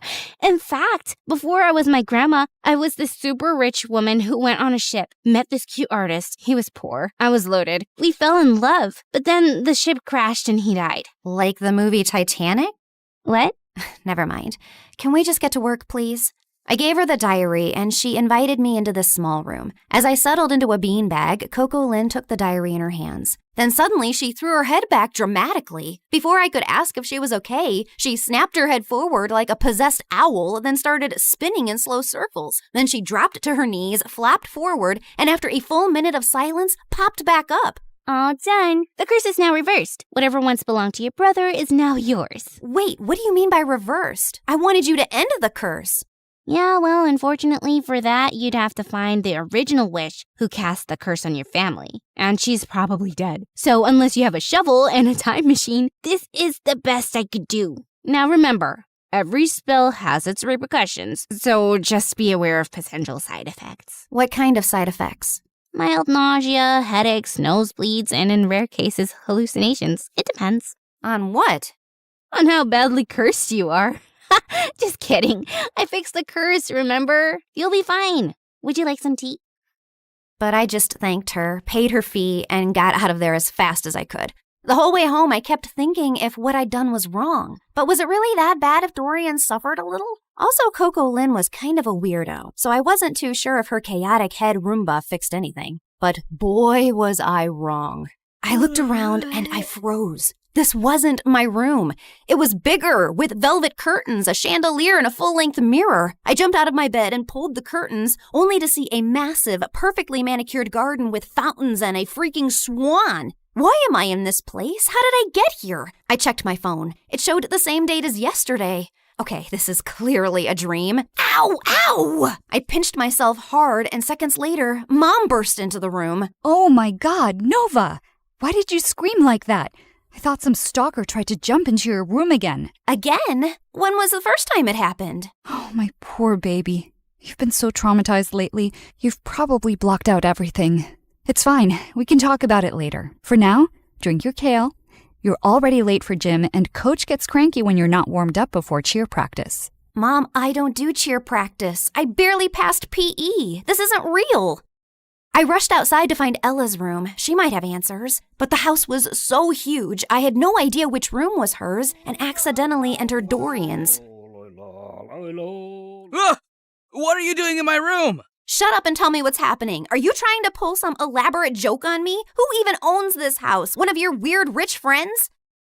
What are you rambling on about? I'm just living my perfectly miserable life in silence, and you won't let me have that? If your life is miserable, I might as well be an earthworm. You know, I saw this documentary about teen celebrities and how they all went bonkers at age 18. You should watch it. I think you'll fit right in. You think this is funny? God, just tell me where Ella is and I'll leave.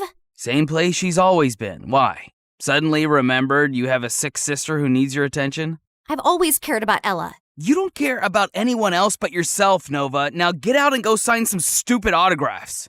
I was shocked. The way Dorian was talking and everything Mom said could only mean one of two things. Either everyone in my family had lost their minds, or the spell actually worked and transported me to my new reality where I was the golden child. I ran back to my room and opened my closet to find shoes and clothes that I could never afford. Downstairs, Mom was smiling like I was the best thing that ever happened to her, while Dorian sat quietly on the side scowling. Then I went to school, and the moment I got out of the car, people flocked around me. Hi, Nova. Love your outfit. Can we get a selfie? Are you coming to my birthday next week? You can cut the cake if you want to. It was like stepping into a dream where I finally mattered and wasn't invisible next to Dorian. I was still processing everything when Stacy walked over and linked her arm through mine. There you are, bestie. I've been trying to call you. Really? I didn't get any calls. I said I was trying, but then I got busy with these new cheer uniforms. Everyone's obsessed with pink, but what do you think?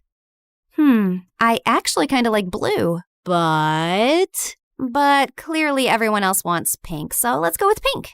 Oh, I knew you'd say that. We're so in sync. If you were a boy, I'd totally date you.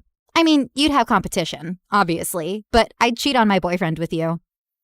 Okay, wow. I was best friends with Stacy? This girl who once insulted me in front of the whole school was now asking for my opinions? And over the next few days, it only got better. I had a personal stylist, a manager, and spa appointments booked every other morning. My closet had its own air conditioning, and Dorian had to ask my permission to even borrow a charger. My parents transformed into my biggest fans overnight, hovering at every photo shoot, attending even the smallest events, and proudly displaying an entire wall of my trophies and awards. At school, I never stood in line. I had my own table in the cafeteria stocked with fresh smoothies and sushi rolls. Teachers gave me extra credit just for showing up. And one afternoon, I got a letter from a college I hadn't even applied to offering me a full scholarship because they liked my vibe. My life was perfect, and it was everything I ever wanted. Until it wasn't. Because Stacy was as obnoxious as ever and was getting on my nerves. Oh my God. Who died and left you that hideous skirt? And why are you carrying a Prada purse when I don't have one? You need to pay fashion tax. What? You know, do my homework, pack my lunch, clean my sneakers, that kind of thing. Now hurry up, I'm hungry. The girl ran off in tears, and I turned to Stacy. Was that necessary? No, but it's fun. And why are you being all judgy today? Did you forget the time you bullied that new girl, Maya? She was so terrified of you, she literally transferred schools. I bullied her? Every day. You made fun of how she dressed, the way she spoke, and then when your loser brother started dating her, you totally snapped. My God, I'll never forget the tantrum Dorian threw when she left. I even have a video. Stacy shoved her phone in my face and I watched in shock. Dorian was having a full-on meltdown while I stood there laughing like a maniac. Seriously? What? And that wasn't even the worst part. The girls on my cheer team laughed and joked until I walked in. Everyone on my modeling team walked on eggshells around me. I even overheard this girl say that I should get an exorcism because I had a devil living inside of me. This one time during a shoot, my makeup artist accidentally dropped a brush. I reached down to pick it up and she recoiled like I was gonna hit her. I'm so sorry. I'll get a new one immediately. Hey, it's just a brush. Don't worry about it. You're not mad? Why would I be mad about an accident? While the photographer was adjusting his camera, I overheard two assistants whispering. She seems different today. Last week she threw hot coffee at me because I got her the wrong brand. Remember when she made Tina cry because she accidentally walked into her photos? Poor girl's still in therapy. It felt like I jumped from living under Dorian's shadow to being the most hated person on earth. And it was heartbreaking. But what truly got to me was that at home, Dorian barely looked my way, and Ella never came out of her room. And every time I tried to meet her, Mom would freak out. Her disease is contagious, sweetie. You know that. I can't lose another daughter to that stupid illness.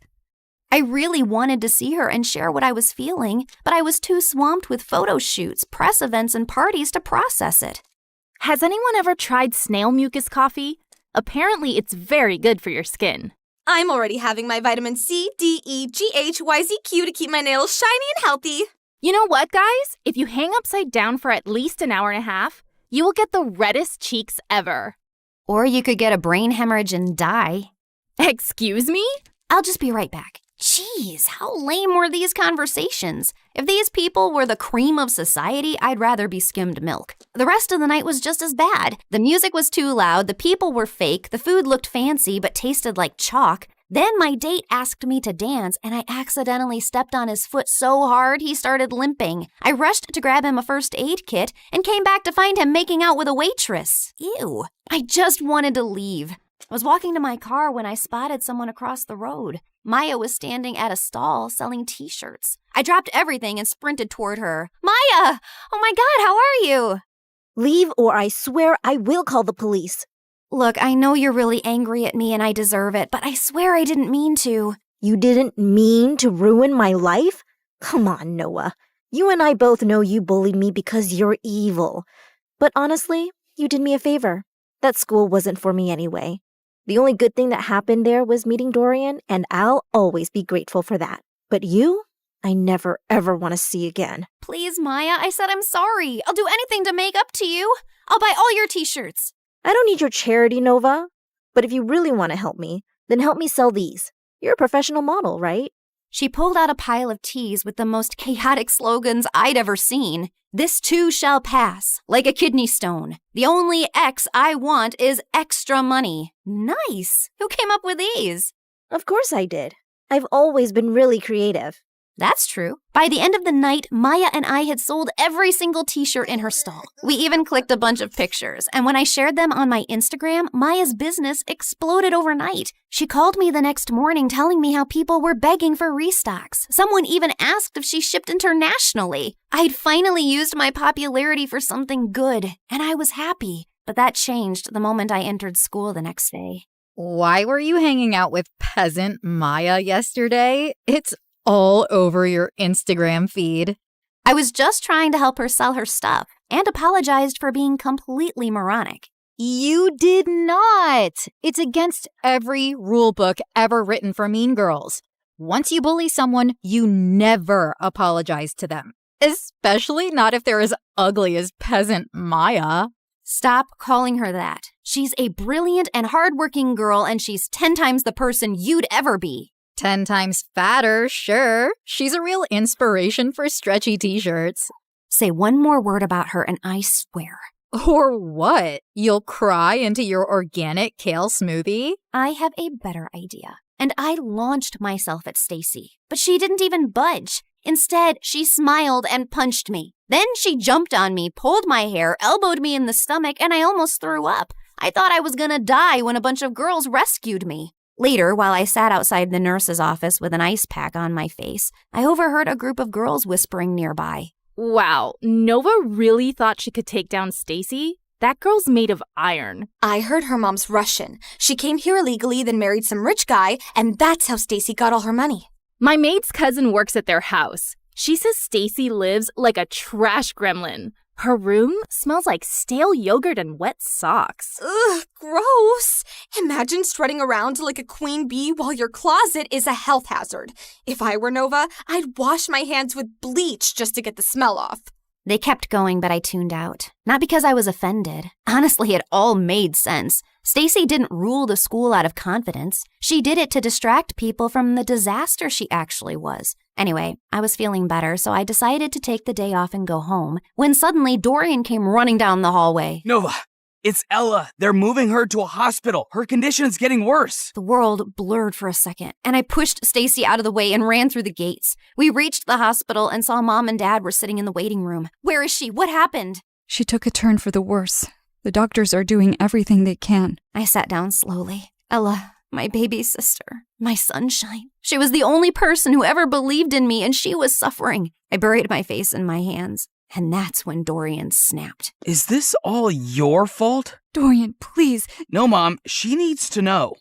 I've been trying for months to act normal, but no more. What are you talking about? You were supposed to babysit Ella, but instead, you chose to sneak out and go to your dumb party with her in the back seat. You'd barely gotten the car out of the driveway when you crashed into another car. You blacked out and Ella took the hit. She's been in a coma ever since. But Mom told me her condition was contagious. That's why I couldn't see her. Well, she lied. Because you hurt your head too and forgot all about the accident. And Mom didn't tell you so you could live your perfect little life like the golden child you are. I swear, if something happens to her, I will never forgive you. And he stormed away, leaving me totally shaken. I bullied my best friend. My brother couldn't even look at me. And my little sister was in a coma because of me. This wasn't the life I wanted. I stood up quietly while everyone was still talking to the doctor, slipped out of the hospital, and ran straight home. I stormed into the attic, flung open every box until I finally found the diary. The next morning, before going to the psychic's house, I went to the hospital. I just had to make sure Ella was okay. And thankfully, when I got there, she was sitting on her bed smiling. I stopped a doctor walking by. Is she okay? Yeah, she had a seizure, but it shocked her system so hard, it jump-started her like an old car battery. Guess sometimes being on your deathbed has its perks. I took one look at Ella's face and walked in. As soon as she saw me, her face lit up. I ran over and hugged her tight. Hey there, you slept for a really long time. Yeah, well, I needed my beauty sleep. Why do you look so old and wrinkly? Probably because I'm sad and sorry for everything. I messed up your life. It wasn't entirely your fault. I was jumping around like a monkey in the back seat, remember? You couldn't even see the car behind us. I basically launched us into it. So I guess I'm sorry too. Well, I'm sorry too, Nova. I shouldn't have snapped like that yesterday. I haven't always been the best brother because I've often let jealousy get in the way. I wasn't exactly the best sister either. What I did with Maya and how I treated people around me was horrible. Yeah, but you're changing. I saw what you did for Maya.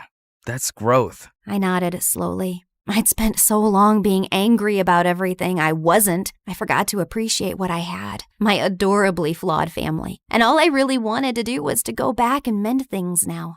Namaste, fellow seeker. What brings you here today? Oh, it's you. Welcome back. You recognize me?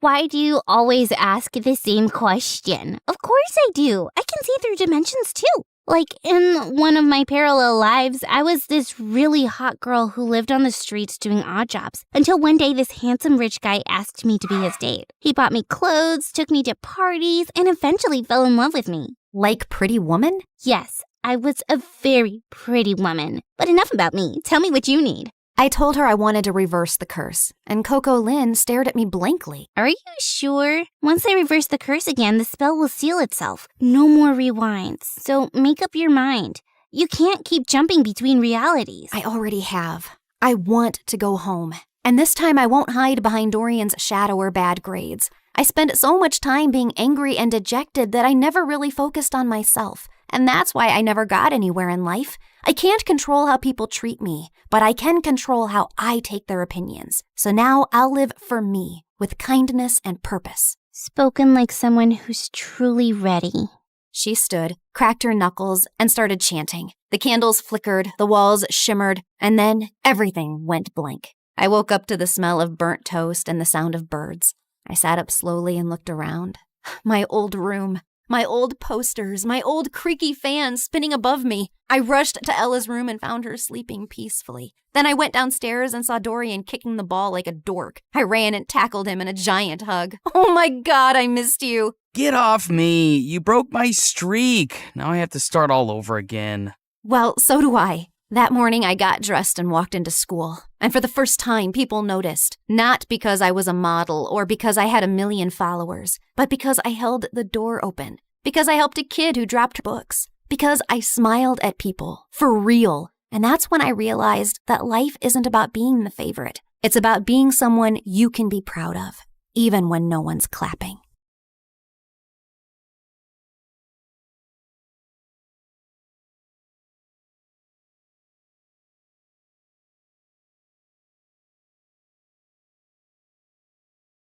The morning bell echoes through the halls. 1,000 voices bouncing off the walls. From the quiet corners of the library floor to the laughter leaking through the classroom door, we're walking hallways where the legends grew. But today the ink is fresh and the story's new.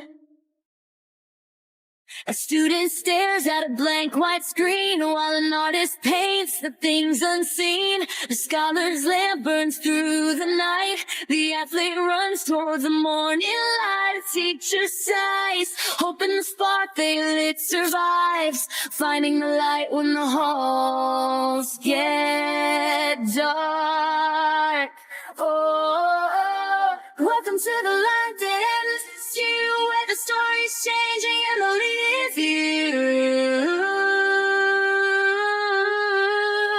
So carve your name in the wind, let the legacy breathe. There's a world in the pages that we're starting to weave. Not just a school, but the soul of the story.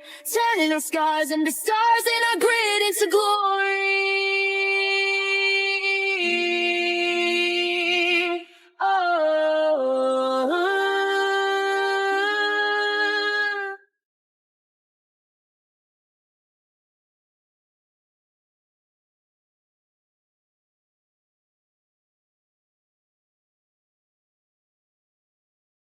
Nutmeg makes soup creamier. Rosemary is steak's best friend. Basil goes with almost everything. Cinnamon brings comfort to sweet and savory alike. And chili sets the soul alight. But nothing could have prepared my tongue for what came next. Flying to the other side of the world just to try this steak was totally worth it. Medium rare. Juicy and tender. Garlic butter glaze, flame-kissed edges. The scent alone levitates my soul to heaven, like it was invited to have lunch with the beautiful angels up above. Okay, here comes the love of my tongue's life. Oh my Gordon freaking Ramsay! My taste buds were twerking like it was a Friday night. It's savory, juicy, yummy, steak-tacular. It wasn't just a steak. It was a 5-star marriage proposal to my tongue. Goodness gracious, lady, get a room. Oh God, she's either possessed or just really, really starving. I was still mid-foodgasm, letting every bite baptize the very depths of my taste buds when the haters around started mumbling. Did I care? Not one juicy crumb. I had my priorities, and it was to finish this masterpiece. It seems like you've been thoroughly enjoying our food, milady. Oregano. I finally opened my eyes and came face to face with the handsome chef. Oh, I practically proposed to the steak. Weren't you watching me, Mr. Chef? I was, and now I'm wondering, should I be jealous of the steak? Wow. Oregano. Okay, that was my cue to leave before I started flirting back and accidentally dated this man over medium rare beef. I came here for the food. Just the food. not the flirty chefs with dangerous dimples. Oregano. My life was basically all about food. Eating and tasting dishes, restaurant hopping, food festivals, cooking show marathons, experimenting in my family's restaurant kitchen. Just name it. But here's the thing. I have golden taste buds, and they never lie. So the question is, will your dish make me scream and lose my voice, or spit it out in disgust and hate you for the rest of my life? Some boys at school have made it their life's mission to get option A. And I wasn't complaining. It was literally free food and a little ego boost. Try mine first, Taffy. My mom helped cut the onions and boil the eggs. Forget that, peasant. This is from a 5,000-star Michelin restaurant. It cost me 10 kidneys. Mine's completely and personally handmade. Took me a month to make this, but don't worry, it's not rotting yet. My mouth and soul were ready, but my brain was totally overwhelmed. Just then, my bestie Jules swooped in with his imaginary cape fluttering. Excuse me. Take it easy, gentlemen. Form an orderly line if you wish for Queen Taffy to bless your humble dishes with her divine taste buds. If your food makes her moan louder than a K-drama kiss scene, congrats! You win a date after class, but only for 60 minutes. No extensions, no exceptions. The boys went feral. What are you doing? I don't have time for boys. I just want to eat and that's it. Oh, babe, it's time you started eating with them, not just their food. Whatever. But let's see if one of these can make me scream. Unfortunately, every dish was a disaster. This one tastes like a zombie rat crawled out of the sewer, licked a quadruple A battery dipped in rotten mayonnaise, and fell into my mouth. What were you even thinking, dude? Next, fish and chocolate? It's bold and daring, but a total abomination. Next, please. Are you sure you ordered this from a Michelin star restaurant? Or did you accidentally grab it from a dumpster behind one? Suddenly, I felt it again. That weird, stabby vibe that hits me every time I chew. I turned my head, already knowing the source. And there he was. Gavin. The silent, brooding window guy. I always caught him glaring at me as if I just ate his pet goldfish. Maybe the bowl, too. And whenever I confronted him about it, he'd just roll his eyes at me.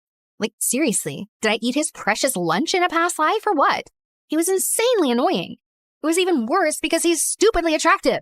Ugh! Why do Hawkeyes always have to have the worst attitudes?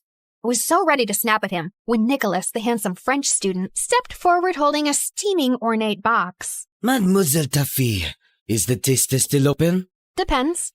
What's in the box, Frenchie? Something très spécial, made especially for you. I took a bite, and fireworks started exploding around me instantly. Sweet gravy heavens! This is criminally delicious! Oh, I knew it. His dish looks as perfect as he is. So, do we have a winner now? Did you hear me scream? No, right? Because it's missing something. Are you implying my dish isn't perfect? It's really good, but it needs a little more kick. Maybe some spice, some crunch, some little twist, something to surprise me. Right now, it's just giving something, but not everything. You'll regret this, woman. I'm sorry, what? Nothing. I said I'll do better next time, just to hear that sweet scream of yours, mademoiselle. We'll see about that then, buddy. There was only one place that had ever made me scream so loud I lost my voice. The MSU cafeteria. I didn't come to this school for academics. I came for the food. The cozy, stylish ambience was just a bonus. And you know what was more interesting? Behind those lunch ladies hides a secret cooking legend. A masked mystery chef, whipping up dishes so good they'll make you cry in 1,000 different languages.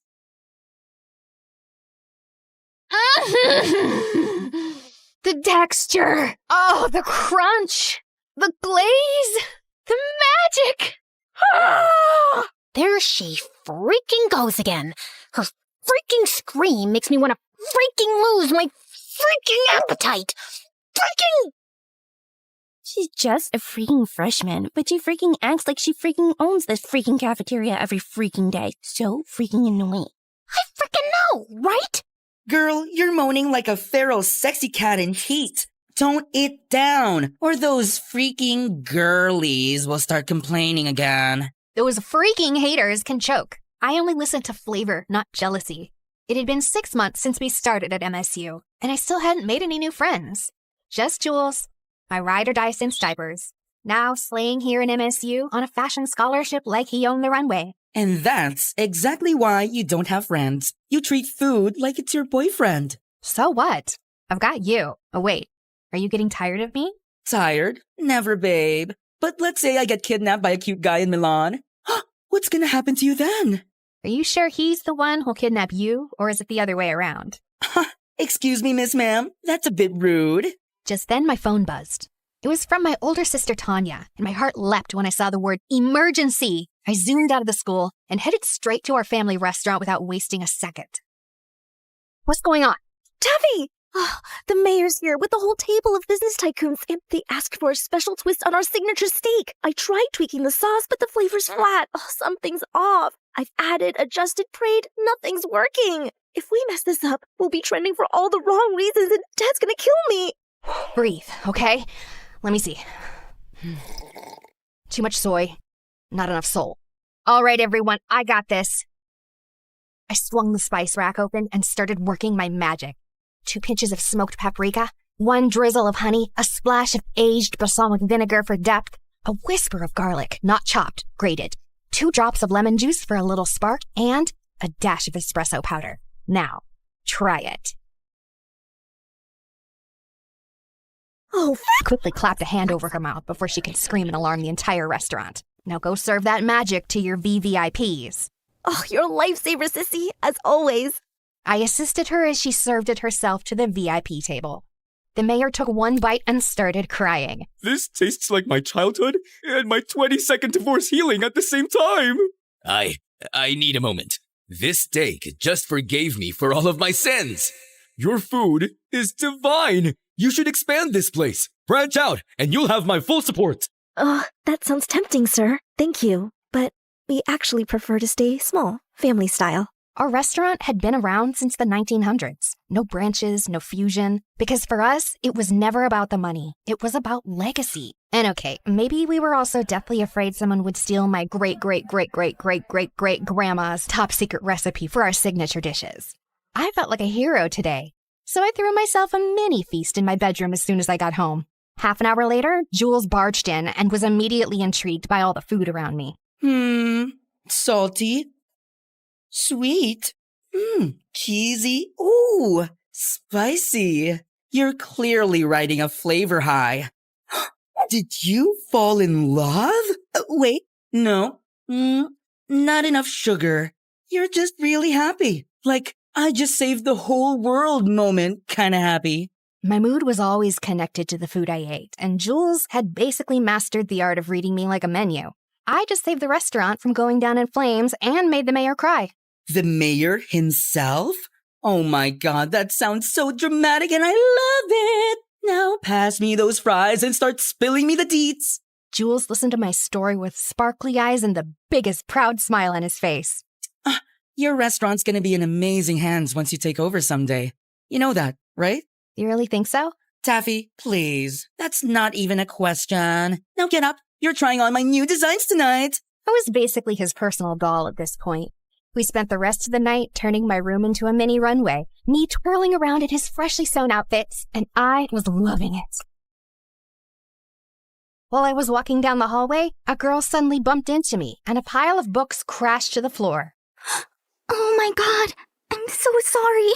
No, it's totally on me. I wasn't looking. I remembered her during the freshman orientation because she had this pretty, innocent face. I crouched down to help her and noticed every single book was a cookbook or a recipe guide. You're into food too? Kinda.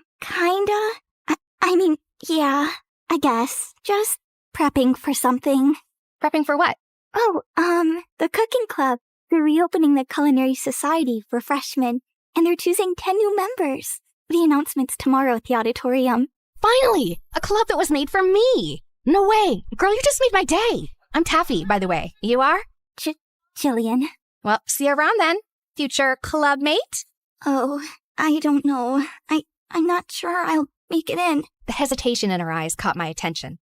I wanted to ask more, but before I could, someone called out her name and she hurried off. And just like that, my curiosity was hooked. So I immediately told Jules about it. Congrats on finally making a new friend. Please, I think she's way too shy for my energy. But guess what? I'm joining that club. You in a cooking club? Babe, it's about cooking food, not just inhaling and eating it. You're way too lazy for that. But I have a golden tongue. Of course I can cook too. Last time you actually tried to do it yourself, I almost died. I just accidentally grabbed the salt instead of the sugar. It was baking powder. Okay, whatever. This time I'm serious. The Culinary Society could help me hone my skills. Plus, it's great prep for restaurant management. Or you just want to try everyone else's dishes. That too. The auditorium buzzed with freshman students the next day, all cramming in for the big announcement. I scanned the room and spotted Jillian in the corner, nervously biting her nails like they were snacks. I slid into the seat beside her. She looked so relieved it was kind of cute. Hey, you're here. Of course. Was that Gavin? What was he doing here? Don't tell me. He also cooks? Broody boy has kitchen skills? My curious thoughts were cut off as the president of the Culinary Society finally stepped up to the mic and started the announcement. Welcome, aspiring chefs. The Culinary Society is now officially open. This program aims to discover hidden culinary talent. Those who pass the initiation will receive a sponsorship. It's all about the guidance, support, and even funding to grow your skills. The club's goal is simple. It's to discover you. With the right sponsor, your talent can be developed and taken further. I really need to get in, no matter what. Hey, we're gonna make it, both of us. No plan B, no backing out, got it? I smiled as she gave me a tiny nod. The initiation will last 3 days, and the judges will be the senior members of the club. Just then the student council president stepped forward. This guy looked like he had walked straight out of a rule book. Dead serious and probably hasn't smiled once since birth. Tomorrow's challenge is a written exam, so study hard. The second and third challenges will be surprise practical tests. Exam venue and time will be posted shortly. You may now return to your classes. Holy spicy sauce explosion. This is going to be amazing. My foodie heart was on fire. I glanced back at Gavin, only to find him already looking at me. Of course he was glaring again. Seriously, what was his deal? The glaring, the eye-rolling, the mysterious brooding energy. It was driving me nuts. So on the way back to class, I finally snapped and cornered him. Hey, got a second? He didn't even respond, just rolled his eyes at me as always. Are you joining the club just to roll your eyes at me every 5 minutes? Or do you actually cook? The world doesn't revolve around you and your stupid food cravings, you annoying brat. Seriously, why are you so mad at me? What did I ever do to you? You exist. That's enough. Now, get out of my face. Unbelievable! This guy clearly didn't know who he was dealing with. That night, I studied like my life depended on it. Notes in one hand, spicy instant ramen in the other. Then came the written exam day, and everyone looked so tense. But for me, it was easy peasy mac and cheesy. I was the first one to finish the test, so I stood up with a proud smile. Till I saw Gavin, already done and standing. Before me? After submitting his papers, he turned to me and scoffed before walking off like he owned the place. The audacity! The next morning, I dragged Jules with me to check the results. Out of 100 applicants, only half made it, and I nearly choked on my gummy bears when I didn't see my name at the top. Second place? Wait, who's first? I leaned in and gasped when I saw the name. Gavin? Like Gavin, the cute and brooding window guy? He cooks? No, there's no way. That's probably a different Gavin. But then the crowd parted, and speaking of the devil... Excuse me. Oh, look. It's me on top. The one and only Gavin.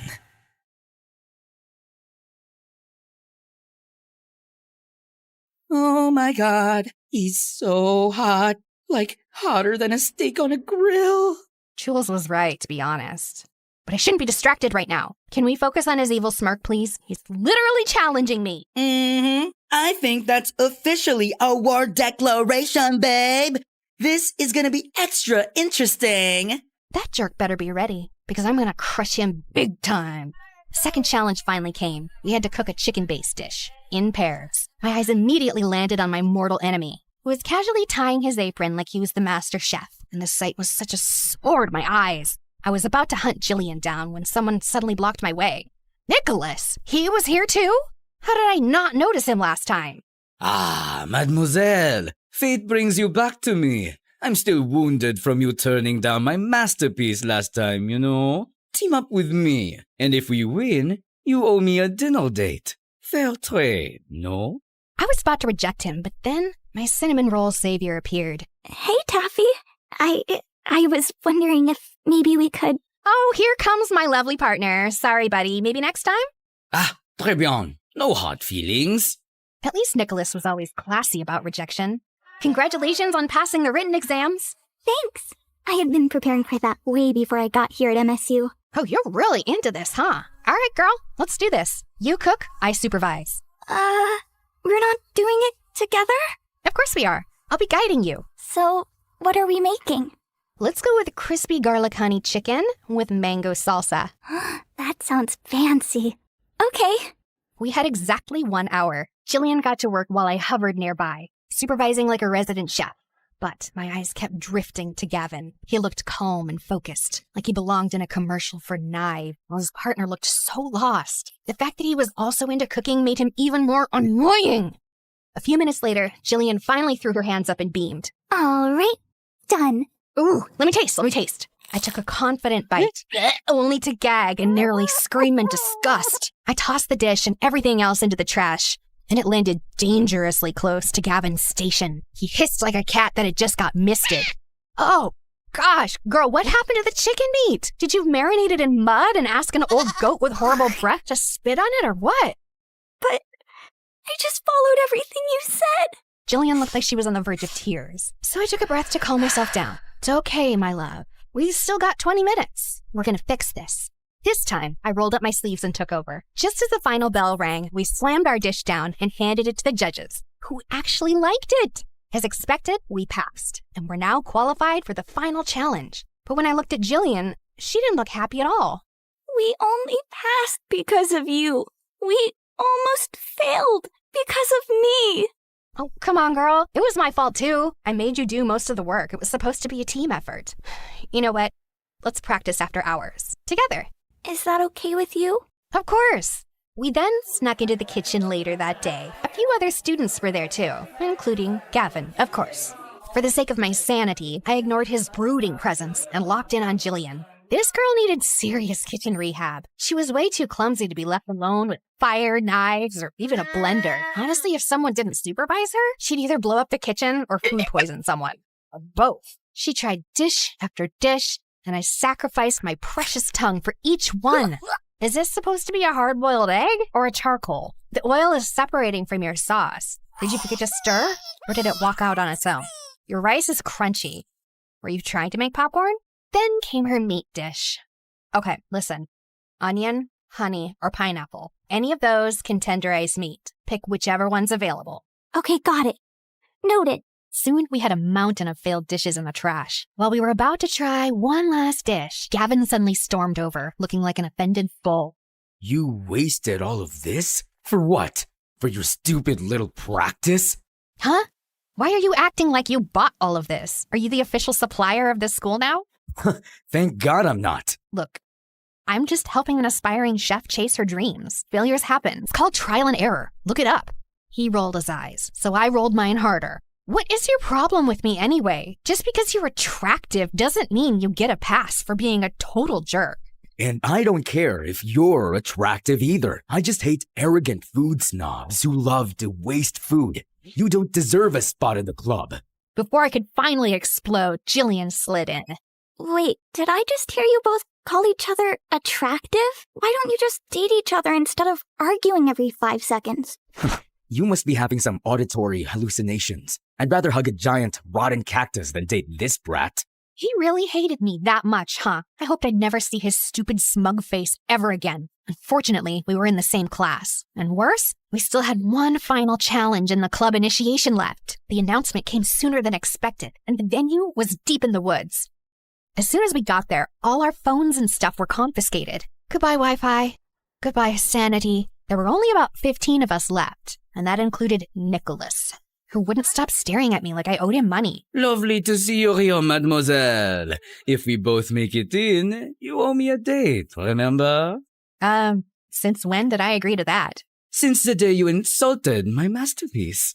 But I gave constructive criticism. Of course. That's why I've made it my life mission to make you cry. The next time you taste my dish. Okay, but why did that sound like a low-key threat? Our conversation got totally cut off when the club president finally stepped up for the announcement. Your final test will challenge your creativity, resourcefulness, and pure culinary courage.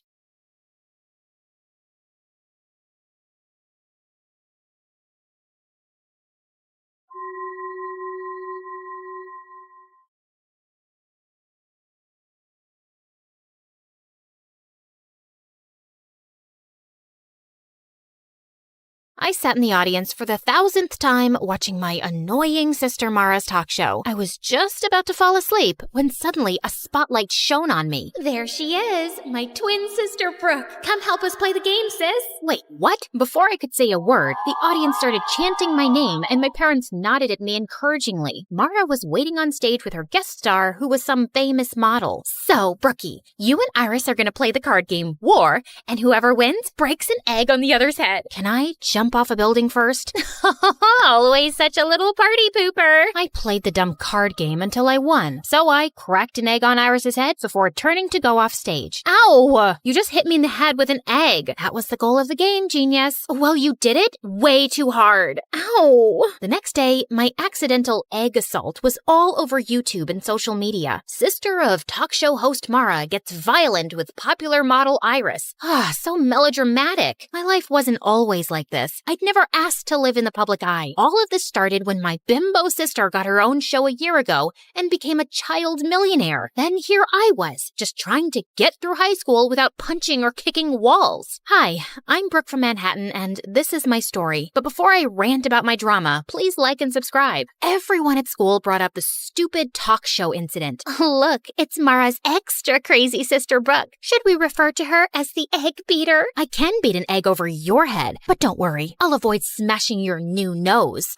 You're always such a witch. This is why nobody at school likes you. She was so cute for thinking that I cared. Anyway, around lunchtime, I headed to the bathroom when suddenly I jumped. One of the most popular guys in school, Lance, was right behind me, smirking. He was a part of a clique of 4 other heartthrobs who all looked like Wattpad princes. You are looking lovely today, princess. You just followed me into the girls' bathroom. I wanted to ask you out on a date. You've never even made eye contact with me before. I used to think you were just Mara's mean loser sister, but when I saw what you did on TV, I practically fell in love with you, babe. I've always wanted a girl with that kind of fire. So I'll pick you up tonight at 8. I didn't answer. I just pushed Lance away from my face and towards the toilet bowl. He landed head first, and I couldn't help laughing. Except later that day, I noticed the rest of Lance's dreamy friends kept staring at me with that same smirk on their faces. In fact, all 5 of them slipped envelopes into my locker asking me on a date. This had to be some kind of joke. I decided to ask Mara about it, since she was the school queen bee and full of gossip. But surprisingly, Mara didn't know anything. Then later that night, she gave me some crazy news. She'd invited all 5 of those guys to come onto her talk show, where she'd set up a competition over who could win a date with me, without even asking me. So what if they're just hitting on you for a joke or a bet? It'll be so much fun. You've never been on any kind of date, and you're in the 12th grade. Please. I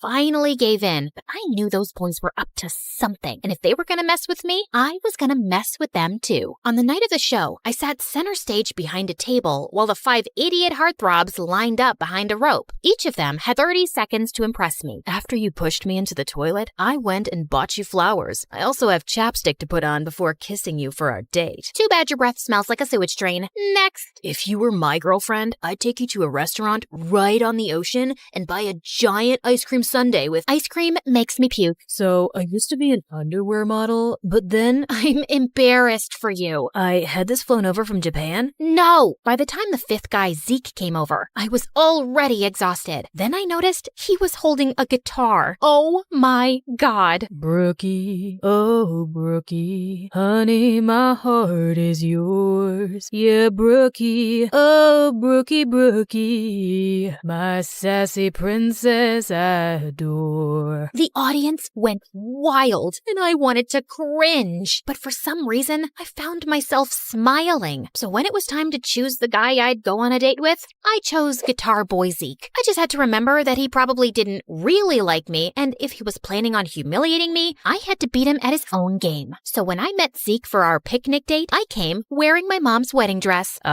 What's that you're wearing? A wedding dress. That way, we can imagine what it'll be like when we get married one day. Ever since the talk show, I've fallen head over heels for you, and after that song you sang for me, I know now that you feel the same way. I'd hoped the guy would run scared and crying, but instead, he laughed. I must have really won you over with that song I played you. I'm not done with you yet, Prince Charming. During our picnic, I sat on his lap and made him feed me every bite of food and hold the water cup up to my lips. And when he turned to get a napkin, I started fake crying hysterically.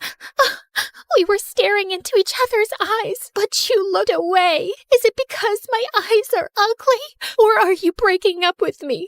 I have nothing else to live for now. You are so extra. I know what'll cheer you up. Let's have a romantic dance. Wait, what? Before I could say a word, Zeke turned on classical music and pulled me up to dance. He started spinning and twirling me around and even threw me in the air. God, he was crazy. Later on, Zeke drove me home, but he said he needed to stop at his house first for something. I decided then I'd confront him. Look, I know you're either dating me because you bet your friends money or you guys want to humiliate me as a joke. Either way, I'm just telling you, I didn't fall for it. I told those guys you'd be too smart to trick. It was Lance's idea to bet money on which one of us can win you over. I never wanted to do it, but I couldn't tell Lance that because whatever Lance wants, Lance gets. Zeke then told me his dad and Lance's dad were friends, and because Lance's family was rich, his dad was going to pay for a music college Zeke got into. Therefore, he could never afford to ever piss off Lance. And don't tell Lance I said any of this. Please, just let me tell him you fell for me and you asked me to be your boyfriend. I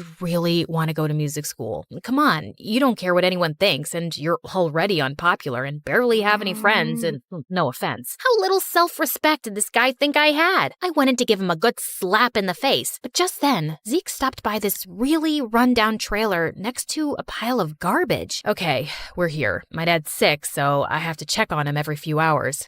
Holy crud, this is where he lived? This place was a single room, and Zeke's dad was in a bed with an oxygen tank. I guessed with his dad's medical bills, he'd never have enough money to even think about music school. So I decided to let Zeke tell Lance he was gonna keep dating me for a bet. The next day at school, I saw Lance and the other 3 heartthrobs looking at me and snickering to themselves. Even other kids seemed to be onto the bet, but I could live through it. I was doing a good deed by humiliating myself. Plus, Zeke was fun to be around, and I didn't mind having him as my fake boyfriend. One night, I decided to invite him to a celebrity party Mara and I were attending. I even bought him a suit and tie, and secretly, I thought he looked super handsome. At one point, I was walking by the entrance when suddenly I saw Zeke standing with Lance and his friends, and Zeke was saying he had to go. What do you mean? This is a huge exclusive party that I invited you to. Listen, cranky face, I came to pick up your boyfriend for some last-minute plans. Surely you two can reschedule. With that, Zeke took off with the boys, and for some reason, I felt really angry about it. Just then, Mara came over to ask if I was okay, and I ended up telling her everything. Look, I know you feel bad for Zeke because of his home situation, but you don't have to sell your dignity for charity. If you think he doesn't genuinely care about you, just dump his sorry butt in front of everyone tomorrow. Or I can talk tomorrow in school, like an actual mature person. But I know maturity is kind of a foreign concept to you and the other kids at school. Okay, listen, sis. You've never had any real friend or boyfriend before, and I'm at the top of our school's social ladder. I know how to deal with these things. I can handle this myself, thanks. Just because I don't date a different guy each week doesn't mean I need boy advice from you. So on Monday at school, I headed to the bleachers at lunch where I knew Zeke practiced guitar, except he spotted me first and immediately came over to hug me. I am so sorry about what happened at the party. Lance decided at the last minute that he wanted to have a betting party. Kids at school are betting on how I'm gonna break your heart and everything. I realize this may be going too far. It's going way too far. I tried to do a nice thing for you, but you're totally taking advantage of me. Also, how long are you gonna be Lance's slave for? Can't you get a scholarship to the school or something? No, I'm not talented enough. It's cool. I'll tell Lance the truth and stand up to him. I'll just find something other than music that makes me happy. Zeke turned to walk away, but I just couldn't let him give up his friends, his reputation, and his dreams. So I told Zeke I'd help him apply for a scholarship because even though he didn't believe in himself, I knew he was talented enough to get one. And 2 weeks later, he got accepted. You just made my dreams come true. Brooke, no one has ever believed in me like that before. You're amazing. Zeke suddenly picked me up and spun me around, which made me feel butterflies. After that, Zeke and I became really close and started hanging out all the time. I helped him take care of his dad, and he helped me make some friends at school. Except there were a couple of issues. One, I started to develop real romantic feelings for Zeke. And two, was Zeke still hadn't told Lance the truth, even though it was part of our agreement. So finally, Zeke decided to confront Lance one day after school as I hid behind a tree to listen in. Look, man, I told Brooke about the bet. It's not right the way we're manipulating her. Plus, I've been hanging out with her, and I think I want to date her for real. You know, she helped me get a scholarship to the music school you were going to pay for. Now, you don't have to. Are you kidding me? What am I going to tell all the kids who've been giving us money, betting the different ways you can dump her? You're one of us, Zeke, and she's an unpopular loser. It'll make the whole squad look bad. If you date her, then you're dead to us. Well, fine then. You guys are jerks anyway. I'm going to get myself an awesome girlfriend. I held my breath as I watched Zeke ditch his friends for me. And just like that, Zeke and I became an item. He held my hand, kissed me in public at school, and didn't even seem to care that he'd lost all his friends and popularity. Everything seemed to be going well, at least for a couple of weeks. Then one weekend, I went away with my family for a camping trip with no Wi-Fi or cell reception. But when I arrived back at school on Monday, something horrible happened. I was sitting in the cafeteria when suddenly Zeke stood up on one of the tables with a microphone and speakers. Can I have everyone's attention? I have something to say to my girlfriend, Brooke. I'm sorry, babe, but I just can't date you anymore. I've realized that I don't want to be with a stuck-up sourpuss who's way below my league. It's also really lame that you've never dated anyone before. So for all of you out there who bet money how I'd dump Brooke, the ones who selected public humiliation win. I stood with shock as I watched a bunch of kids run over to Zeke, Lance, and the other guys with cash. None of this made any sense. Had it just all been a setup? I ran out of the room and into the hallway to collect myself when I saw Zeke behind me. Brooke, I am so sorry I had to do that, but I had a good reason. What good reason could you possibly have for humiliating me like that? Please, just listen to me. My dad had to have an emergency medical procedure over the weekend that I couldn't pay for, and since there was no way to reach you, I had to ask Lance for help. He said he'd only pay for it on the condition that I publicly dump you. I'm so sorry. I still want to be with you, though. It just might have to be in secret. You know what? No, I don't care what your reasons are. I am so freaking sick of all of your excuses to manipulate and humiliate me. We're done, Zeke. That night, I refused to let myself cry. Zeke didn't deserve my tears. I didn't need any cowardly idiots in my life anyway. The next afternoon,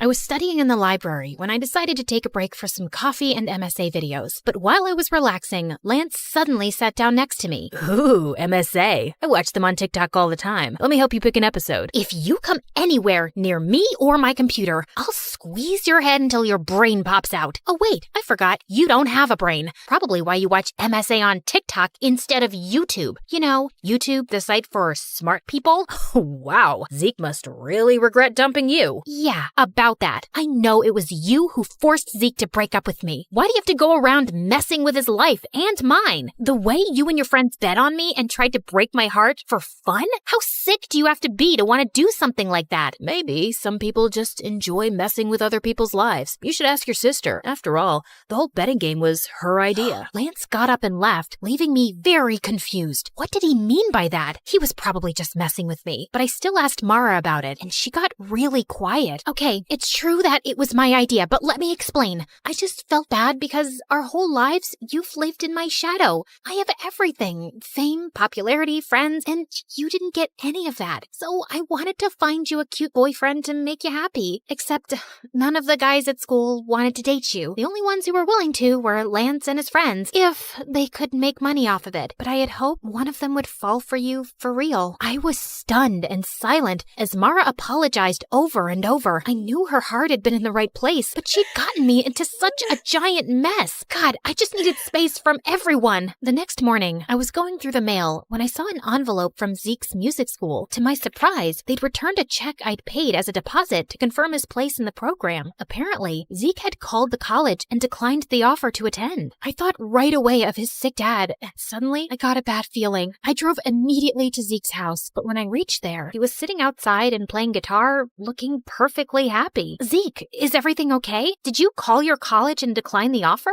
Yeah, I just didn't feel right taking your money to attend there, not after the way I treated you. So I'm just gonna save up and reapply next year. In the meantime, I got a job and my dad's doing better. Thank you for believing in me, Brooke. You have no idea how much it means to me. Zeke came over to hug me and I felt those stupid, happy butterflies again. Hey, listen, are you still friends with Lance? God, no. I'm done being his slave. I took a loan and paid him back everything I owed him for Dad.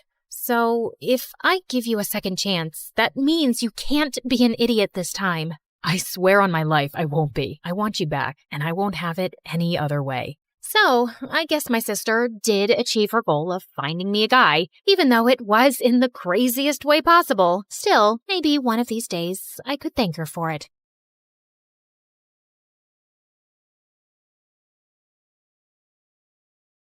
I was peacefully dozing off on a plane to China when suddenly someone yanked my hair and chomped on my ear like it was a snack. I whipped around to find a naughty-looking boy.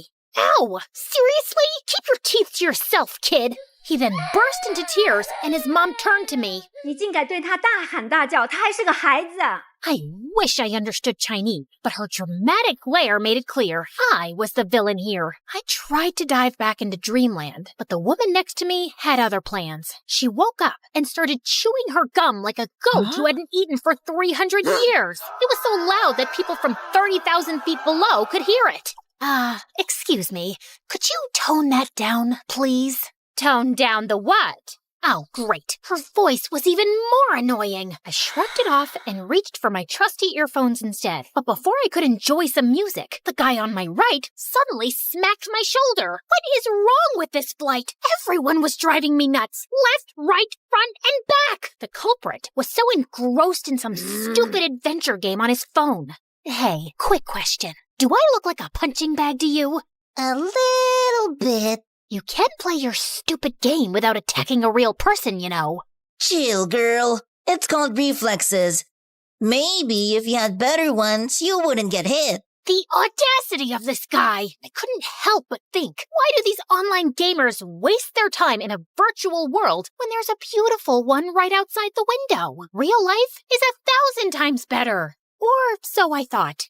Hi, my name is Alira, and I'm an aspiring photographer who loves traveling around the globe and capturing the most beautiful scenes and moments. I had always enjoyed doing it alone, but things took a wild turn when a weird and mysterious guy started tagging along and changed my life forever. Before I continue, please like and subscribe. After dealing with all those annoying passengers, I eventually fell asleep after listening to music while letting my imagination run wild. Soon enough, the plane finally landed, and I headed straight to my beautiful hotel. I took a short beauty sleep while waiting for nighttime to roll around, and when it finally came, I excitedly jumped out of my bed, took my camera, and immediately rushed outside. Stunning views, beautiful people, inviting lights, glowing lanterns, and the sweet traditional vibes of China. This is the dream. Walking along the streets, I stumbled upon a guy sleeping on a bench. Judging from all the stuff around him, he must be homeless. Poor thing. I found myself clicking pictures of him, my camera perfectly capturing his struggles and hardship from every detail of his form. Just then, a green owl suddenly appeared from behind the bench, perched on the sleeping guy as if he owned him, and scowled at me. Relax, little buddy. He's all yours. To my surprise, the guy woke up and scowled at me too.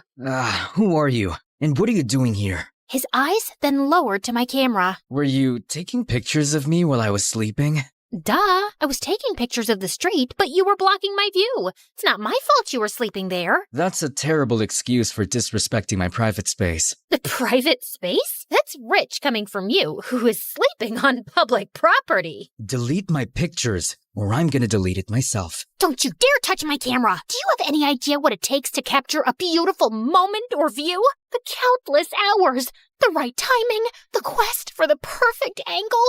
I pour my heart and soul into every shot. Those aren't just pictures. It's a piece of me, a piece of my struggle, my passion, my life. So please, don't take that away from me. I trailed off when I realized that he was now holding my camera and swiping through the shots. But how? So you're not only homeless, you're also a snatcher. Give it back, you jerk. I lunged at him to retrieve my camera, but he suddenly vanished. I spun around, and he was still swiping. This guy, I swear to God. In all fairness, you have quite a remarkable talent for capturing beautiful images. What do you think of me now? Just some lousy, try-hard photographer? I snatched the camera back, and this time he didn't resist. He practically handed it over. I immediately checked my gallery and realized he hadn't deleted anything. Relax. I usually don't meddle with other people's business. Unlike you. I tried glaring at him, but I felt like I ended up pouting, which made him smirk. Oh, well, at least I finally bumped into someone who speaks English. I'm so tired of racking my brains and using weird hand gestures to understand what the locals are saying. He ignored me and started picking up his things as if preparing to leave. So, where are you from? Not from around here. I see. Where are you going? I don't know. Maybe under the bridge? At the back of the junkyard? Just anywhere with a roof where I can recharge my energy, so I can continue my pursuit of answers to my questions. Just then, a sudden rumble of thunder echoed through the streets. I think you should speed your pursuit up, because the rain is about to pour, buddy. I don't mind the rain. It helps me think better. But your owl doesn't. He stopped in his tracks when he realized that I was right. You know what? Why don't you just come with me to my hotel? I'll get you a room. It's just nearby. I appreciate your hospitality, but I don't need your pity. Oh, look. Mr. Grumpy Bench Guy is being such a drama queen. Fine. But the moment the rain stops, we're out. Another thunder rumbled as we started walking away. When we reached my hotel, the receptionist immediately greeted me with a question. 给你朋友另一个房间? As I scrambled for my translation book, Hatham suddenly swooped in. Shida, Ching. Did you just speak Chinese? I speak multiple languages. I have a constant hunger for endless knowledge. So, you're a polyglot. So cool. That's literally my dream. But learning another language is so difficult for me. What's your secret? Oh, I use this splendid application on my phone, Duolingo. Oh, I have heard about it, but I never tried it. It has a fun and engaging approach to learning a language. It's like casually playing a game, which is a pretty good motivation for the learning process.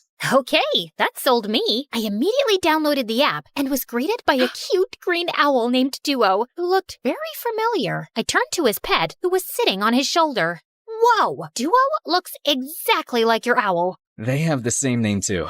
Just a little warning. Duo's nice and helpful, but he can be a little persistent sometimes. But it's also for your own good. Well, he seems to be a cute little guide. I went straight to my first lesson, and I was already liking it. Shui means water. Shui? Gosh, I am so thirsty. I need some shui. Okay, got it. Okay, so this is my room, and yours will be that one. I was talking to him, but he seemed preoccupied with something over my shoulder. I turned around and realized that he was looking at my collection of postcards on the wall. To my surprise, he suddenly barged inside. Where did you get these photographs?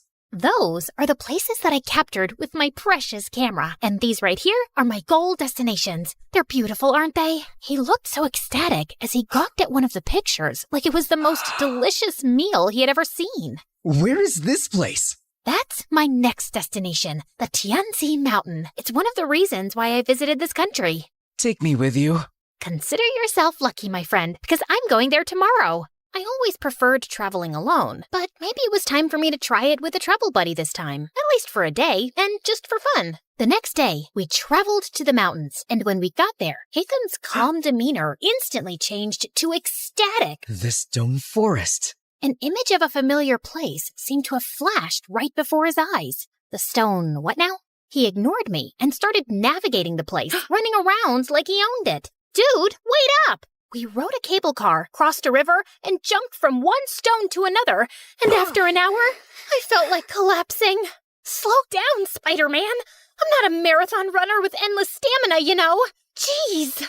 When I finally caught up, I found him standing in front of a mysterious and ancient-looking monument. He fiddled with a rock against it, but nothing happened, and he looked super frustrated. Hello? I would really appreciate it if you would tell me what's going on. What is that thing? And what are you trying to do with it? This is a totem, and I need an electro element to activate it. What do you mean, electro-element? Electroelement. Something, anything that produces lightning. Oh, you mean electricity? Huh? Lucky for you, I've got something here. What is that? You don't know what a taser is? It's my go-to for self-defense. Zaps people with electricity or whatever you call it. Interesting. He immediately took it from me and tried it on the totem. After a few sparks, it suddenly got triggered and a glowing symbol appeared on top of it. Holy cheeky bananas! Is that a hologram or something? He found 2 more totems, and after doing the same thing to each of them, a strong streak of light came from above, forming a pillar. What in the world is happening? Is this some kind of secret experiment from the government? And what's your deal with all of this? I've been traveling from place to place looking for these runes. Since I'm not from around here, I don't know where to go. I need to activate these beacons in 6 places scattered around the world. With your knowledge and resources, things are going to get easier for me now. But for what? Why are you doing all of this out-of-this-world stuff? We need to go. Dude, you didn't answer my question. Sometimes, the journey to find answers is more important than the answers themselves. Whatever you say, Plato. After activating the first beacon, we embarked on a thrilling and action-packed adventure of a lifetime. After Tianzi Mountain, we rushed straight to Huanglong River, which Hatham kept calling Luhua Pool Liu. There, we had to light up some fire totems. There were 5 of them, but according to him, only 3 needed to be activated. Of course, those 3 we needed were surrounded by water. Great, right? Hatham was all business, using his fancy tricks to get those waterlogged totems blazing, while I just snapped pictures of these outrageous moments. Our next stop was the breathtaking Matterhorn in Switzerland, aka Dragonspine, according to my travel buddy, where we faced a puzzle with circular platforms and wall signs. The place was so cold that I had to huddle by fire torches just to keep myself from turning into a popsicle. I let Mr. Mysterious Smarty Pants solve the puzzle by himself while I continued my Duolingo sessions. You know I can't miss those streaks. With each beacon we activated, I felt a mixture of excitement and curiosity. What was this leading to? And why did it feel like the world had turned into one big adventurous playground? During our flight to our next destination, I found myself fully immersed in my new favorite app, Xin Chao Ten Toila Elira. You could take a break sometimes, you know? I need to learn the basics, at least for now, and I like how Duo keeps reminding me with his cute little expressions. When we finally reached Vietnam, I decided to try out what I learned by asking the locals about the directions. Xin Loi, Bang Ko Te Chung Toi Duang. The woman stared at me as if she was solving the most difficult math puzzle. Ko Te... Xin lỗi, nó ngàn con đít chỗ, chúng tôi viết đúng viết vinh, ha lông đục trong. Được chứ, bạn chỉ cần đi thẳng, rồi đi qua cái cây khổng lồ kia, sau đó rẽ phải và đi bộ khoảng 200 mét sẽ thấy một khoảng đất trống. Okay, I guess it was too early for me to attempt a conversation. After learning the direction, Hatham continued walking towards the bay. Ugh, why is this guy so good at everything? You still have a long way to go, Elira. I literally just started. Just wait and see. I'll be leading the leaderboard with an unbeatable streak in no time. I commend your determination. Keep it up. Soon enough, we were greeted by the beautiful emerald waters and towering limestone islands of Halong Bay, or as Hatham called it, the Golden Apple Archipelago. While I was snapping pictures left and right, Hatham got to work immediately. He solved a music rock puzzle thing, and after activating the place, we toured around the city and enjoyed their local food. I even tried conversing with the locals with the help of my brilliant travel buddy. It got me even more determined to learn more. So during our flight to Scotland, I got really busy with leveling up and earning rewards. I never knew that learning could be this fun. Learning could also be done in silence. Sorry. And soon, we finally reached our next destination, the Isle of Skye in Scotland, or as Hatham called it, the Star Snatch Cliff, Mondstadt. After walking around, we came across a green fan-like object. I watched in amazement as he applied some wind pressure to activate it, unleashing a powerful upward current. Whoa, that's so dope. So, what's next? Time to fly. After taking a large cloth from his bag and holding onto it, he wrapped his arm around me, and we gracefully floated in the magical breeze. I never thought I would experience flying like this, not even in my wildest dreams. If this is a dream, I hope I can keep enjoying it and not wake up too soon. Our imaginations know no bounds, Elira. They possess the extraordinary ability to unlock infinite possibilities.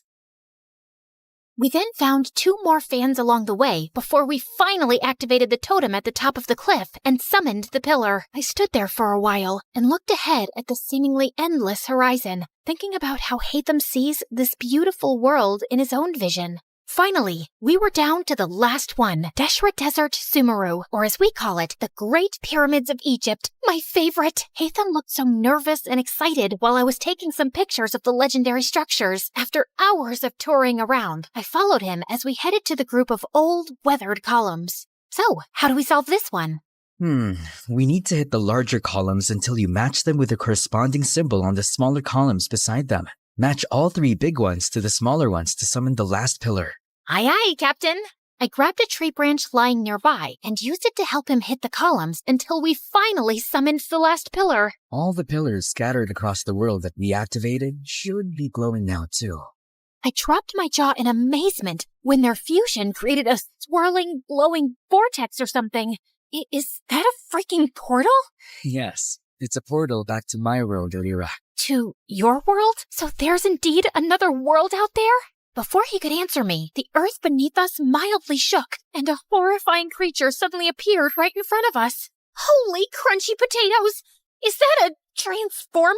Did Hatham summon that machine from their world? What if he was actually a bad guy who was set to ruin our world? Oh my gosh, what have I done? I wasn't ready to say goodbye to our beautiful earth just yet. I have yet to discover the other wonders of... My paranoid voice trailed off when I realized that Hatham was gone. Just then, I felt a strong, glowing presence behind me. I slowly turned around and saw him and Duo transforming into something with dust particles and glowing green projections dancing around them. Everything then cleared away, revealing a strikingly handsome video game character and his adorable sidekick. Hatham, is that you? This is my true form, Elira. And my real name is Zal Hatham, a scholar from Sumeru, and our academia scribe. That machine in front of you is a primal construct, only found around the desert area of Sumeru. This machine enemy is often found guarding the temples and ruins, and I need to defeat it. So it's like the final boss in the game, and you're the brave hero. I suddenly felt bad for suspecting him as a bad guy. As the primal construct started charging toward them, 3 ethereal green mirrors popped in and hovered around Hatham, radiating a brilliant emerald light that almost blinded me. He then started fighting the monster, moving with grace and precision, consistently blending freestyle moves and rotational attacks with his sword and abilities. Watching them fight was mesmerizing, as if I had been transported into an epic video game. He unleashed a barrage of reflective attacks, boomerangs slicing through the air, slashes carving through steel. Each hit dealt a lot of serious physical damage. Soon enough, the terrifying machine was finally defeated. Dude, you were so cool! How did you do that? I don't need to fight. I only need to think. Everything else is connected. All I have to do is find the weakest link, deal with the causal factors, and everything else tends to resolve itself. Okay. Enough with your deep philosophical words, dude, and maybe start explaining everything to me properly. You know, I've been following you around like a dumb little kitten and catching up with your stamina. As a gratitude for helping me, you deserve to know the truth. My friend Kavi and I were trying to open a domain, but something went wrong. It started malfunctioning. The rule is to hit these columns using a physical attack and never use any elemental attack. Kave didn't know this, so he used his elemental skill because he thought it was more efficient. It made a different reaction to the process, and instead of opening a domain, it opened a portal that connected to the human world. And before I knew it, it started sucking my friend. I tried to save him, but I was the one who got pulled inside instead. I got teleported here, which was a very different place, and I have been finding my way back for quite a long time. Thanks to my friend Duo here, who also got accidentally teleported for some reason. He's been my companion since the day I got here, and he's the one who has been helping me learn the different languages of humans. Now that makes sense, and no sense at the same time. I swear, I'm stuck in a fantasy adventure novel. Anyway, I'm glad that you finally made it. I appreciate all your help in this journey of mine, Elira. As much as I wanted to discover more about your interesting world, I need to return. Tevat needs me. Oh, well, traveling won't be the same anymore without you. I'm gonna miss you a little bit, I guess. Just play Genshin Impact, and I'm sure you will enjoy the magical beauty of our world, Tevat. We have 7 nations brimming with natural wonders that you would love to capture. You'll meet a diverse set of people with unique personalities and abilities like me. And together, we will fight exciting enemies. We'll share every adventure in this enchanting realm. I felt a lump in my throat as he extended his hand, but knowing that I would be seeing him again, I shook it with a smile. See you around, Elira. I watched them as they entered the portal, returning to their world. Come here, boy. Bam, bam, eat that monkey butt. All right, hate them? Time for some snacks. Ever since I started appreciating video games, I became the annoying passenger this time. These games opened my eyes to the existence of extraordinary places that remain hidden from our physical world, places that only exist in our minds, yet they possess the power to transport us on thrilling adventures. They hold captivating magic and beauty, offering a gateway to fictional worlds. Now, I embrace the opportunity to immerse myself in both realities, and because of it, I have never felt alone again. I was so into the game that I jerked when an incoming announcement sound chimed in. Ladies and gentlemen, this is your captain speaking. We will begin our final descent to Paris shortly. And now, it's time to explore the famous beauty of Paris. Bonjour, comment allez-vous? Wait, is it allez-vous? Allez-vous? Bonjour, comment allez-vous?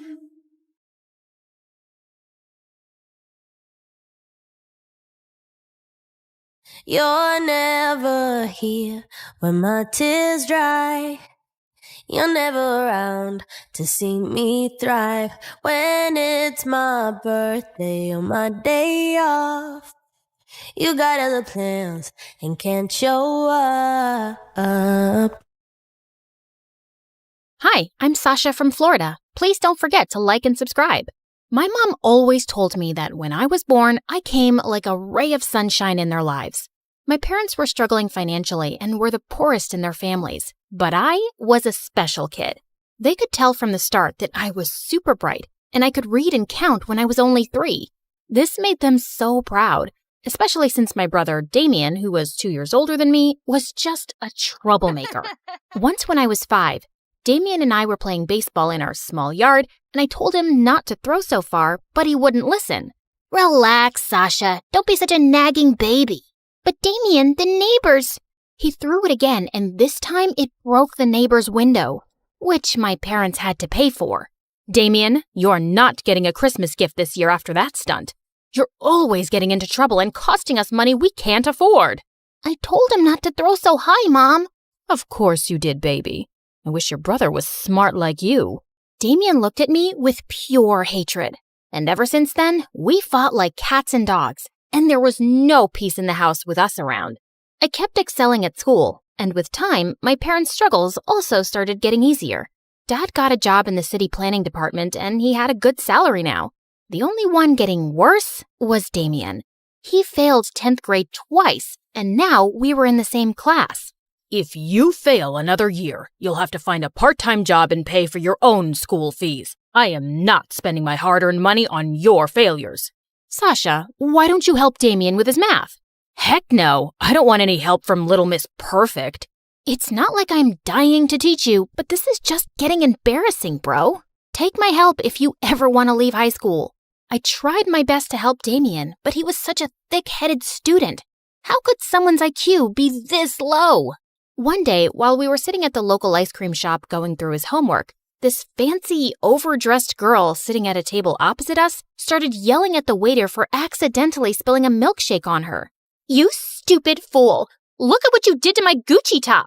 Even though the waiter apologized 10 times, the girl kept being a jerk and told him she wasn't paying for her food. She started walking out, and just as she was passing by our table, her shoe's heel broke and she tripped. But Damien moved at some lightning speed and caught her just before she fell.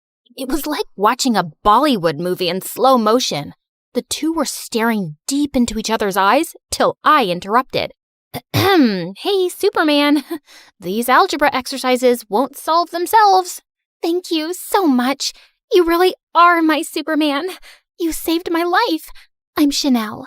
Watching Dumb and Dumber making gaga eyes at each other was making me nauseous. So I left them and took the bus home. But I was surprised to see Damien and Chanel already there. How did you get here so fast? Chanel drives a Lamborghini. Didn't you see it parked outside? What surprised me even more was that my parents were smiling from ear to ear at her.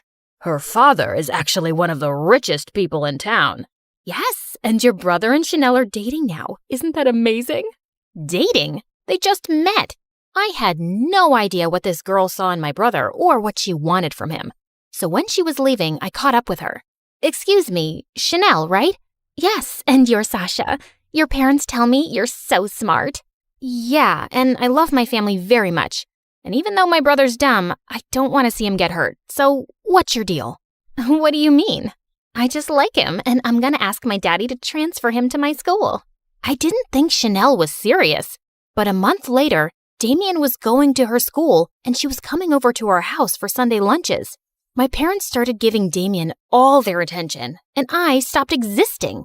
Damien, my darling, we're so proud of you. We always knew that there was something special about you. Hey guys, I got selected to participate in the international math competition. Oh, that's nice, dear. Oh, and Chanel, thank you for speaking to your father. Because of you, I now have a good job at the bank. But Mom, you don't even have any banking qualifications. Who needs qualifications when you know people in high places? My house was turning into a fake zone, and everything was about Chanel and Damien now. I wasn't used to this at all. When I was in 11th grade, Chanel invited us to her mansion for her birthday party. We were welcomed warmly by her mother, but her father was forever on a phone call. While my family were busy mingling with the rich, I found a quiet place on a balcony. Just then, this tall Superman-type guy appeared beside me, and I immediately felt nervous. The view is beautiful from here. I'm Clinton, by the way. I haven't seen you at any of Chanel's parties before. I'm her boyfriend's sister, not really a close friend. How are you related? Oh, I'm her ex-boyfriend. Why would you come to her party? Her father and I are very close, and he still wants me and his daughter back together. What? But she's with my brother. Chanel's father has helped me and my family a lot, so I'd do anything to help him out. Like, break up my brother and Chanel? Is that what her dad wants? And you'd do it? That's just crazy. They've been together for a year now, and they're in love. That's what you think. Sasha, what are you doing here with this jerk? He's obsessed with Chanel and keeps asking me to break up with her because he wants her back. You are such a fool. I'm just trying to help you, dude. Damien lunged forward to punch Clinton, who pushed him away roughly to defend himself. Just then, Damien tripped on a rug and landed hard on the floor. Damien! He was unconscious, and we quickly called an ambulance. While my parents and I sat in the hospital waiting room, I went to get some water when I found Chanel in Clinton's arms. You lying, cheating snake! My brother's seriously hurt, and you're here playing makeup with your stupid ex. You can't talk to me like that, Sasha. Oh, drop the act, you witch. Sasha, why are you making such a commotion? Because your son is in the hospital, and it's all because of this stupid girl you adore. Just then, I spotted Grandma's pearl necklace around Chanel's neck. Hey, what are you doing with that necklace? It was a gift from your mother. Mom, why would you give her that? You always said it was mine. Sasha, please calm down. Chanel has done so much for our family since she came into our lives. You need to be more thankful. Chanel is fooling all of you. She is not who she seems. Enough of your jealousy. Not everything is about you, Sasha. After my dad said that, I suddenly lost it and pulled the pearls off Chanel's neck, sending them flying everywhere. I ran away before my blind, foolish family could say more. When I went to see Damien later, he did not look great. You bruised like a peach, bro. But I'm glad you're awake. Where's Chanel? Listen, there's something I need to tell. I'm right here, Damien. Oh, you had me really scared, babe. Damien, don't trust anything she says. Just hear me out first. Sasha, just mind your business, okay? Chanel is the love of my life. Now please, get out. I saw that I was just wasting my time with my family, so I stopped talking to everyone and minded my own business. But a week later, everything came crashing down. Damien came home looking devastated because Chanel had broken up with him without any explanation. And when Mom returned, she said she'd also lost her banking job. I should have listened to you, Sasha. Chanel just threw me away like a toy she got bored of. And now I'm back to being nothing. But you were never nothing, Damien. Yes, I was. I was always a disappointment next to you. But once I started dating Chanel, they finally noticed me. I was worth something. It was true. I'd enjoyed all their attention without ever thinking about how he felt. And for the first time, I hugged him. Just then, Dad appeared, looking frantic. Chanel is a bigger traitor than we could have imagined. She stole some important work documents from my study, which proved that our entire neighborhood was built on some illegal land decades ago. Her father has those documents now, and he's planning to demolish the whole neighborhood to set up his factory here. Son, I think this is why she was dating you all along. And now we'll lose our house, and I'll definitely lose my job. I couldn't believe how far Chanel had gone to deceive us all. And I had to do something. I was sitting at the local cafe wondering what could be done when I spotted Clinton in the corner looking upset. Why do you look like you've been crying? Aren't you back with Chanel? No, I'm not. That day at the hospital, I was only hugging her because she was really upset about your brother. Whose heart she broke, by the way. Upset my butt. She totally used him. You don't know everything. It's all because of her dad. Anyway, I told him I didn't want to get back with Chanel because I don't love her, and he fired me from his company. Well, I'm sorry to hear that, but right now I have to figure out how to save our entire neighborhood from getting bulldozed by Chanel's dad. I know how you can stop him. Look, I still don't really trust you, but I'm listening. Clinton told me that Chanel's father had some important documents in his safe at home, which proved he'd committed fraud to steal people's lands. I still have the access card to his home office, and the whole family goes to the golf course every Saturday morning. That's when we can get in. If we expose him, he'll be ruined. I was very nervous about this whole plan, but a lot of people were about to lose their homes, so I had to try. When the day arrived, we managed to get into his office and get the documents from the safe when suddenly Chanel walked in. What are you doing here? Chanel, I should call the police. I was scared out of my wits, but suddenly she took my hand. But I won't. My dad's been using me for his dirty business all this time, and I'm sick of it. I don't want anyone to lose their homes. So go and save your neighborhood. I suddenly hugged her. Thank you, and I'm sorry. No, you had every right to be angry, but you have to know, even if it started off as an act, I really did fall in love with your brother.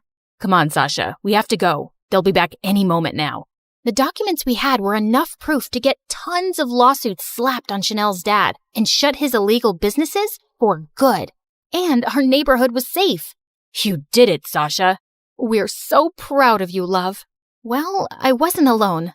Clinton helped me. And Chanel. Just then the two walked in and Damien looked furious. What? Why would you have anything to do with these people, especially her, after what she did? She only hurt you because of her father, Damien. You have to give her a chance. Yeah, and all that time I warned you about breaking up with Chanel, I was just trying to protect you from her dad's plans. Because you're a good guy, Damien. Also, you should listen to your sister because she's strong and smart. I was taken aback by Clinton's words, and the way he looked at me gave me butterflies. We don't know about Damien, but we will never forgive her. Mom, Dad, you aren't completely innocent here either. You only started giving Damien attention when he brought a rich girlfriend home. And you accepted all kinds of favors from Chanel, even though you didn't deserve them. Let's just all forgive each other and start over, okay? We left Damien and Chanel to talk things over, and I was certain things would be right between them because they truly loved each other. We make a good team, don't we? I guess you could say that. We should, team up more often. Okay, I'll contact you next time there's another neighborhood that needs to be saved.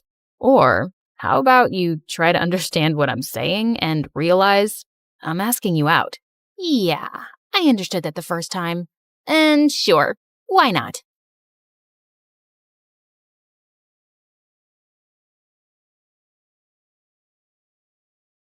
Hi, I'm Isabella from Tuscany, and this is my story. My parents were super wealthy, strict people who had everything. but they longed for a second child. I was born 5 years after my older sister Abigail, and my parents instantly fell in love with me. Abigail took one look at me and made a face. "What's the big deal? She looks like a potato." "A very cute potato. Look at those cute curls." Growing up, Abigail really hated how I was always the center of attention. When I started crawling, she pushed me under beds and sofas. She would hand me chocolate-coated peas and sprouts. On my 7th birthday, Mom and Dad got me a beautiful Barbie doll. I was so happy, but Abigail just couldn't stand my happiness. When I came back from school, my doll was ruined, and she had a friggin' mustache. I was about to cry, but seeing Abigail at the door, I saw red. "Abigail, I'll end you." "Why? I made it look so pretty, just like you." That was it. I lunged at Abigail and pulled her hair. Mom and Dad came and pulled us apart, and as a punishment, Abigail had to give all of her toys to me. So I kinda won that one. Then when I turned 12, Abigail got her ears pierced, and Dad bought her giant diamond earrings to go with it. I wanted my ears pierced, but my parents refused. But I was determined to get them. I broke my piggy bank and got my ears pierced from the mall. Though I was grounded for a week and made to write an essay on disobedience because of it. Worth it! You're so careless and stubborn, Isabella. A few days after my 15th birthday, our cook came to see my parents. She wanted her daughter Mia to work for the family as a maid. She's lived most of her life in the village. I want her to go to a better school, but I don't have enough money. So I thought she could work here and help me. Please, give her a trial. She's really smart. Mia was my age and looked sweet. It would be awesome to have someone my age around the house. I can't believe I'm here. Finally, my life will get better. She told me that her life in the village was difficult and her dad was a jerk. We became close after that. Though she was assigned to organize my closet and pick up after me, she wasn't very good at it. But at school, teachers were impressed by her intelligence. She was a genius. And I hated studying, so I made a deal with her. "Hey, listen, I hate school. What if you do my homework and I won't tell my parents how much you suck at cleaning?"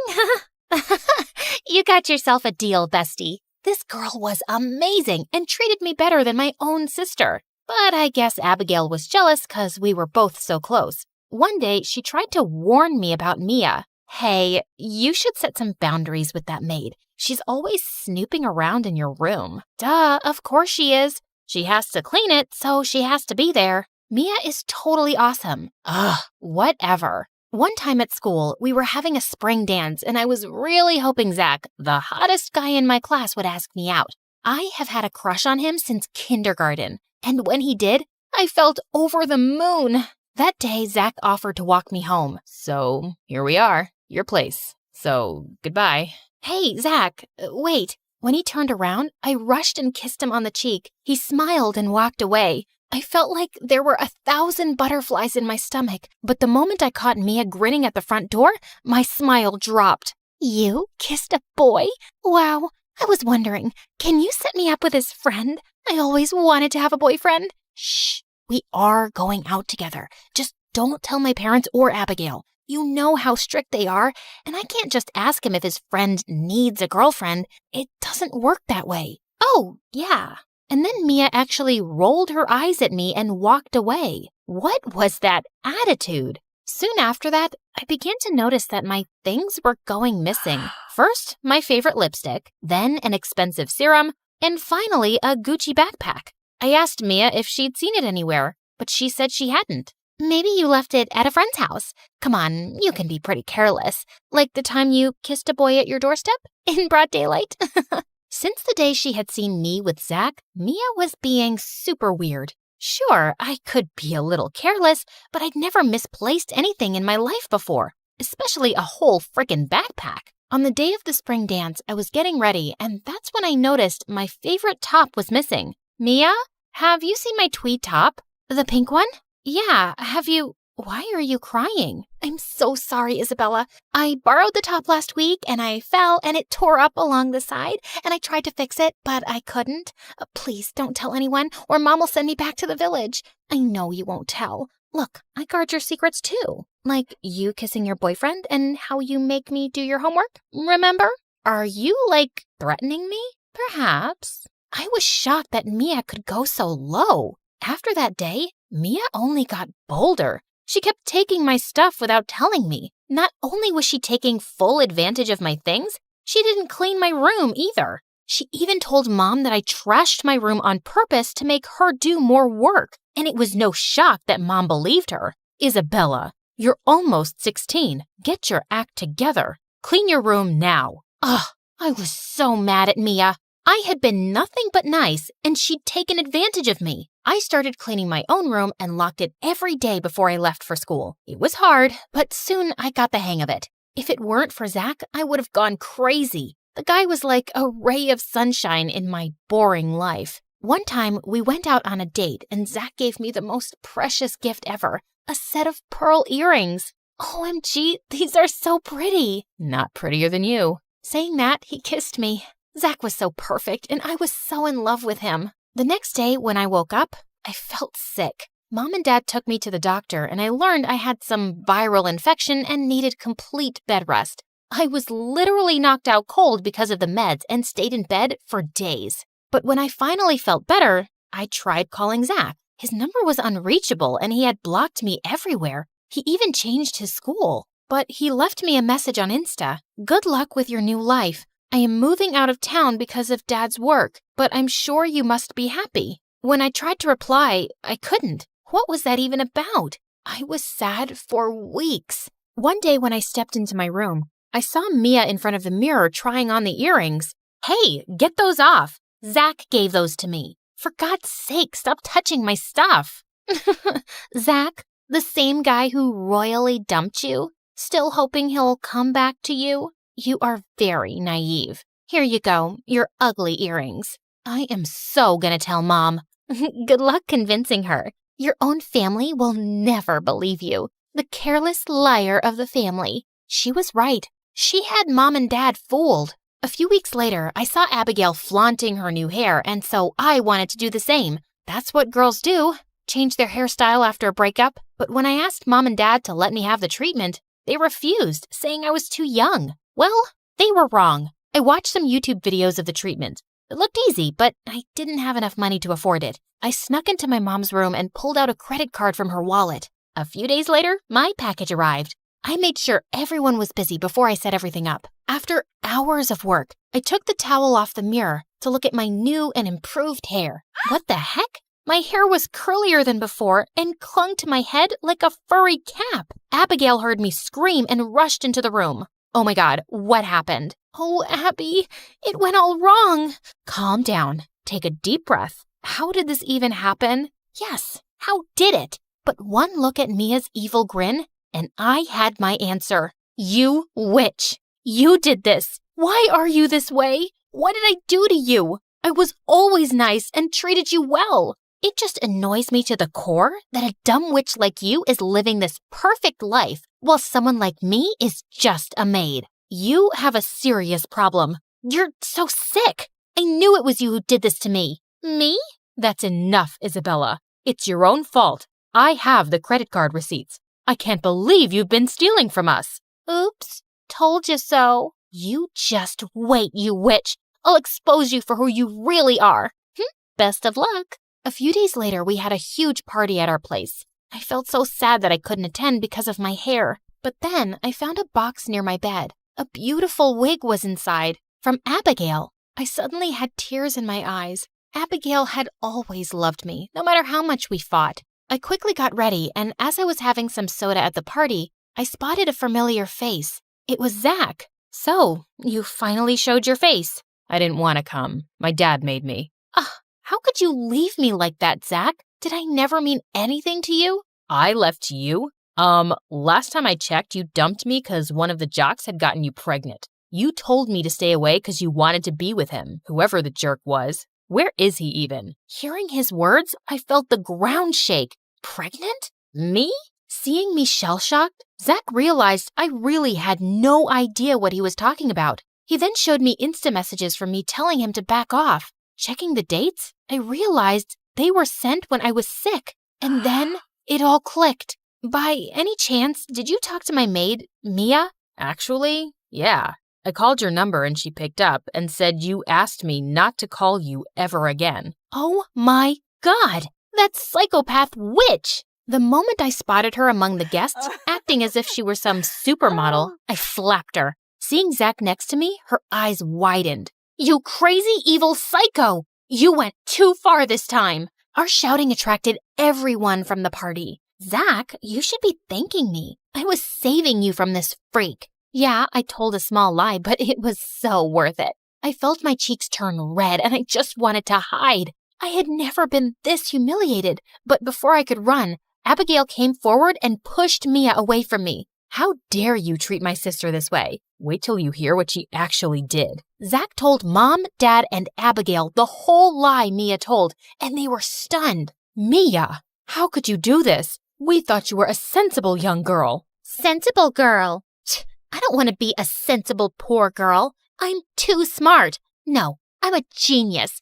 That's how I ruined your daughter's life. Yeah, I hacked your phone, Isabella, you dumb, useless girl, and sent Zach everything. Someone like him can't be with someone like you. I want your life. Why should I have to work for all the things I want? I won't be a loser like my mom. Don't talk to my mother that way. And calling your own mom a loser?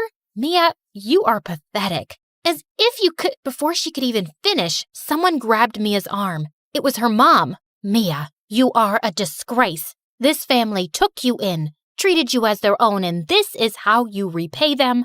I'm sorry, Miss Isabella. My daughter is out of control. I knew she had some problems, but I never expected her to go this far. Oh, Isabella, we're sorry, darling. We should have believed you. Mia, you are no longer welcome here. Get out, now. Hearing this, Mia went completely bonkers and suddenly jumped over the tables and set the curtains on fire with some candles. You stupid rich people, treating poor people like trash. I hate you. You should all die. If I can't live this lifestyle, no one can. The fire instantly spread all across the house and everyone ran out screaming. I felt my feet glued to the floor, but thank God Zach held my hand and dragged me out. Watching my house burn was a scene from a nightmare. But the main thing was that everyone was safe. Soon the fire brigade and the police came, and they took Mia away. I'm so glad you're okay, Isabella. I'm glad you're okay, too. You were totally right about Mia being a psycho. I should have believed you. I kind of made your life a living hell when we were living together. So I don't blame you for not believing me. I was about to answer, but just then I felt someone's arms on my shoulders. I am so sorry for ever doubting you. I can't believe I fell for those stupid lies. Isabella, I love you so much. Shh, it's all in the past, Zach. I love you too. I always have.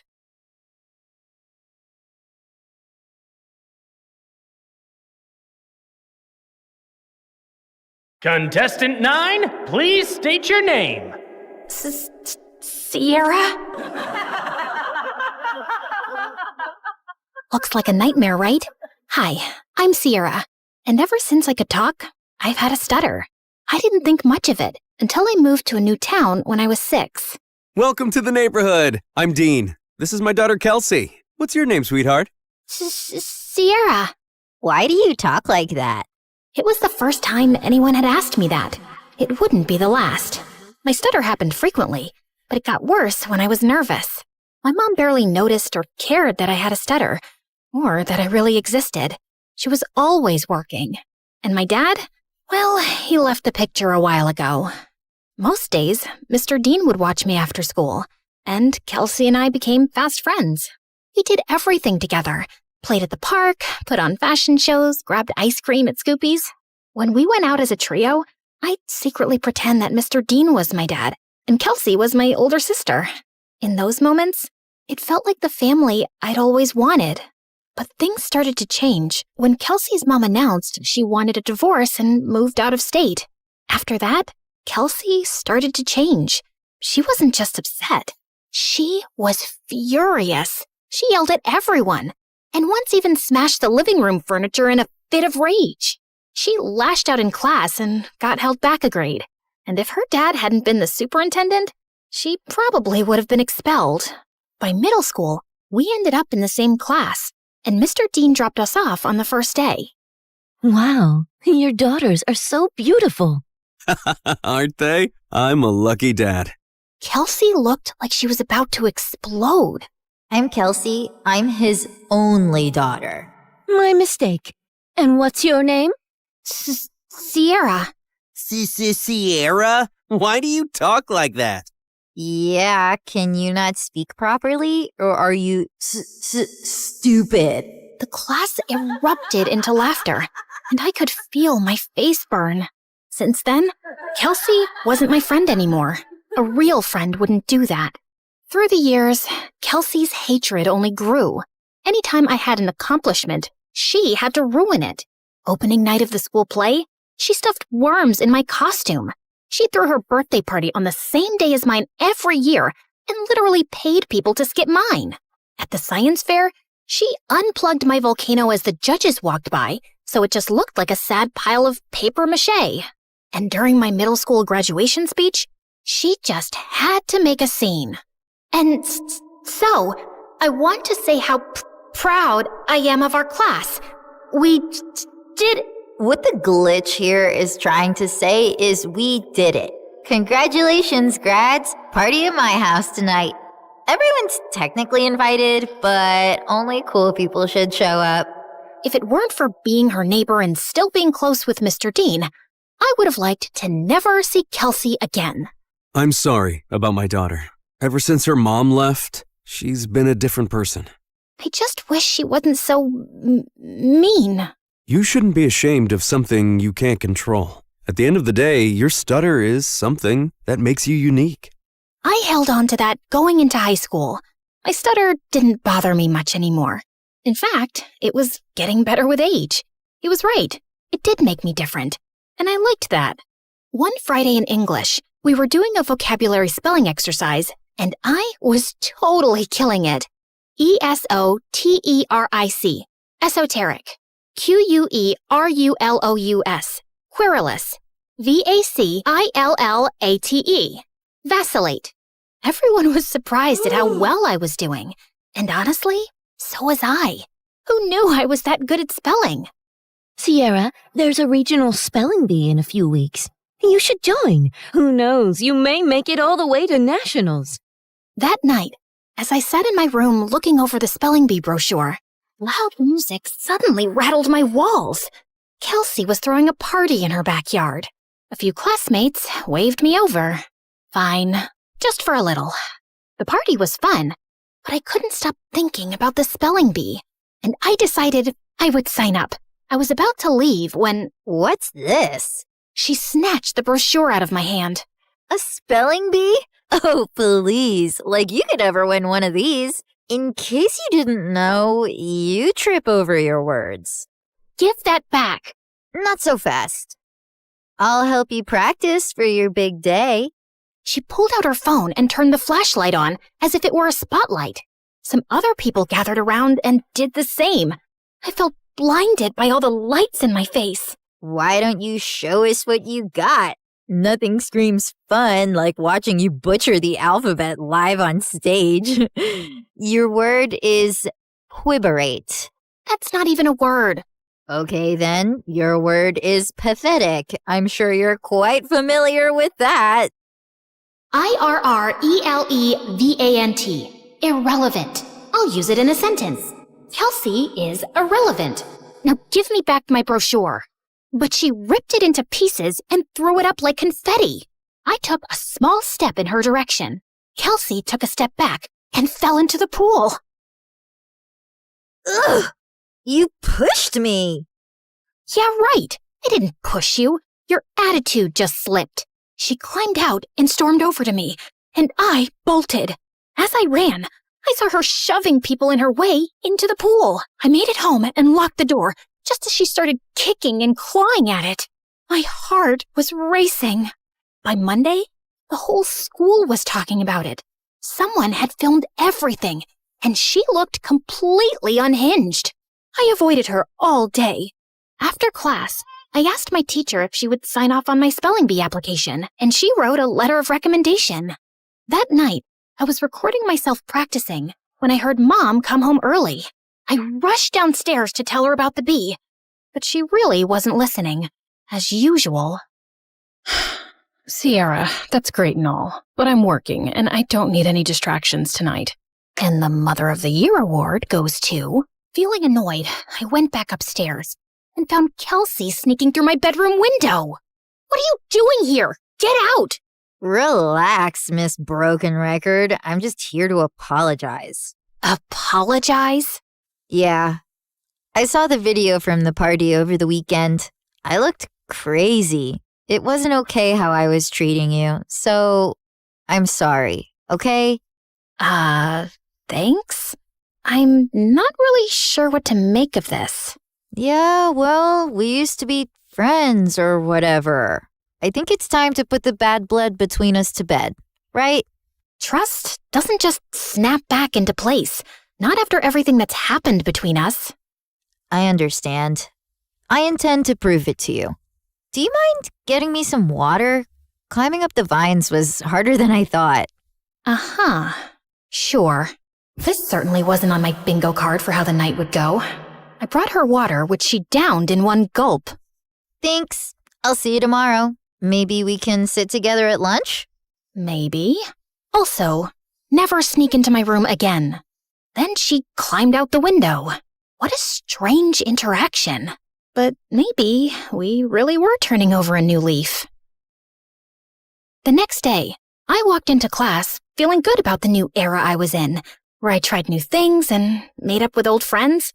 But that confidence vanished when I found my teacher waiting for me, looking pissed. Sierra, you will not be attending class today. I've contacted the spelling bee and pulled my recommendation for your application. What? What did I do? You should be ashamed of yourself. The principal is waiting for you in his office. What was going on? It has come to our attention that the English exam answers were sent to your entire English class yesterday. I'm sorry. I have no idea what you're talking about. That's strange. Given the exam answers were sent from your email address, you'll be suspended for 3 days. Your mom is on her way here to come get you. What? This wasn't possible. I didn't do it. When Mom showed up, the veins in her forehead were practically bursting. I begged her to believe me the whole way home, but she didn't say a thing. When we pulled up to the front of the house, she told me to get out of the car. I can't believe I missed an hour of work for this. You're grounded.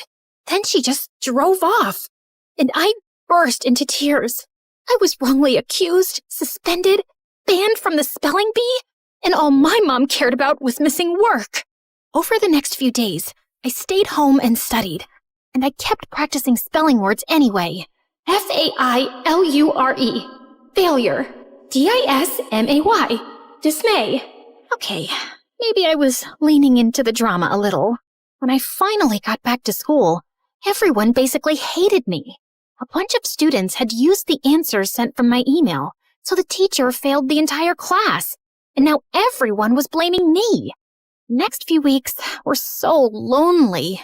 I walked straight out of school one day and went to get an ice cream cone from Scoopy's, and Mr. Dean happened to be passing by. I told him everything that happened. Let's go talk to the principal right now. It was nice to have one person who actually listened and seemed to care. Back in the office, Mr. Dean demanded answers. It was sent from her email account. My hands were tied. Steve, you're talking like you weren't the biggest troublemaker back in school. Honestly, I'm shocked you became a principal. Mr. Dean insisted on seeing the email with the timestamp. It was around the time I was practicing spelling. Wait, I had recorded myself doing that. I pulled out my phone to prove it. We watched me spelling, then leaving when Mom got home. Then Kelsey climbed through my window and went for the laptop, but I walked in. Once she sent me away for water, she sat down and typed out the email. She did this. They called her into the office.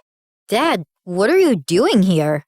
You framed Sierra for stealing exam answers when she's completely innocent. I did not. He showed her the video. Of course you go to defend her. She's never been completely innocent, Dad. What had I ever done to her? The principal and I had front row seats to their screaming match. Kelsey got suspended for a week, and the principal and teacher apologized to me and reinstated me in the spelling bee. That night, I heard a commotion outside. I looked out my window and saw Kelsey stuffing suitcases into her car. I'm over you, Dad, just like Mom was. She slammed the door, rammed the car into the garage, and peeled out of the driveway. I ran to Mr. Dean, who was covered in food. What happened? We were in a huge fight about what she did to you, and she threw everything in the fridge at me. I kicked her out, and she's gone to live with her mom. As much as I wanted to jump with joy at the thought of never seeing Kelsey again, I didn't want things to be like this. Mr. Dean looked crushed as he walked back inside, and I followed him to help clean up the mess. At school, word got out about what Kelsey did, and people started being nice again. Things weren't just back to normal, they were better. I gave an incredible anti-bullying speech at a school assembly that got a standing ovation. I started a support club where victims of bullying could share their stories. And at every free moment, I was practicing for the spelling bee, often with Mr. Dean's help. He still seemed down about being alone, but when I was around, he cheered up. He drilled practice words with me every day until regionals. And on that day, he was there in the audience. My mom wasn't. I got second place and was qualified for nationals in a month. Afterward, the top contestants did a group photo shoot. I was smiling for the camera when someone put an arm around my shoulder. I looked up. It was the guy who won first. You were a great competitor out there today. Congratulations. His accent, his eyes. Suddenly, I forgot how to breathe. Thanks. Where do you come from? Where do you come from? Sierra, are you kidding me?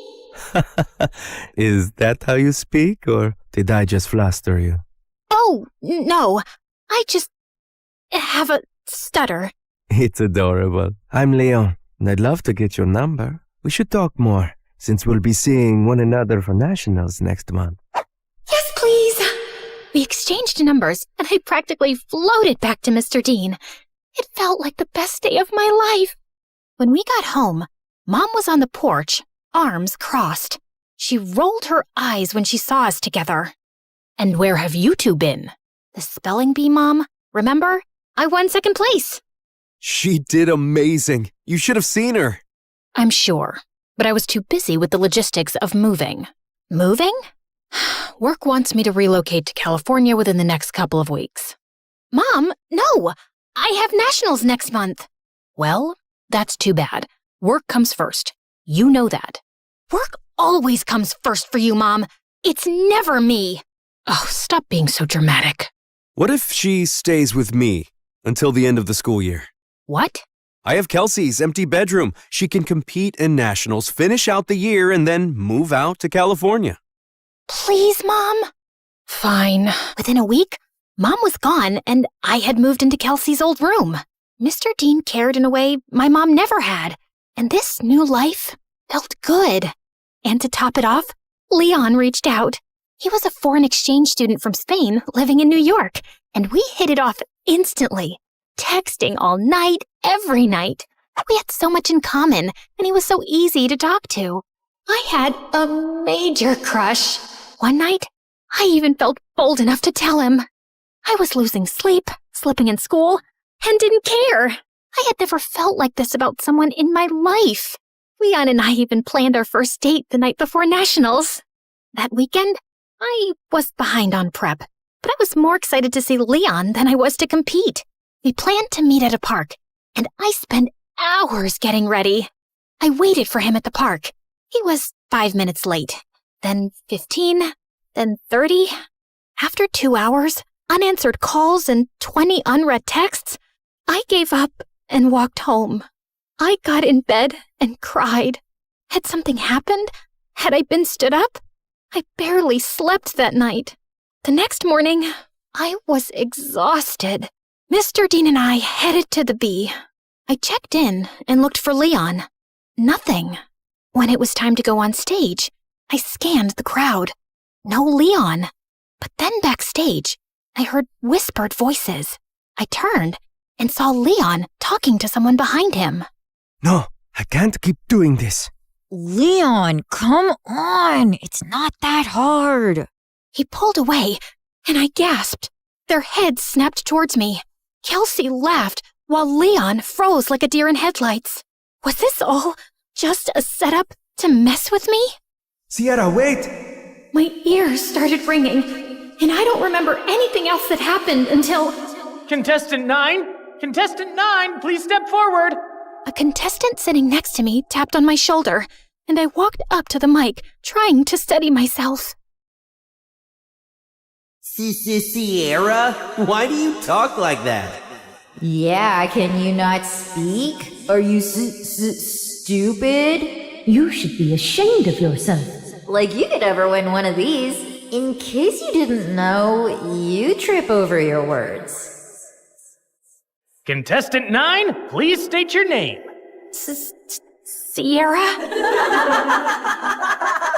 Your word is vicissitude. Vicissitude. Vicissitude. That is correct. And just like that, my first round was over. With every ring of the bell that told me I got the word correct, my confidence rose. I shut Kelsey and Leon out of my mind. Contestants were dropping like flies, but I stayed strong. Until it was just Leon and I. Your word is appoggiatura. Appoggiatura. A-P-P-O-G-I-A-T-U-R-A. Appoggiatura. I'm sorry, that is incorrect. Sierra, if you can correctly spell the word, you will be our national spelling bee champion. Appoggiatura. A-P-P-O-G-G-I-A-T-U-R-A. Appoggiatura. That is correct! I did it!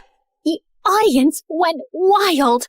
I got my huge new trophy and went to the lobby to find Mr. Dean. But I heard Leon's voice behind me. Wait, Sierra, please! Leave me alone!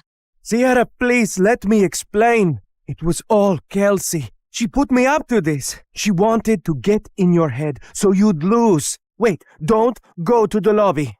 I walked through the doors, but Leon lunged at me and pushed me out of the way. The doors had buckets of slime and feathers on them, which all fell on Leon. Why did you push me away? I was trying to save you from this. Listen, Kelsey moved to my school and found out I was going to regionals for the spelling bee. She said she'd pay me to flirt with you and distract you from studying. I'm so sorry. I was just a game to you? I only agreed because I really needed the money for my mom's treatments. That's why I'm even competing in the bee. I didn't expect to end up having real feelings for you. When Kelsey found out, she stole my phone and smashed it. She even threatened to get me kicked out of school. Just then, my mom and Mr. Dean walked up. Mom, what are you doing here? Mr. Dean convinced me to attend, and I had no idea you were so talented at this. We're so proud of you, Sierra. And then Kelsey walked in. Of course my dad is here to support perfect little Sierra. And Leon, I see you've betrayed me too. Guess your mom isn't going to get any better. Why are you so evil? What did I ever do to you, Kelsey? You stole everything from me. Everything! She didn't steal anything from you, Kelsey. Oh, really? Because I remember the night you and Mom screamed at each other when she found out about your little affair, when we both found out Sierra is your daughter. What? Oh, yeah. My neighbor was actually my half-sister. The girl who ruined my family and took my dad away from me. Is this true? Yes, it is.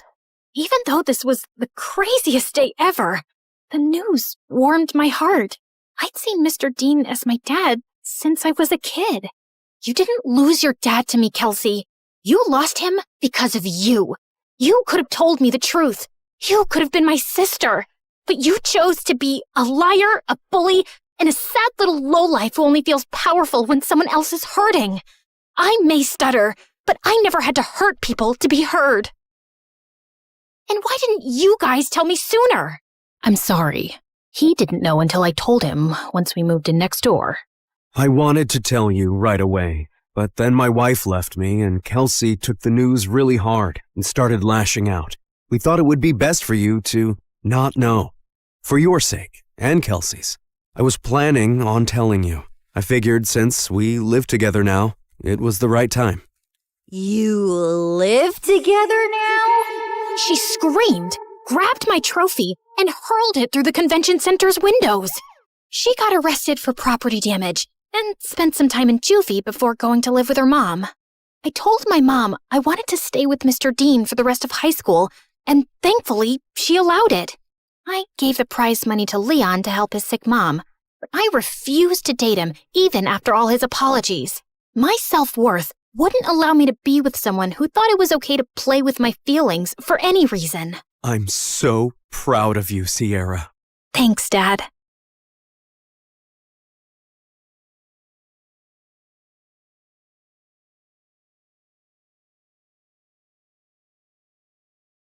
People call me the Queen of Entertainment, a famous pop icon, a musical superstar. You can take your pick. As for me, I like to be called the Queen of Hearts. Hi, I'm Ariana Grande. I was born in 1993 in Florida to overachiever parents who were super successful in their careers. Right since I was a toddler, I loved to sing. Mom would sing me lullabies and I'd sing along with her. You have a beautiful voice, my baby. Just like an angel. I'm not so sure.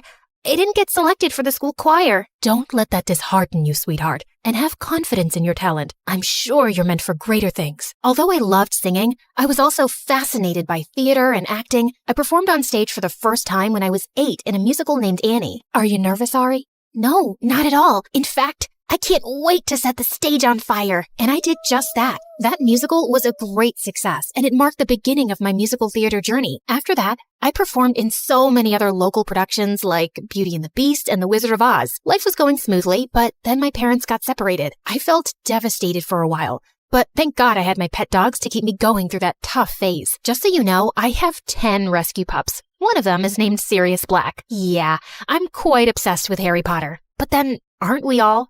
So by the time I turned 14, I decided I'd acted enough and now wanted to make a career in singing. I packed my bags and moved to Los Angeles to meet my managers. Guys, I think I want to make an R&B album. That's a hell of a goal, but who do you think's gonna buy a 14-year-old's R&B album? Well, that kind of made sense. So I went back to Florida and decided to focus on theater for the time being. Then when I was 15, I got chosen from among thousands of girls to play one of the main characters in a Broadway musical called 13, for which I later bagged a prestigious award. By this time, I had moved to New York, so I was missing school a lot. Mom, I want to continue performing, but what about studies? I want to finish high school at least. Don't worry, sweetheart. Your school has agreed to send study materials so you don't miss out on your studies. That was pretty cool. I was studying and focusing on my career, even though I was miles away from home. Then in 2009, I bagged the role of an adorable goofball named Kat Valentine in the famous Nickelodeon TV show named Victorious. Since the show was set in a performing arts school, it gave me an opportunity to showcase my acting as well as my singing abilities on a national platform. Thanks to the show, I was suddenly a teen idol. So, Ariana, what's next? Are you looking at a career in Hollywood? To be honest, acting is fun, but music has always been first and foremost with me. I was determined to give singing a shot, so I kept uploading my videos on YouTube where I sang covers of songs by Adele, Mariah Carey, and Whitney Houston. Meanwhile, the second season of Victorious premiered in 2011 to 6.2 million viewers, becoming the highest-rated episode of the show. Victorious ran for 3 seasons until it was finally wrapped up in 2013. Then one day, I got the most unexpected call. Hello, Ariana. I'm Monte Lipman, CEO of Republic Records.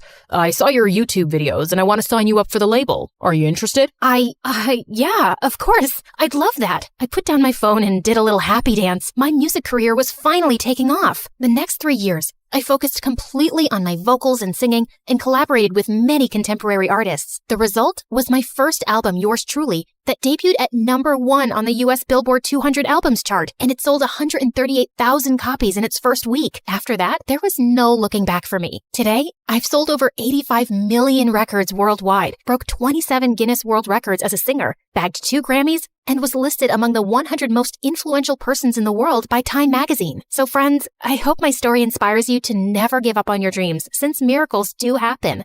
Just believe in yourself, because if you don't, who else will?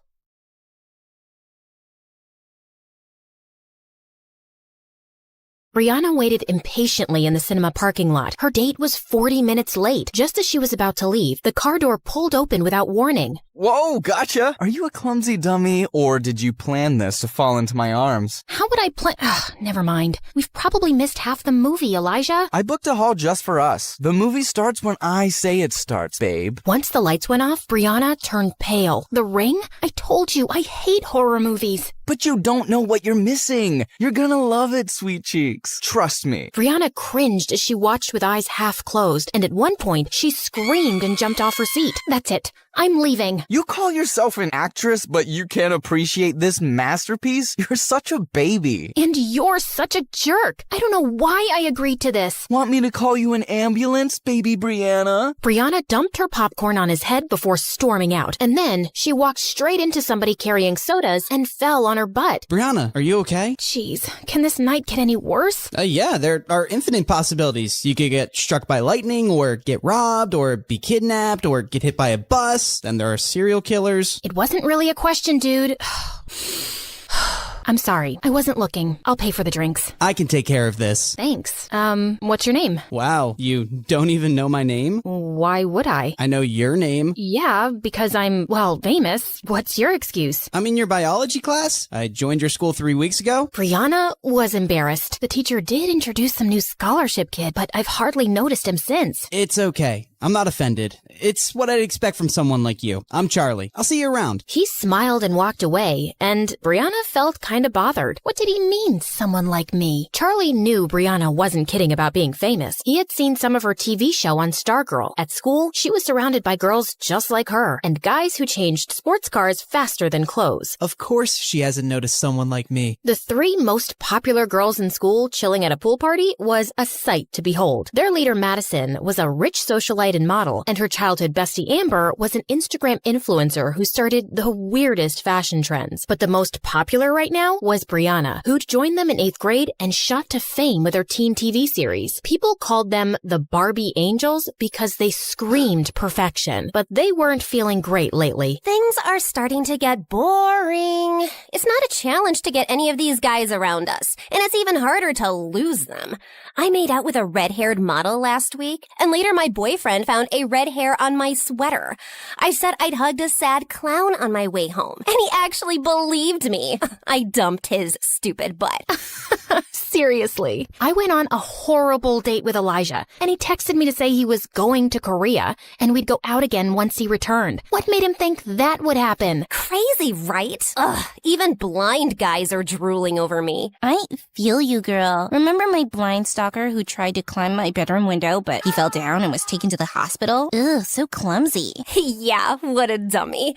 Girls, we need to spice things up. I want to find someone really different. Make him fall in love with me. Mess around with him. And then dump him. Wouldn't that be fun for us? OMG, yes. I haven't felt this excited since the 11th Harry Potter book came out. Just then, something caught Brianna's eye, and she left. I wasn't even done talking. Amber, do you feel sometimes that she isn't as nice as before and her fame's gone to her head? Her head does look a bit smaller than usual. Anyway, who cares, Maddie? You've got me. I'm your favorite girl, right? You know you are, babe. Brianna had spotted the DJ at the party, and it was Charlie, looking much cuter. Wow, you're full of surprises, DJ Charlie. What? I said, you're full of surprises, DJ Charlie. Brianna, I heard you the first time. Then why did you say what? I just meant, what's the surprise? Oh, well, you're a scholarship student, so I thought you'd be a nerd. Didn't imagine you as a DJ.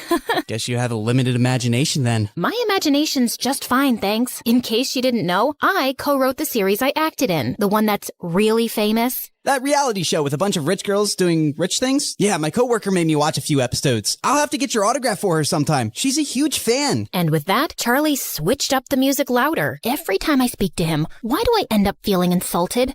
So annoying. I have just the guy for Project Plaything, Maddie. See the DJ?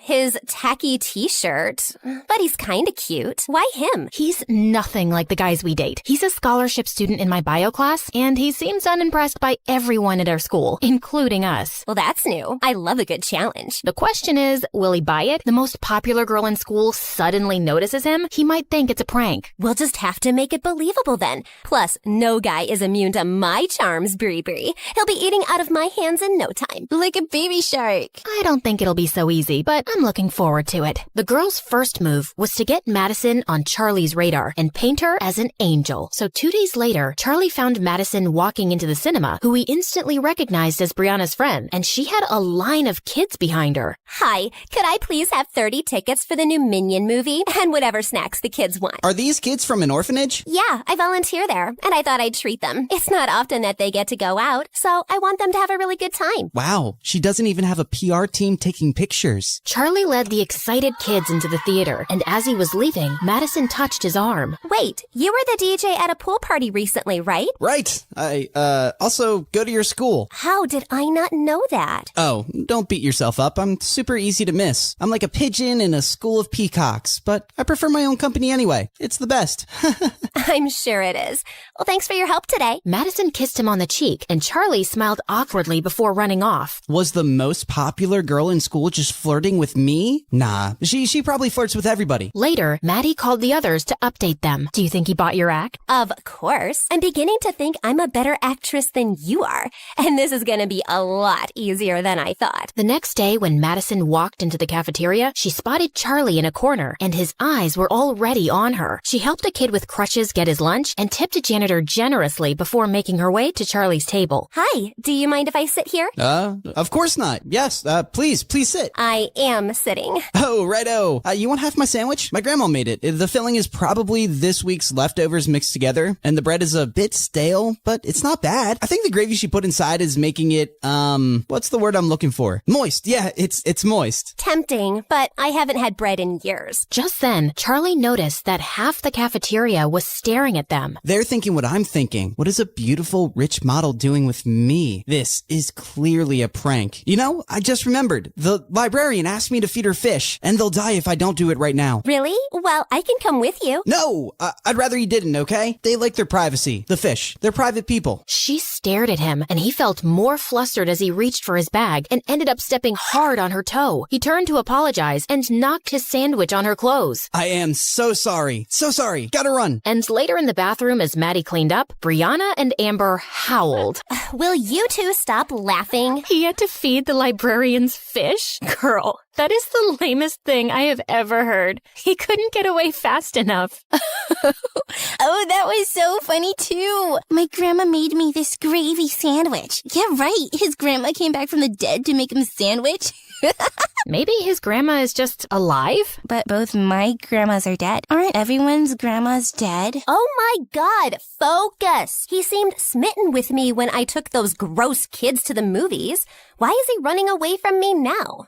Maybe I just make him really nervous. Or maybe he isn't stupid and he's not buying your sudden interest in him. Well, you're in the same class with him. Do something. I'll get the teacher to make me his lab partner tomorrow. Let's see what I can pull off. Charlie just wanted some peace, but the universe literally said no when he got paired up in the lab with Brianna. Are we really gonna open up that frog? There's no way I'm touching that thing. Charlie ignored her and started doing it himself. Oh my God, look at those intestines. Ew, I'm gonna throw up. Why don't you just stop looking at the frog? It's not like you're helping me. Yeah, that sounds good. Anyway, I have to talk to you about something. I think Madison's really into you. Don't ask me why. The heart wants what it wants. So, I was wondering, what do you think about her? Brianna, I don't know what you girls are up to, but I don't have time for this. I'm just here to study hard so I can get into a good college, and Madison can literally have any guy. What do girls like you want with a poor nobody like me? Wow, you just made us sound so arrogant and judgmental, but you've basically written us off without even knowing us. Look, I didn't mean... Yeah, you did. You think girls like us wouldn't like a poor guy since we're shallow, right? And yeah, Maddie could have any guy, but maybe she saw something different in you. Trust me, if it was fancy things we wanted, we don't need a guy for that. Charlie felt unsure. Maddie is beautiful, and she seemed sweet. Maybe I misjudged her. So, how'd it go? Brilliantly. I think I've convinced him a bit that you're genuinely into him. We've got to keep the ball rolling. Let's find out more about Charlie's personal life. Madison hired a private investigator and found out that Charlie lived with his grandma. She also found out that he worked in a small club as a DJ on weekends. We know where we're going tonight. Oh, please say Tokyo. I've been craving sushi for weeks. Thanks. No, to this nightclub, silly. But I'll take you for sushi anywhere after the success of Project Plaything. Later, when the Barbie angels walked into the small club, all eyes turned to them, and Charlie was just as surprised. This really wasn't their kind of place. Once he sees my heart-stopping dance moves, he'll be following me around like a lovesick puppy. The girls moved to the dance floor and had everyone's attention. As the song ended, Madison walked over to Charlie. The music here is amazing. You're really talented. Gee, thanks. Listen, Madison, I've been avoiding you, but I want to say I'm sorry. For that day in the cafeteria, I was such an idiot. I'll forgive you if you dance with me. Oh no, there's a reason why I'm in charge of the music. Those who can't do, teach. Those who can't dance, DJ.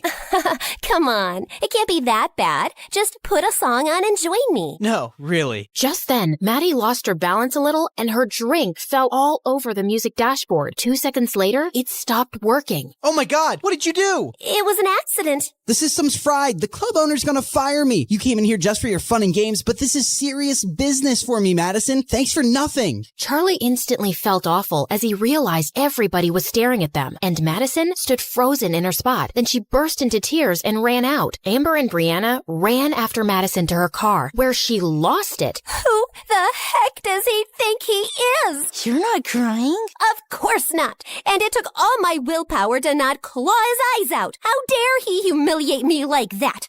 Oh, once he falls in love with me, I'm gonna squish him like a bug. That was brilliant. Now he's gonna feel terrible because you didn't even lash out at him. And he'll think you're the sweetest angel on earth. Oh, I underestimated you, Maddie. You're the worst. I am the worst. And when I'm done with him, he's gonna wish he was dead. Charlie just couldn't face Madison in school the next day. And after a lot of begging, he finally managed to get her number from Brianna. Little did he know, the girls had decided that Brianna would be the one to talk to him, pretending to be Maddie, because she was the smoothest talker. Charlie felt super nervous as he called her that night. Hello? Hello? Hi. Hello. Hello. Hi. Madison? It's me.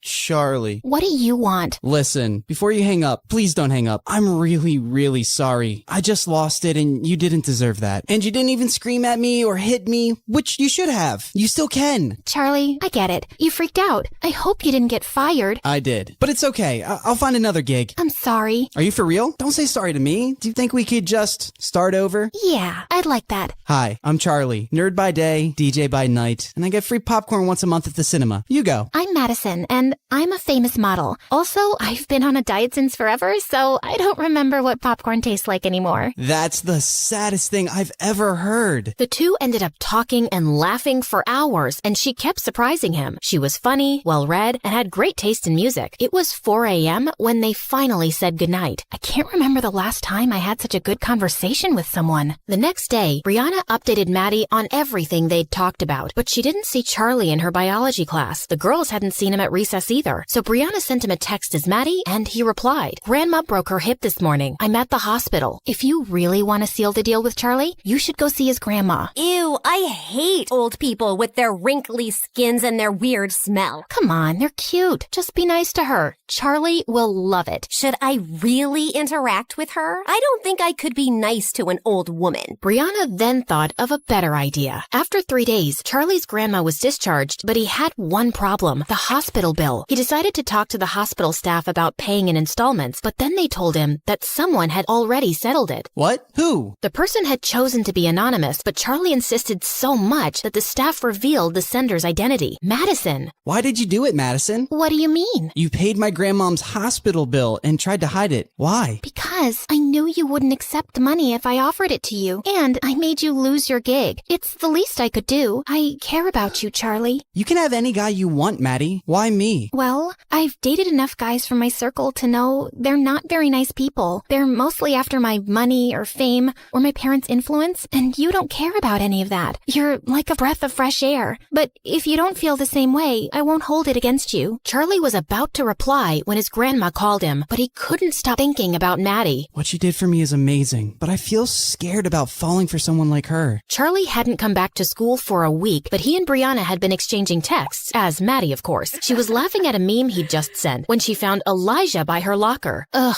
why is he back? Just read something funny? Tell me, babe. I love a good joke. Excuse me? You were just laughing at your phone? I hope it's a joke and not a boy whose butt I have to kick. What are you, my dad? Because you're definitely not my boyfriend. Stay out of my business and don't call me babe again. I've forgiven you for the last tantrum, Bree. Now tell me where you'd like to have our next date. How do I spell this out for you? There won't be a next... Brianna, is this guy bothering you? Charlie, you're back. No. We're done here. Who's this loser? Did you wander here by mistake from some homeless shelter? Just leave him alone, Elijah. Charlie turned around to see Maddie, and his heart skipped a beat. What happened while I was gone? Since when did you girls start mingling with nobodies like him? Suddenly, Charlie walked over to Maddie, and he pulled her close. There you are. I've been looking for you everywhere. I've missed you. And then he kissed her on the lips, and Brianna was even more surprised than Maddie at Charlie's move. Elijah gritted his teeth and walked away. Wow.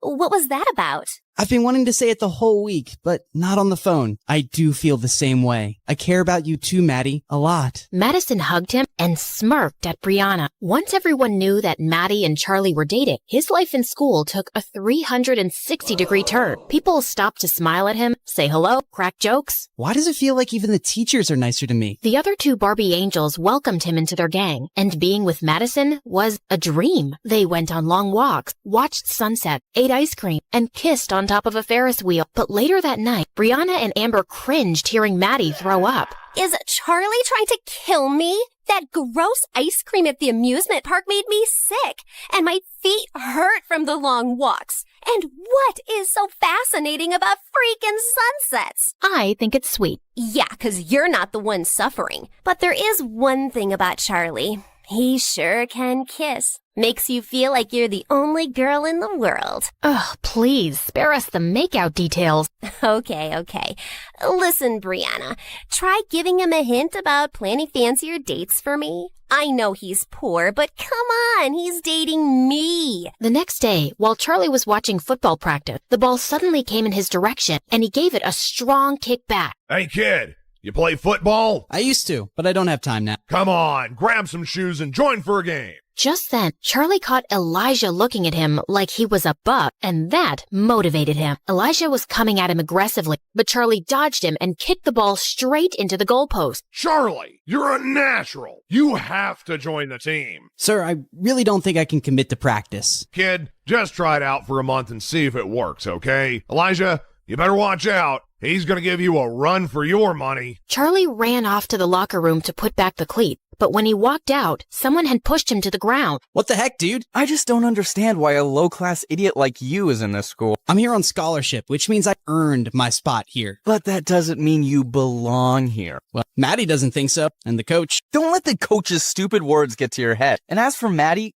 gosh, you're a moron. Do you really think? Just then, someone pushed Elijah away hard. Dude, seriously, what is wrong with you? Why are you jumping to his defense? Because he's my friend. And what, are you threatened by a little competition on the field? Oh, please. This loser just had beginner's luck today. I'll crush him next time, and he won't have mommy out there to defend him. Elijah and his friends went out laughing as Charlie picked up his bag and fished out a broken snow globe. Great, this was for Maddie. She's so excited about her Vogue photo shoot coming out, and I wanted to give her something thoughtful. What was this supposed to be? It was a guy, but instead of arms, he had wings, like a fan. And it said, "I'm your #1 fan." Oh God, I'm glad it's broken. It's so lame. No, it's cute. Yeah, maybe you could do something a little extra. Rent a car, get some flowers, go out for a nice dinner. Girls like being pampered. Wow, yeah, that sounds nice. Thanks, Brianna. Also for saving my butt. Also for calling me your friend. You're welcome. This is the place you were raving about? And why don't you have a reservation? It's walk-ins only, but it's so worth the wait. After 30 minutes, when they finally got a table, the place was dirty and loud. Isn't the energy of this place something else? Yeah, it's something. Oh my God, I just felt something on my foot. Maybe it was my foot. But just then, a mouse jumped onto Maddie's lap. She screamed and started jumping around like a maniac. Then she tripped on her dress and went crashing straight into another table. Oh my God. Madison, I am so sorry. Why would you bring me to this horrible place? And did you see all those people who were making videos of me? This is gonna be all over the internet. I get why you're upset, but today's video is tomorrow's old news. No one remembers these things. Excuse me? Are you gonna explain to me how fame works? People don't forget anything. Once something's on the internet, it stays there forever. People can pull it out anytime they want. Ugh, this is officially the worst day of my life. With that, Madison stormed out of the car. Brianna couldn't stop laughing as she watched Madison's video posted online, but now she had to do some damage control. So she called him as Maddie. I've had some time to cool down, and I'm sorry for going off on you like that. And I'm sorry about the mouse and the video. You're right. I don't know what it's like to be famous. It's the best and the worst. It's great to have people look up to you, but sometimes they talk about you like you're not even a real person. And imagine having your failures or embarrassing moments splashed across the news as entertainment. It sounds brutal. I'm almost glad I'm a poor nobody. As they were talking, Charlie ended up telling Brianna all about his amazing grandma and how she'd made him apply to the school. I just want to get myself into a good university so I can make something of myself and spoil my grandma rotten. She deserves the whole world. Well, you're definitely the guy who'd get it for her, Charlie. Over the next few weeks, Charlie found himself bewitched and confused by Madison. He felt closer than ever over their late-night talk, but in person, she was totally unpredictable. One moment, she'd be all over him, and the next, she was snapping his head off.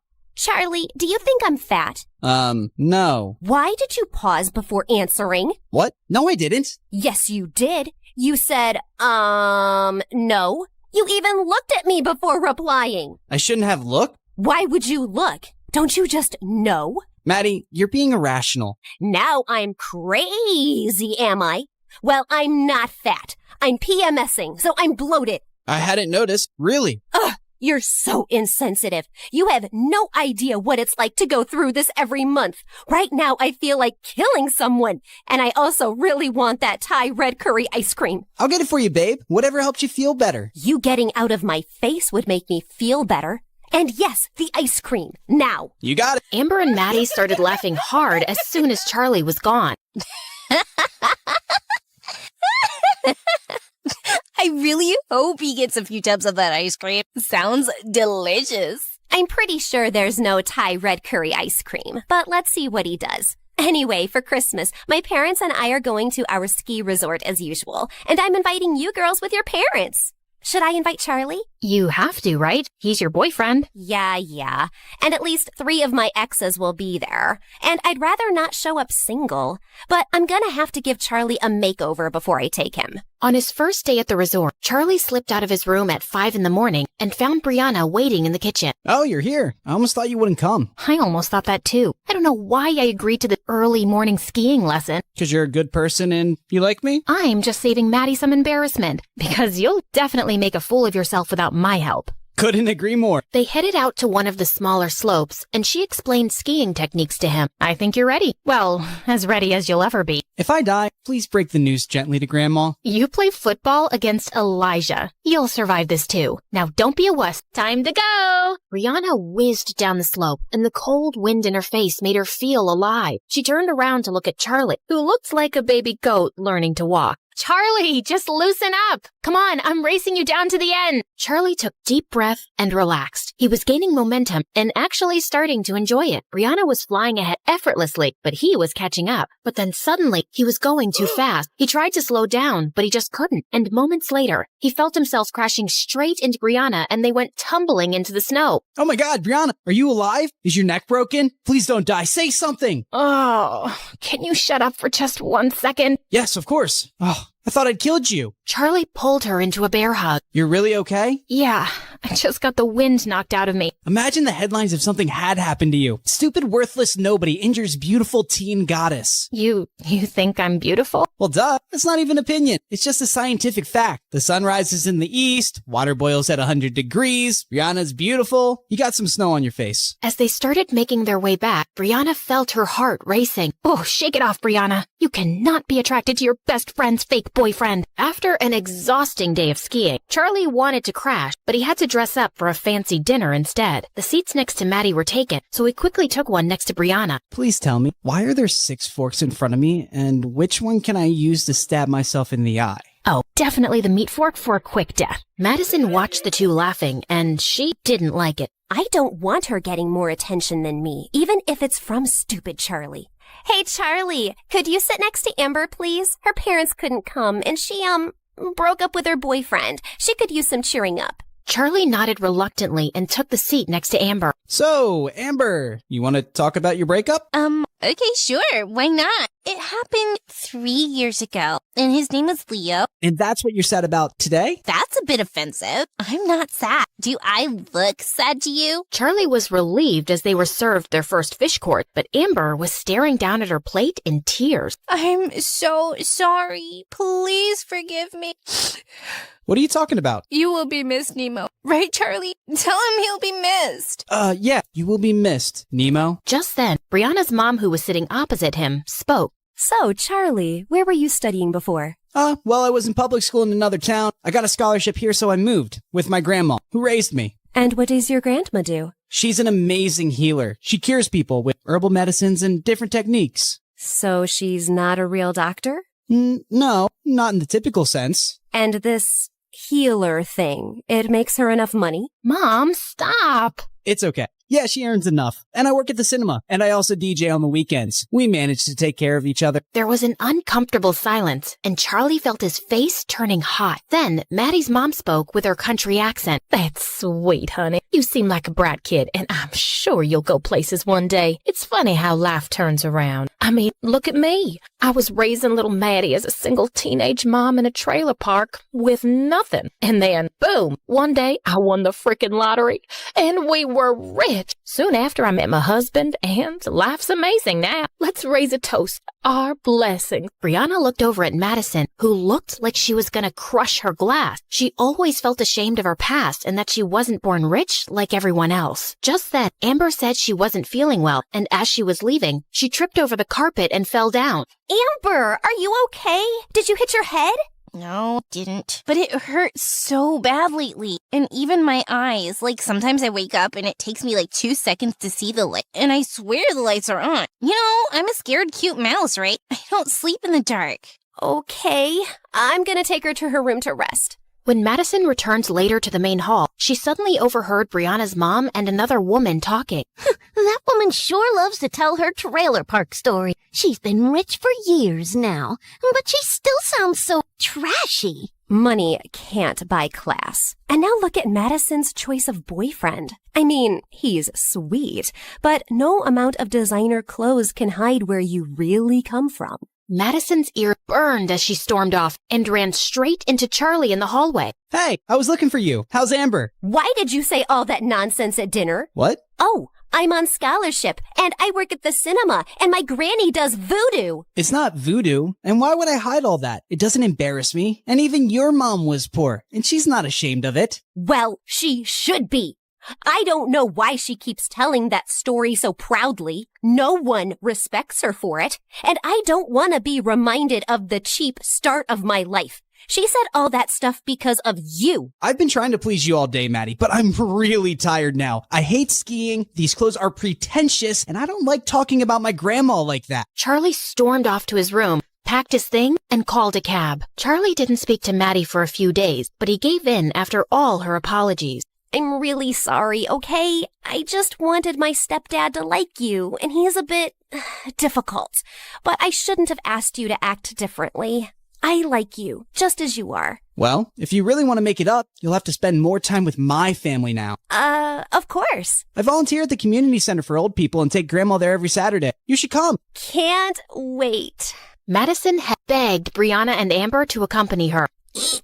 Oh, this place smells like disease and something rotten. Shut up, Maddie, and just act normal. After they'd all met, Charlie asked Maddie to help him set up a game of musical chairs while Brianna joined his grandma. I'm so glad to meet you, girl. Charlie was certain he wouldn't make any friends at his new school. You've raised a pretty nice guy. Oh, trust me, I didn't do much. That kid was born with a heart of gold. Once when he was 8, he came home saying he'd lost his bicycle somewhere, and I was so mad. Well, a week later, I found him 3 streets down, teaching a little girl how to ride the bicycle. He told me that she'd lost her brother recently, and the cycle made her happy. She needed it more than he did. That's what he said. Hey, he's always been special. Later that night, Brianna's heart felt heavy when she got Charlie's text. Thanks for today, Maddie. It meant the world to me, and I love you. I love you too, Charlie. The next day, when Brianna showed Maddie the text, she was ecstatic. Finally, the 3 golden words. It's time for phase 3 of Project Plaything. Dump his sorry butt. Yay! Then sushi in Tokyo. But Maddie, he really cares about you, and dumping him out of the blue feels cruel. Can't we think of an easier way to let him down? But this was always the plan. Are we supposed to care about his feelings now? Well, yeah, we've gotten to know him, and I just think he would take this really hard. You know what? You're right. He is a bit oversensitive. Maybe I can be really difficult the next few weeks, and then he'll just get sick of me and be happy to break up. That sounds better. Thanks. After Brianna walked away, Madison turned to Amber. Who does she suddenly think she is, Mother Teresa? I'm tired of Charlie, and I want to pay him back for the times he was rude to me. I have the perfect plan to dump that loser. But don't say anything to Brianna, okay? Oh, I love it when we have secrets. Just the 2 of us. 3 days later, it was Madison's birthday, and she was having a big party in a dance club with Charlie as DJ. Then suddenly, she climbed onto a table with a mic. May I have everyone's attention, please? I have something to say to our resident DJ. Everyone fell silent, and Brianna suddenly had a horrible feeling. As you all know, I've turned 17 today, and I just want to start this year fresh. So Charlie, I'll start with you, 'cause I just can't fake things anymore. You are just a game to me, okay? To us. I got bored, so my girls and I decided to make you fall in love with me as a challenge. Actually, Brianna was the one who brought you to my attention. It's been fun messing around with you, but it's just made me realize that dating below my league isn't for me. I don't relate to you and your third world problems, dude. But thanks for a few fun weeks, and I'm sure you'll find a nice average girl soon. Ciao. Charlie just stared at her, frozen in his place. Joke, right? This doesn't make any sense. He suddenly looked over at Brianna, who looked pale. His head started spinning. Need to get out of here. He threw his headphones aside and started running, but then he tripped and crashed to the floor. Suddenly, Brianna was by his side, helping him up, but he pushed her away. Madison and Amber were laughing like hyenas, and then someone put on a song, and they all started dancing again. Brianna marched over Madison and pulled her aside. How could you do this, Maddie? You said you'd let him down easy. No, Brie. I said I'd crush him like a bug once he fell for me. And you thought I was brilliant then. What changed? What changed is that we found out he's a really nice guy. He didn't deserve that. Not my problem. I wasn't gonna keep dating him just because you suddenly decided to become a humanitarian. Now, please don't create a scene at my party.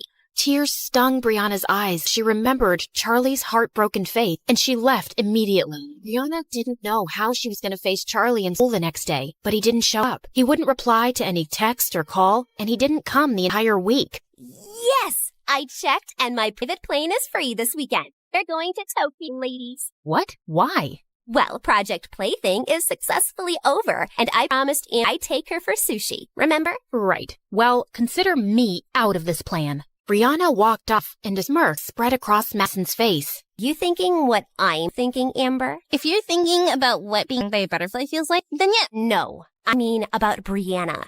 Why do you think she isn't in any mood to celebrate with us? Maybe she's racist and doesn't like sushi. Or maybe she's in love with that trashy Charlie. Ew, who likes trash? Looks like our Brie does. Imagine crushing on someone with that social status. You know, maybe you're right. When we were at the resort, I saw those 2 sneaking out at 5 morning. I had a headache and I went down to lift some gummy bears. They always make me feel better. Maybe Charlie loves her too. Of course he doesn't. He fell for me, not her. She's pathetic for wanting him. That evening, Brianna went to the cinema, and she was relieved to find Charlie counter. She walked in, her heart pounding. Hey, Charlie. He looked up at her coldly. Can we talk? Do you comment? He walked out from behind the counter and went outside, and Brianna followed. How dare you show up at my workplace and force me to talk to you? I just need a chance to explain and apologize. Please. I know how you must feel. How could you possibly know that when you're heartless? How evil are you, and how empty are your lives that you decided to hurt someone just for fun? Charlie, you're right. It was cruel. Not only did the girl that I thought I loved completely humiliated me, I also find out that the person who acted like my friend is a snake. Don't say that, please. I thought you'd listen. Why? Because I'm a nice guy, so you thought I'd feel better after treating me like dirt? And why are you here apologizing now? I know I was a part of the whole thing, but then I got to know you, and I didn't want to do it anymore, especially after all those late-night calls. That was you? So I never talked to Madison on the phone? No, that was all me. And you and I, we have some connection. What are you talking about? I don't even know you. Just leave me alone. I can't take this anymore. Charlie down against the wall with his head buried in his arms. Just then, his colleague came running out. He's been having a very hard time. Please, don't make it worse. Just go. Rihanna turned and ran away, her heart about to burst. On Monday, Rihanna was sitting on the bleachers during football practice when she saw Charlie walk onto the field. Oh, thank God, he's back. Hey, kid, where have you been all week? I had a family emergency, and I'm quitting the team, sir. No, Charlie! You're so talented! I'm sorry, but I have a scholarship to maintain, and it's all I can film right now. Thank you for giving me an opportunity, though. I was expecting to run off like a scatty little cat soon enough. No trash talk, Elijah. All right, let's take a break, everyone. Just then, Madison and Amber came and sat on the bleachers, and Charlie made eye contact with Maddie for a few seconds, then walked off. Wow, he really looks heartbroken over me. And to me, or does Charlie look kinda hot with that broody cold face? He was just too nice before, like a puppy. Looked like a loser before, looks like a loser now. I just knew you couldn't be dating him for real.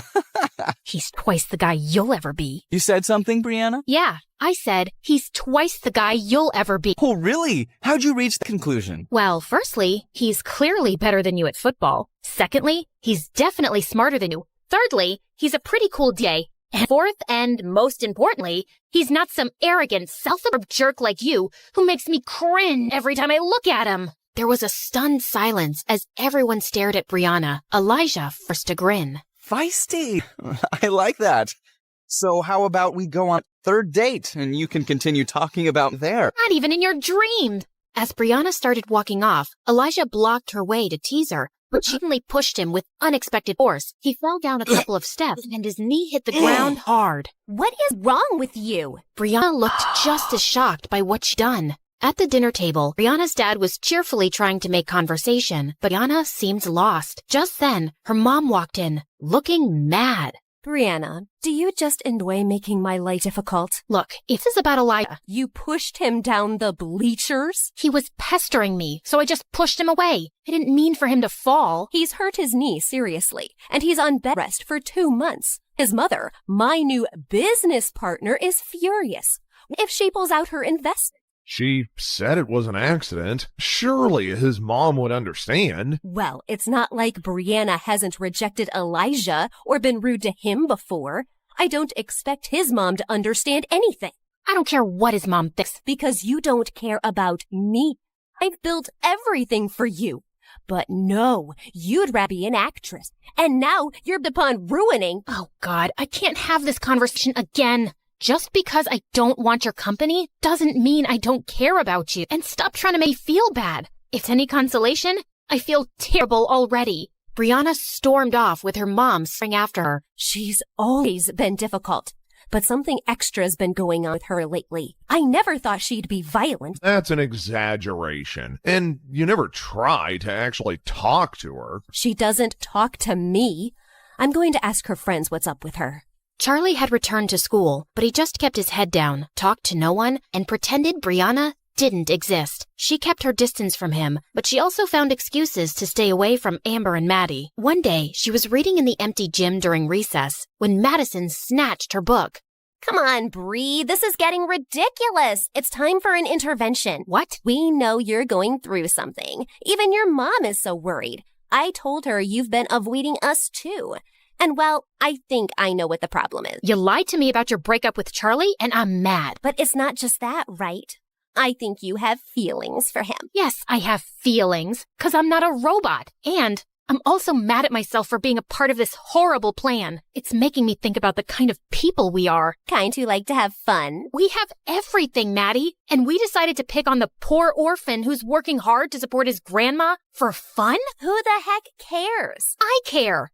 I don't want to be this person, and I don't want to have friends like that either. So, are you saying you don't want to be a Barbie angel anymore? Yeah, I don't. And for the record, that's a really stupid name. Wow, you're so ungrateful. When you came to school as a nobody, I made you one of the most popular girls. And in case you've forgotten, I got you your first audition. How could I forget? You never let me. Yes, you got me the audition, but I got the role because of my talent. And it's not a good enough reason for me to follow you and do whatever you say anymore. We're done. Oh, if you think. Just then, Amber fell to the floor with a thud. Amber, get up! That's not funny. But Amber was unresponsive. She'd actually fainted. They immediately rushed her to the hospital, where she regained consciousness, and the doctors ordered some tests. Oh, my head. It feels like there are 1,000 cactuses inside. You're gonna be okay. Just go, Brianna. It's not like you care. You made her faint by stressing her out. You were the one shouting at me. Please, both of you, shut up. All of Amber's tests turned out clear. Her parents even sent her reports to the best doctors around the world, but no one could figure out her problem. Meanwhile, her headaches and fainting spells continued. But one day, Brianna's mom brought up something unexpected while visiting Amber. Someone at work had a back problem, and she swears this healer fixed her after the doctors gave up. I know it sounds a bit ridiculous, but maybe you could try it? At this point, we'll try anything. Who's this healer? Well, these girls know her grandson. It's Charlie's grandma. Amber's parents went over to Charlie's house, and they were told she can't see them. What did you expect? She hates us, of course. Why is she making this personal? Why won't she help someone if she can? Look, maybe if we go in there and convince her how sorry we are, she might listen. Fine. The three girls went over to Charlie's place one evening, and to their dismay, Charlie opened the door. What are you doing here? Don't flatter yourself. We're not here for you. We want to talk to your grandma. She doesn't have time for people like you. I made that clear before. Charlie, please, I need your grandma to take a look at me. Something's really wrong with my head. You got that right. We're not messing around. Really. Amber is suffering, and the doctors can't figure out what's wrong. Not my problem. You people are rich enough to find someone else. Just leave me and my grandma alone. Wait. I'll see her. No, you don't have to do that, Grandma. Step aside, Charlie. Charlie stormed off angrily, while Grandma led the girls to her healing room. After Amber described all her symptoms, Grandma made her lie down and prepared her healing herbs, then started a strange ritual on her as the others watched. Once she was done, Grandma made Amber drink some tea. How do you feel, dear? I feel good. My head feels lighter, like there was a whale sitting on it before and now it's jumped off. I haven't felt like this in weeks. Thank you. Thank you. Grandma told her to come for 2 more sessions, and the girls got ready to leave. I need to apologize to you for what we did. Maybe you think I'm lying, but I really am sorry. I wish I could take it back. I don't think you're lying, Brianna. I'll see you girls soon. After they left, Grandma found Charlie sulking in his room. You turned away Amber before, too. I wasn't expecting this from you, Charlie. Why does everyone keep expecting me to be an angel? You know what they did. They're awful. But it's my duty to heal people, whether they're awful or not. And what they did was wrong. But you have to let go of the anger and move on. I'm trying, Grandma. I really am. I just feel so stupid. How could I let someone treat me so badly and humiliate me? It's because you see the good in people. Yeah, it's called being an idiot. Don't lose that heart of gold, kid. You'll find the right person one day who will really love you for it. Charlie decided not to let the spoiled brats get to him anymore. He worked really hard for the midterms, and when the results came, he was at the top of his class. What are you grinning about, Charlie? Found a golden ticket in a chocolate bar? Wow, I'm surprised you actually read a book. And I'm just happy about my grades, which have improved since we stopped hanging out together. Maybe your dumbass was rubbing off on me before. You can't talk to me like that. Just because your grandma helped Amber doesn't mean you're anything special. You're still a nobody. I'd rather not talk to you at all, Madison. And thanks for making it so easy to move on from you. I can't even remember what I liked in the first place. You go, Charlie. As Charlie walked away, Brianna impulsively called out, "Hey, Charlie, wait." What is it? I just wanted to say thank you to your grandma for helping Amber. I'm sure you already thanked her. Yeah, but I was hoping, Charlie, is there no way we could be friends again? We used to get along so well. But that wasn't real, right?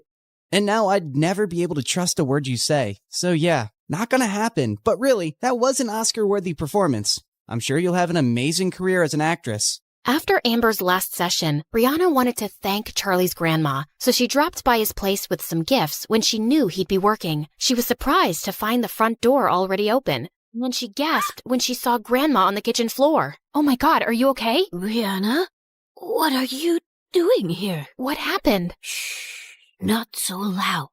You have to leave. What? Someone broke into the house, and he's upstairs right now. Please, I don't want to put you in danger. I'm not leaving you. Brianna heard the thief coming down the stairs and quickly locked the kitchen door and called 911. He kept kicking the door, but minutes later, when he heard the police siren, he ran out and escaped. From your description, he seems like a crazy homeless guy who's been bothering other people too. We'll get him. Did he hurt you, ma'am? No, I just fell when he pushed me aside, but I'm fine. We should still get a checkup. I should call Charlie. Sweetie, he's out of town for a day. Please don't tell him right now. Well, you can't be here alone for the night. I'll be just fine. But Brianna was so persistent that Grandma had to give in. Brianna took her home and made her comfortable in one of the guest rooms. You should have asked me before inviting your guest. Maybe I would have liked to say no. Mom, she cured Amber. Letting her stay for one night is a pretty small thing to do. Charlie hurried over to Brianna's house as soon as he was back. Hey, is Grandma okay? She wasn't hurt, right? She's completely fine, but she's asleep right now. You can come in and wait. I'm fine right here. Charlie sat down on the porch seat, and Brianna turned to go back in. Wait, I'm sorry. I just want to thank you. Grandma told me on the phone how brave you were, and you didn't leave her, and then you brought her here, and you didn't have to, but I'm so grateful. What? Why are you smiling at me like that? You sound like the old Charlie today, the one who talks too much. I missed him. Brianna, this doesn't fix everything. I appreciate what you did, but I'm wondering even now why you helped Grandma. Why do you want to be friends with me? Why are you trying all the time to make up for what you did? Brianna gulped and walked closer to him. There's something I need to get off my chest, so just hear me out, okay? Somehow, getting to know you has changed me, Charlie. You're the sweetest, kindest guy I've ever met, and nothing has ever hurt me more than hurting you. But you know what? It started feeling really bad even when you were still dating Maddie, because I realized that I was falling for you. I know I don't have the right to say that, but I just had to, or I'd explode. And I know you don't feel the same way, and it's okay, but I'm in love with you. That's all. Brianna turned to leave, but suddenly, Charlie took her hand, and then, to her shock, he kissed her. Brianna's mom spotted the two kissing on the porch and stormed off angrily. I knew these beggars were going to be a nuisance. Everyone in school was shocked to see Brianna and Charlie walking into the hallway holding hands, and all anyone could talk about at recess was the brand new couple, and Madison and Elijah were pissed. I always knew Brianna wasn't really one of us, and she's proved how low class she is. To think that she had a chance with someone like me, and she chose that gutter rat. Trash likes garbage. But later in the hallway, Amber caught up with Charlie and Brianna and gave them a hug. You guys are so cute together, and I'm so happy for you. Really? I'm pretty sure I heard you call us trash and garbage. That's just an act from Maddie. You know how she gets? But I always knew you'd end up together. I have an eighth sense about these things, like an octopus. Just then, Elijah and Maddie walked into the hallway, and Amber jumped back. Ew, it hurts my face to look at you two. When I become president one day, I will ban scholarships for poor people in rich schools. She winked at them as she walked off, and Charlie and Brianna couldn't help laughing. A few days later, Brianna and Charlie were hanging out in their favorite park, and Charlie could see Brianna seemed distracted. Brianna, don't freak out, but but there's a giant tarantula next to your head. Yeah, sounds cool. Wait, what did you say? I was kidding. Where are you lost today? It's nothing. Well, it's not nothing. Ugh. Here, read this critic's review on the latest Stargirl episodes. It's awful. You can't be taking this seriously. You don't sound like you have a half a brain, and your acting isn't underwhelming. Come on, this guy doesn't know what he's talking about. Yes, he does. And I know the show isn't the best, but I had to start somewhere, right? Of course. And people love it. Except that the show's ratings are tanking, and the next season might be canceled. Maybe Mom was right all along, and I'm just kidding myself with this acting business. No, you're brave to pursue your dream, and you're lucky you get to do that without worrying about money. Don't give up on it. Well, there is something I've been thinking about to boost ratings. Don't judge me, okay? I have this doctor who I could pay to make fake medical records and say I have a serious disease. People would feel a lot of sympathy for a young, suffering actress, and it would jump up the views. It's a reality show, so you'd act like you're sick? Yeah, just to spice things up. All reality shows do stuff like that. How much would this cost? Like $200,000? Wow, okay, so you'd really just spend so much money on that? You're judging me, aren't you? I didn't say anything. He lay back down and fell quiet, and Brianna looked over at him. If you had $200,000 right now, what would you do with it? You know, when I was away some weeks ago, I went back to my hometown to meet an old friend. Well, we've been working on an app together. I think we have a really good idea, so yeah, I'd invest in that. Then that's what I'll be doing with my $200,000. What? No, I wasn't asking for money, Brianna. I don't want charity. It's a loan. You said the app is promising. I'm sure you'll be able to pay me back. Do you really mean that? Please, you're saving me from spending it on something stupid. I really mean it. Charlie stared at her, then let out an excited whoop and hugged her as she laughed. A few days later, Charlie walked into the boys' locker room to find the coach and Elijah sitting on a bench looking pale. Coach, you called me? Charlie, I know this is a lot to ask, but we have the season's biggest game next week, and Elijah still can't play. He's hurt himself in practice, and we need a captain.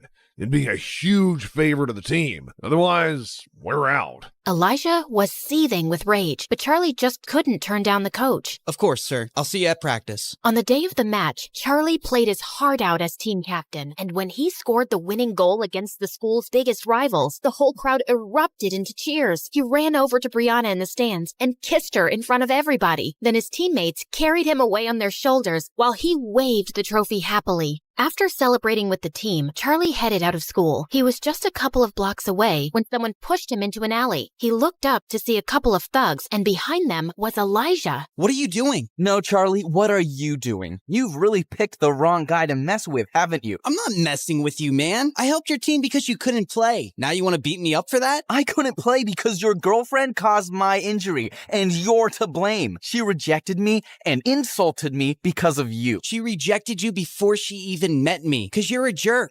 You little weasel. You might be flying high right now, but I've been trying to warn you, you don't belong here. What makes you think Brianna is so different suddenly?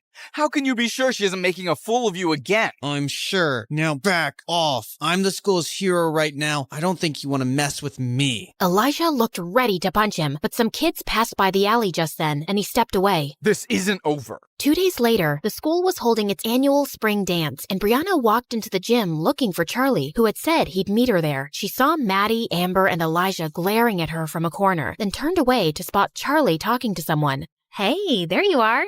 You look good. She leaned in to kiss him, but he gently pushed her away. We need to talk. I can't delay it any longer. Okay, you sound serious. What is it? Brianna, I'm breaking up with you. What? Haha, very funny. Do I look like I'm joking? Charlie, come on, what are you doing? I said I'm breaking up with you. I don't understand. Can we please? Are you really as dumb as everyone says? I thought you were the smartest of the Barbie angels. Did you really think I was in love with you? No, Brianna, I was just playing your game. When you told me how you were desperately in love with me, I saw it as the perfect chance to take revenge. I decided to make you believe I loved you too, and then dump you publicly just like you girls did. Brianna stared at him speechlessly as everyone stared at them. Then Charlie walked closer and leaned in. How does that feel? Being fooled and humiliated. I thought you should experience it. Oh, also one more thing. I won't be returning the $200,000 I borrowed from you. I've spent it already, treating myself to some nice things. I figured it's fair compensation for everything you've put me through. With that, Charlie left while Brianna stood frozen in her spot. Suddenly, she found Amber by her side. Come on, let's get out of here. As they walked out into the hallway, they heard Madison cackling loudly behind them. Wow, that was epic! I've never respected Charlie more in my life. He really played a number on you, Bree. And Amber, get away from her. She's not your friend anymore. Brianna didn't respond and continued walking away.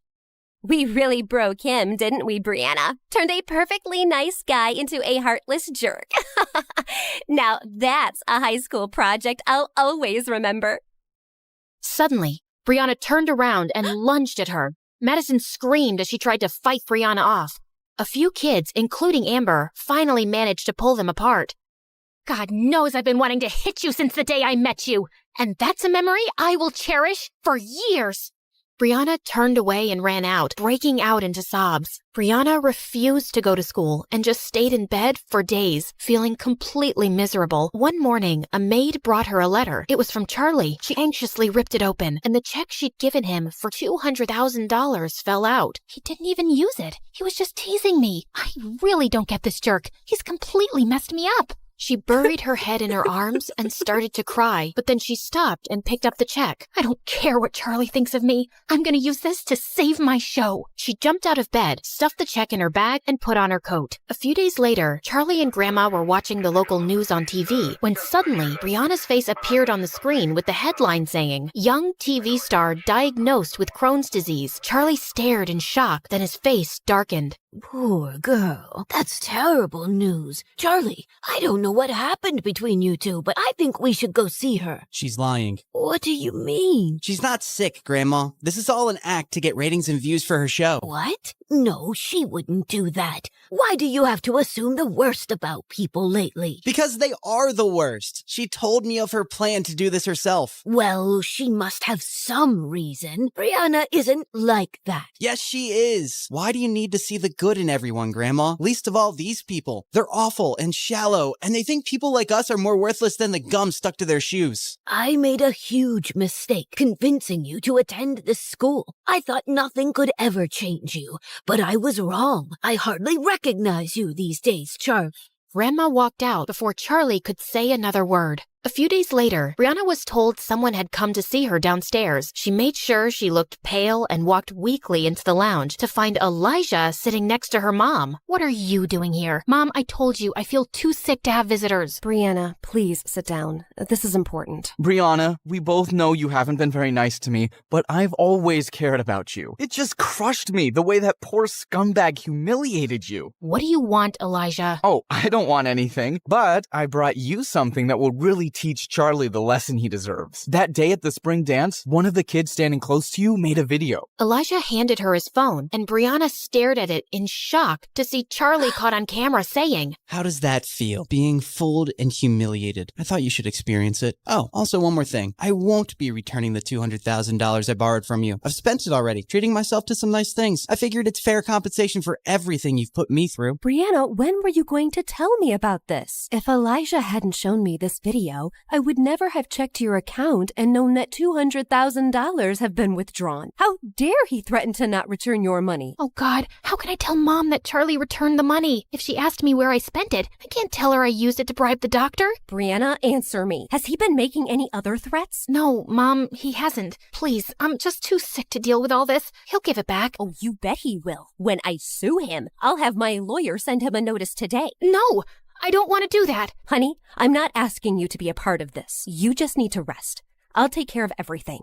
There is no way I'm going to let some good-for-nothing beggar rob us blind. He's treated you very poorly, Brianna. Don't worry, we'll make him pay. Brianna got up and left the room, feeling panicked. When Mom accuses Charlie, he'll rat me out. What if the news gets out and everyone discovers that I faked my illness? My reputation will be ruined for good. Oh God, what have I done? The next night, Charlie found a courier at his door, handing him over a legal notice to appear in court the next morning. It was served by Brianna's mother, accusing him of stealing $200,000. He crumpled the paper and threw it aside, holding his head in his hands. Moments later, he got up and looked at himself in the mirror.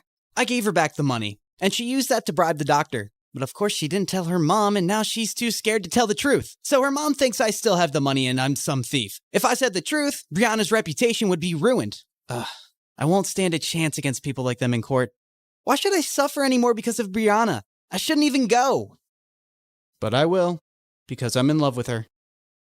The next morning in court, Brianna nervously stole glances at Charlie as she sat next to her mom and Elijah. Charlie just sat there blankly, not turning to her once. Would the plaintiff's lawyer please read out the charges made against the defendant? The defendant, Mr. Charlie, is accused of the theft of $200,000 from Miss Brianna. We have submitted video evidence where he admits himself that he has no intention to return money given to him as a loan. The defendant is also accused of bullying and harassing Miss Brianna, causing severe emotional and psychological damage. We have submitted documents of Miss Brianna's recent illness triggered by extreme distress. Objection, Your Honor. Is there any medical evidence to prove that? Your Honor, I know it's not my place to speak, but as a mother, I simply cannot stay silent.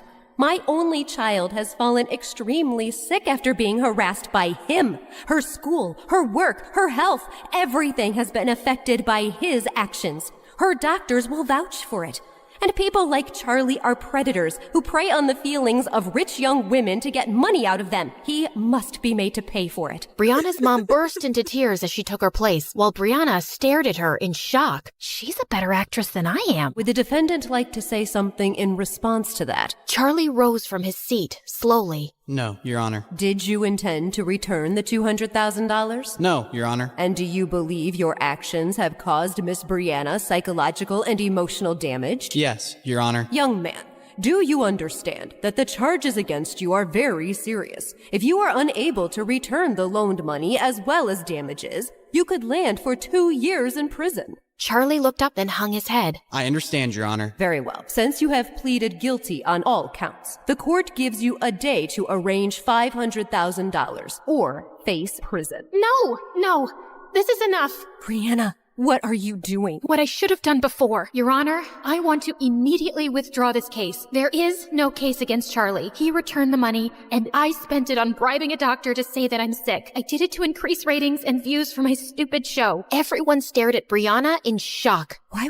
How could you lie to me like this? Because you've made me feel like I'm a failure as an actress, and I just wanted to fix things on my own. I was feeling down, and I wasn't thinking clearly. It was desperate and stupid, and I would have never told you, but this has gone too far. Young lady, you will be fined for wasting the court's time. I understand, Your Honor, and I will pay it, and I am so sorry. Case dismissed. The judge walked out of the courtroom, and Brianna held up a hand to her mom. We'll talk, but not now. Please, just leave me alone, Mom. Just go. Brianna's mom and Elijah stormed off, and soon it was just Charlie and Brianna in the room, and suddenly Brianna pushed him really hard. Oh my God, what is your problem? You! I swear, Charlie, I don't understand you one bit. Yeah, I wouldn't expect someone like you to. If you hate me so much, why were you about to go to freaking jail for me instead of telling the truth? You answered your question yourself, but I'll give you a few minutes to figure it out. I know you're slow. What are you saying? You don't hate me? Charlie just looked at her, and she started to cry. If you don't hate me, Charlie, then why did you break my heart? Because I became a monster, Brianna. I just couldn't get over how you girls used me for entertainment. I was just so consumed by anger and revenge. But after I broke up with you, I realized that hurting someone you love is the worst feeling in the world. I just couldn't expose your secrets and make you look bad, and I'm really sorry for how I've treated you. So am I. I hate the things we've done to each other. Listen, do you think there's any chance that we can start over? No drama, no games, no lies. Because I really love you, Brianna. I know you're way out of my league. I always knew that. And you could find someone else 10 times richer and handsomer, like you deserve to be with some movie star. But I swear I'll try to be cooler and I won't ever hurt you again. And if you let me out... How do I get you to stop talking? I'll even work on that. It's a nervous tic. I'll go to a therapist and... I have a better idea. And with that, Brianna leaned in and kissed him.